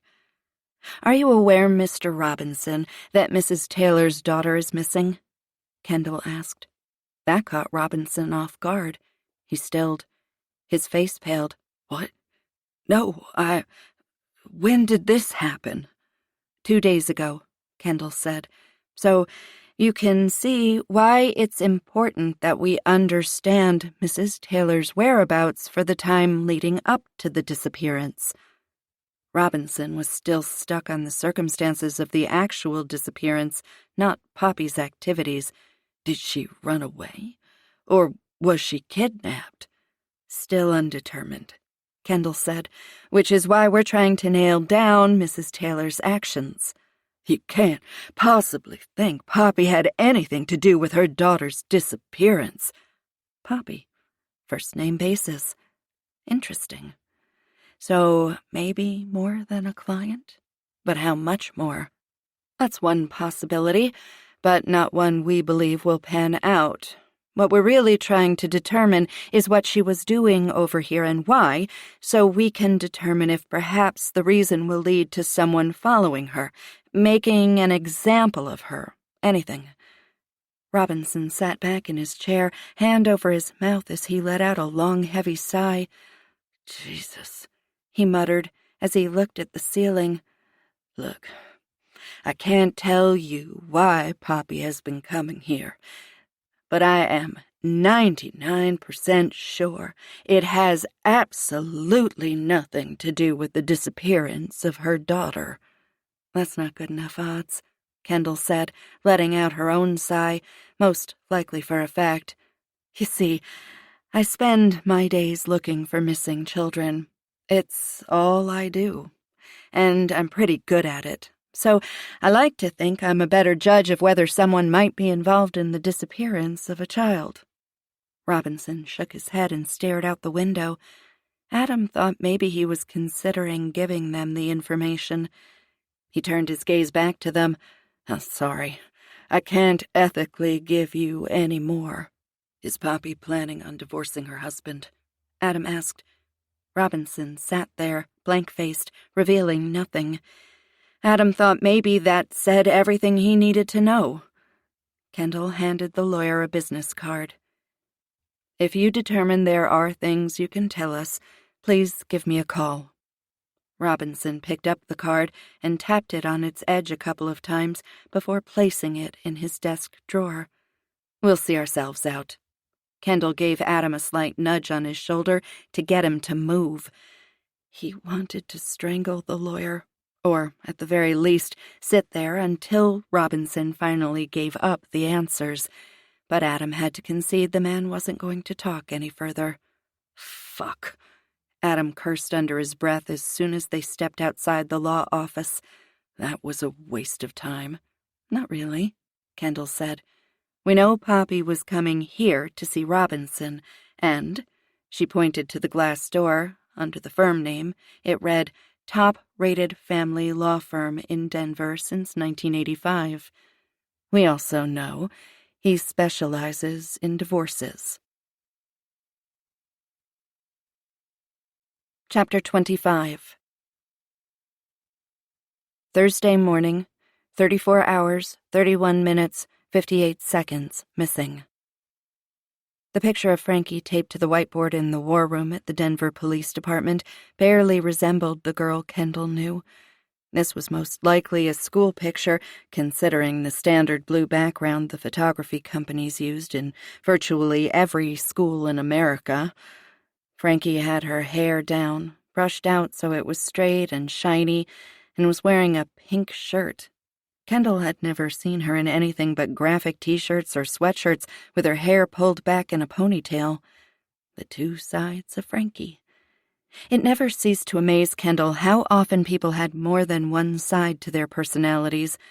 Not the dissociative split personalities, which Kendall wasn't even sure she bought as a real medical condition, but the various faces people put on depending who they were with and what they were doing. So many times she had interviewed people about a child molester who lived next door. The neighbors almost always said the same thing. The person was nice, quiet, and kept to themselves.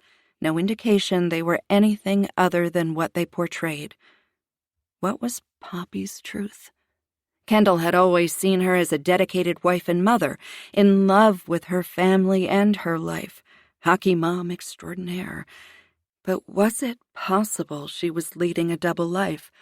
Was she having an affair with Robinson, despite his protestations? Was she planning on divorcing Mark and trying to get everything set up in advance of his being served papers? Kendall sat straight up in her chair. Oh, holy fuck. Jake came in and sat down next to her. Jesus, Kendall, see a ghost or something? I just thought of something I hadn't considered before, and now I wish I could banish it back to where it came from. Jake leaned forward and rested his arms on the table. Well, you know that's impossible, so you better spill it. Adam and I found out Poppy has been seeing an attorney, a divorce attorney, so I was thinking, what if she was trying to get things all set up for her new life without Mark before she asked him for a divorce? Okay. We know Frankie is a supreme daddy's girl. Kendall couldn't believe she hadn't considered this. What if Poppy was afraid she would lose her daughter to her father in a custody battle? Jake's eyes widened. No. You don't think she would fake a kidnapping in order to get Frankie away from Mark without a battle? She shrugged one shoulder. It's possible, right? Yeah, but highly unlikely to be successful. Frankie isn't a baby or toddler who will eventually forget her father over time and distance. She's almost a teenager. She's not going to let her mother keep her from her dad. True, but something was nagging at Kendall, something that said it was still plausible. Maybe she tells Frankie some sort of lie about her father that would explain why she can't see him. Jake looked skeptical. Like what? Kendall didn't know. What would keep Frankie from her father? She snapped her fingers. What if she brainwashes Frankie into believing her father died? Maybe she convinces Frankie she wants only them to be together to grieve her father, and then she will convince her to move away to another state or maybe another country because it's too hard to live in Colorado with all the memories of her dad. Jake nodded. And then she tells Mark she wants a divorce, leaves town, and he has no idea Frankie is with her. She'd need help from someone, though. Someone who could keep her secret life well hidden.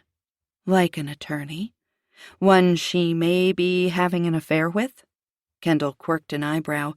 Yeah, that would do it.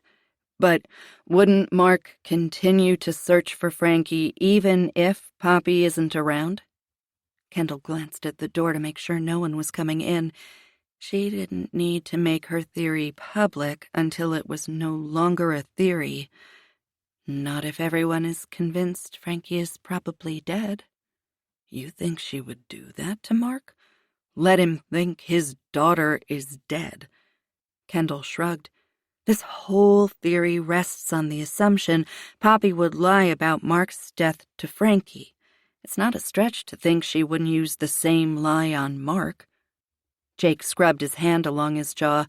This is some next-level diabolical shit, Kendall. Yeah. She looked up as Saul and Fletch came in and whispered, Let's keep this between us for now. Who died? Saul asked, tossing bags of chips and bottles of water into the center of the table. No one, Kendall said. You look like you've seen a ghost or something. Kendall shook her head. Nope, everything's fine here. Saul quirked an eyebrow but didn't press the issue. Adam came into the room, his officer puppy Caleb Young on his heels.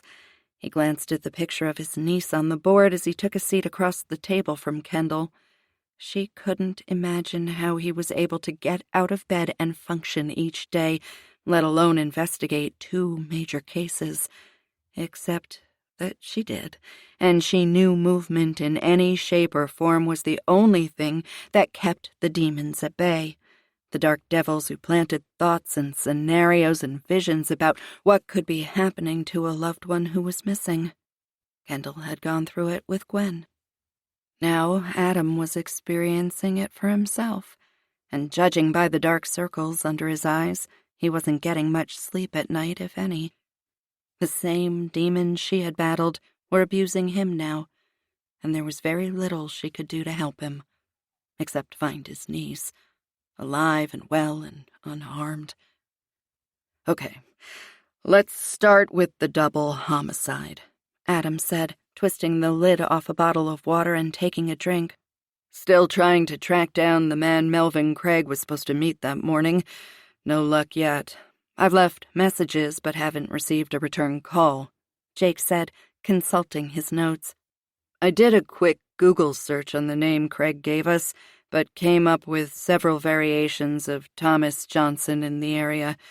I'm having the team back at our offices dig a little deeper into it and try to come up with something.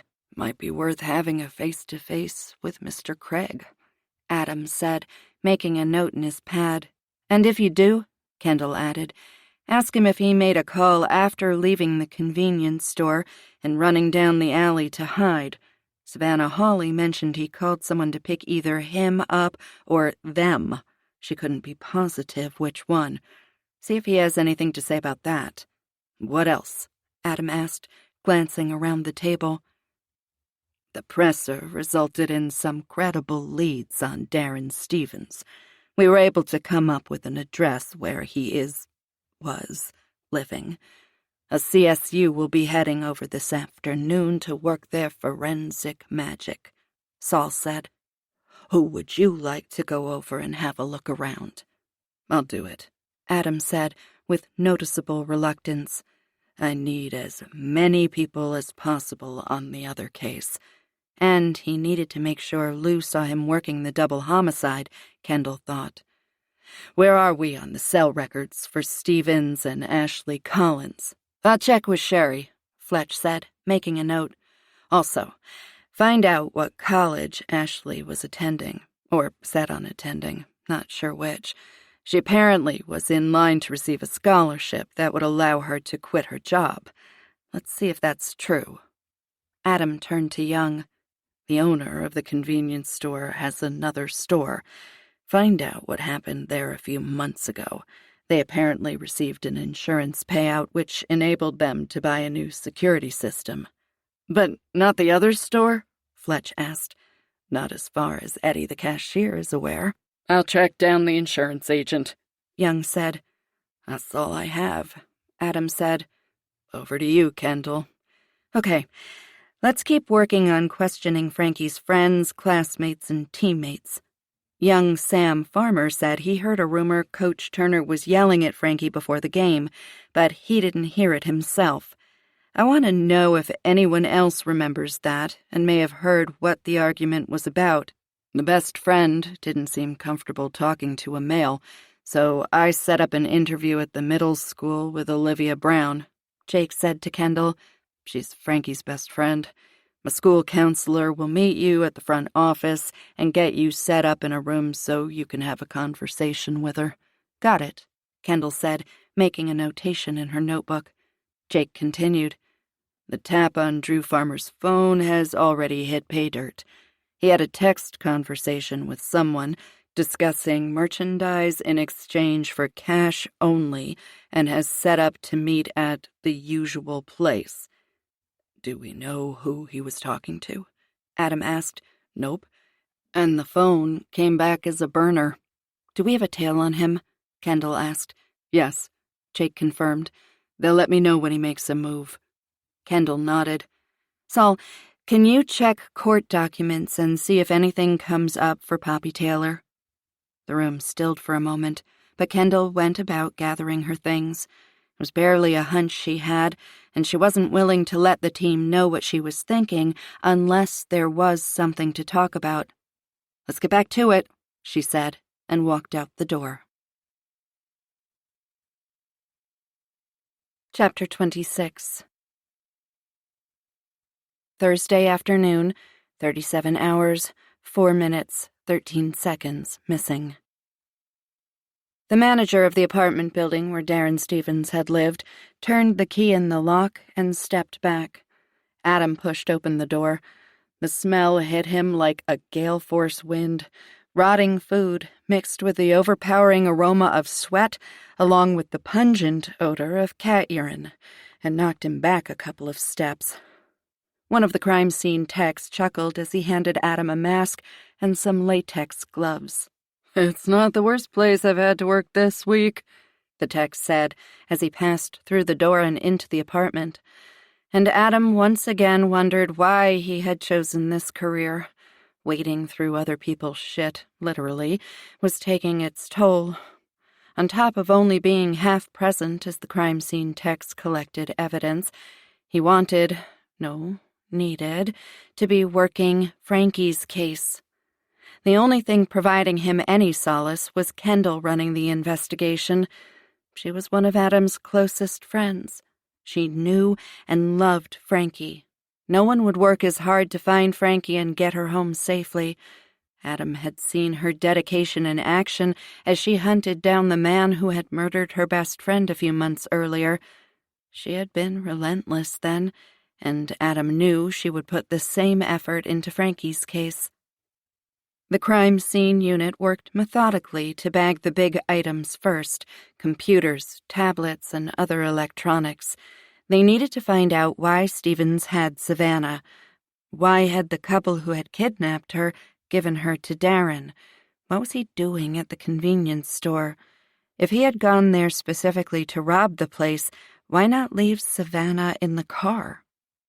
Adam worked his way through the apartment, carefully avoiding the landmines left by a cat, yet to be located, which didn't bode well for the feline's current status, and avoiding the kitchen. He was sure it should be labeled a hazardous waste area, with any tech going in wearing a full hazmat suit. Adam didn't get paid enough to go in there and risk catching some deadly disease. "Detective?" One of the crime scene techs called to him. "You want to see these before I bag them." Adam avoided a pile of shit and stepped on a fast food bag thrown on the floor. A loud screech startled him as a flash of orange bolted past him and out the door. "Cat?" Adam asked. "Yeah," the tech confirmed, nodding his head, his eyes still a bit wide. "Wasn't planning on finding it still breathing." Adam slapped the tech on the back. "We saved a life today. Well, that's something, I guess." He handed a stack of pictures to Adam. The first was a young blonde girl. The next, another girl of similar age, but with darker hair. Adam quickly flipped through the stack of 8 pictures, halting when he got to the last one. Savannah Hawley.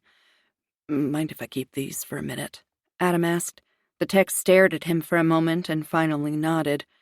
"Don't go far. I'm not getting my ass in a ringer because you misplaced some of those." "Understood," Adam said, pulling his cell phone out of his jacket pocket. Kendall was probably in the middle of interviewing Frankie's best friend. Best not to interrupt her. He opened his contacts and pressed Jake's name. "Alexander." "Jake, it's Adam. I'm at Darren Stevens' apartment, and the crime scene guy found a stack of pictures. They're all young girls. One of them is Savannah Hawley. Recognize any of the other ones?" "No, but I'm not in the missing kid business. I thought I might take my own pictures of them on my cell phone and send them to you." "Yeah, do that," Jake said. Adam could hear a horn blast. Jake was in the car. "I'm heading back to my office. I'll circulate them and see if anyone recognizes them." "Why do you think he had them?" Adam asked, but he was pretty sure he already knew the answer. "I'm guessing the dickhead was part of a sex trafficking operation." "Lovely. Hey, we saved one. Take your wins where you can. Let me know what you find out." "Will do." Adam ended the call and laid the pictures out on a sofa cushion. After he had taken each picture, he sent them to Jake before gathering them up and handing them off to the tech. Adam wandered into the bedroom, which was only slightly better than the rest of the apartment, but not by much. How could people live this way? Adam wasn't a clean freak or anything, but he was seriously worried that he might need a tetanus shot after leaving the apartment. He wandered around the room, refusing to go anywhere near the bathroom. A relatively new 55-inch flat-screen TV sat on top of a dresser. Next to the bed on a nightstand, the remote sat on top of a pile of magazines.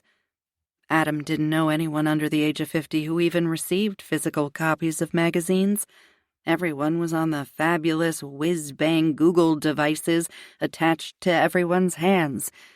Adam could only think of a few magazines a young stud like Stevens would have next to his bed, and they were most likely not for a bit of light reading before bedtime. "Let's see what kind of kink you're into, Mr. Stevens." Adam picked up a few from the top of the pile. The first one he glanced at was an S&M special. Adam knew lots of people got into that sort of thing, but it all looked incredibly uncomfortable to him. With his luck, he'd put something on wrong, be unable to get out of it, and die in some rubber suit suspended from the ceiling. Knowing the guys on the force, they would insist he be buried in the outfit, with an open casket. And that would be his legacy.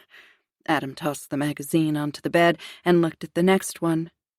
His stomach roiled, and vomit pushed up his throat. child pornography. He could handle a lot of things in his business. Death, mutilation. The depravity of humans was limitless. But he would take a decapitated body with entrails lying on the floor over seeing a child in one of these magazines. He was just about to replace it on the pile before he tossed his cookies when he noticed writing on the back. In the only place where there was some white space, Stevens had penned a note. One word. Adam's head started spinning. His heart pounded in his chest. He couldn't breathe. He dropped the magazine on the bed and bent over, desperate to catch his breath, desperate to unsee what was written on the magazine. A name. Frankie. And the bottom dropped out of Adam's world. Chapter 27. Thursday afternoon, 37 hours, 5 minutes, 43 seconds missing. Catherine Bates Middle School, named after the woman who wrote America the Beautiful, not the scary actress in Misery, looked like every 1960s-style school in the country.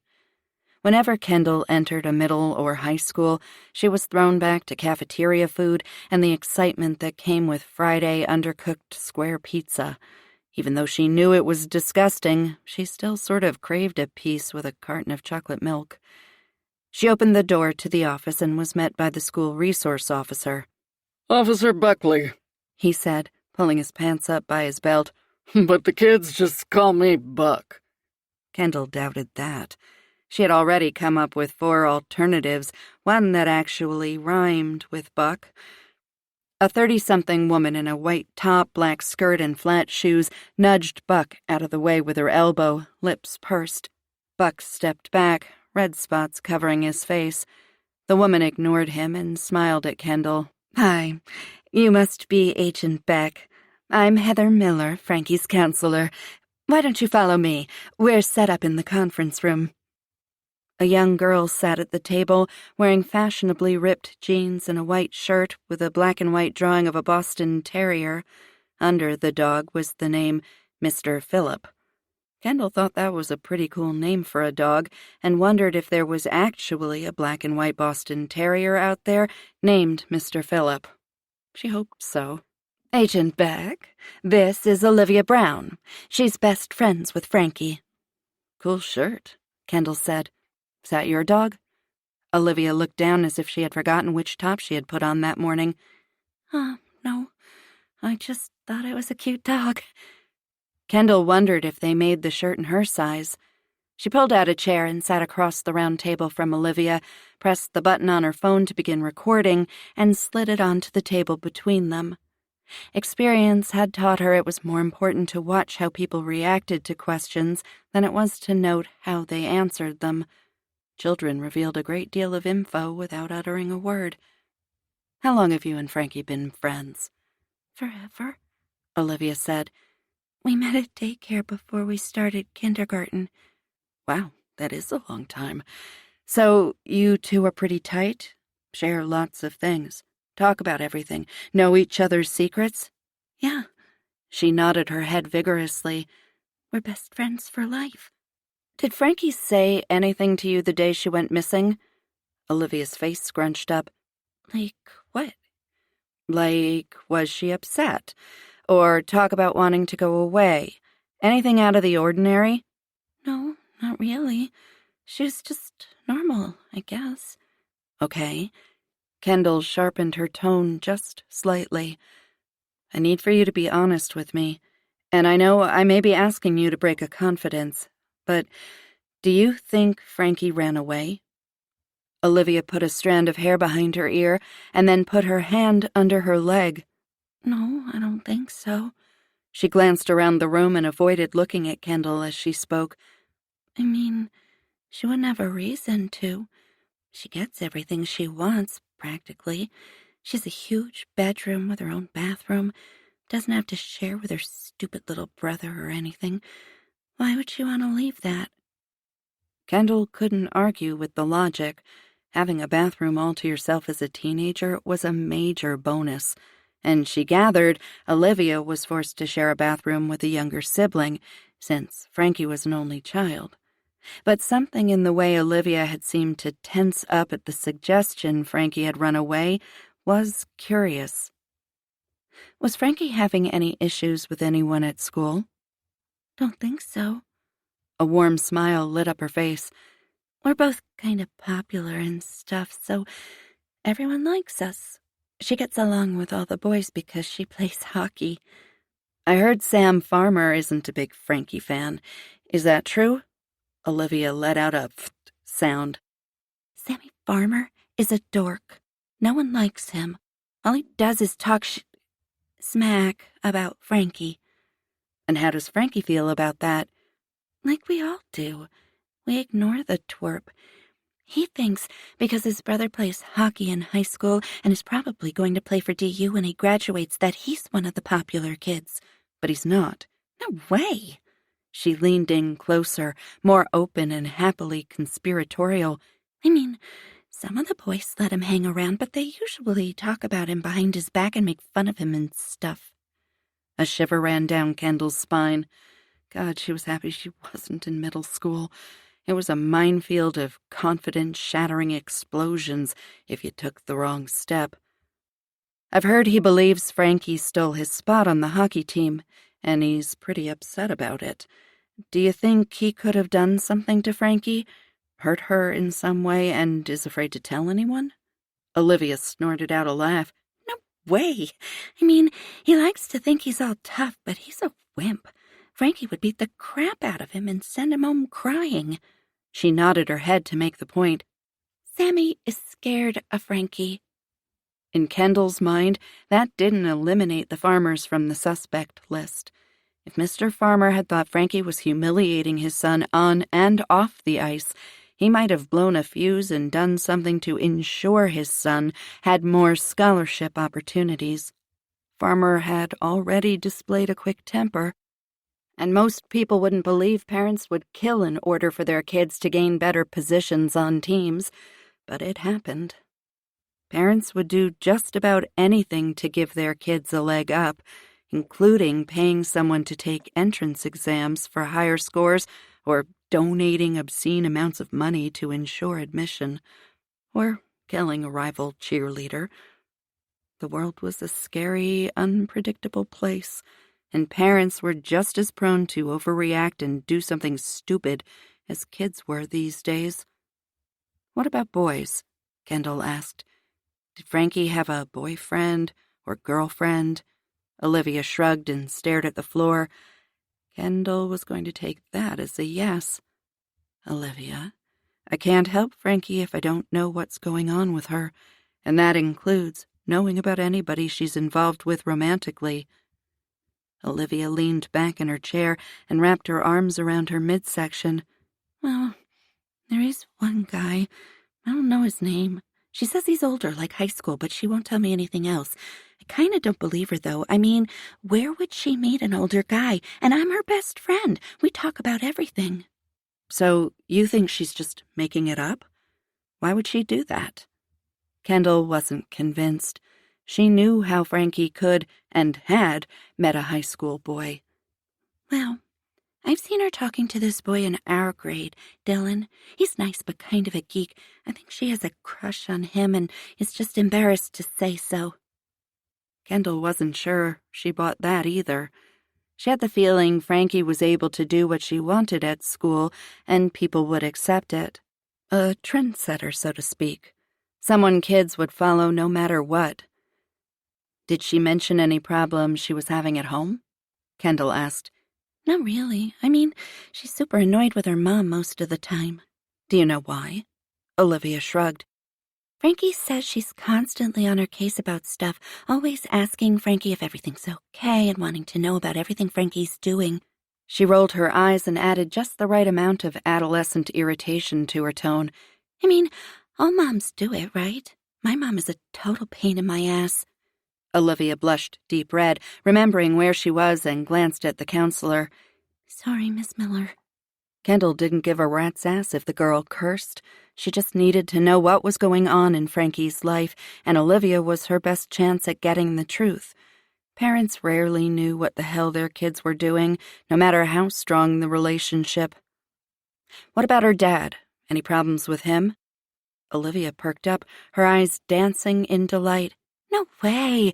Mr. Taylor is so cool, and he and Frankie are super tight.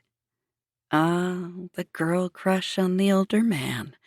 Kendall had been through it, probably at Olivia's age. Her best friend, Michelle. God, her dad was so cool. He would drive them around in his convertible and take them for ice cream. When Michelle's parents divorced, Kendall naturally had plans to marry him when she graduated from high school. Alas, he remarried when Kendall was in 8th grade, shattering her dreams. Okay, thanks, Olivia. I appreciate you talking to me. Olivia got up from her chair and started to leave. Frankie's gonna be okay, right? I mean, you're gonna find her soon? That's the plan, Kendall said, not daring to make a promise she might not be able to keep. I'll make you a deal, though. If I find her, I'll let you know. If you hear from her or hear anything about her, you let me know. Deal? Deal. Ms. Miller opened the door for Olivia. Lunch period's just about to start. You can head to the cafeteria. Olivia nodded and started out the door. Oh, hey, Olivia, Kendall called after her. The girl stopped and turned toward Kendall. Yeah? Just to circle back around to something we were talking about real quick. If Frankie were to run away, where would she go? Olivia's face went ashen. Gotcha. You know something. I don't know, she stammered, her voice trembling. Kendall watched her for a moment. Olivia shifted back and forth on her feet. Okay, thanks, Kendall said. Olivia licked her lips and walked out the door, her gait a little stiffer. Is there a way I can take a look in Frankie's locker? Kendall asked Miss Miller. Yeah, sure. Let me just see where it is and grab the custodian. He has all the keys to get into them. While Kendall waited, she sent a text to Jake. Get search warrant for Olivia Brown's house. Suspect she may be hiding something or someone. Within about 5 minutes, Kendall was shuffling through papers and folders inside Frankie's locker. All the pictures taped to the inside of the door were of Frankie and Olivia being goofy for the camera. The one thing Kendall had hoped to find, a journal, was nowhere to be found. She was desperate to discover something that would point to what had happened or who might have taken Frankie. But there was no diary, no notes, no secret love letters. Damn. Thanks, Kendall said, and closed the locker door. She and Ms. Miller walked down the wide hallway toward the front office. There is something that happened a couple of weeks ago. I don't think it has anything to do with Frankie's disappearance, but it was out of the norm for her. Kendall's pulse sped up. What happened? Frankie was sent to the office for smarting off to one of her teachers. It was strange. I mean, not only had Frankie never done anything like that before, but it was to one of her favorite teachers. Was there any disciplinary action taken against her? No. It was the first time, so she and I just had a chat about what was going on with her. I got the feeling there were some issues at home, mainly with her mom. That's not at all unusual at this age. Mothers and daughters seem to turn into oil and water overnight. But Frankie didn't give any specifics about what was wrong or why she was acting out. With a headshake, Miller said, No. And when I tried to get her to tell me what was happening, she said she was sorry she had talked back to her teacher and that it wouldn't happen again. When I checked back in with her last week to see how she was doing, she acted like she had no idea what I was talking about. Ms. Miller chuckled. Girls and hormones. Difficult age to navigate. Reason 753 why Kendall was not interested in having children. The teen years sucked for everyone on both sides. Kendall hadn't had much fun as a teenager and didn't want to experience it again as an adult. I don't suppose I could talk to Frankie's teacher, Kendall asked. Ms. Miller looked at her watch. We can take a walk down to her classroom. The bell should be ringing soon, and then we can grab her." As it turned out, Diana Curson, Frankie's science teacher, wasn't on cafeteria duty, so they were able to chat in the classroom after the students were dismissed. "I understand there was an altercation involving Frankie in your class?" Kendall asked. "Yeah, it was strange. I mean, Frankie's involvement, at least." Mrs. Curson chuckled. "The boys have their own chairs with their names on them outside the principal's office." Kendall smiled, but she was feeling the pressure of the minutes ticking away like a time bomb. She didn't want to be rude, but "Maybe start at the beginning." "Well," Curson said on an exhale, "Frankie and a couple of boys in the class were having some kind of disagreement. Never did find out what it was over. Anyway, I had told them to quiet down and work on the classwork I'd assigned." She shook her head and sighed. "The argument got louder, and before I knew it, Frankie was out of her desk and nose to nose with one of the boys. I told her to sit down, and she told me to F off." She whispered this last part. "I told her to get out of my classroom and down to the office. Then I texted Ms. Miller and reported the incident."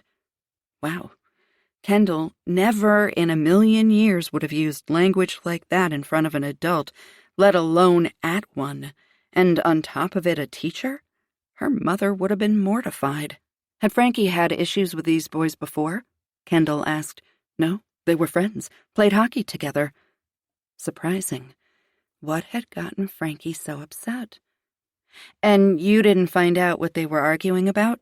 "Nope. They all said it was nothing and everything was fine." Kendall wondered how true that was.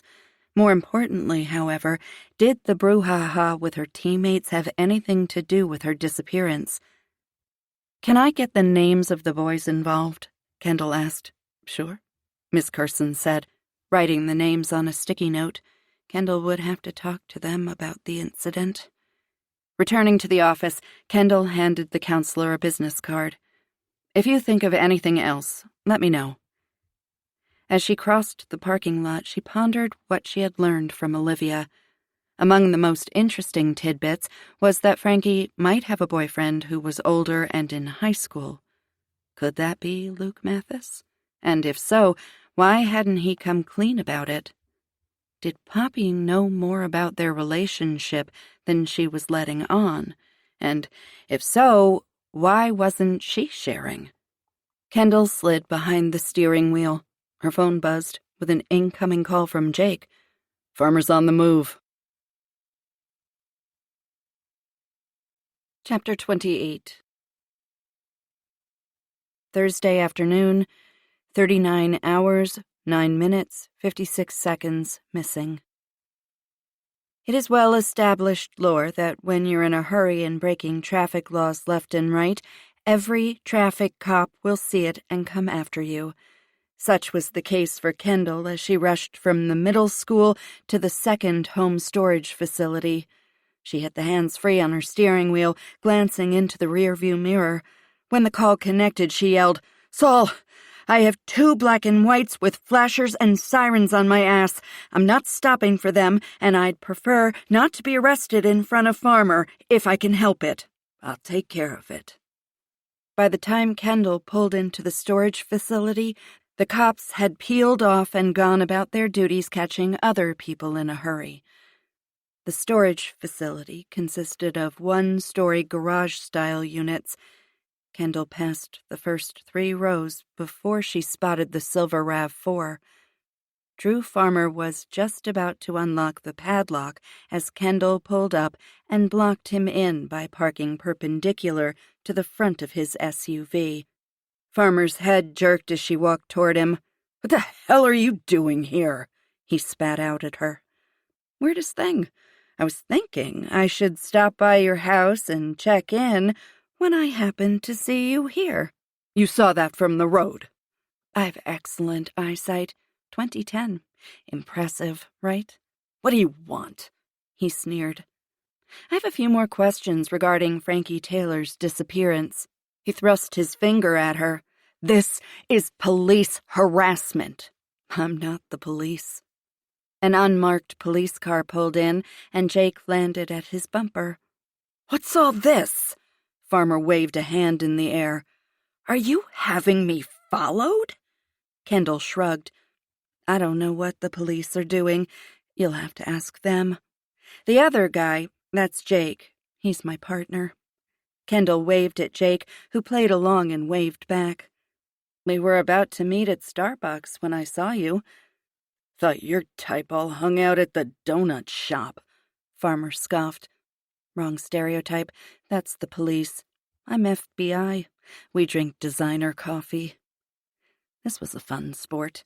Kendall loved being able to practice her highly adept skills in sarcasm. Practice made perfect and all that. And Kendall had attained High Priestess of smartassness. Farmer's neck and face had a reddish-purplish tinge. "Yeah, well, I'm busy. If you want to ask me any questions, you can make an appointment." Kendall looked around and spread her arms wide. "I don't see why that's necessary. We're both here. We can just get it out of the way now and go about our day." He snorted and turned away from her. "I'm busy." "I promise not to get in the way of whatever you're doing." "I have nothing to say to you that I haven't already said." "Well, how do you know? I haven't even asked you a question yet." Kendall pointed toward the storage unit. "What's in there?" "None of your business." Farmer took a step toward the driver's side door of the RAV4. "Now, if you will move your vehicle, I'd like to leave." "Without going into your storage unit?" Kendall scrunched up her face in confusion. "Why would you want to leave? You just got here." She looked over her shoulder at Jake and the other officers who were leaning against the hood of the unmarked car, enjoying the show. "If you need some help moving anything, we'd be happy to lend a hand." "I don't need anything in there, and I don't need your help." Time for fun and games was over. "Why are you so eager to leave, Mr. Farmer? Is there something inside the storage unit you don't want us to see?" "None of your business." He stepped closer. "Now get the fuck out of here before—" Kendall planted her feet, chin raised. "Before what, Mr. Farmer?" No way was she going to let this asshat intimidate her. The advance was quick. Farmer stopped just short of plowing into Kendall, but Kendall had braced for it, prepared for the impact. What she hadn't anticipated was his right hook slamming into her left jaw. Pain radiated from her jaw up through her cheek, into her ear, and rattled her skull. Staggering back, she blocked the next swing from the left with her forearm. Farmer brought his right arm around for a second shot. Kendall grabbed his wrist and bent it back while twisting his arm around to his back. Farmer bent over at the waist to relieve some of the pressure. Kendall planted her foot along his side just below the ribs and kicked. "Oof!" Farmer groaned and dropped to his knees. He rolled over and sprang to his feet. The muscular physique wasn't just for show. Farmer had some fight skills. He grabbed Kendall around the waist, lifted her off the ground, and dropped her to the ground. She landed on her back, the air pushed from her lungs. Farmer stalked toward her, his foot primed to kick her in the kidneys. She grasped his boot with both hands and wrenched it 180 degrees. Farmer crashed to the ground. She released her grip. He rolled over and tried to sit up, but Kendall was on top of him before he could move, straddling his midsection. It was her turn to punch the fucker in the jaw, which she did, putting as much momentum behind her fist as she could. Farmer's head snapped to the left, blood spurting from his nose. Her left hook sent his head jerking to the right, blood gushed from his mouth. She hoped she'd knocked a few teeth out. His hands came up to cover his head or block another blow. He was screaming or crying, Kendall couldn't tell which, didn't care. This was for every time a man decided to use his size to strong-arm a woman, for every woman unable to fight back. And she wasn't even close to being finished with the asshole. She was just getting started. Red flooded her vision. She was in a dark tunnel, and the only thing in her sight was Farmer. Arms wrapped around her waist, her body was lifted off Farmer and she was dragged backward. She struggled to get out of the constraint, but whoever was behind her was strong and determined. "Kendall, calm the fuck down." She recognized the voice. Adam. The anger dissipated to a simmer. Farmer was on his feet, coming toward her. She squirmed against Adam's arms, ready to go after the fucker again, but Adam's hand was locked around her wrist. No way was Kendall getting free. Jake was on top of Farmer before he knew what was happening. He pushed Farmer back until he hit the wall of the storage unit. "Settle down, Mr. Farmer. You don't want to assault another agent. You're already in enough trouble." "She beat me up," Farmer bellowed. "She defended herself against an unprovoked attack," Jake corrected him. Farmer turned his head to the side and spit. Blood and saliva splattered on the asphalt at his feet. "I'm filing a complaint. This is police brutality." "We're the FBI, Mr. Farmer, not the police. Now turn around and put your hands behind your back." "What for?" "Makes it easier for me to get the handcuffs on you without further incidents." "What? Why are you putting handcuffs on me?" "Standard procedure when a person is being placed under arrest." "What the fuck am I being arrested for? I was minding my own business and she attacked me." "You assaulted a federal agent." And with that, Jake administered Miranda rights and assisted the cop in placing Farmer in the back of the police car. Kendall wiped the blood from her mouth with the sleeve of her jacket. Adam placed a finger under her chin, turned her head so he could see the left side of her face, and sucked in air through his teeth. "Swelling on your cheek, and you're gonna have one hell of a shiner." He dropped his hand and stepped back. "I think you can kiss your bid for Miss America right out the window." "Damn it," she muttered, checking her face in the side mirror of Farmer's SUV. "I really had a shot this year." Jake walked up and stopped in front of her, taking her in. "Well, you've looked worse." "Thanks for the assist, partner," Kendall said. Jake shrugged. "Looked like you had it under control." Kendall dusted the dirt from her clothes. "Your damsel in distress card should be revoked." Jake looked around, one eyebrow quirked. "What damsel?" Kendall grinned. "That was a pretty good ass-kicking, huh? Not bad." "Fuck you, armchair quarterback. View good from the bleachers?" Adam stared at them. The look on his face said he was sure they were both aliens from a less evolved planet. "What do you think about breaking the lock and claiming exigent circumstances?" Kendall asked, ready to dig her bolt cutters out of the back of the Range Rover. "With what for evidence?" Jake asked. "Think we have enough for a search warrant?" Kendall asked Adam. "It's gonna be tough," he said. "Just because we think he's hiding something, or someone in there, isn't enough for any of the judges in our jurisdiction." "I could run it by Brady," Jake said. "Since this is an investigation of a missing girl, I could probably bolster it enough to get a warrant on our end. Work your magic, partner." It was an hour before the warrant arrived. By then, Saul and Fletch had arrived on the scene with coffee and a checked alibi for the man who'd fled from the gas station the morning of the double homicide. He said he heard a couple of pops, but wasn't sure if they were gunshots until Greg and Savannah came out the door. One look at them and he took off. CCTV along the route to his house confirms it.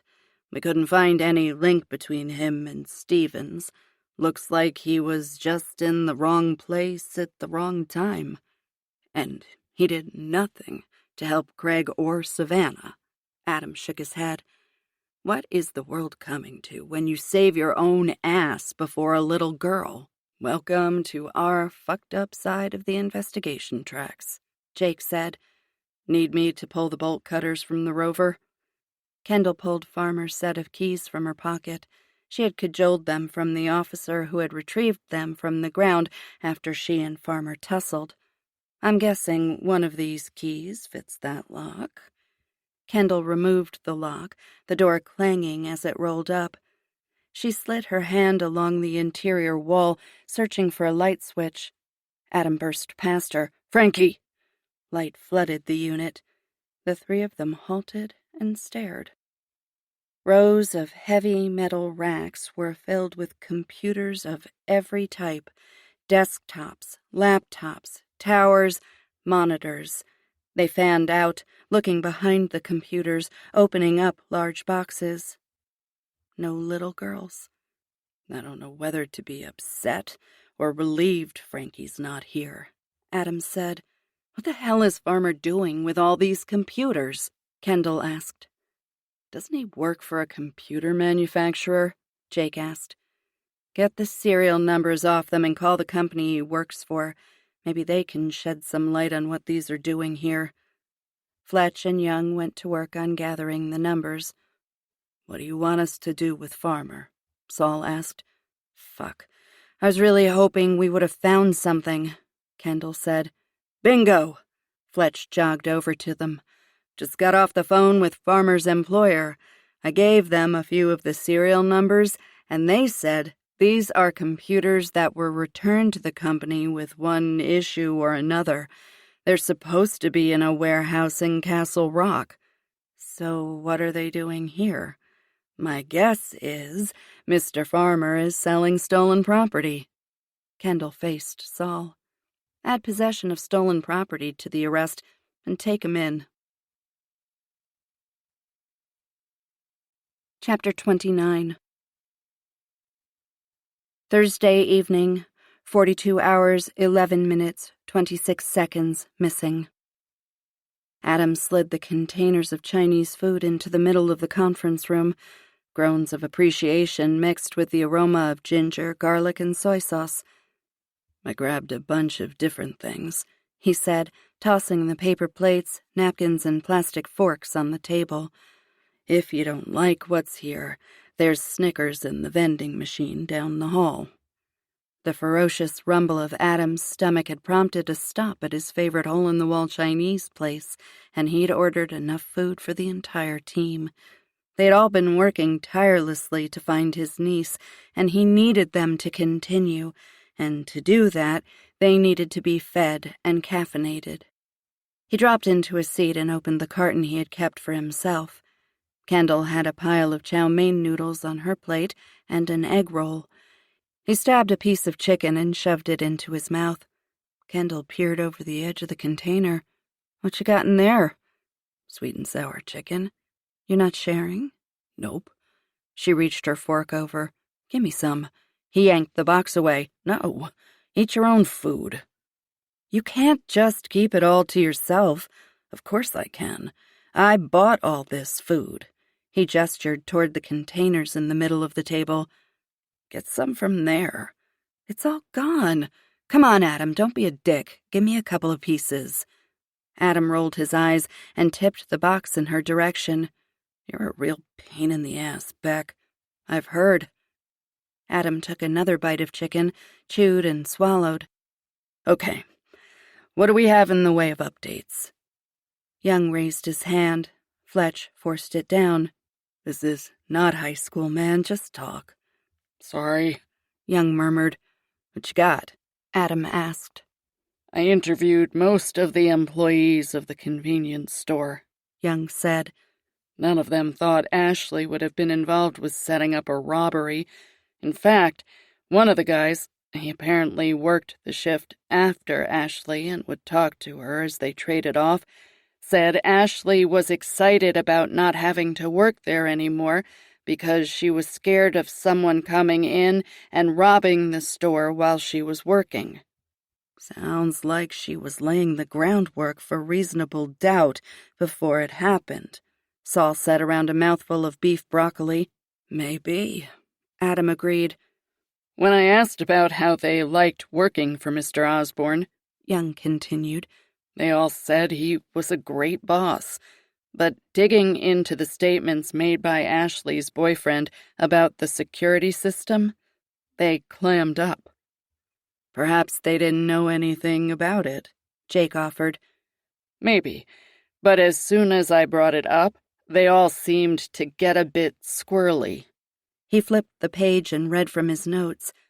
The manager, Janet Gross, confirmed what Abuelo said about the security system, but in her version, she says Osborne is just cheap. He doesn't want to pay for a new system. I asked if anyone had it out for Ashley or Osborne, and she stated the employees are all very loyal to Osborne because he's just about the only person who would give them jobs, since most of them have juvie criminal records. He took a bite of Mushu pork. I'm just saying, if Osborne was into some illegal shit, who better to hire than people who skirt the line between legal and illegal activities?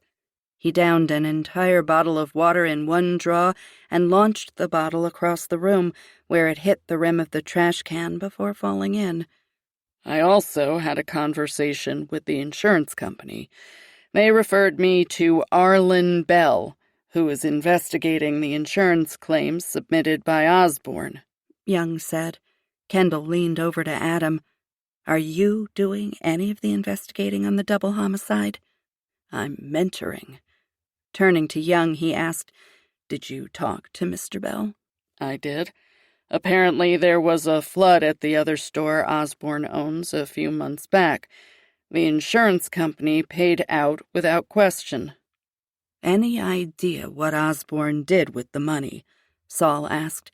New coolers, new flooring, and a brand new, state-of-the-art security system. So, what prompted the investigation? Adam asked. So far, he was massively impressed with the kid. Adam would love to take credit for Young's skills, but thought they were more than likely born of a desire to move up. Osborne filed a claim following the shootings. He states the store sustained substantial damage as a result of the shootout. Shootout, Fletch snickered. What are we, part of the Old West or something? Yes, came the collective response. Did he list specific items damaged? Saul asked. Coolers, beverages inside the coolers, cigarettes behind the counter, blood-covered food items, and, drum roll, 5 security cameras strategically placed around the store. Everyone had most likely been involved in insurance fraud on a minor level, but this was taking it into a new realm. Mr. Bell said they became suspicious because it was the second claim in 2 months, so they flagged it for investigation. What story is Osborne giving him? Adam asked. Bell hasn't talked to him yet. Osborne keeps putting him off. So, Mr. Osborne was being a little sketchy with his business. What else was he being sketchy with? Adam kept circling back to the statements about there being young girls at the store. Along with the lack of functioning security cameras, it added up to the possibility of criminal activity. Adam tapped his pen against his lips. Get Osborne in here for a talk. Invite Mr. Bell to observe.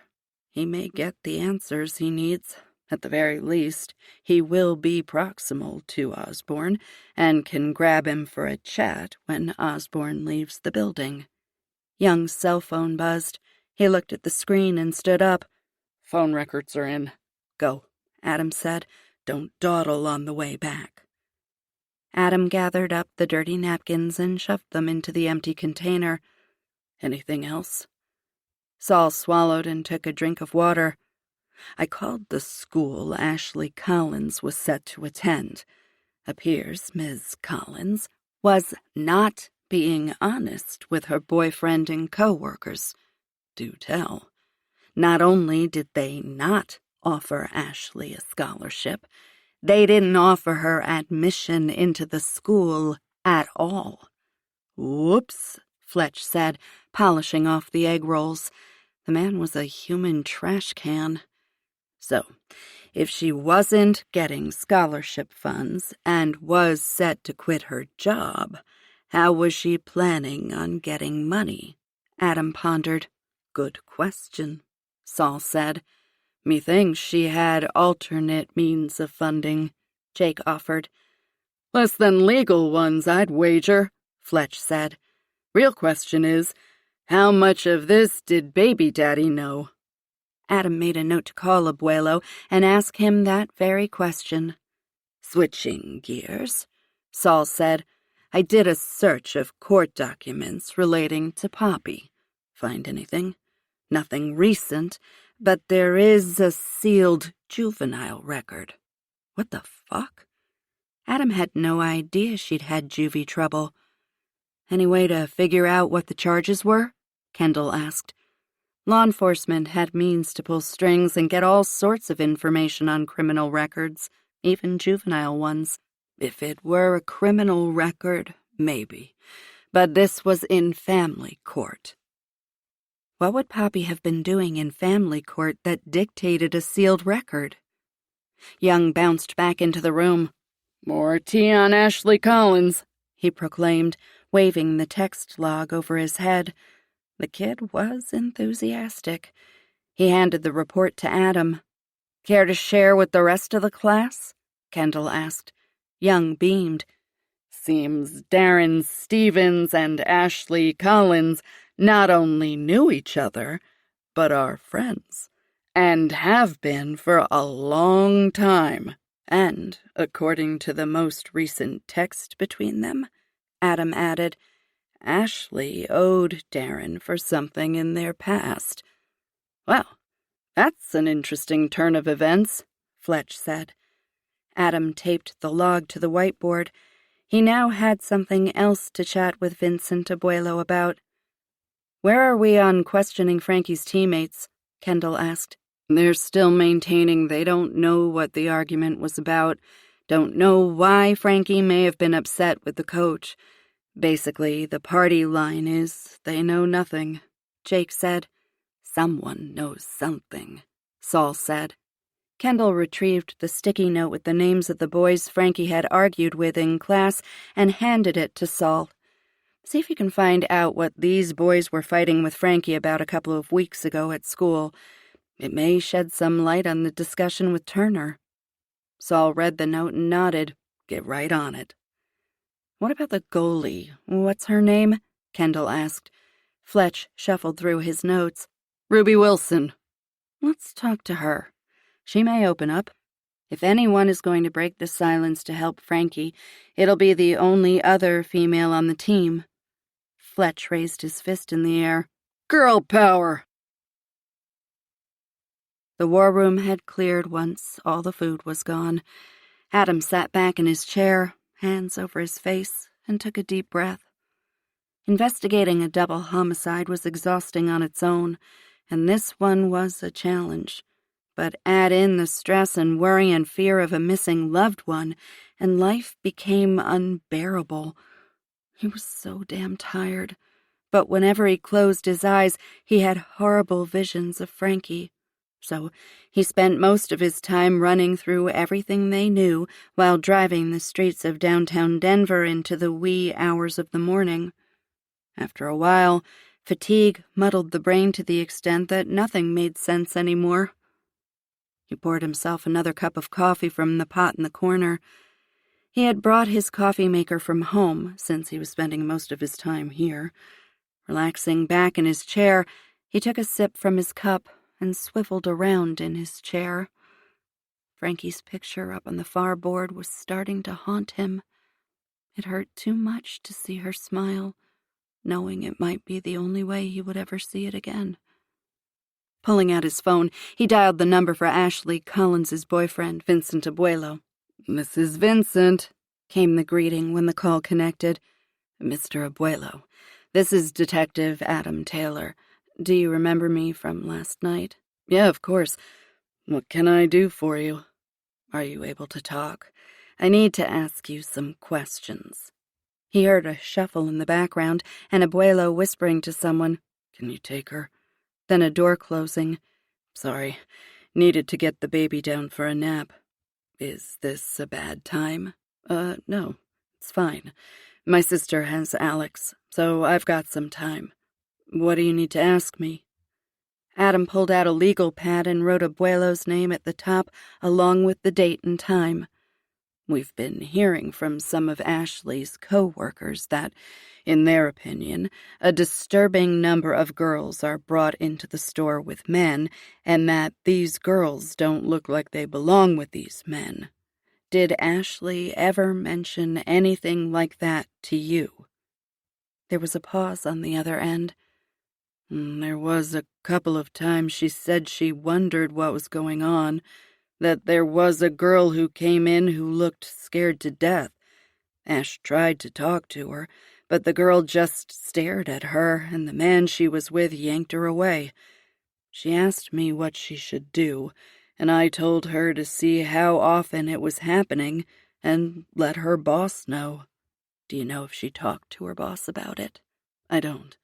She didn't bring it up, and I never asked. Are you aware that a young girl was at the store the morning Ashley was shot? Adam asked, intentionally not reminding Abuelo that his girlfriend had been killed, as if the man could ever forget. I saw on the news, yeah. She had been kidnapped, right? Yes. You know, Abuelo said, before Adam could ask a question, I've been sitting here, racking my brain, trying to figure out why Ashley would have gone for that gun. I mean, she knew better. We had talked about it a lot. If someone came in demanding all the money from the till, just give them the money. If they want to take every pack of cigarettes, help them bag them up. If they want your clothes, strip. Don't be a hero. Just do what they ask and stay alive. And have you come up with an answer? Adam asked. Sometimes it was good just to let people talk. You got information you never thought you needed. Not until just now, when you mentioned the little girl. If Ashley was trying to protect the girl, she would have thrown caution to the wind.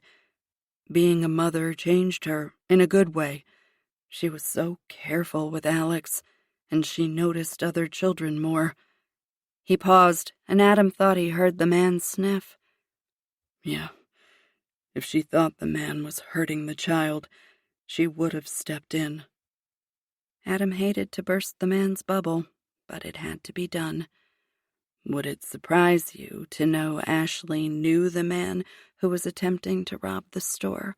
That she's known him for a while? Really? Abuelo inhaled. I mean, she told me that someone from her past had come into the store, but she said she blew him off. She hated when people from her childhood came around her. It brought up too many bad memories with her mom. We have text messages between them within the past 2 weeks. Bomb drop. She didn't tell you about that? Adam asked. No. Adam felt bad. He could only imagine the range of emotions Abuelo was feeling: anger, confusion, sadness, betrayal. So, you have no idea what she might owe him? No idea. Is it possible Ashley was involved in something with him? That whatever it was she was doing was to clear whatever debt she owed? Ashley didn't need money, and if this asshole had threatened her, she would have told me. She was starting a new life, going to school, getting her nursing degree. We were going to get married and have more babies. Abuelo was sobbing on the other end. Adam gave him a minute. I'm sorry, Abuelo said. Sometimes it just hits me. No need to apologize. I'm sorry I have to ask these questions, but I need a better understanding of what happened in case there are others involved. I get it. But Ashley wasn't in that world anymore. She worked hard to be successful. She wanted to show her daughter what hard work could do. She was so excited when she got the scholarship. I'm telling you, she did not need the money. Adam took a deep breath. There was no painless way to do this. Part of his job or not, it didn't make it any easier. Mr. Abuelo, there was no scholarship.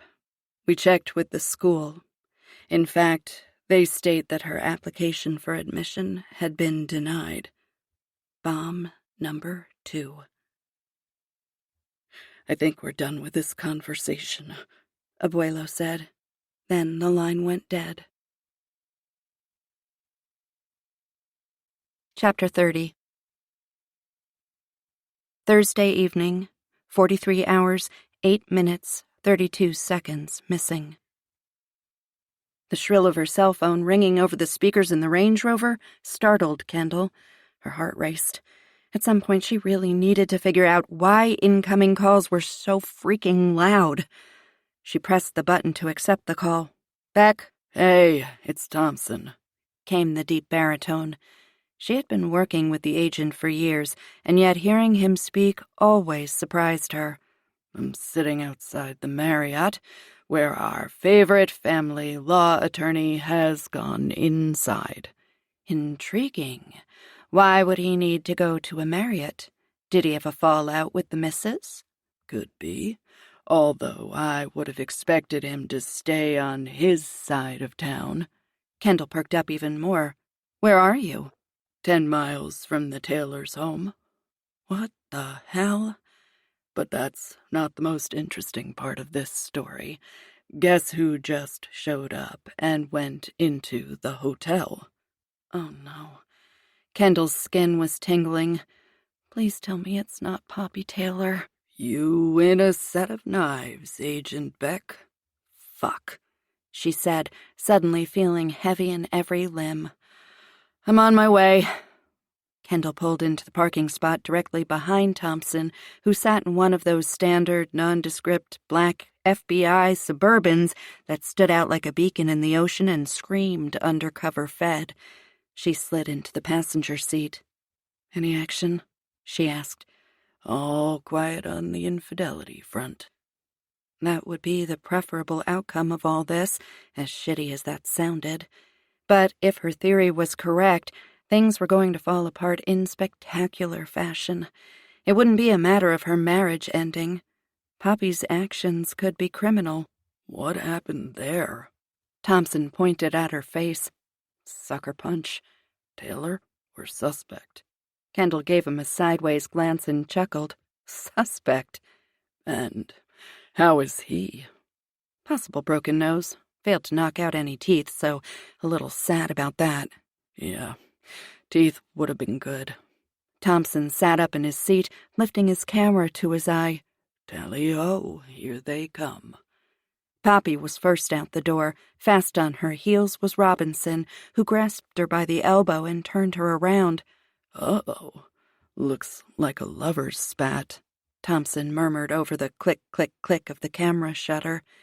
The conversation seemed to go back and forth, Poppy throwing her arms in the air at one point. Robinson placed his hands on her upper arms, and Kendall feared she and Thompson were going to have to intercede and break up a domestic assault. After a moment, Robinson began rubbing Poppy's arms, and Kendall watched the woman visibly relax and fall against the attorney's chest. He wrapped his arms around her, stroking her hair. Kendall's stomach clenched. She drew in a steadying breath at the sudden onset of nausea. When they finally separated, Poppy kissed the man on the cheek and walked away. Soon, her explorer backed out of the parking spot and turned onto the street in the direction of her home. I'm going to see if I can get anyone to talk to me, Kendall said, slipping out of the vehicle. You catch up to Poppy and see if she makes any other stops on her way home. Kendall crossed the parking lot and walked through the lobby to the reservation desk. A chipper girl with a bob and a wide smile and a name tag that read Fiona looked up from the computer as Kendall approached. Checking in? No. Kendall pulled her badge out. I'm wondering if you have a Henry Robinson staying here? Fiona seemed to be unsure of what to do. She looked around to see if anyone else was there to deal with Kendall and the situation. Her standard refusal to give information about guests probably had never been addressed to a badge before. I promise I'm not going to confront him. There will be no drama. I won't be here long. I just need to know if he's registered or not. Fiona's fingers tapped on the keyboard. Yes, Mr. Robinson is here for one night. Any idea if he's a regular here? I'm not sure I have that information. Do you know what Mr. Robinson looks like? Kendall asked. Tall, older, still in decent shape? Yes, ma'am. I helped him when he checked in. He just met a woman here. Did you see them? Yes, ma'am. There was very little Kendall hated more than being called ma'am. Do you know where they were meeting? Fiona pointed across the lobby to the bar. I saw them come out of there, but I don't know how long they were in there or if they went anywhere else in the hotel. Thanks, Fiona. You've been tremendously helpful. Kendall entered the bar. There weren't many patrons in the cozy space. She sidled up to the bar and slid her badge onto the surface. Hi, she said as the bartender approached. Are you the only one working the bar? No. Carmen is the server. He pointed to a woman coming up behind Kendall with a tray of empty glasses. The bartender pointed at Kendall's badge, but spoke to Carmen. Visitor.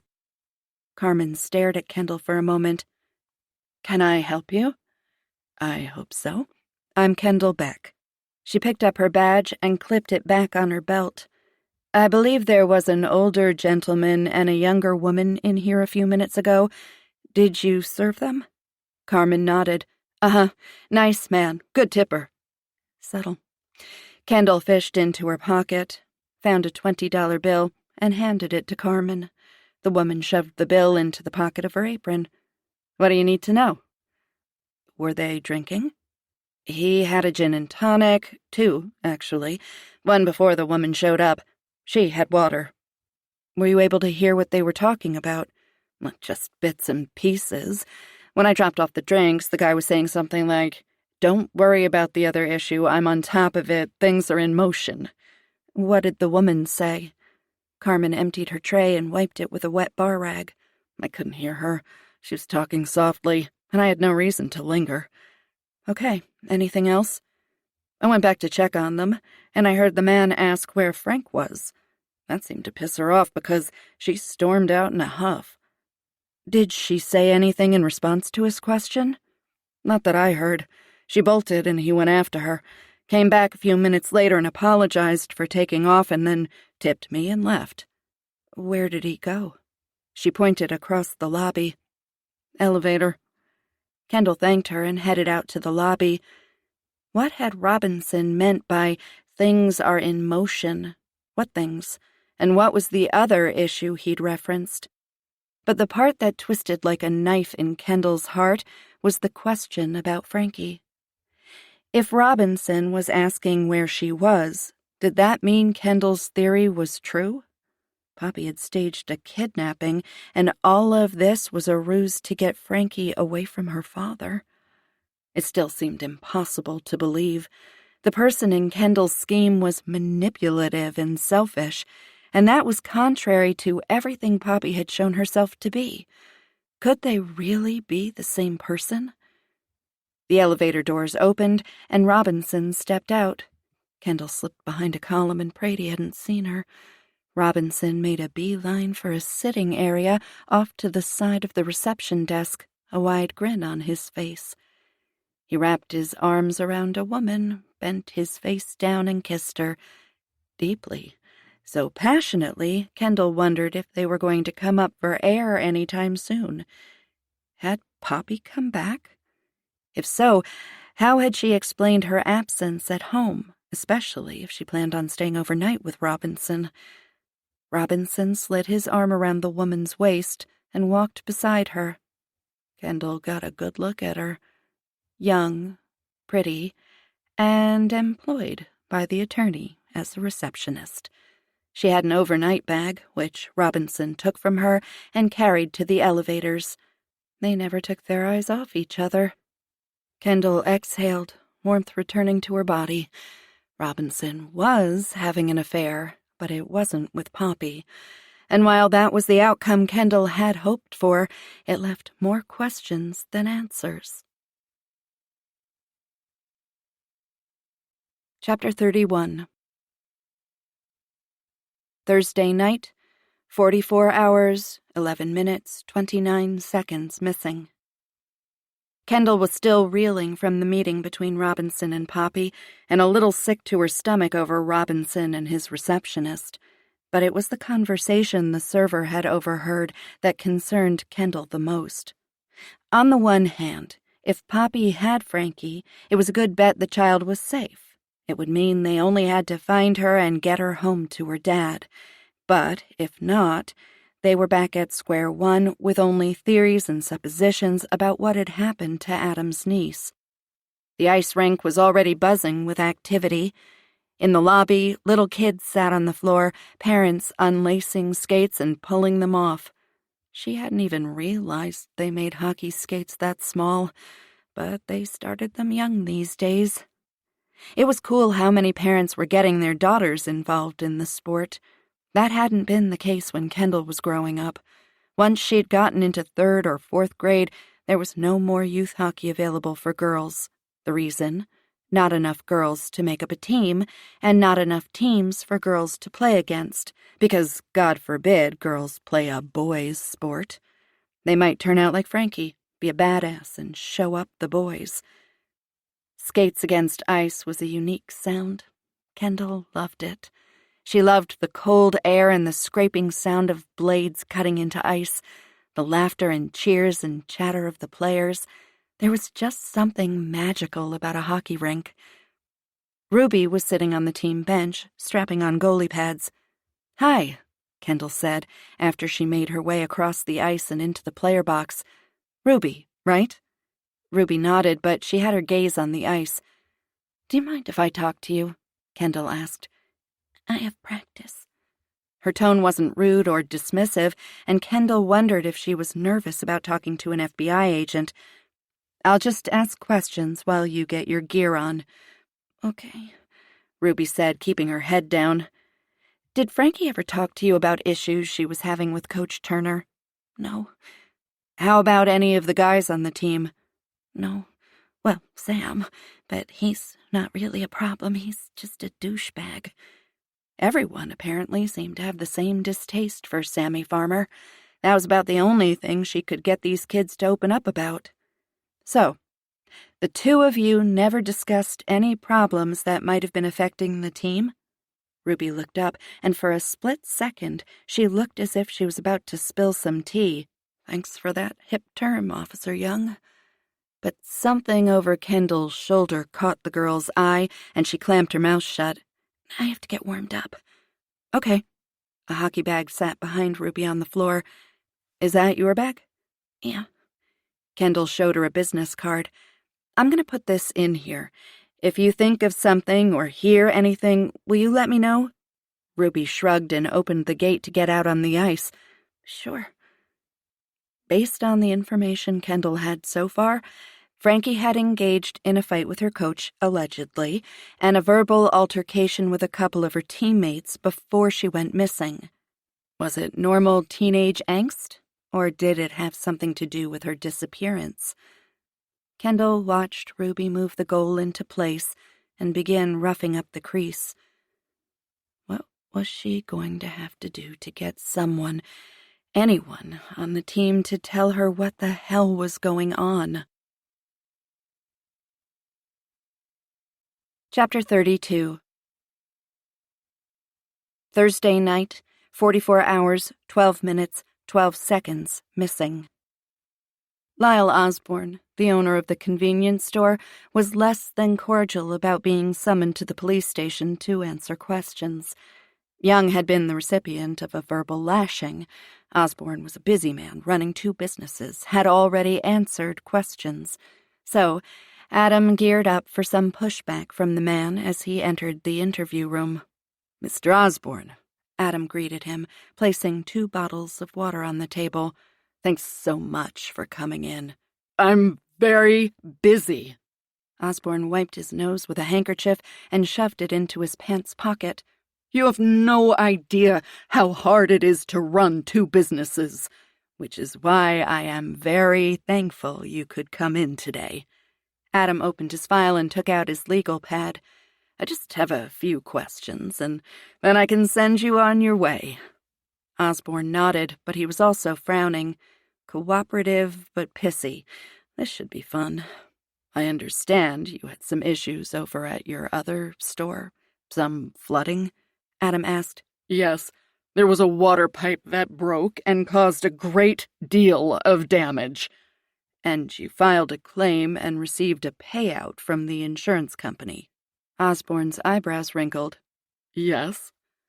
And you made repairs with that? Osborne nodded. Yes. I understand one of the things you bought for that store was a new security system. Yes, that's correct. How old was the security system that you replaced at the other store? Osborne stared at Adam for a moment, his eyes searching Adam's for something, most likely curious about where Adam was going with this line of questioning. I believe it was about 5 years old. Adam pulled a receipt from his file. I was able to obtain receipts from your security company. You are correct. The security system was only 5 years old. What I find interesting is the security system at the store where Ashley was killed. That system is 15 years old. So I'm wondering why you upgraded a newer system rather than the one that only has 2 functioning cameras. And I use the term functioning loosely. What are you suggesting? Osborne glanced around as if looking for an escape. The system had been damaged in the flood. Okay, Adam said, but why not take some of the money to upgrade the other system also? There was no money left after I made all the repairs. Osborne placed his hand on his forehead. I don't understand what's going on here, he said under his breath. Adam pulled out the picture of Darren Stevens and slid it across the table in front of Osborne. Do you know this man? Osborne glanced at the photo, his head shaking before he even looked at it. No. What about the name Darren Stevens? Doesn't sound familiar. A shaky hand reached out for a bottle of water. It took the man a bit to actually get the lid off. This man, Adam pointed at the picture, is Darren Stevens. He's the man who tried to rob your store, and the one who shot and killed Ashley Collins. Osborne closed his eyes.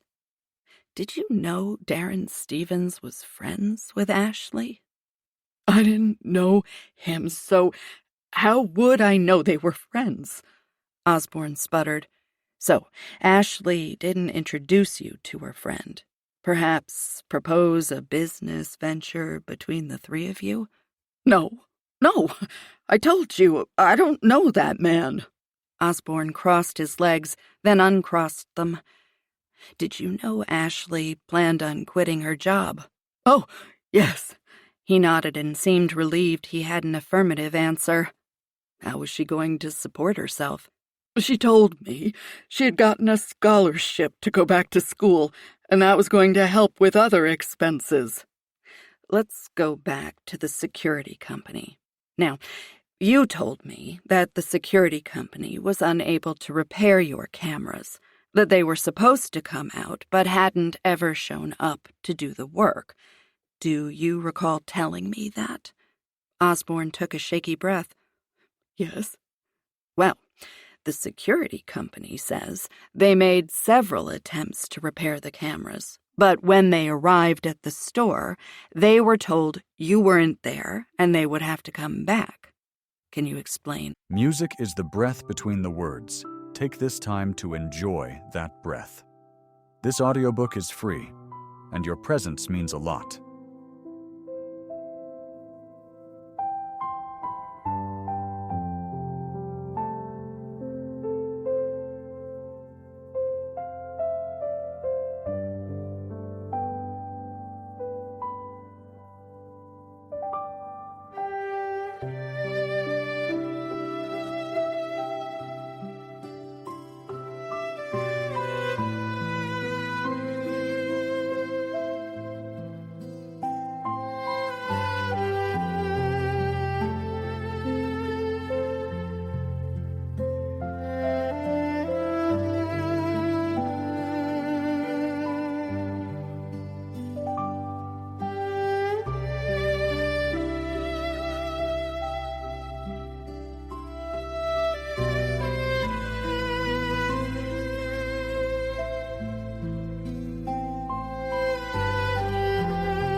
to me.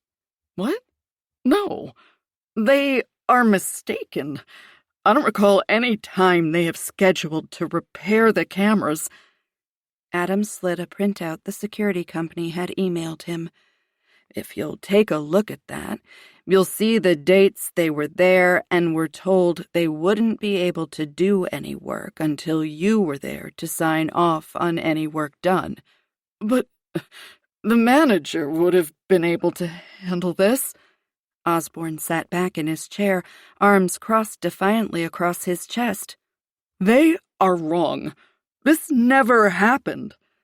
They claim they were specifically told you had to be present for the repairs. That's ridiculous. Why wouldn't I allow Janet to handle this? That's why she was promoted to manager. Adam nodded. Okay, let's switch gears. Have you been made aware by your employees that they've noticed a lot of girls who are brought into the store? The statements we have say the employees were suspicious because the girls appeared to be scared and the men they were with were less than savory. Now, in that area of town, that's saying something. The handkerchief reappeared and mopped Osborne's brow. No one has ever brought that to my attention, I can assure you. Adam sat back in his seat, his gaze on Osborne, and scratched along his jaw. It was a great way to get people talking. Just shut up and let them squirm. People hated silence, so they would invariably attempt to fill it, sometimes with things they had no intention of sharing. I had no idea. I would have stepped in and tried to ascertain what was happening. Were you using your business to aid in the trafficking of girls by way of facilitating transfers of these girls from one person to another? Osborne froze. His eyes looked as if they might pop out of his head. His mouth opened and closed and opened again, but no words came out. Maybe you got in over your head and wanted out, but Darren Stevens wouldn't let you. Is that a possibility, Mr. Osborne? God, no! I don't know where you're getting this from, but I would never... He looked at Adam as if he had lost his mind. See, I can envision you trying to get out of a regrettable business deal, and Ashley trying to escape a reminder of her past life just as she's turning a corner. The two of you concoct a plan whereby Ashley kills Stevens, claims Stevens was trying to rob the place, so she shot him. There are no working cameras in that part of the store, so no proof of what really happened. A strangled laugh came from Osborne. What would she gain by doing that? A portion of the insurance payout, enough to set her up for a while so she could quit her job and stay at home with her baby. As I understand it, you have submitted a claim with your insurance company due to substantial damages to the store from gunshots. Osborne leaned forward, narrowed his eyes, his tone low and angry. Am I under arrest? No.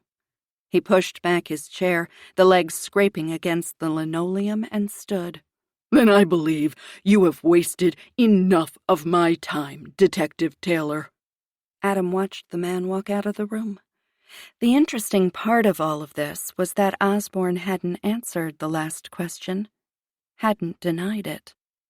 Was that because Adam had hit the nail on the head? Had Osborne and Ashley planned to kill Stevens? If so, how had it gone so wrong?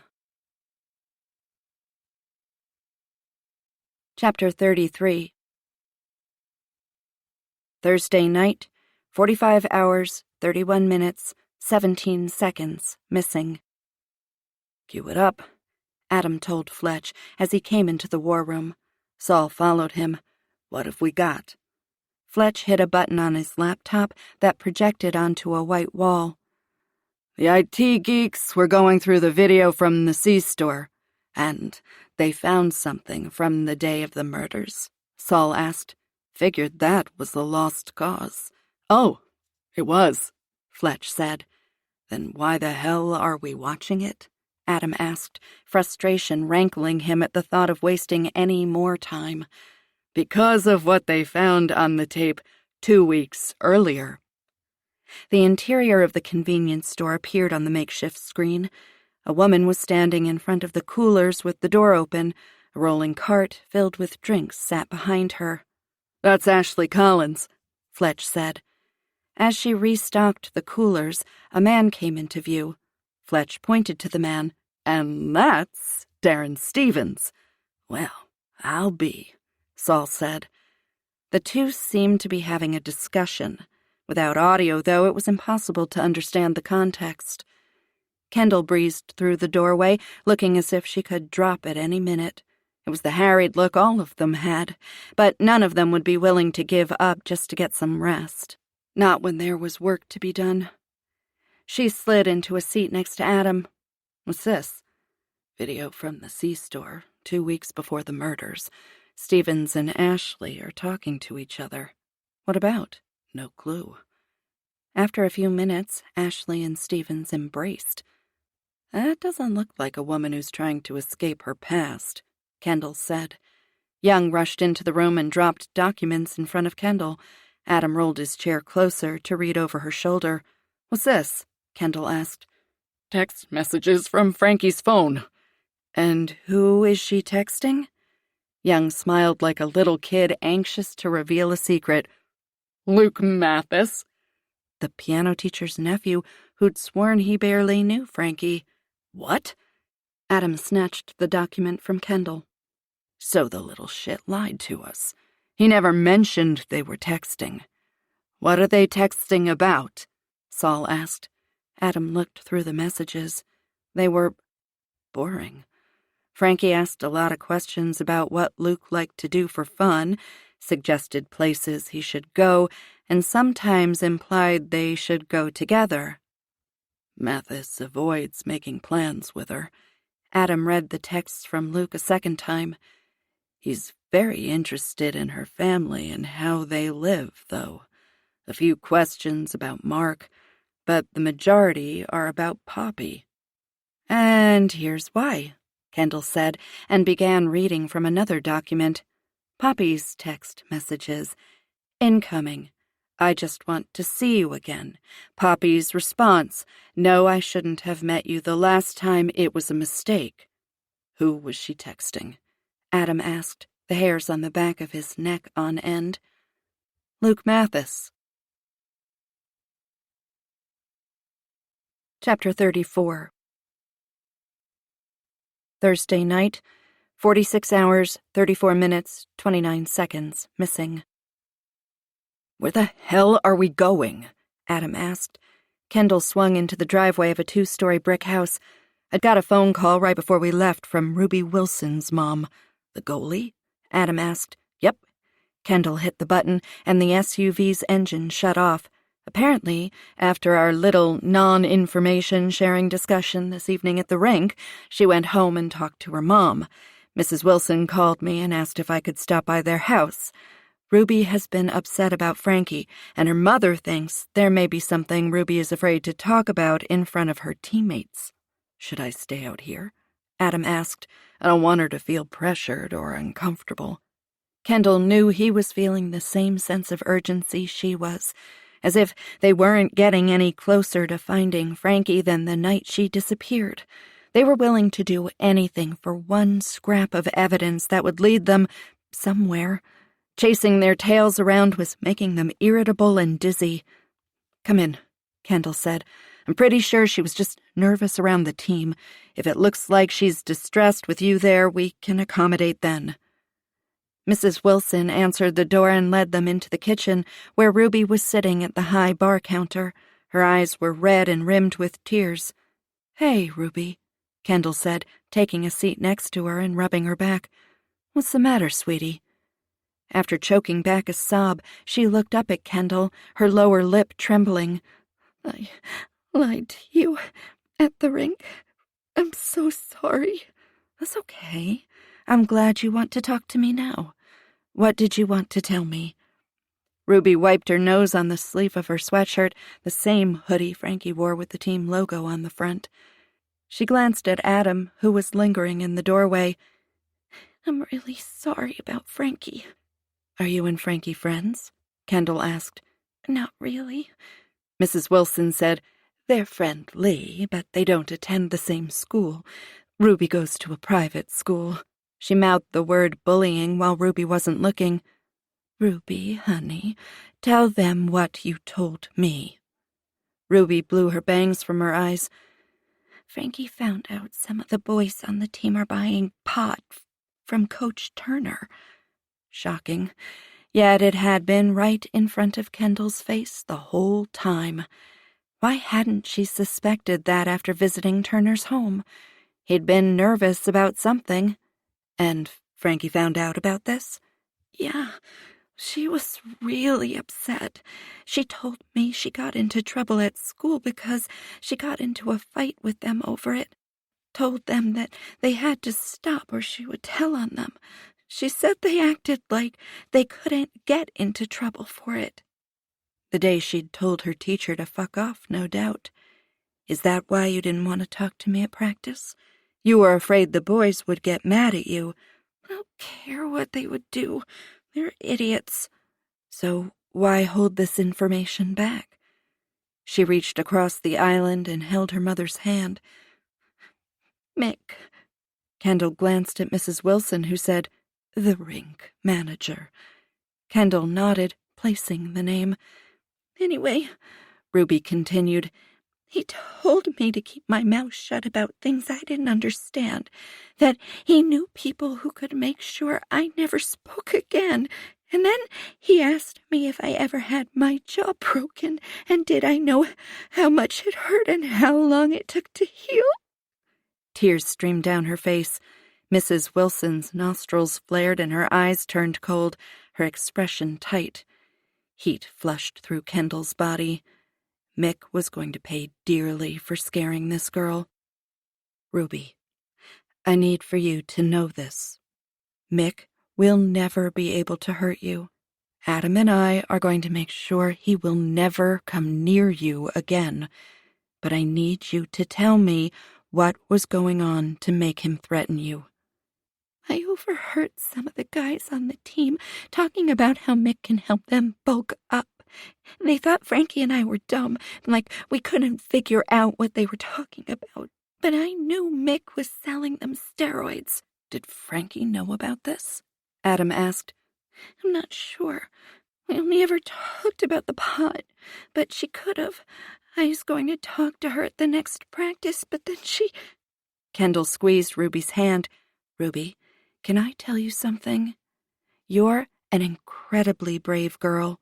Telling us about Coach Turner and Mick is going to stop them from hurting anyone else. But beyond that, you have given us a lead to hopefully find Frankie, and no one has been able to do that yet. So not only are you brave, you're also a hero. Chapter 35. Thursday night, 49 hours, 56 seconds missing. After the bombshell from Ruby, Kendall had dropped Adam off. He knew he should have gone home and gotten some sleep, but he was too wired. The coach and the rink manager were selling drugs to kids. Kids. It was one thing to make a profit off adults who knew better and still put that shit in their bodies, but to pad your bank account by selling drugs, and highly dangerous ones like steroids, to juveniles who couldn't possibly understand the ramifications of their actions? Disgusting. Kids believed they were invincible. But it was the thought that Frankie might have approached the coach and Mick about their side action that terrified Adam. Had they done something to her to keep her quiet? And if so, what? Adam didn't really want to go down that road. Perhaps they'd threatened her like Mick had threatened Ruby. If Frankie had voiced her concerns about what they were doing and jeopardized their business, what would she have done upon receiving threats? Adam would like to think she would have come to him or her father, But she hadn't let them know what she'd found out. Instead, it appeared she might have taken things into her own hands and confronted them. Adam had resisted the idea that Frankie had run away because he just couldn't believe she would leave her family to worry about her. But if Mick and Turner had threatened her, or threatened her family, maybe she'd thought it would be better to leave and lie low for a while, let things cool off. She was still a little girl, only 12 years old. Was it possible she didn't know what the best course of action was and had just acted impulsively? If so, and if she didn't trust anyone or didn't want to get her friends in trouble for trying to hide her, was she on the streets, trying to survive without any money? Adam swung his vehicle around and headed downtown. There were certain places in the city where kids congregated when they ran away. It was always interesting to Adam how kids always seemed to find each other. There was a sense of safety in numbers. Unfortunately, Adam knew this was rarely the truth. Desperation made people do things they otherwise wouldn't, and predators were in every nook, cranny, and dark alley, just waiting for prey they could intimidate and control for their own gain. Frankie might have thought she was leaving one volatile situation and walked straight into hell, thinking she would find a safe place. Adam pulled along the curb on Colfax Avenue, pressed the key fob to lock the doors, and started walking the streets. It was a different world after midnight. So many young kids trying to sell themselves for a quick hit of whatever drug du jour they were hooked on. The homeless were curled into tight corners and doorways, trying to make themselves invisible and avoid having what little they had left taken from them. In this world, it was best not to attract too much attention. Adam pulled up the picture of Frankie on his phone. He approached a group of teenagers huddled together. When he approached, two took off. He quickly turned his phone toward the remaining kids. "Have you seen this girl around?" All of them shook their heads no and quickly disbanded. Adam worked his way down the south side of the street before crossing over and making his way back to his truck on the north side. It was an exercise in futility. He looked too much like a cop, and as soon as they saw him coming, they hightailed it away from him. The few who would talk to him, mostly because he had caught them off guard, all denied seeing Frankie. "Hey!" Adam turned to see who had called out. An older man with long gray hair and about a week's worth of stubble was motioning for Adam to come closer. His left hand gripped a paper bag-wrapped bottle. Adam took a few steps towards the man, a sense of safety along with a powerful smell of urine forcing him to stand a few feet away. "You that fella asking about a girl?" the man asked. "Yeah, You know something?" Adam asked. maybe. What's she look like?" Adam hesitated and then took a few steps forward, the phone extended as much as possible in front of the man's face. He drew a crooked, arthritic hand down his jaw and made a tisk sound. She does look kind of familiar," he said slowly, and then looked up at Adam. "But it's so hard to tell. Lots of girls end up down here. After a while, they sort of all blend together, you know." "Yes," Adam said, pushing the picture a little closer. "But you think you may have seen her?" "Well," he drew out. "maybe. It's hard to see in this light, and my eyes aren't what they used to be." He looked around, his gaze landing on a 7-Eleven on the corner. "If I could be in the light, I might be able to see her picture better." Adam nodded, and they sauntered down the sidewalk. The door beeped as they entered. The cashier looked up at them and immediately shook his head. "No, no, no." He pointed at the old man. "I told you to stay out of here." "I'm with him," the old man said, grasping the sleeve of Adam's shirt. "You steal, so you can't come in here," the cashier stated. Adam pulled his arm from the old man's hold. "I'll make sure he doesn't take anything without it being paid for."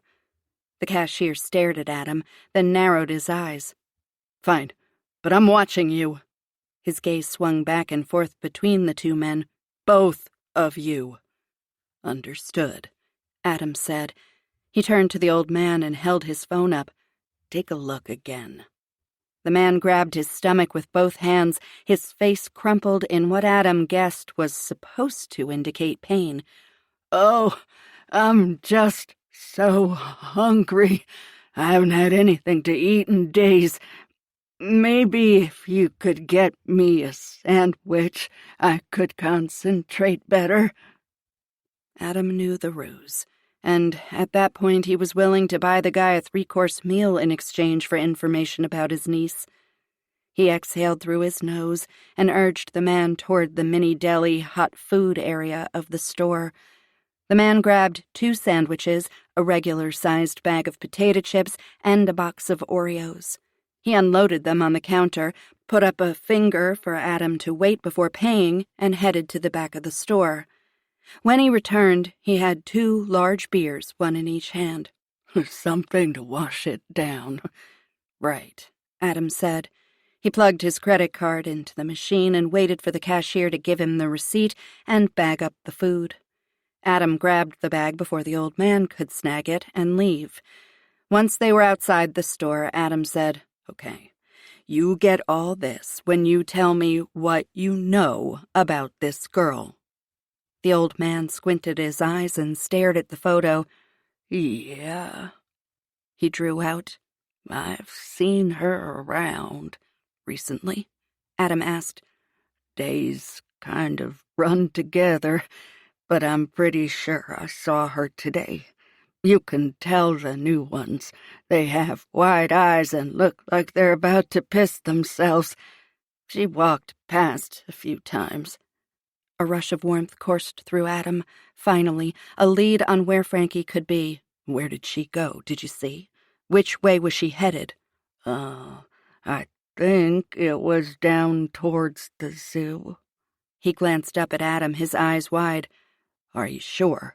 Adam asked. Uh-huh. He nodded, his eyes going to the bag of food.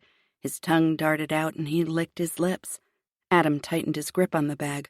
Was she with anyone? The old man wagged his head, but didn't take his gaze off the bag. No. She was alone. Can't say as she's still alone. They usually meet someone who is willing to help them learn the streets. He pointed to the bag.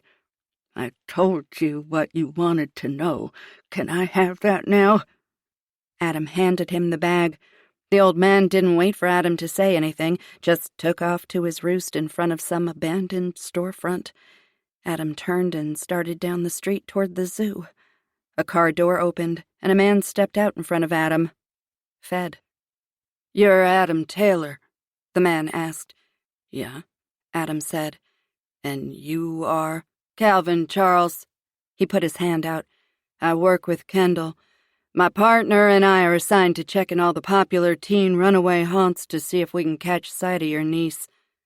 A woman got out from the driver's side and joined them on the sidewalk. "Callie," she said and shook Adam's hand. "We saw you talking to the old man." "How much did he take you for?" Charles asked. "About $30. "Wow, not bad. We didn't cut him off until he had taken us for damn near $50 worth of stuff," Charles said with a laugh. "Did he tell you he'd seen your niece?" "Yeah," Adam said. "Said he had seen her earlier today walking down towards the zoo." "Huh," Callie said. "He told us he had seen her last week going down the alley." "Which is a neat trick," added Charles, "seeing as she's only been missing for 2 days. "So are you saying he's lying?" Adam asked, ready to turn around and take back all the shit he had bought for the old man. "No telling.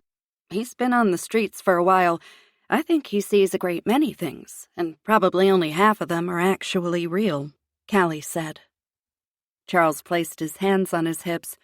"I showed him a picture of my wife when she was young, and he told me he had seen her also." Damn. Adam had been sure the old man had seen Frankie, and he was one step closer to finding her since she'd gone missing. Disappointment weighed on him like a wet blanket. "We have some pretty good contacts down here," Callie said. If your niece is down here, we'll find her." Adam nodded and thanked them. Sliding behind the steering wheel of his truck, he released a long, heavy sigh. He trusted the agents to work hard to find Frankie. This was what they did every day, find missing kids. But Adam hoped that if Frankie was living on the streets, the agents would locate her before she got in over her head and was lost to them forever. Chapter 36. Friday morning, 58 hours, 6 minutes, 29 seconds missing. Kendall pulled to a stop in front of Laurie Arnold's house. Adam's hand had been poised next to the door handle for the last 3 miles. As soon as she put the SUV in park, Adam unlocked his seatbelt and pulled on the door handle. Kendall grabbed his arm and pulled him back against the seat. He looked like shit. Dark circles sat beneath his eyes, and he had a somewhat haggard appearance. All of this was taking a toll on him. Discovering Poppy had lied about knowing Luke Mathis, and there was some sort of relationship between the two, had pushed Adam to the edge. Rage simmered just below the surface. It wouldn't take much for him to blow. "You cannot go in there half-cocked, Adam. We need to get Luke to talk to us, not shut down and refuse to give us anything. The little shit is going to tell us what he knows and come clean, or I'll haul his ass into the station and throw his scrawny little butt in a holding cell until his lips loosen up. This is why I think it's a bad idea for you to go in there. So, your plan is to go in there with kid gloves on? We did that last time, and he lied out his ass. And probably laughed at how gullible we were. Okay, he's dangerously close to stepping over the line now. I'm sorry. Do you think I'm new? Do you think I'm green and have no idea how to talk to a teenage boy in order to get information? Have you forgotten what I do for a living?" Adam sat back in the seat and scrubbed the growth along his jaw. Sucking in a deep breath, Kendall tried to remember this was her friend, a friend whose niece was missing, a friend who might have found out his sister-in-law was not only cheating on his brother, but with a boy who was underage. That was a lot to deal with. "I just need for you to let me handle this, Adam. I really do know what I'm doing, and I would never do anything to jeopardize this case. Can you trust me?" Adam moved his hand to his forehead and closed his eyes. "You're the only person I trust, Kendall." "Okay, then let me do the talking. You've already put him on the defensive, and he's not a big Adam Taylor fan. I have a rapport with him. Let me lean on that. And Adam, yeah, if he confirms he's having a romantic relationship with Poppy, I'm going to have to arrest her. Immediately." "Yeah, I know." He let out a long, heavy sigh. "What the hell is happening to my family?" Kendall wished she had an answer that would help release all the tension and give him some hope. Instead, she opened her door, walked up the front walkway, and rang the doorbell. Mrs. Arnold answered the door and stared at them quizzically. "Agent Beck?" "Good morning, Mrs. Arnold. Sorry to disturb you, but we have a few more questions regarding Frankie." Arnold wrapped her arms around her body, but didn't invite them in. "Oh, I'm sorry, Agent Beck, but I have a student. I'll be done in about 30 minutes if you'd like to come back." Time was of the essence, and waiting was not an option. The clock was ticking, and they needed answers, now. "We need to talk to Luke, and no, we can't come back." Mrs. Arnold stared for a moment, her face going pale. "What's happened?" "I really can't say until we talk with your nephew. Is he here?" "Yes," she said, opening the door wider. "Come in." They followed her to the dining room. "Have a seat. I'll get Luke." This time Mrs. Arnold went down the stairs, opened the door to the basement, and called for Luke to come up. Kendall could hear murmuring as Luke reached his aunt at the top of the stairs, but couldn't make out what was being said. Luke came into the room, wiping sleep from his eyes. "What's up?" "That's a good question," Kendall said. "What is up, Luke?" Adam pushed the chair out with his foot from under the table. "Have a seat." The young man dropped into the chair with a thud and immediately slouched into it. "When we were here the other day, asking about your relationship with Frankie, you weren't completely honest with us." Kendall pulled out the text message log from Frankie's phone. "You neglected to tell us you had been texting each other." "She texted me." Luke rolled his eyes and pushed the document back toward Kendall. "I never initiated shit with her." "You seemed very interested in her family, though. Care to talk about that?" Luke shrugged. "What else was I supposed to talk to her about? I mean, she was always texting me. I knew she had a crush on me, and I didn't want to be a dick and ignore her, but I wasn't going to lead her on either. I thought asking about her family was safe." "And it didn't have anything to do with the relationship you have with her mother." "What?" Mrs. Arnold gasped as she entered the room. The front door closed, and Kendall assumed her student had been dismissed. "What are you saying?" Luke's head dropped. Kendall picked up the text log. "I just want to see you again." That was from you to Mrs. Taylor. She responds, "No, I shouldn't have met you the last time. It was a mistake." Then you say, "I just want to talk to you." That's it. Nothing more, I promise. And she ends the discussion with, "Stop contacting me and stop using Frankie to try and get closer to me." Kendall paused, placing the text log back into the file before speaking again. "Can you talk to me about the nature of your relationship with Mrs. Taylor?" Arms across his chest, eyes down, defiance pulsed through the vein in his neck. "No." "Luke!" Mrs. Arnold hollered. "Answer Agent Beck's question." "No," Luke said to his aunt, then turned to face Kendall. "I won't talk to you about Poppy." The use of her first name made it intimate. Kendall's skin crawled, and she had to physically stop herself from shuddering. She really hadn't believed it could be true. She leaned forward and softened her tone. "If she's threatening you in any way, telling you not to talk to us, we can help. What she's doing is wrong, Luke, and she knows it." Luke dropped his head back and chuckled. "You don't know what you're talking about. There is nothing wrong with our relationship. If you want to know more about it, you'll have to ask her. It's not my story to tell." Kendall was stunned. She hadn't expected this. She had figured that as soon as he was confronted with the text messages, he would crack. "Is that all you need to talk to me about? I have to get ready for school." Kendall pulled her head out of her ass and focused on what needed to be done.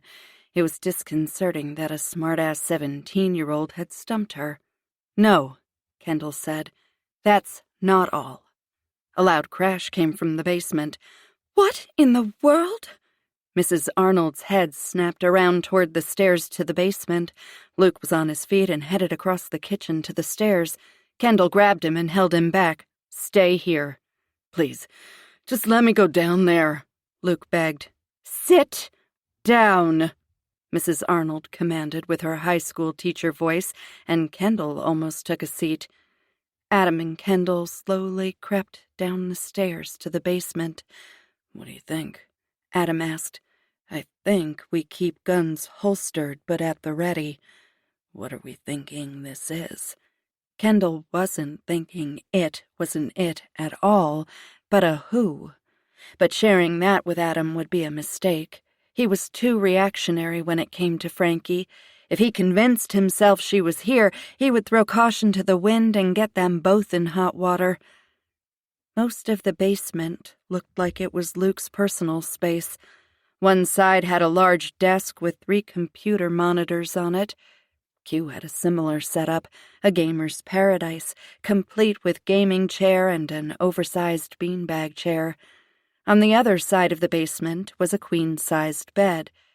Piles of clothes littered the floor, Rope lights ran along the ceiling and floor, providing a blue hue to the room. "How does he see in here?" Adam asked. "I think that's the point." A pile of clothes in the corner to the right of Kendall shifted. Kendall gave a short, low whistle to get Adam's attention and pointed to the pile. He pulled his gun from the holster but kept the muzzle down. Kendall grabbed a handful of clothes, yanked them from the pile, and tossed them behind her. A yelp came from the pile. A girl was crouched in the corner. "Up," Kendall said. "Let me see your hands." The girl stood, hands on her head. "Please, don't hurt me." "Who are you?" Adam asked. "Luke's friend." "Why are you hiding?" Kendall asked. I'm not supposed to be here. Mrs. A doesn't think it's appropriate for Luke to be alone down here with a girl. If she finds me, Luke will get grounded again." Adam holstered his gun. His face was pained, and Kendall knew he had hoped it was Frankie hiding under the pile. Kendall had too. "Let's go." Adam pointed to the stairs. "Please," the girl said, her voice a high-pitched squeal. "Can't I just stay down here?" "No," Adam said. He gestured toward the stairs and followed the girl up. A frame on the bedside table caught Kendall's eye. She picked it up and studied the photo. A young girl, sitting in a field, sunglasses covering most of her face. But it was her small smile that made Kendall wonder what the girl in the picture was thinking. She replaced the frame and climbed the stairs.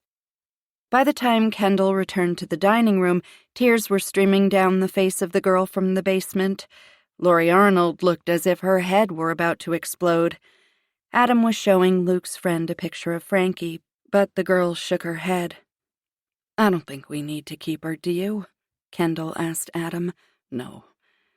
"Dee Dee," Mrs. Arnold said, "go home and expect me to call your mother later." Dee Dee was up and out the door in 2 seconds flat. Adam sat in the chair vacated by Dee Dee, right next to Luke. He rubbed the bridge of his nose and let out a long sigh. "Okay. I'm tired of playing games, Luke. I'm going to ask you questions, and you're going to answer them." Luke nodded, his head down. "Did Frankie ever talk to you about having any issues with anyone on her team?" Adam asked. "Yeah, there was some twerp. I think she said she took his spot and he was pissed about it and would wank about it, but she usually made it a joke. I don't think she was all that bothered by him. At least, that's how it came across to me." "What about her coach?" Luke sat back in his chair and blew his long bangs from his eyes. "Yeah, she said she had found out some stuff about him." "Did she say what it was?" "Apparently, he was selling weed to some of the kids on the team. It really upset her. She said she was going to tell him she knew, and if he didn't stop, she would rat him out to her cop uncle." He glanced at Adam. "I told her she should probably stay out of it." "And you didn't think this was important information to pass yesterday when we questioned you?" "I guess, looking back on it now, I should have said something, but I figured she was just pissed at her mom and making her pay for yelling at me by running off to one of her friends or something." Adam tossed his business card on the table in front of the kid and stood up. "If you hear from her at all, your next move better be to call me. Are we clear?" Luke nodded. "Crystal." Adam stormed out of the house. Kendall gathered up the text logs and shoved them into her portfolio. Mrs. Arnold walked her to the door. "We'll be talking to Poppy," Kendall said. "Depending on what she says, we may be arresting her. If that happens, Luke will need to come in and make a statement." "Should I get him an attorney?" "That's up to you," Kendall said, placing a hand on the woman's arm. "But in the eyes of the law, Luke did nothing wrong." Mrs. Arnold squeezed Kendall's hand and nodded, a tight smile on her lips. "Thank you, Agent Beck." Kendall nodded and started down the steps, but turned back. If I could make one suggestion, I would monitor his phone. Chances are good he's giving Poppy a heads up that we know what's going on. If she responds, I'll take his phone and let you know if she attempts to contact him. Chapter 37. Friday morning, 60 hours, 2 minutes, 58 seconds missing. Kendall pulled into Mark and Poppy's driveway and glanced at herself in the rearview mirror. Jesus, why didn't you tell me my hair was a mess? She asked, pulling a hairband from the center console, smoothing back her hair and securing it in a ponytail. Your hair's a mess. Adam had his nose in his phone. It had blown up with messages. A few were voicemails from Mark wanting an update, his tone becoming more angry with each message. Adam felt bad. He had sent a few texts back with little to no substance, letting Mark know they were running down leads, nothing new to share, and various other brush-offs. He was horrified that he had no real leads and hated to hear the disappointment, stress, and hopelessness in his brother's voice. There was only so much Adam could load onto his own shoulders, and talking to Mark was one burden he had decided to dump. It was probably a shit thing to do, and he was sure Mark was close to hunting Adam down and forcing a conversation right after he beat Adam to a pulp. But Adam needed to use every ounce of energy he had to figure out what he was missing in this case. Besides, he needed to find out what his sister-in-law was doing before he talked to Mark. How the hell am I going to tell him about Poppy and Luke? There was a very real chance that Mark might shoot the messenger when he found out about Poppy's infidelity. Adam glanced at the call log. Looks like someone tipped Poppy off that we know some stuff about her. I have 5 missed calls and a text message to call her as soon as I get this. Adam's stomach clenched, followed by a wave of nausea. This job was going to give him ulcers, if it hadn't already. Well, let's go see what she has to say then, Kendall said. Adam didn't bother knocking on the front door. What was the point? And really, he didn't have the time or the temperament to be polite. He stalked into the living room, ready for a fight. Poppy was pacing, chewing on a fingernail, and looked harried. Adam might have felt bad for her in another time, under other circumstances, but this Poppy, he had very little sympathy for whoever this person was at the moment. Scowl on her face, eyes on fire, she dropped her hands to her sides and marched toward them, pointing to the stairs. How could such a slender woman stomp that heavily? He and Kendall followed her into her office.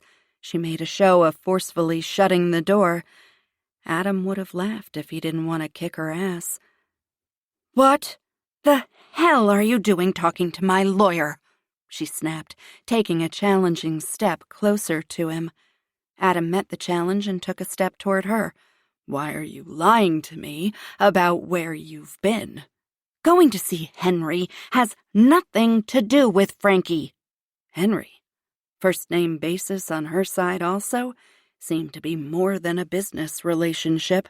See, you saying that, on top of keeping this nothing to yourself, only makes me think it has a great deal to do with Frankie. Adam, I promise you, if it had anything to do with Frankie, I would have told you. It just doesn't. Then why keep it from me, Poppy? Heat flushed through his body.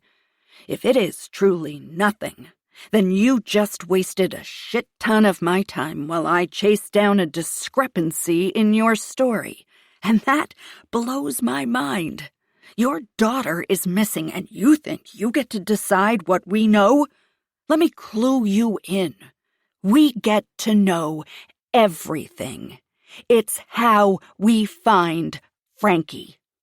He took another step closer, forcing Poppy to back up.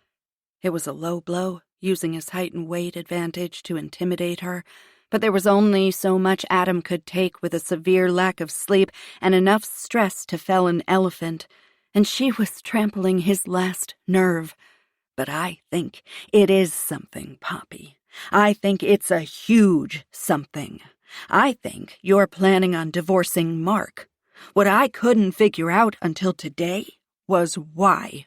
I thought maybe it was because you were having an affair with Henry. Poppy rolled her eyes. I'm not having an affair with Henry. I know. It's even worse than that. See, I figured out your secret. Red flushed Poppy's throat and face. Her eyes widened, tears flooding them. I'm sickened by this, Poppy. I never in a million years would have thought you capable of this kind of thing. I know. I'm so sorry. Her hand covered her mouth. I never meant for anyone to find out. I'll bet you didn't. Well, you should have covered your ass better, I guess. I've seen the text messages. He rubbed his eyes. Exhaustion was setting in. I know all about Luke. Poppy fell back into her chair. Oh, God. She looked up at Adam. The stench of fear permeated the room. You can't tell Mark.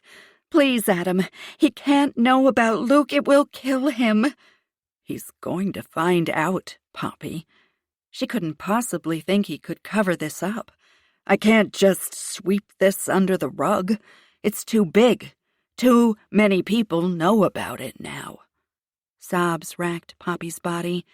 Adam placed a hand at his side and pulled his other hand down his face. What a fucking shit day.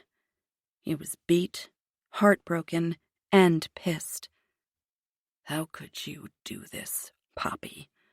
Help me understand, because I can't for the life of me figure this out. You have a great life, a husband who adores you, the most amazing kid. Poppy dragged in a ragged breath, her body trembling. No one was supposed to find out. Not ever. I had it covered. I took care of everything.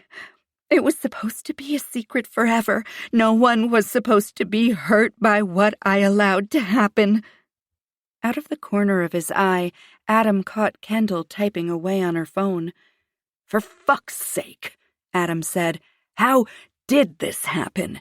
How could you do this to Mark? To Frankie? This was straight out of a nightmare. Is that what you and Frankie were arguing about? Did Frankie find out the truth about you and Luke? Did she run away because of you? Don't say that, Adam. A sob burst from Poppy's chest. Oh, God. Frankie can't know. It would destroy her. Maybe you should have thought of that before you started having sex with a minor.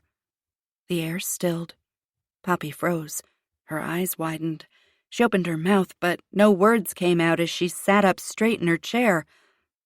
What? She didn't really believe this sweet, innocent act was going to sway him, did she? Jesus, Adam! What are you talking about? Poppy swiped the tears from her face, a look of utter disbelief and confusion etched into her facial features. I'm saying it's pretty clear from the text messages that there is something going on between you and Luke Mathis. And your first conclusion was that I must be sleeping with a 17-year-old boy? Is that really what you think of me?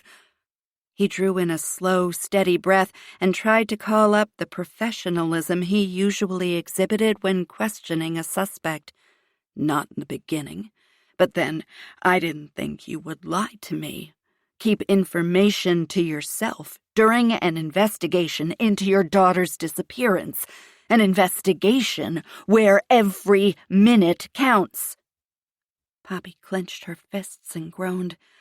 I am not having an affair with Luke Mathis. Then why are you texting a 17-year-old boy you claim not to know? Because he's her son, Kendall said. Poppy's shoulders dropped. Kendall took a step toward them. Robinson isn't your divorce attorney. He's your adoption attorney. Adam looked over his shoulder at Kendall, his mind racing to understand what she'd just said. Poppy choked back a sob. Luke is your son, isn't he? Kendall prodded.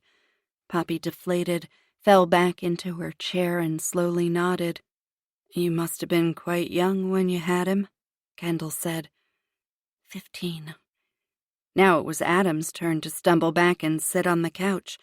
The room was spinning. Poppy's confession had sucked all the air out of the room, and Adam couldn't breathe.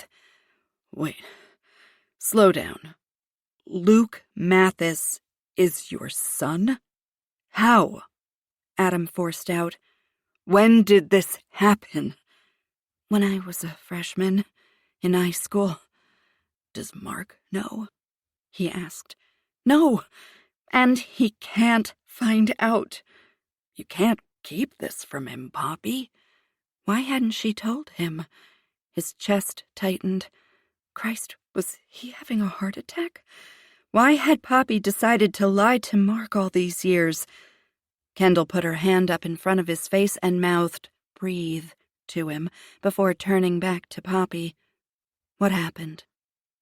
Poppy pulled a couple of tissues from the box on her desk and wiped the tears from her eyes. I was seeing a boy. He was a senior, and my parents didn't approve of the relationship. So, one night, I snuck out, and we ended up in his basement. I thought we were just going to watch movies, but we started making out. Just kissing at first. Then it started to go farther. I was scared. I wasn't ready to have sex. I told him I wasn't ready. He said that was bullshit, and I knew it, knew what we were going to do that night. He told me I had agreed to this when I decided to go with him to his house. She drew in a ragged breath and closed her eyes. He got on top of me and held me down and told me not to worry because he was really good with virgins. A sob broke free. Her head came up, and she looked at Adam. I tried to push him off, Adam, I really did, but I couldn't move. I was afraid to scream because I didn't want his parents to find me there and tell my parents. Tears streamed down her face. I begged for him to stop. I kept telling him no, but he had this look in his eyes. I knew he was going to do what he wanted, whether I wanted to or not. So, after a while, I stopped fighting and just let it happen. Her shoulders quaked with sorrow. When he was done, we got dressed, and he drove me home. He actually thanked me for letting him be my first. I snuck back into my house and spent the rest of the night vomiting. The next day, he broke up with me. A month later, I found out I was pregnant. She dropped her head to her hands. Her body shook with sobs and probably shame. But Adam knew he should shoulder all the shame. He had jumped to the most disgusting conclusion when he should have known better. He crossed the room, dropped to his knees, and gathered his sister-in-law in his arms. I'm so sorry, Poppy. Poppy wrapped her arms around his neck and cried into his shoulder. They stayed that way until Poppy's breathing leveled out. Do you think you can go on? Kendall asked. Poppy nodded and blew her nose. I'll try. She gave a weak smile to Adam. Once my parents found out, I was sent to live with my aunt until I gave birth. It's ironic, huh? I was sent to live with my aunt to deal with my problems, and Luke was sent to his aunt for the same reason. Adam smiled at her. The tightness in his chest loosened, and it no longer hurt to breathe. Anyway, there was never any discussion about keeping the baby. My parents insisted I give it up for adoption, and, to be honest, I was okay with it. The baby was just a reminder of how stupid I had been and gullible, and I just wanted it gone. She shook her head and scowled.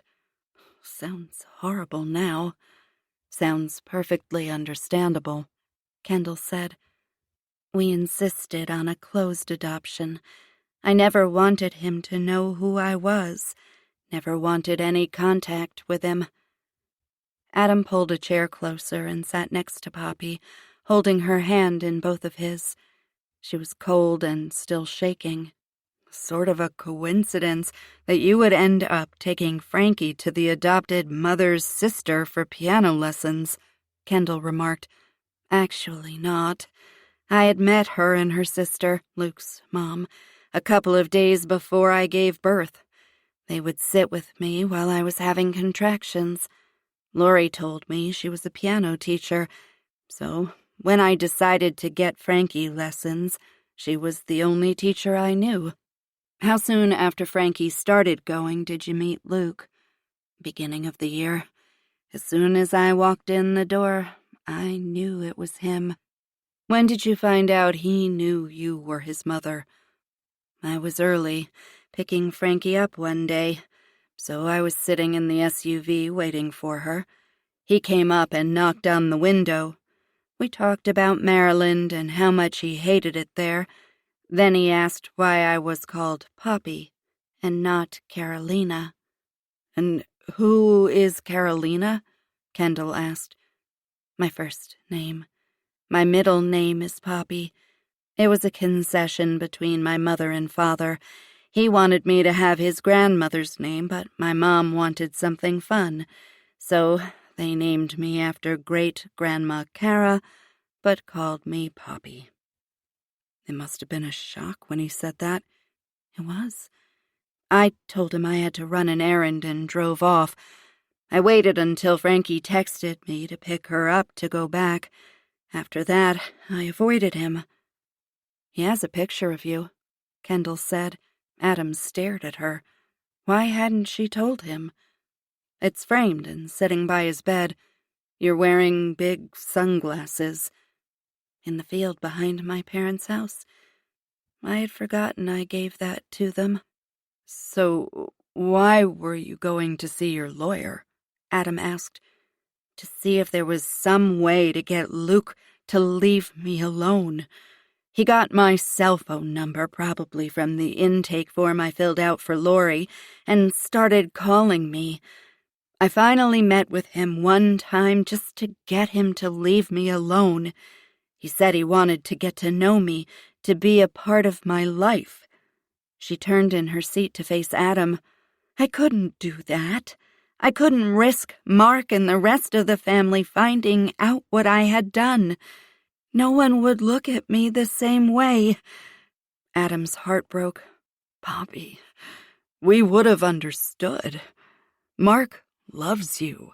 He would never turn his back on you because you'd been raped. Even if it hadn't been rape, he would have understood.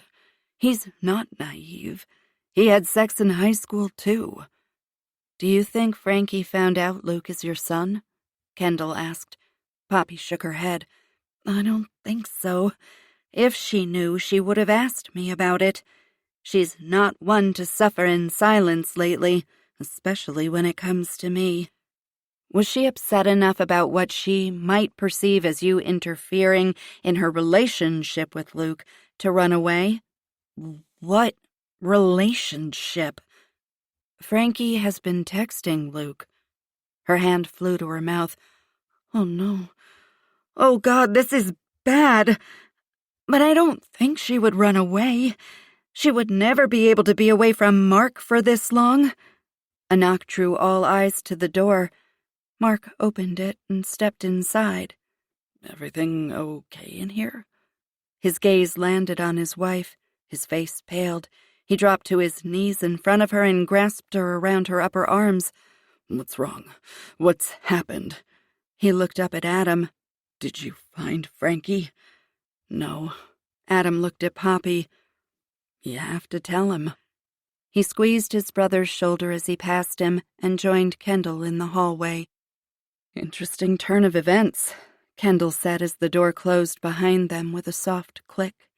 Understatement of the century. Adam ran his hand through his hair, relief flooding his body. But better than I was expecting. I almost feel bad for thinking the worst of Poppy, but she didn't help herself by not coming clean with the truth earlier. Unfortunately, I don't think we can rule out that Frankie didn't discover the information somehow and run away. I agree. If she had a crush on Luke and then found out he was her half-brother, it could have been too much for her to handle, and she could have bolted for a while. The only problem is, unless someone is hiding her, and we've checked all her friends' homes, she has nowhere to go. Adam didn't want to think about Frankie being somewhere alone, scared.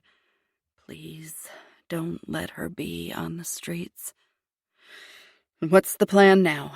Kendall asked. I think we should visit our drug-dealing rink manager and see what he has to say. Let's do it, Kendall said as she swung her key ring around her finger and headed out the front door. Adam took a final glance up the stairs. No yelling, nothing being thrown at walls, no sounds of glass breaking. Adam knew Mark would never hold anything like giving up a child due to a teenage pregnancy, especially one caused by rape, against Poppy. But trust between them had taken a major blow. Adam prayed they could work it out. They were going to need to lean on each other to get through this, especially if Frankie never came home. Chapter 38. Friday afternoon, 61 hours, 25 minutes, 48 seconds missing.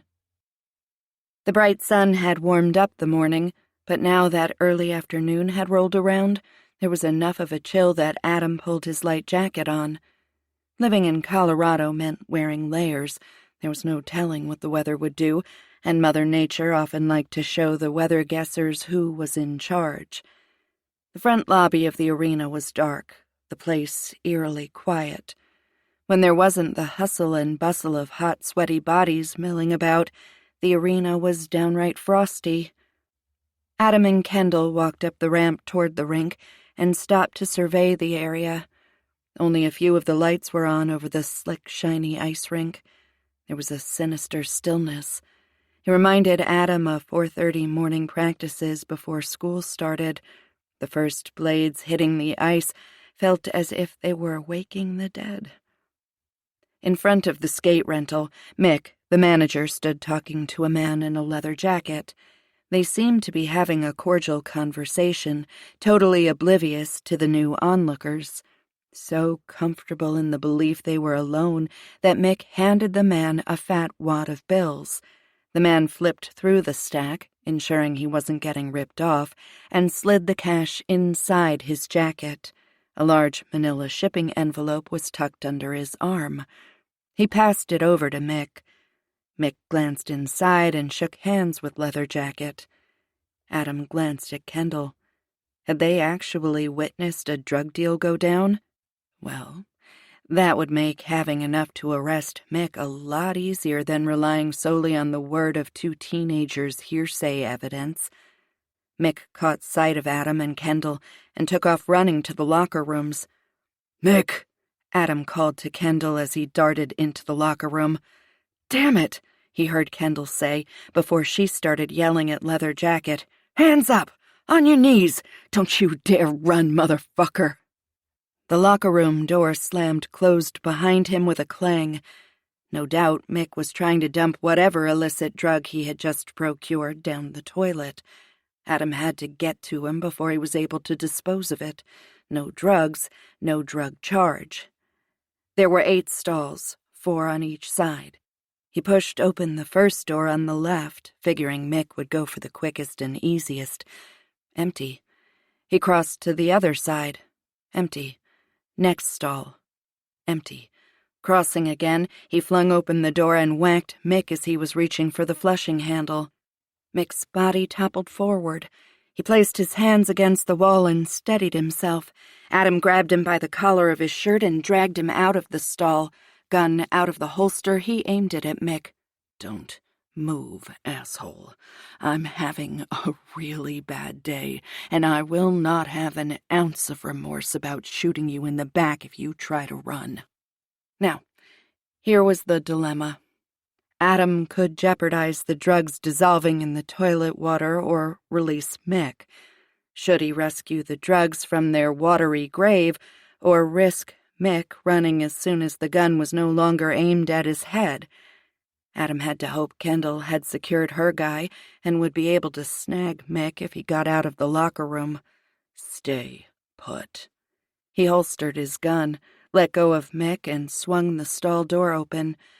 A large Ziploc bag was floating on the top like a big white turd. Fucking idiot thought he could flush an entire bag down the toilet. Criminals were not the brightest bulbs in the pack. Adam had learned that fact many years ago, but Mick was definitely a few filaments short of a working bulb. As expected, Mick was no longer patiently waiting for Adam to rescue his drugs and arrest him. "For fuck's sake," Adam muttered. The door flew open with a metallic bang against the wall. Damn, he was angry and ready to pounce on Mick as soon as he caught sight of the asshat. He looked around the rink. No Kendall, no Mick. The heavy glass doors at the front of the building closed with a loud clang. Fuck! Adam dropped the drug bag along the exterior of the rink boards and took off toward the front lobby after Mick. The parking lot was empty except for Kendall's Range Rover.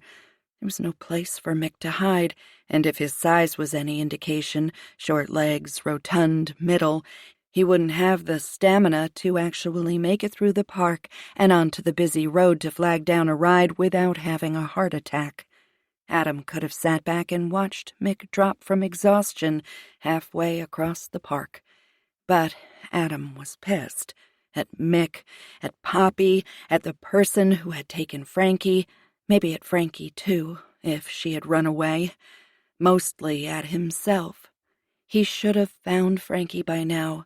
The fact that he wasn't even close to figuring out what had happened to her made him feel like an utter failure.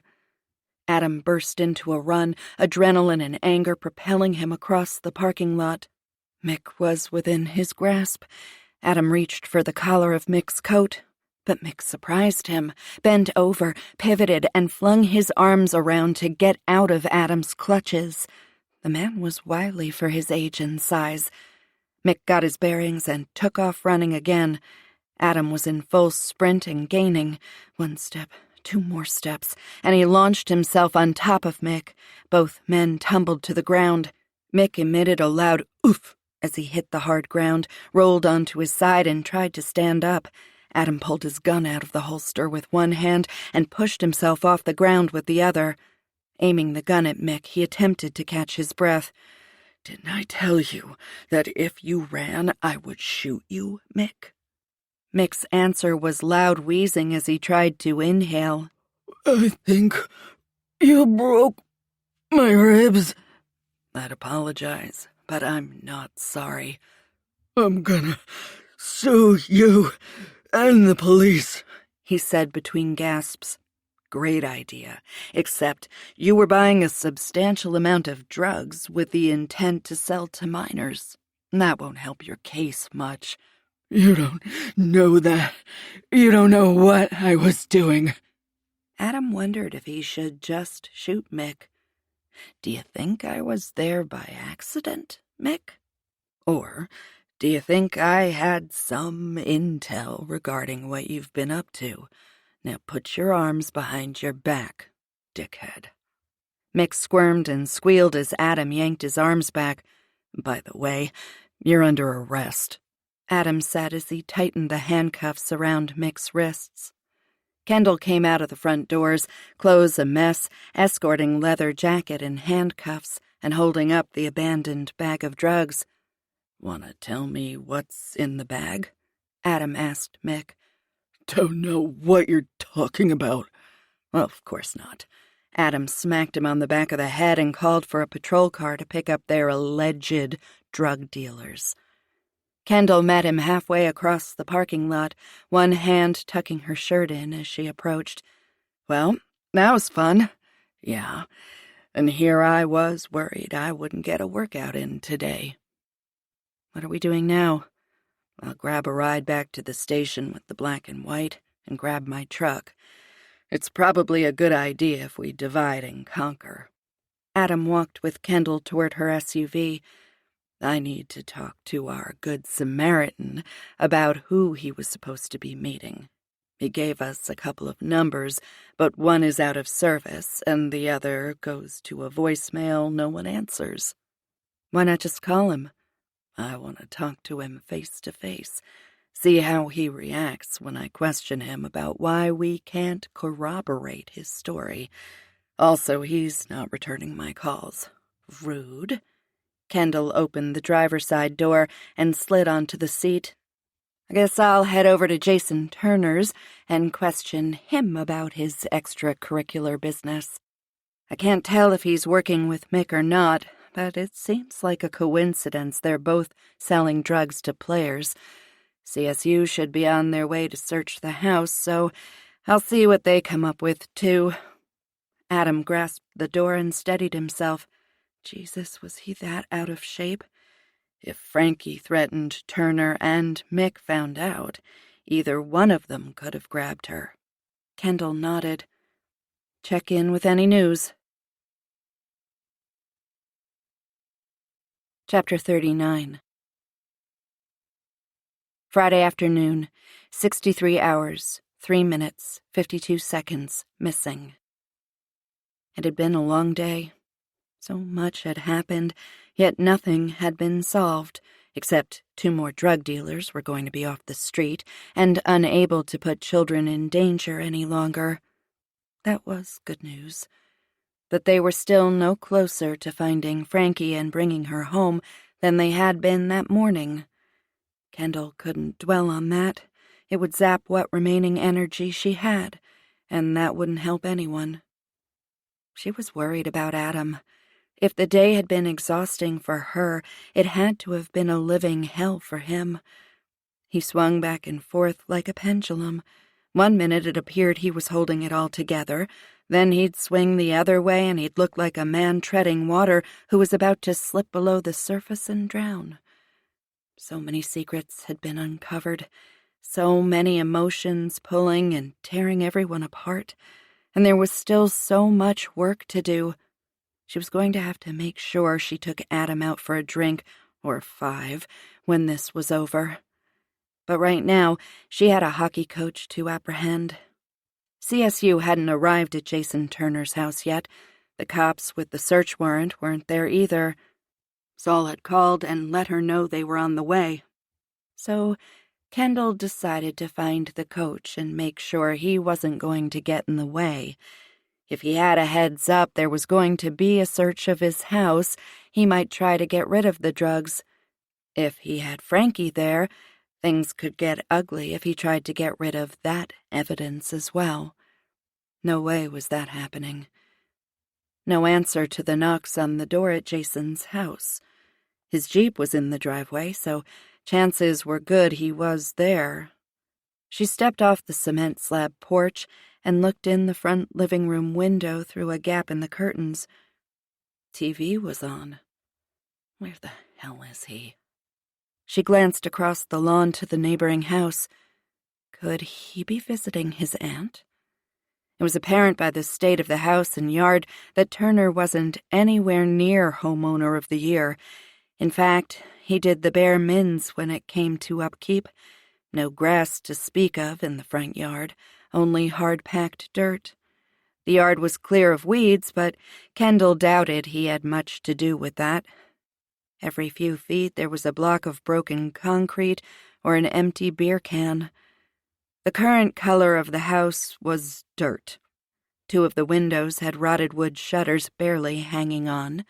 One decent windstorm would surely knock them off completely, which, at this stage, might improve the exterior. As Kendall got to the corner of the house, the sweet smell of marijuana greeted her. A wisp of smoke, nearly dissipated, wafted along the breeze from the backyard. Bingo! Jason Turner, joint dangling from his lip, counting a large stack of bills, sat at a large wooden picnic table. Kendall was too far away to make out the denominations of the bills, but there were a lot of them. And they say crime doesn't pay. The tabletop was filled with small baggies. Most had pills. Some contained weed and gummy bears. A veritable smorgasbord of drugs. "What do we have here?" Kendall asked. "Something for everyone, I see." Jason jolted, the money flying into the air, fluttering like feathers in the wind. He caught himself before he fell off the edge of the bench and onto the ground. Hopefully the hockey coach wasn't going to bolt, thinking he could outrun her because she was just a woman. Kendall had taken down bigger men than Jason, but she crossed her fingers the cops were close by. Having someone bringing up the rear in case shit went south was never a bad idea. "Hey, you can't just come onto my property." His voice had an adolescent squeak, and he cleared his throat. "You're trespassing." Everyone fancied themselves an expert on the law whenever law enforcement was around. "I came by to talk to you. I knocked on the door, but there was no answer. Then I saw smoke. I feared you might be in danger and in need of assistance, so I thought I should investigate. And look what I found.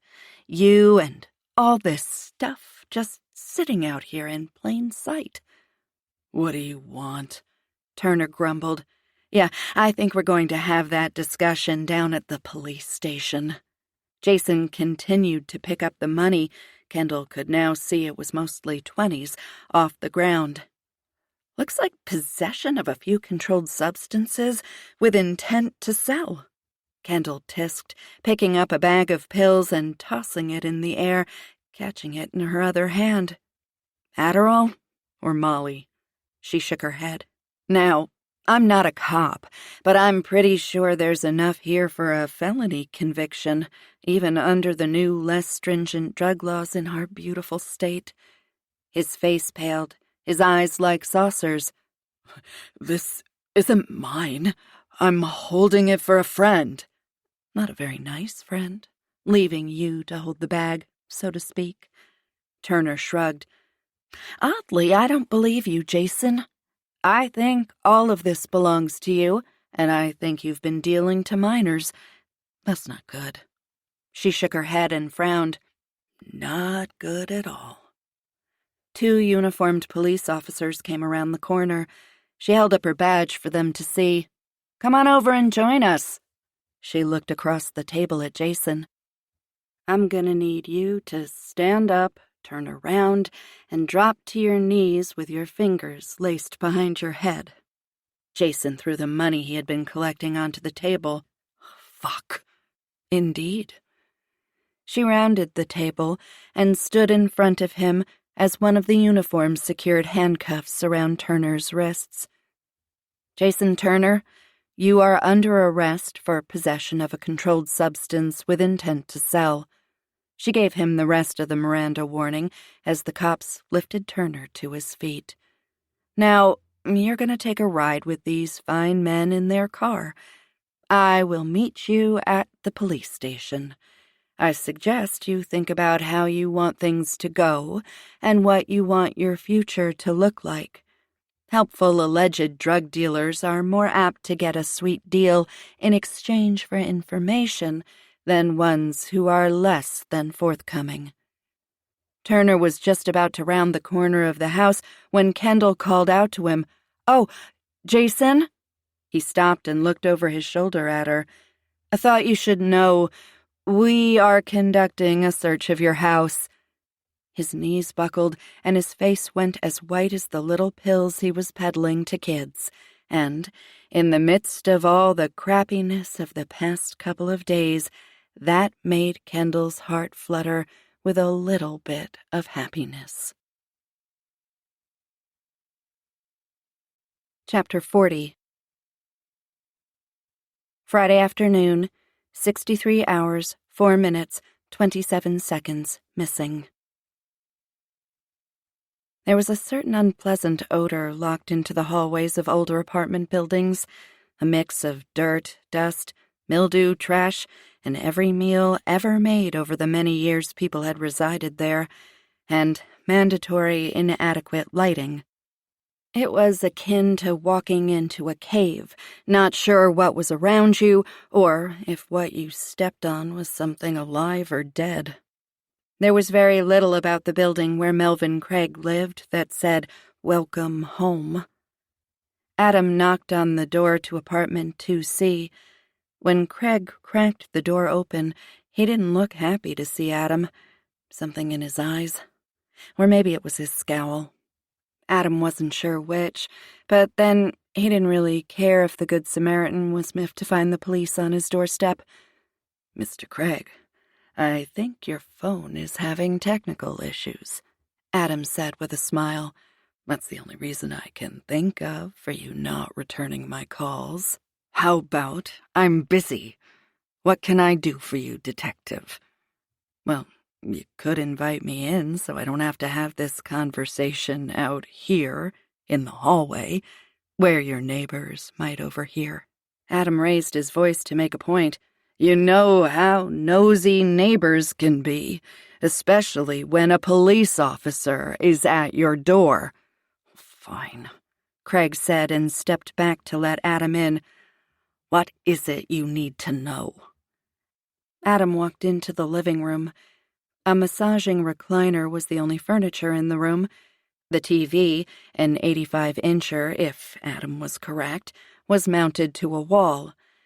Just beyond was a door to the kitchen. A round dining table with 4 mismatched chairs encircled it. It was apparent Craig never ate at the table, instead using it for paper collection. "I need to know why the man you said you were meeting is also not returning my calls. The personal cell phone number you provided is out of order. I told you I don't normally talk to him on the phone. And the other number goes straight to voicemail. I've left a few messages informing Mr. Johnson that it is imperative I speak with him, yet I have yet to hear from him." Craig stood with his arms across his chest and stared at Adam, an air of intentional uncooperativeness on his blank face.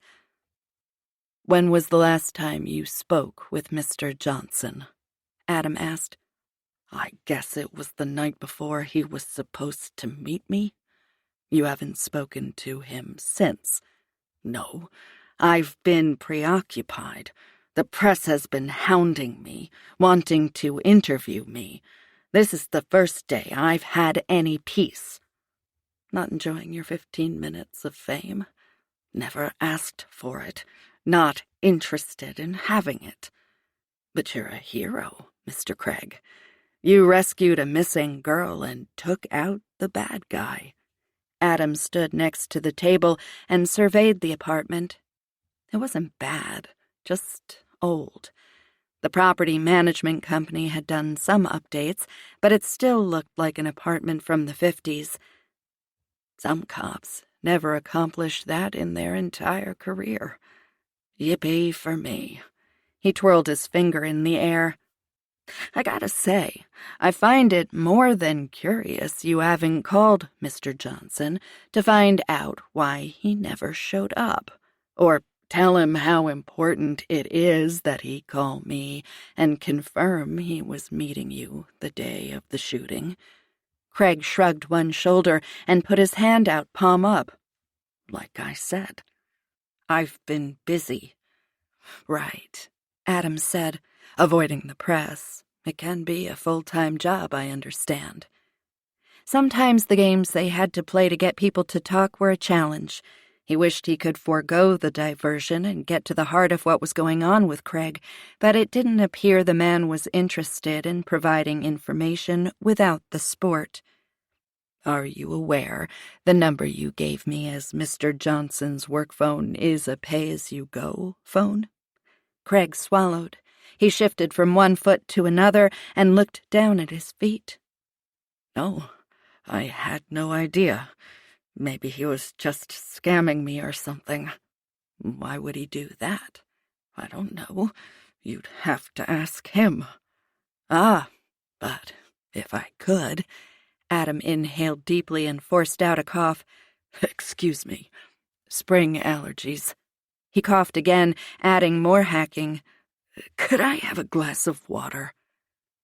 Craig expelled a deep, irritated sigh, and the famous scowl returned. Fine, but then you need to leave. I don't know how else to get in contact with Johnson. The wonderful thing about surprise visits was that no one knew you were coming.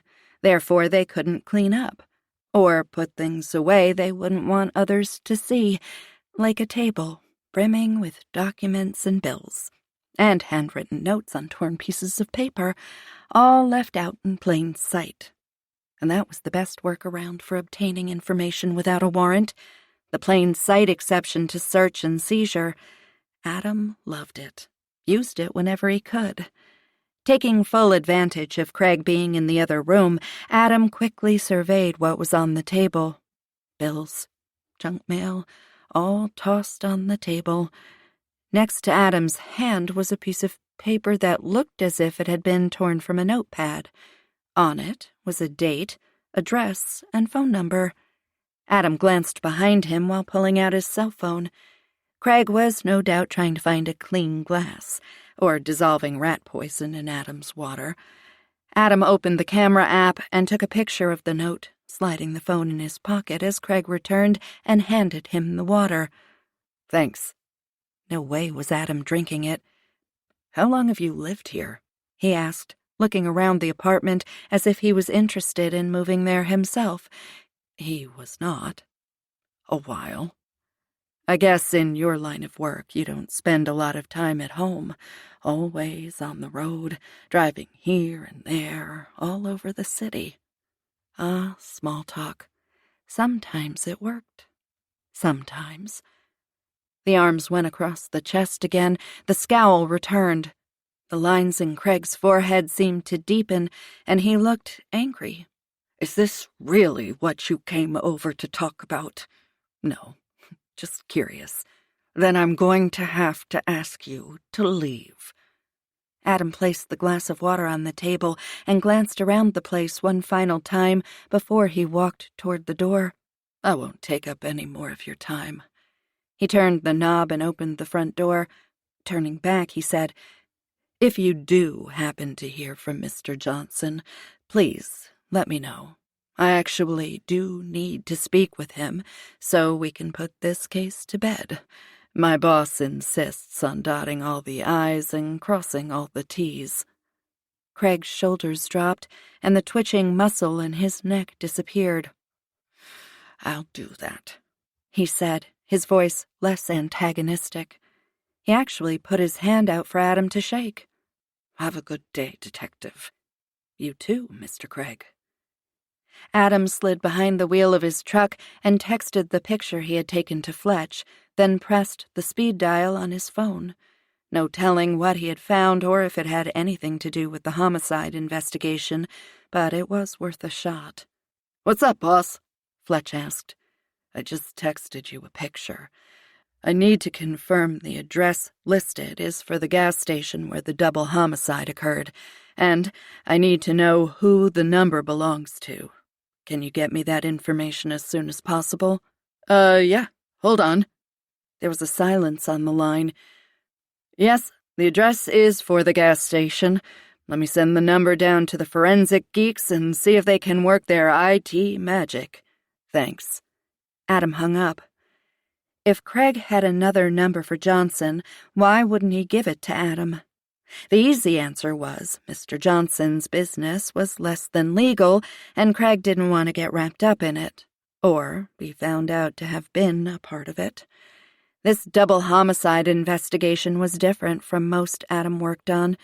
In this case, the shooters were already known. It was the whys that were plaguing him. Why had Stevens decided to rob the store that morning? Had he planned it? With Ashley. And why had Ashley pulled the gun out? But the most perplexing question was, how had Stevens ended up with a missing girl? And where was he taking her? His phone rang. Fletch. Yeah? The number belongs to none other than our resident deceased bad guy, Darren Stevens. What the fuck? Get a black and white over to Melvin Craig's apartment now, Adams said, and get a holding cell ready for him. Chapter 41. Friday afternoon, 65 hours, 34 minutes, 26 seconds missing. Making a suspect sit in an interrogation room and wait was a highly effective law enforcement tool, and one of Kendall's favorites. It allowed the anticipation of the suspect to build to a fever pitch, which in turn loosened tongues. Jason Turner sat in the interrogation room, head down, foot bouncing 1,000,000 miles a minute. He'd been waiting for about 30 minutes for Kendall to come in. Not an exorbitant amount of time, but enough for anxiety to build and desperation to set in. She needed him talkative. If he knew anything about Frankie's disappearance, he needed to give it up. Now. As soon as she opened the door, his head shot up. His eyes were red and puffy, but it appeared he had stopped crying. For now, anyway. Kendall took a perverse pleasure in reducing grown men to tears and groveling. Extra points if they actually peed themselves. She considered it a perk of the job. Well, this is quite the shit show you've gotten yourself into, Jason. She tossed a file folder on the table, sat down, and slowly opened the folder and looked through it. She glanced up at him and smiled. You're like the Walmart of controlled substances. She read from the paper in her hand. Ecstasy, Rohypnol, Adderall, and over 12 pounds of marijuana. And with the statements I have from the players on your teams, it seems you're selling a majority of these drugs to minors. Kendall shook her head. You are aware each of these offenses carries a minimum 8-year prison sentence, up to 32 years, for each offense, Jason. She sat back in her chair, arms across her chest, and shook her head. What the hell were you thinking, man? Selling to kids? Jason's body shook, and the waterworks started again. That's... She started ticking off on her fingers and threw her hands in the air. Life! In prison. With big, hairy men named Butch and Dick. She leaned across the table as if sharing a secret. And someone with your good looks is going to be very popular. He gulped in air, sobs choking him. Kendall had no sympathy. He knew what he'd been doing, and he knew what he was doing was illegal. These kids, they looked up to you, trusted you, wanted to be like you, and you turned them on to drugs? I'm sorry. That's not good enough. She slammed her fist on the metal table, the sound reverberating in the small space. Turner jumped up, knocking his chair over and backed into the wall, eyes wide, face pale. She was sure he was on the brink of pissing himself. What if one of these kids had died of an overdose from the drugs you sold them? Would the additional income have been worth it?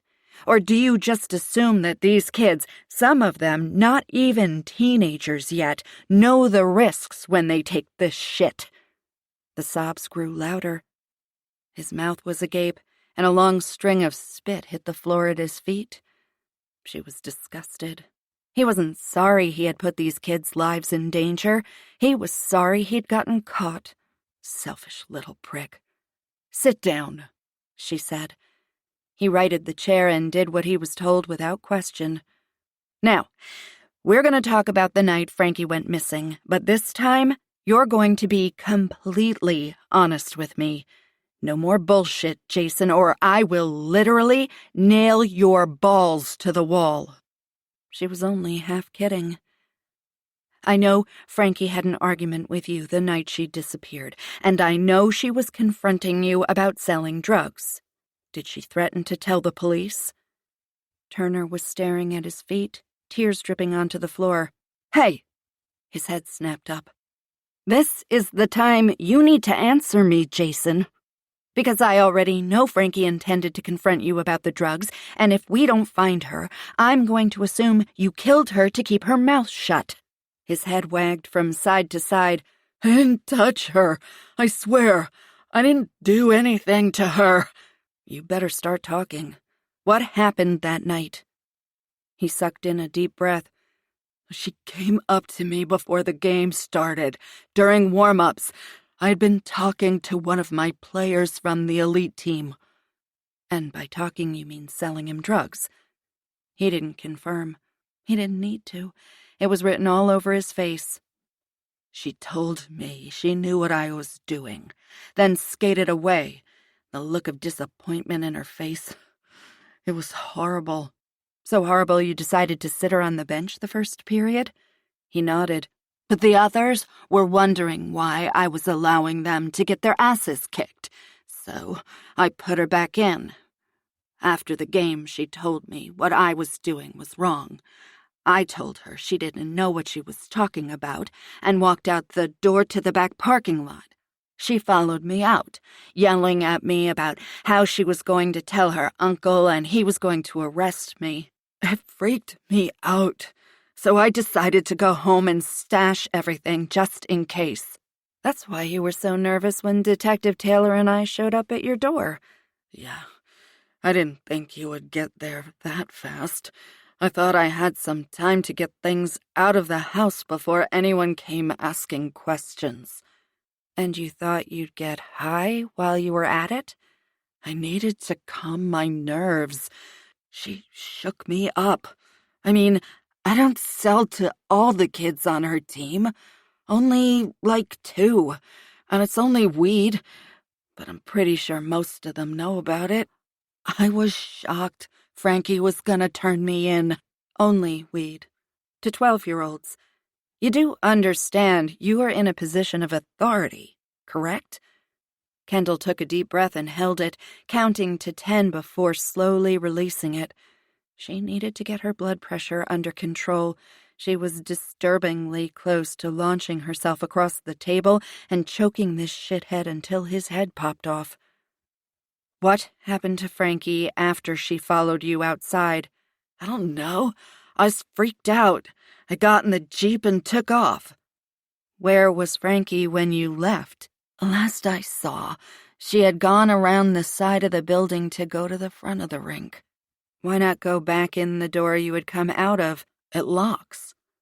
The only way she could have gotten in was back around the front? Yeah. But you didn't make sure at 10 o'clock at night that she made it back to the front. She threatened to turn me into the cops. I was scared. I wasn't thinking about her safety. Just your own, asshat. Tell me about Mick. Did Frankie know he was selling steroids? I don't know. She didn't say anything about him. Did you warn him that she might turn him in also? Didn't need to. He was standing behind her while she was talking to me. Close enough to overhear the conversation? Turner nodded. Fuck. Kendall got up and left the room. Jake and Fletch met her at the door. Where's dickhead number 2? Fletch pointed down the hall. This way. Has anyone been in to talk to him? Not yet. We're waiting to hear from you how to handle it. I've got this. Mick Donahue was sitting in the chair, no longer the kind older gentleman who managed the rink with an intense love for youth hockey. Comfortably sitting back in the chair, one foot propped on the opposite knee, arms crossed over his chest, shit-eating grin on his face. Arrogance and condescension flowed from his pores, stinking up the room. Without greeting, Kendall sat in the chair. Where's Frankie Taylor? Donahue spread his arms wide. No idea. I think you're lying to me. I don't give a shit. When was the last time you saw her? The truth, this time. He exhaled through his nose. She was following that dipshit Turner out the door to the back lot. Did you follow them? Why would I? Because you had just overheard a conversation between her and Turner about how she was going to report the drug activity at the rink to her uncle, the Denver police detective. Kendall leaned closer, her arms resting on the table. Here's what I think happened. I think you did follow them out. I think when Turner walked away from her, you grabbed her and forced her into your car and hid when her father and uncle came outside.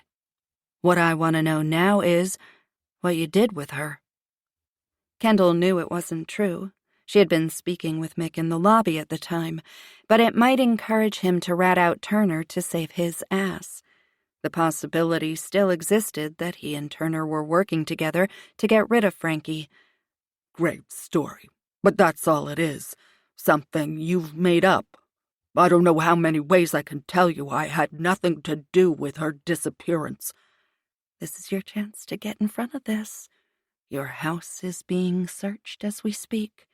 If they turn up any evidence to the contrary, if I find out you're lying to me and you've done something to Frankie and are continuing to keep it from me, I will make sure you never see the outside of a prison cell. Are you threatening me, Agent Beck? Warning you. What you should be doing is talking to that waste of space Turner. He's the one who's reactionary. He was the last one to see her. Seems pretty clear he's the one with the answers you need. Now, I think I'm done talking to you and would like a lawyer. Kendall got up and left the room. Jake and Adam were in a cubicle observing the interrogation on a computer screen. The PD had converted the observation rooms to interrogation rooms and added CCTV, allowing observation on a large monitor. Anything turn up on the search of dickhead Good Samaritan's house? Kendall asked. Nothing there. They've got the car and are going over it, but it could be a while before anything comes from the DNA swabs. Jake, see if we can send them to Quantico and get them fast-tracked, Kendall said. They may do it with a missing kid involved. What's the next step? Jake asked. She pointed to the monitor showing Jason Turner. See if I can get him to squeal. I'm going to have a chat with our good Sam and see if I can't wrap that case up, or at least get a little closer, Adam said. Meet you on the flip side. Kendall returned to the interrogation room and placed a bottle of water on the table in front of Jason Turner. He grabbed it, twisted off the cap, and downed half the bottle before taking a breath. I'm ready to talk, he said. What would you like to talk about? First, I want to make a deal. I want immunity. Kendall stood and walked toward the door, her hand on the doorknob. Let me know when you want to be serious. Wait, don't you want to know what I know? Yes, but there is no way the DA is going to give you total immunity. Now, if your information is good and leads us to Frankie, there's a better-than-average chance he could help you out. Drop some charges down to misdemeanors, but that would all depend on what you give us. Turner considered what she had said, a grim smile across his face. Okay, but if I tell you what you want to know, you'll talk to the DA? You have my word. Okay. He took a deep, dramatic breath. I don't know where Frankie is, but I have a good idea who took her. Now we're getting somewhere. Go on. My uncle. That was unexpected. Kendall's heart was beating, and there was a rhythmic thrumming in her head. And what makes you say that? Let's just say there are weird things going on at his house. You mean the house he shares with your aunt? Yeah, but I don't think she's really involved.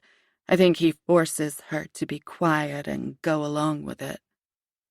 Kendall hadn't really gotten controlled and manipulated spouse from the woman she'd met with Wednesday night. Okay, what weird things are going on in the house? They always have a lot of young girls there." Kendall shrugged one shoulder. According to them, they babysit all the kids in the neighborhood. Turner shook his head so hard she feared it might come off and hit her. "No, that's not true. No one likes them. People avoid them. I don't think anyone talks to them, let alone allows them to watch their children. Mitch is the son of a bitch and not the most neighborly."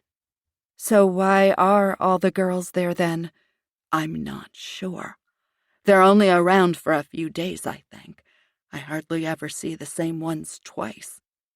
I asked Aunt Geneva about them once, and Mitch punched me in the gut and told me never to ask about them again, or he'd take care of me." "We've never really gotten along, so I'm pretty sure he's just looking for a reason to kill me." Kendall could give a rat's ass. He was making her skin crawl. "And why do you think Frankie is there?" "Well, she's missing, and they have been really interested in the case. Always have the news on, glued to the TV whenever they talk about it. I mean, it sort of fits, right?" Kendall wasn't in the mood to answer questions. "What do they do with the girls while they're there?" He shrugged. "Got me. I only ever see them coming or going." "You never see them outside or watching TV?" "No. It's like they show up and disappear inside the house. Then, in a couple of days, this guy shows up and takes them away." "The house isn't that big. Where could they disappear to?" "Who knows? It's not like I go rummaging through their house looking for them." Okay. Kendall wanted to beat the ever-loving shit out of this man for not doing something to help these kids. What guy takes them from the house? "I don't know. Some creepy-looking dude." "Never been introduced?" "No. I tend to mind my own business when I'm at my aunt's place. Safer that way." "And you don't know what happens to the girls after they leave?" "No." Why did shitbags like this exist? "And you've never found this behavior disturbing? You never wondered why they had girls coming in and out of their house?" "I mean, I wondered what was going on, and I did try to ask that one time, but it wasn't my business." "Then whose business was it? Can you really not imagine a scenario that would explain why girls are being shuffled through your aunt's house? Never thought this was weird behavior and perhaps you should let the police know?" "Never really thought about it." "Right, because he didn't want to put much thought into it for fear he might figure out his aunt and uncle were probably dealing in child trafficking. Anything else you'd like to add?" "No." Kendall got up to leave. She had work to do and alleged child traffickers to question. "Hey, can I ask you a question?" he called after her. "What?" "Can I get like a burger and fries and a Coke?" Kendall pulled open the door and walked out. Chapter 42. Friday afternoon, 65 hours, 46 minutes, 16 seconds missing. Melvin Craig had been sitting in an interview room, stewing, for 45 minutes. No doubt he was going to be in a foul mood. People typically were when they were arrested. Adam's phone rang, and he thought about ignoring it and letting it go to voicemail, but it could be something about his niece, so he pulled it from his pocket and checked the screen. Emmy Fran. He touched the screen to answer. "Hey, Doc, what do you have for me?" "I finished the autopsies on both of the victims in the convenience store murders. I've confirmed Darren Stevens was killed by a single shot to the chest. The bullet piercing his heart died instantly. But Ashley Collins is a different story." "Why?" "She was shot in the side, the chest, and then the head. As I said at the scene, the side injury was a through-and-through and was not the cause of death. The injury to the chest was also not the fatal shot. The bullet didn't hit her heart. It only went into the lung. No guarantee she wouldn't have eventually died by basically drowning in her own blood, but I'm convinced the shot to the head is the one that killed her. I'm also confident it was the final shot fired, based on how much blood was present in the lungs, which was a large amount. If the headshot had been first, all the blood would have been around her head at the crime scene, and a minimal amount in her chest cavity. As it was, and in comparison to the amount in the chest, there wasn't much at the scene. Okay. Thanks, Doc. Can you send the report over to me? I'm not done. Adam perked up. I'm all ears. Ashley Collins's body had 2 different rounds in her. The shots to the side and chest were not the same caliber as the shot to the head. I could tell when I removed the bullets during autopsy. I had ballistics do me a favor. They just sent over their findings. The bullet from the head matched the bullet found in Darren Stevens' chest. Adam's brain froze. Motherfucker. I'm going to assume by your silence that this is just as interesting to you as it was to me. Bombshell quality shit here, Doc. So, the Good Samaritan wasn't such a hero after all. Is there more news? No, that's all the magic I have for you today, Detective. Thanks, Fran. I appreciate you letting me know. Go forth and exact justice, my friend. Adam hit the end button and just stood there paralyzed. There had been a chance to save Ashley Collins, but after killing Stevens, Craig had made sure Ashley didn't survive by putting a bullet in her brain. Adam took a deep, cleansing breath, tried to push aside the desire to punch Craig in the face, and opened the door to the interview room. I demand to be let go, Craig yelled as soon as Adam entered the room. Well, that's not going to happen, Mr. Craig, so I suggest you lower your voice and settle in. We have a lot to go over. You haven't got dick. I know that the person you were meeting that morning at the convenience store was Darren Stevens. Not true, Craig said, leaning back in his seat. I'd never seen him before that morning. Adam pulled up the photo on his phone and turned it around for Craig to see. If you didn't know Darren Stevens, why is his phone number on a piece of paper with the date of the shooting, the time you were meeting him, and the address of the convenience store? Hey, you can't come into my place and take pictures. That's an invasion of my privacy. That's an illegal search. You left it out in plain sight where I, or anyone else, could see it. I thought the phone number was to the business associate you were going to meet that morning. Adam rubbed his chin. I guess that was true. You just left out the part where Darren Stevens was your business associate. Right now, as we sit here, I have you for the murder of Darren Stevens, as well as child trafficking. It was a bit of a stretch. Craig hadn't actually done anything with Savannah except remove her from the store. A jury might believe he was trying to keep her from seeing too much, but he was a cog in the wheel.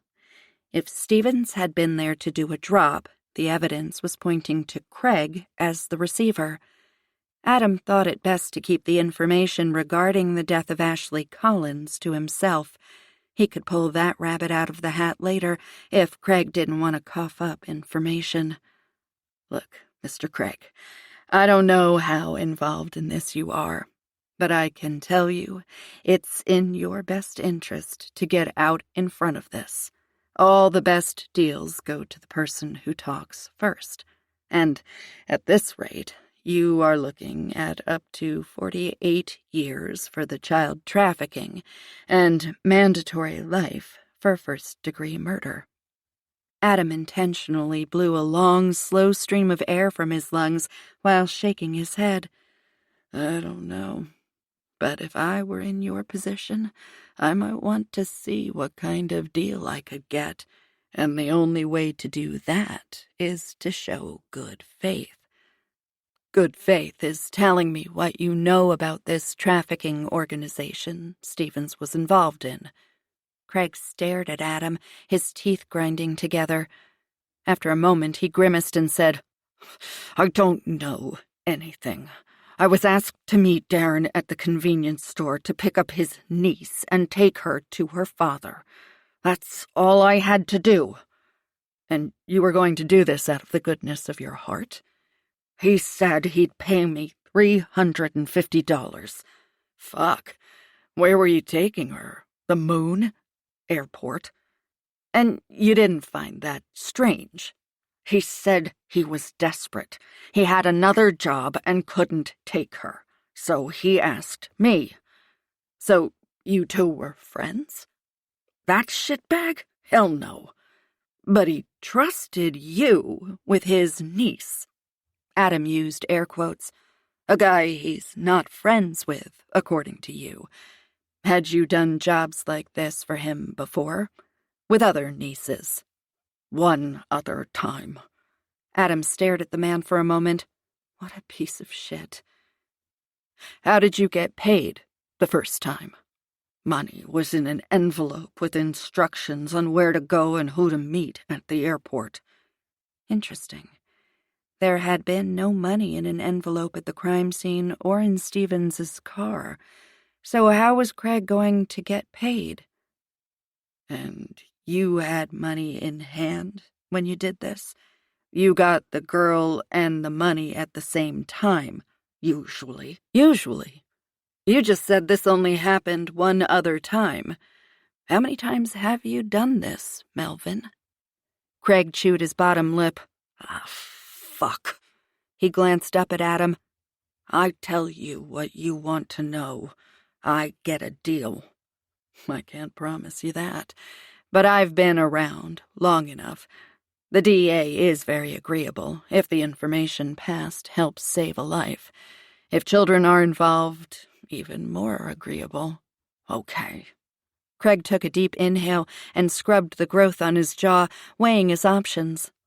The view had to look pretty bleak from his side. There's a couple, older. They have a scam where they find a young girl and approach her. The kid usually goes along with them because they look like kindly grandparents. So far, this was matching Savannah's statement.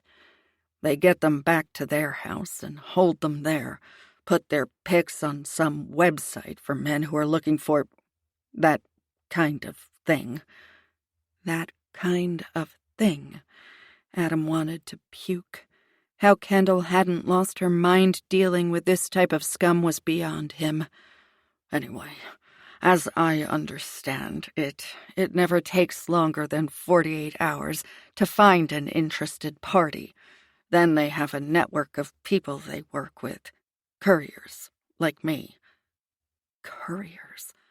These were little girls, not business documents. Adam was a hair's breadth away from pounding this guy into the next world. They like to break up the transportation of them, the girls, so if one person is identified with the girl, it doesn't lead back to the rest of the organization. So what? Someone picks them up, meets you, and you take them to the airport? Yeah. Darren usually is the one that gets them from the house. Then I drop them to our guy at the airport, who can get them through security without raising any red flags, and with another person who gets them on the plane. They usually fly to a major hub, like Chicago or Atlanta, and then from there, the kid is put on another plane that takes them to whoever has, bought them. Yeah. Who do they have at the airport to get them through security? They have airline employees that can get them through as unaccompanied minors. Then they turn them over to flight attendants who are also on the payroll. They make sure that kids are given a drink that knocks them out so they can't talk to anyone. Do you have the names of the employees, the airlines they work for? No, I just know how it all works. I never get any farther than picking the kid up and dropping them at the airport. Who told you? Darren? Craig sat back and stared at the ceiling for a moment and took a few deep breaths. I know the couple who run the org from this end. Names: Mitch and Geneva Schultz. Chapter 43. Friday evening, 66 hours, 15 minutes, 29 seconds missing. Kendall was jogging down the hall to where Adam was interviewing his double homicide murder suspect. Before she got there, the door flew open and Adam dashed out into the hall, eyes wide. "Fletch!" he yelled. Fletch came around the corner. "Yeah? Get someone to sit on this asshole!" Kendall stopped in front of him. Adam, we have to go. I may have a lead on where Frankie is. Shit! He glanced back at the interview room. Dickhead just dropped the names of the grandparents who kidnapped Savannah and are running a sex trafficking ring. He looked torn, his eyes questioning her about what he should do. She knew he was desperate to find his niece, but he was a cop, and he had a job to do, and bringing down sex traffickers was a top priority in Kendall's opinion. You have to go after them, Adam. His face fell, and she knew he'd been hoping she would give him permission to put that investigation on hold. If he tips them off, they could leave the area and we'll never find them. You have to stop them before they take another child. He raked his hand down his face. Yeah, I know. You can trust me. If Frankie is there, I will find her.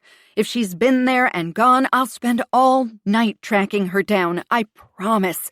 Go. Get your bad guys. At least I know where I'm going. What do you mean? Been there before. Next door, at least. Day before yesterday. Kendall's heart kicked into high gear. Where? Mitch and Geneva Schultz. Kendall felt all the blood drain from her face and pool in her gut.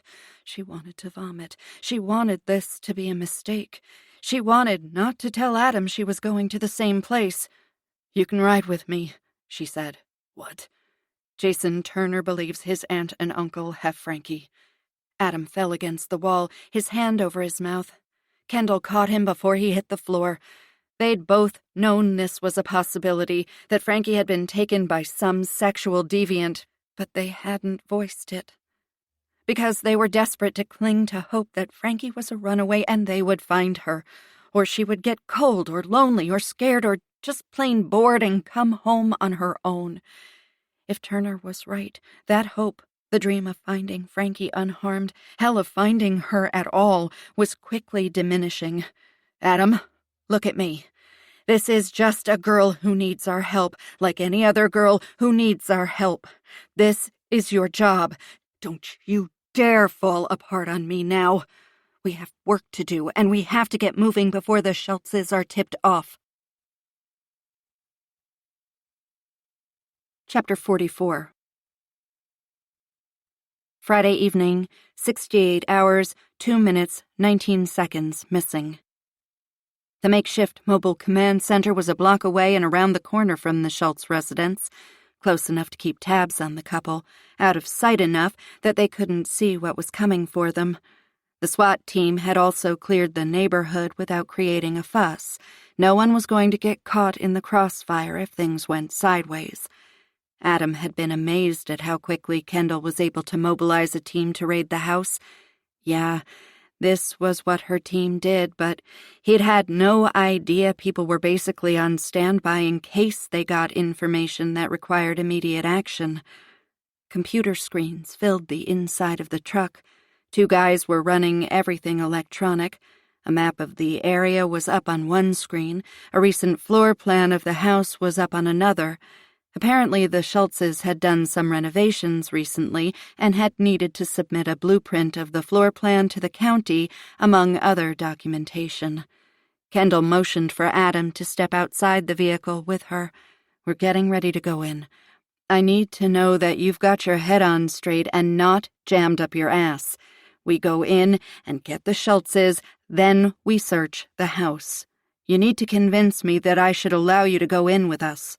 I'm good. And he was. The drive over had allowed him to think about everything. He knew what he had to do, and he knew what he couldn't do.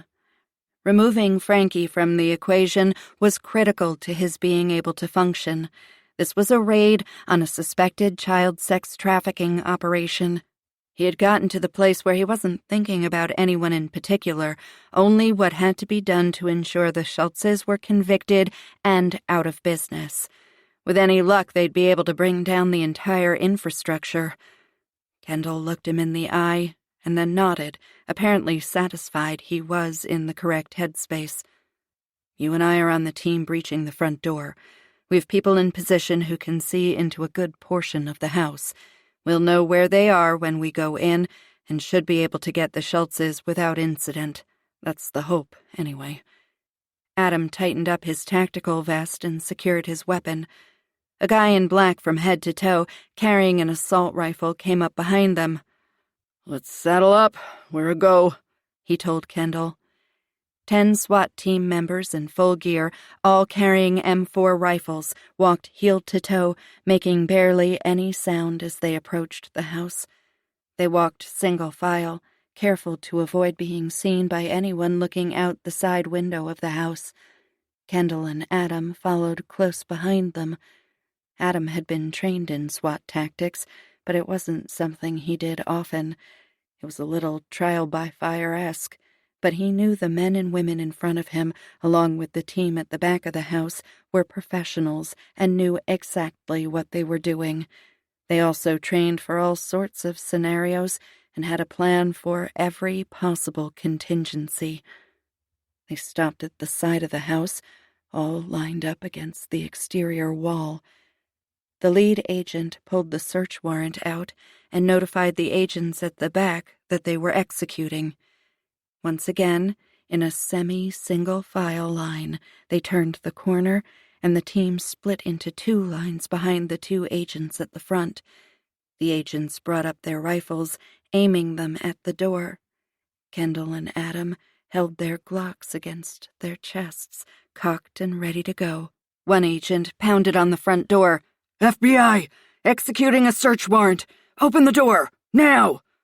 A few seconds passed. Adam looked behind him, making sure neither of the Schultzes had found a way out the SWAT team didn't know about. Again, the agent pounded on the door. "FBI! Executing a search warrant! Open the door, or we will be forced to break it down!" This time the door opened. Geneva Schultz was in a sweatshirt with a cat on it, her hair in a tight bun, hand at her throat. "I'm so sorry. What is going on?" Her voice was as sweet as molasses. The agent with the search warrant held it in front of her face. "We've a warrant to search the property. We will need you to come out of the house until we're done." "I don't understand," Geneva said. "Why do you need to search the house?" "Ma'am, where is your husband?" "He's not here," she said, but she had made the mistake of pausing before she answered. It was enough to let everyone know she was lying. The agents pulled her out of the house and forced her down the driveway. One of the agents guarded her. The rest of the team moved inside. Kendall and Adam waited just inside the door until they heard the all clear. The team moved in. The search of each room was like a choreographed dance. After each room was entered, there would be an announcement that the room was clear. The lead agent came back to the front. "All clear," he said into his voice-activated comms, letting the team in the backyard know what was going on. To Adam and Kendall, he said, "No sign of the old man. Might want to let the agents outside know to keep a watch out for him in case he comes rolling in and gets spooked seeing agents in his front yard." "Copy," he said. "We'll start collecting evidence and getting it out to the van. What do you want to do with Mrs. Schultz?" "Just hold her there until the search is done." Kendall glanced around the room. "Between Turner's statement and Craig's, there's bound to be evidence to cover probable cause for her arrest." Kendall walked into the kitchen. Adam followed, his heart heavy. He'd thought Frankie would be here. He felt she was here, but it had been wishful thinking. As it stood, there was no concrete evidence she had ever been in the house. After all, according to what Turner had told Kendall, it was all supposition on his part. He had never actually seen Frankie here. "Let's take a walk through the house," Kendall said.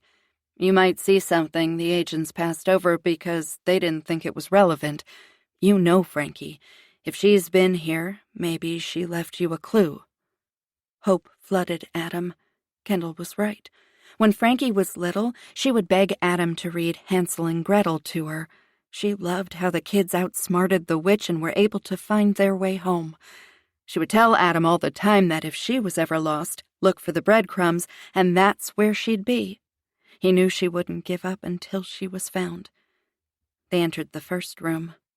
There was a dirty mattress on the floor, a half-empty water bottle next to it. Kendall pulled out her cell phone. "Jake, get pictures of the Schultzes in front of Savannah and see if she recognizes them. It may be me, but they resemble the sketches. But I'd like to get a positive ID." She looked up at Adam. "Nope," she said. "No sign of Frankie, but we've just entered the house." She ended the call and returned her cell to her pocket. Adam pointed at the mattress. "I'm betting we find more DNA on that than just Savannah's. Yeah, it could answer questions on a lot of open cases of missing girls." Adam opened the closet. Stacks of water bottles from a discount warehouse filled the space. Jesus, that was a lot of water, which meant a lot of girls kidnapped and processed through here were on their way to a world of drugs, sex, power, and control. Adam's gut twisted in a knot.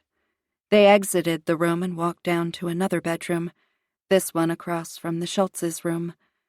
To Adam's surprise, an actual bed was pushed against one wall. It would have been impossible for anyone to sleep on it. Stacks of magazines, newspapers, and boxes were piled on top. The only other piece of furniture was a large, freestanding wardrobe. Kendall opened it. Empty. "Weird," he said. "You'd think they'd put all this shit on the bed in there so they could use the bed. Providing comfort isn't part of the operation. These girls, once taken, are no longer little girls. They're inventory, to be sold on the internet, just like any other product." Something didn't feel right to Adam. Why have an empty wardrobe? It didn't make sense. Everyone had stuff they dumped in them. Clothes, extra blankets, odds and ends. Why have one if not to use it? Adam walked around it. "Where's the closet?" "What?" Kendall asked. "The closet. This is a bedroom.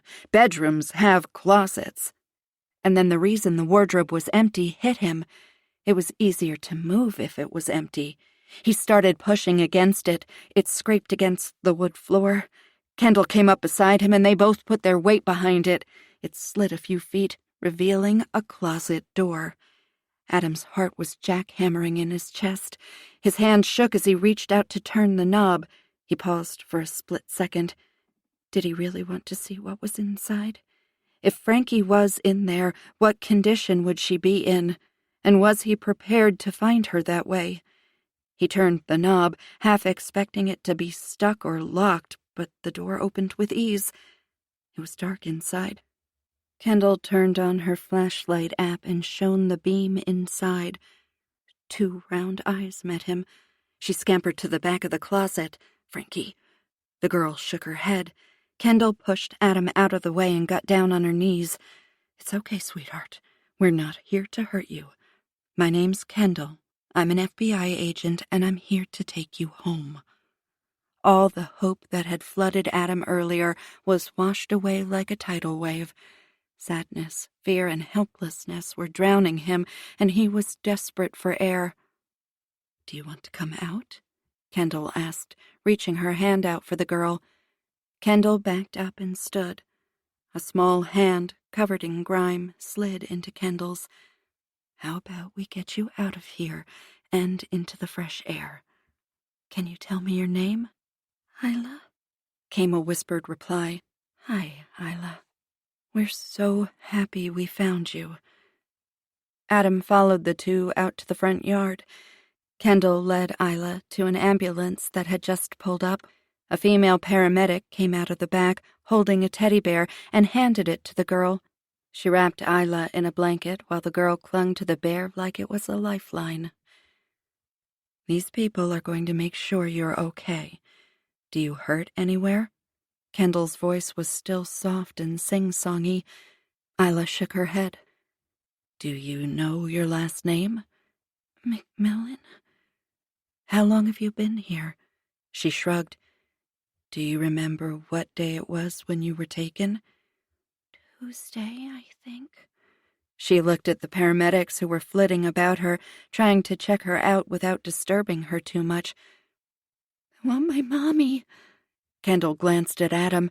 He pulled out his phone and walked away, placing a call to Jake. We found a girl. Her name is Isla McMillan. She thinks she was taken on Tuesday.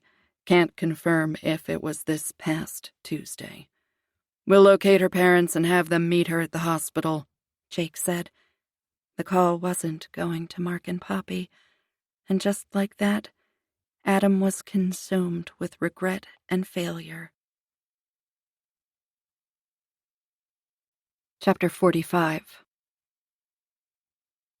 Friday night, 68 hours, 31 minutes, 52 seconds missing. Isla McMillan's body shook uncontrollably despite being wrapped in a blanket. Do you remember if there were other girls here like you? Kendall asked. Did you see any other kids? She shook her head no, but said, I heard a girl. I think she got out, though.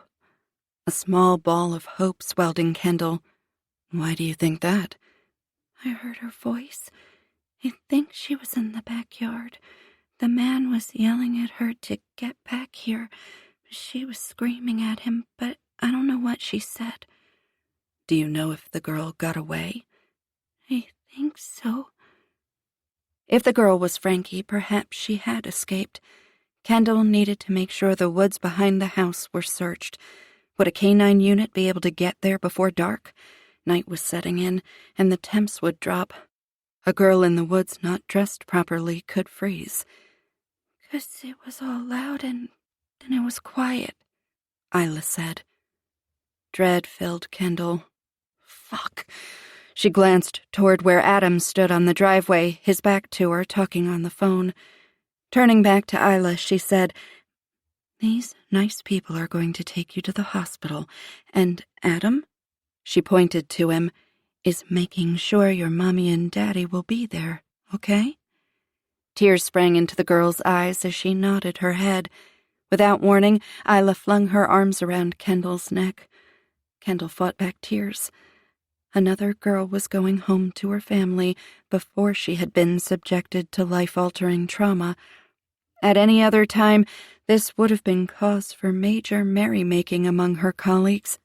But Frankie was out there somewhere, and until she was found and could also be reunited with her family, any celebration was on hold. Kendall patted the girl's back and carefully extracted herself. There was still work to do, and she couldn't afford to be distracted. The paramedic sat Isla on the gurney, the doors closed, and the ambulance headed down the street. Chapter 46. Friday night, 68 hours, 46 minutes, 5 seconds missing. Adam ended the call and slid his phone into his pocket. So much was happening. So many emotions were swirling through his head. He wasn't sure what was real and what was a bad dream. It was a horrible thing to be disappointed that a missing child was going to be reunited with her family.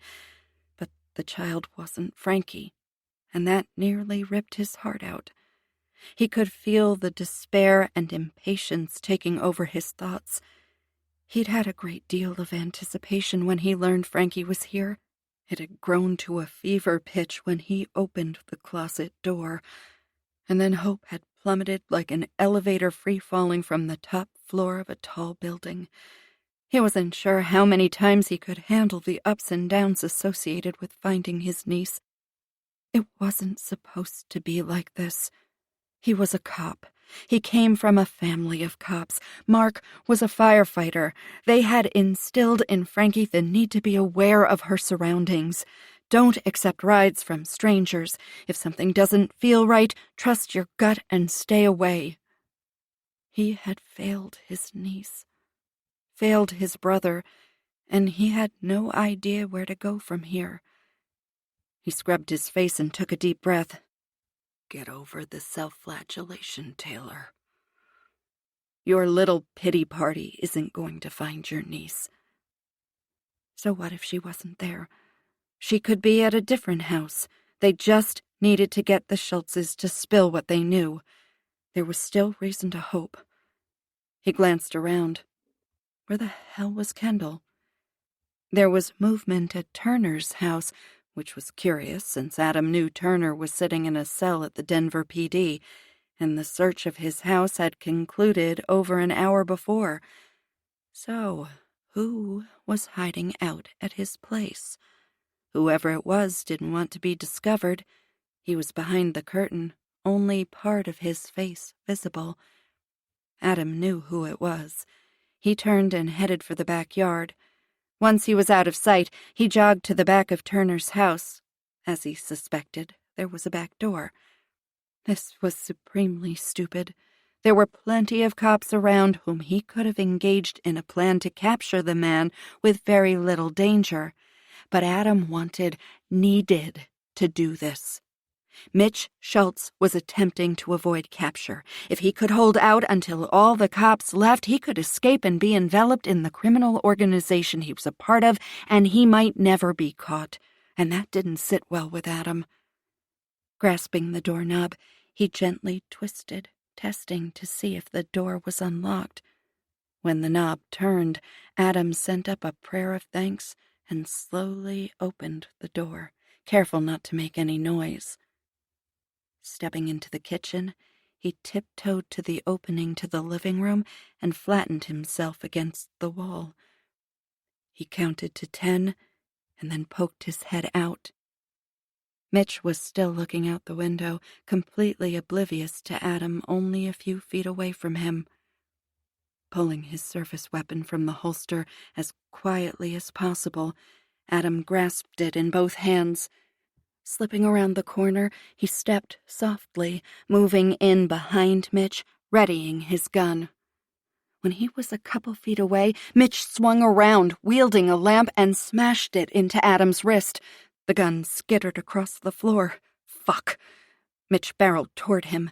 Adam crouched into a wrestling stance. As soon as Mitch was close enough, Adam wrapped his arms around the man's legs and attempted to lift him off the ground. Mitch fell back, grabbed Adam by the lapels, and rolled over until he was on top of him. His fist slammed into Adam's jaw. Adam thrust his midsection upward. Mitch was caught off guard, tilted to the side, and Adam was able to get out from under him. It was then that Adam decided he was an idiot for not having backup. Frantic, he searched around the floor for his gun. He located it, which was good, except it was about a foot away from Mitch. Luckily, it didn't appear the man had noticed it yet, but Adam had stared at it a bit too long. Mitch followed his gaze, his eyes widening when he spotted the prize on the floor near his feet. Shit, shit, shit! Adam charged at Mitch as he was bending over to pick up the weapon. He hit the man and pushed him back. Adam's legs were moving. He felt like he was back in high school, hitting guys and tackling them. They hit the window with enough force to shatter it. Time slowed as they flew through the air. Adam hit the hard ground in the front yard, pain rippling through his entire body. Mitch jumped up, hands balled into fists, arms up, feet apart in a boxer's stance. Adam was tired of this bullshit. Lifting his arms, he waited for Mitch to take the first swing before tagging him on the side of the head with his fist. Mitch followed with an uppercut that caught Adam's chin and thrust his head back. Adam dodged a fist to the face, caught Mitch off guard, and rammed his knee into the man's groin. Mitch dropped to his knees, hands protecting himself from another shot. Tears sprang to his eyes. Adam hoped he had driven the man's balls up into his throat. With a final left hook, he sent Mitch sprawling to the ground. As soon as the fight was over, a gaggle of cops showed up to help. Get him booked for child trafficking, kidnapping, and assault on a police officer. Adam ran back into the house and retrieved his gun. He glanced out the kitchen window into the backyard next door. Kendall had dropped to her knees. Adam holstered his gun as he ran out the back door. Either Kendall was hurt, or she had found something. Chapter 47. Friday night, 68 hours 46 minutes 5 seconds missing. Heading for the backyard before Adam noticed she was gone, Kendall surveyed the area until she found what she suspected would be there. Sprinting across the lawn, she noted the grass hadn't been cut, but it wasn't long enough to mask the area. Along the edge of the yard, against the tree line, was a spot where the dirt looked as if it had been recently displaced, as if someone had been digging, planting, or burying. She dropped to her knees and started digging with her hands. Another agent joined her, and then another, and soon there were a handful of agents searching through the earth for something that didn't belong. The smell of earthiness filled the air. The farther down she dug, the colder the dirt became, numbing the tips of her fingers. And then she felt it. Fabric. She brushed away the dirt, ran her hand along the edge, searching for the one thing she was desperate not to find. The fabric gave way to flesh, and within another moment Kendall was holding a small hand in hers. When the agents saw, they began to work faster, as if ignited by a flame. The torso was cleared of soil, revealing a black sweatshirt. Kendall brushed the left breast, unconsciously holding her breath, praying she was wrong. But there it was. A cat with long, snarling teeth and a paw set to strike, claws out. Around it was Lakewood Panthers hockey. And lying across her shoulder was a lock of brown hair, the same color as Frankie's. She fell back, sitting next to the body of her friend's niece and covering her mouth with her forearm. Tears flooded her eyes. Failure and sadness and heartache suffocated her like a boa constrictor. "Kendall!" Adam called to her. She looked over her shoulder, his gaze locked on hers, internalizing the despair on her face, the tears threatening to roll down her cheeks. He took off running toward her at full speed. In a flash, she was on her feet, darting across the yard, intent on stopping him. Her hands wrapped around his upper arms. Every ounce of strength she had, she put into holding him back.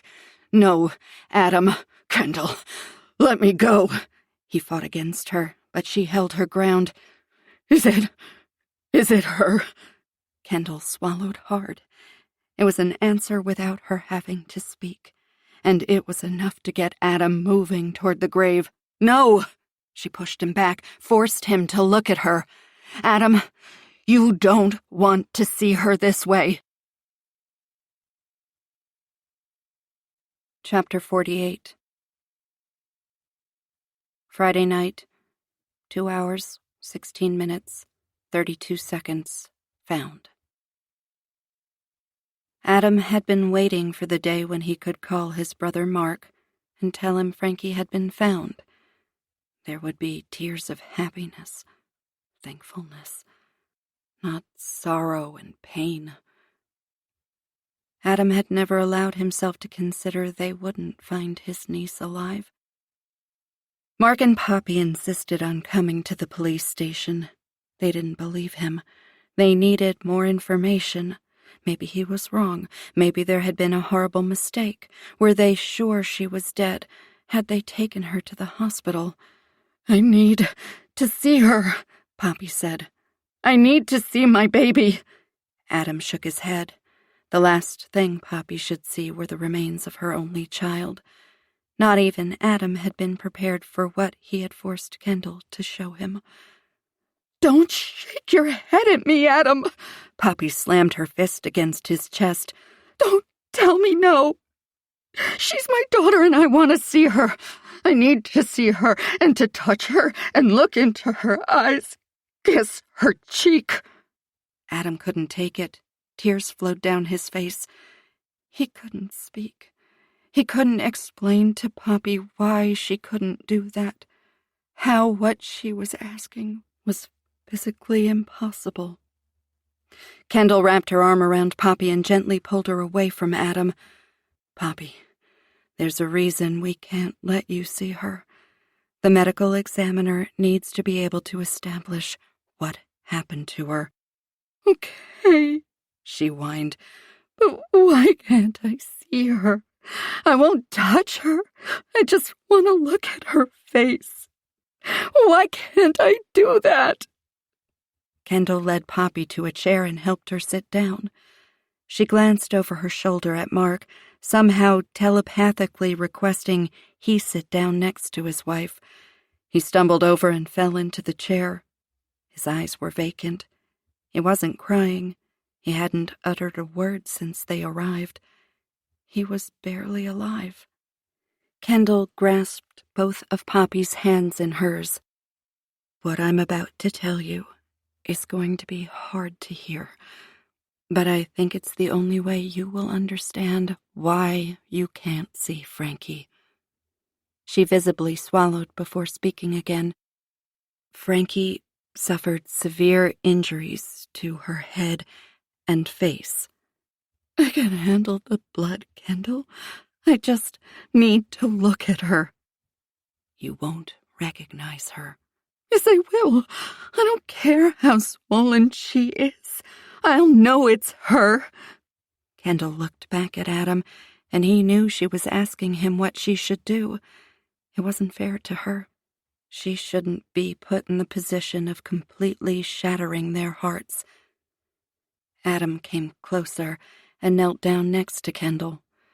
She released Poppy's hands so Adam could hold them. He closed his eyes, trying to find the words. Kendall's hand was on his shoulder, and she gave him a gentle squeeze.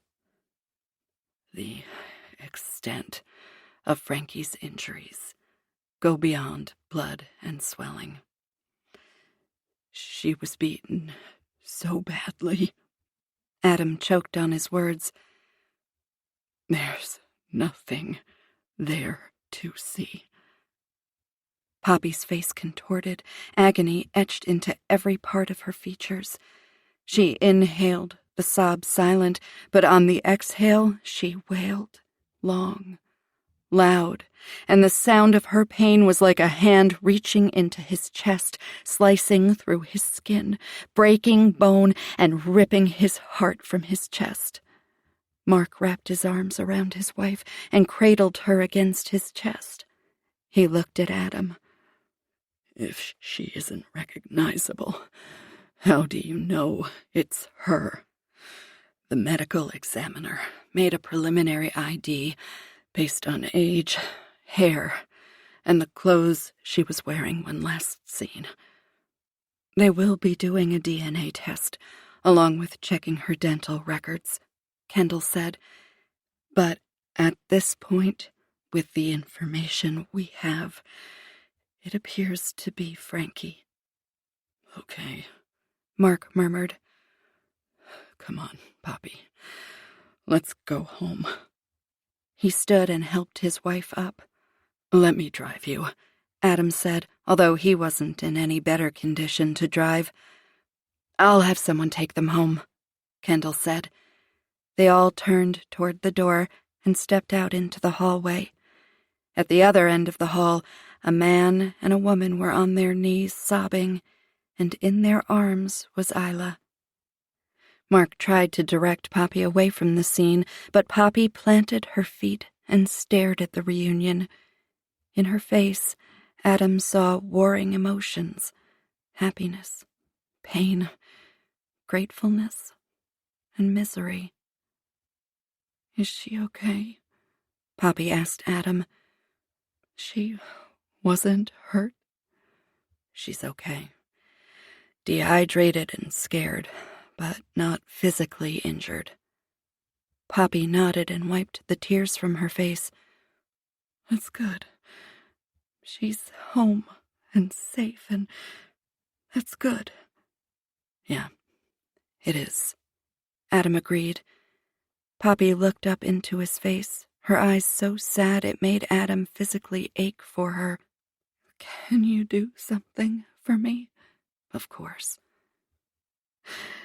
Can you tell them to hold on tight to her and tell her how much she is loved every single day of her life?" Adam choked back a sob. "Yeah, Poppy, I can do that." Epilogue. Sunday afternoon, 40 hours, 2 minutes, 56 seconds found. The sun was shining, adding insult to the darkest period of Adam's life. A light breeze swirled around him, and he could have sworn he heard Frankie's giggle as the air whistled in his ear. He'd been hearing things like that often since her body was discovered in the shallow grave. Somehow, the sounds provided comfort and calm when the world was suddenly chaotic and depressing. Poppy sat on the bench in the park, staring at the playground. It was the park Frankie had come to when she was barely walking. Adam took a seat next to her and grabbed her hand in both of his. She was like ice, and Adam wondered if she would ever feel warmth again. "You doing okay?" Adam asked. "Yeah, I guess so." A small smile flitted across her face. "Do you remember that time, gosh, Frankie was, 3? And she insisted on climbing the rope ladder. We kept telling her no and trying to get her off." Poppy balled her hands into fists and scrunched up her face like a petulant, determined child, which pretty much was the very definition of Frankie at 3. She grabbed a hold of the rope and hung on for dear life. Of course, Adam remembered the 3 adults trying to coax a precocious toddler into letting go. They had felt ridiculous and ineffective and completely at the whim of this bundle of energy. Adam's father had once described Frankie as full of piss and vinegar. Nothing was going to stop her from getting up that ladder, Adam said, and she almost made it. I remember she was mad at Mark for catching her. A chuckle came from Poppy. Not for long, though. Her daddy, her hero. You were too. Moms are different kinds of superheroes, she corrected him. We had our ups and downs lately, but I knew she loved me, despite her protestations to the opposite. Poppy glanced over at him, a glint in her eye. She was a shit liar. Yeah, she was. She looked at their clasped hands. I don't want to know what happened to her. She continued to stare at their hands, but her voice faltered. She's gone. And that's hard enough to comprehend. I'm not sure I could handle the particulars. He nodded, but wasn't sure he would be able to completely shield her. The media had caught wind of the case before they had Frankie's body out of the ground. It was a bit surprising to find Poppy in public without some press hounding her. Luckily, most of the press was at the McMillans' home, but Adam knew they had been removed from their house somewhat clandestinely and were staying with a relative not far from where Mark and Poppy lived. He understood where she was coming from, though. He wasn't sure he wanted to work on Frankie's case anymore. It was too hard to be detached and unbiased. Often, he would find himself daydreaming about sneaking down to the jail and slitting Geneva's and Mitch's throats and watching them bleed to death. See that girl over there? Poppy nodded toward the swings. That's her, she said. Isla. She's the reason I've been coming here the past couple of days. It's weird, but it helps me to see her, to know she survived. She could have been in a shallow grave next to Frankie, or worse. It was difficult to look at the girl and not imagine all the ways she might have been abused if they hadn't found her in that closet. According to emails found on the Schultz's computer, Isla was supposed to have been delivered to her buyer the next day. A woman walked up to Isla and sat in the swing next to her. Adam recognized her from the station as Isla's mother. "I'm not envious her daughter lived," Poppy continued. "I know that seems like it would be a natural emotion to have, or to be angry, but I'm not. How could I be angry or jealous or anything other than happy for all of them? It's not to say I wouldn't give anything to have Frankie here too, but not at the expense of another child. I'm so happy Isla will get to grow up, have a life, do amazing things. I would never want to sacrifice someone else's child, so I could have mine." She lifted her face to the sky and closed her eyes, inhaling deeply. "Mark wants me to give Luke a chance, let him into our lives, and make him a part of the family. How do you feel about it?" "I think I will want that someday, but not now. It's too soon. It's ridiculous, I know, but it almost feels like I'm exchanging one kid for another. Like I'm betraying Frankie. I think I just need some time to wrap my head around everything that's happened." Adam knew Mark had already met with Luke and told him to give Poppy some time. "My life has changed so much. I lost a daughter I loved with every fiber of my being, and I gained a son I never wanted in my life. I'm trying to do the right thing after making monumental mistakes lately. But I need air.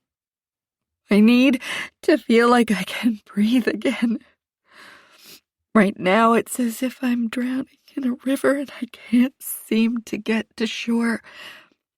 Every time my head gets above water, there's something pushing me back under. Until I get on firm ground, I can't move forward. It's not fair to Luke, I know. He's being punished for a crime he didn't commit. It's just hard." "Yeah." Adam had been in a fog the past couple of days, not sure what to do. Angry that the world was still going about its business when it should have stopped the minute Frankie's life ended.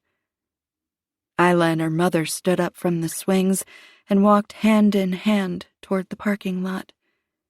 Every few steps, the little girl would look behind her. Adam wondered if she would ever feel safe again, or if she would go through life petrified that someone might take her, or harm her, or kill her. God, he hoped not. Mrs. McMillan glanced over at Poppy, raised her hand, and gave a small wave. Poppy smiled and waved back. "I'm ready to go home." This recording of Every Missing Girl was presented by Dreamscape Media LLC, narrated by Aaron DeWard, produced by Eric Black. Text copyright 2023 by Leanne Sparks. Sound recording copyright 2023 by Dreamscape Media LLC. This recording may not be copied or played for an audience without the written permission of Dreamscape Media LLC. Thank you for listening. Please check dreamscapepublishing.com for Dreamscape's latest releases.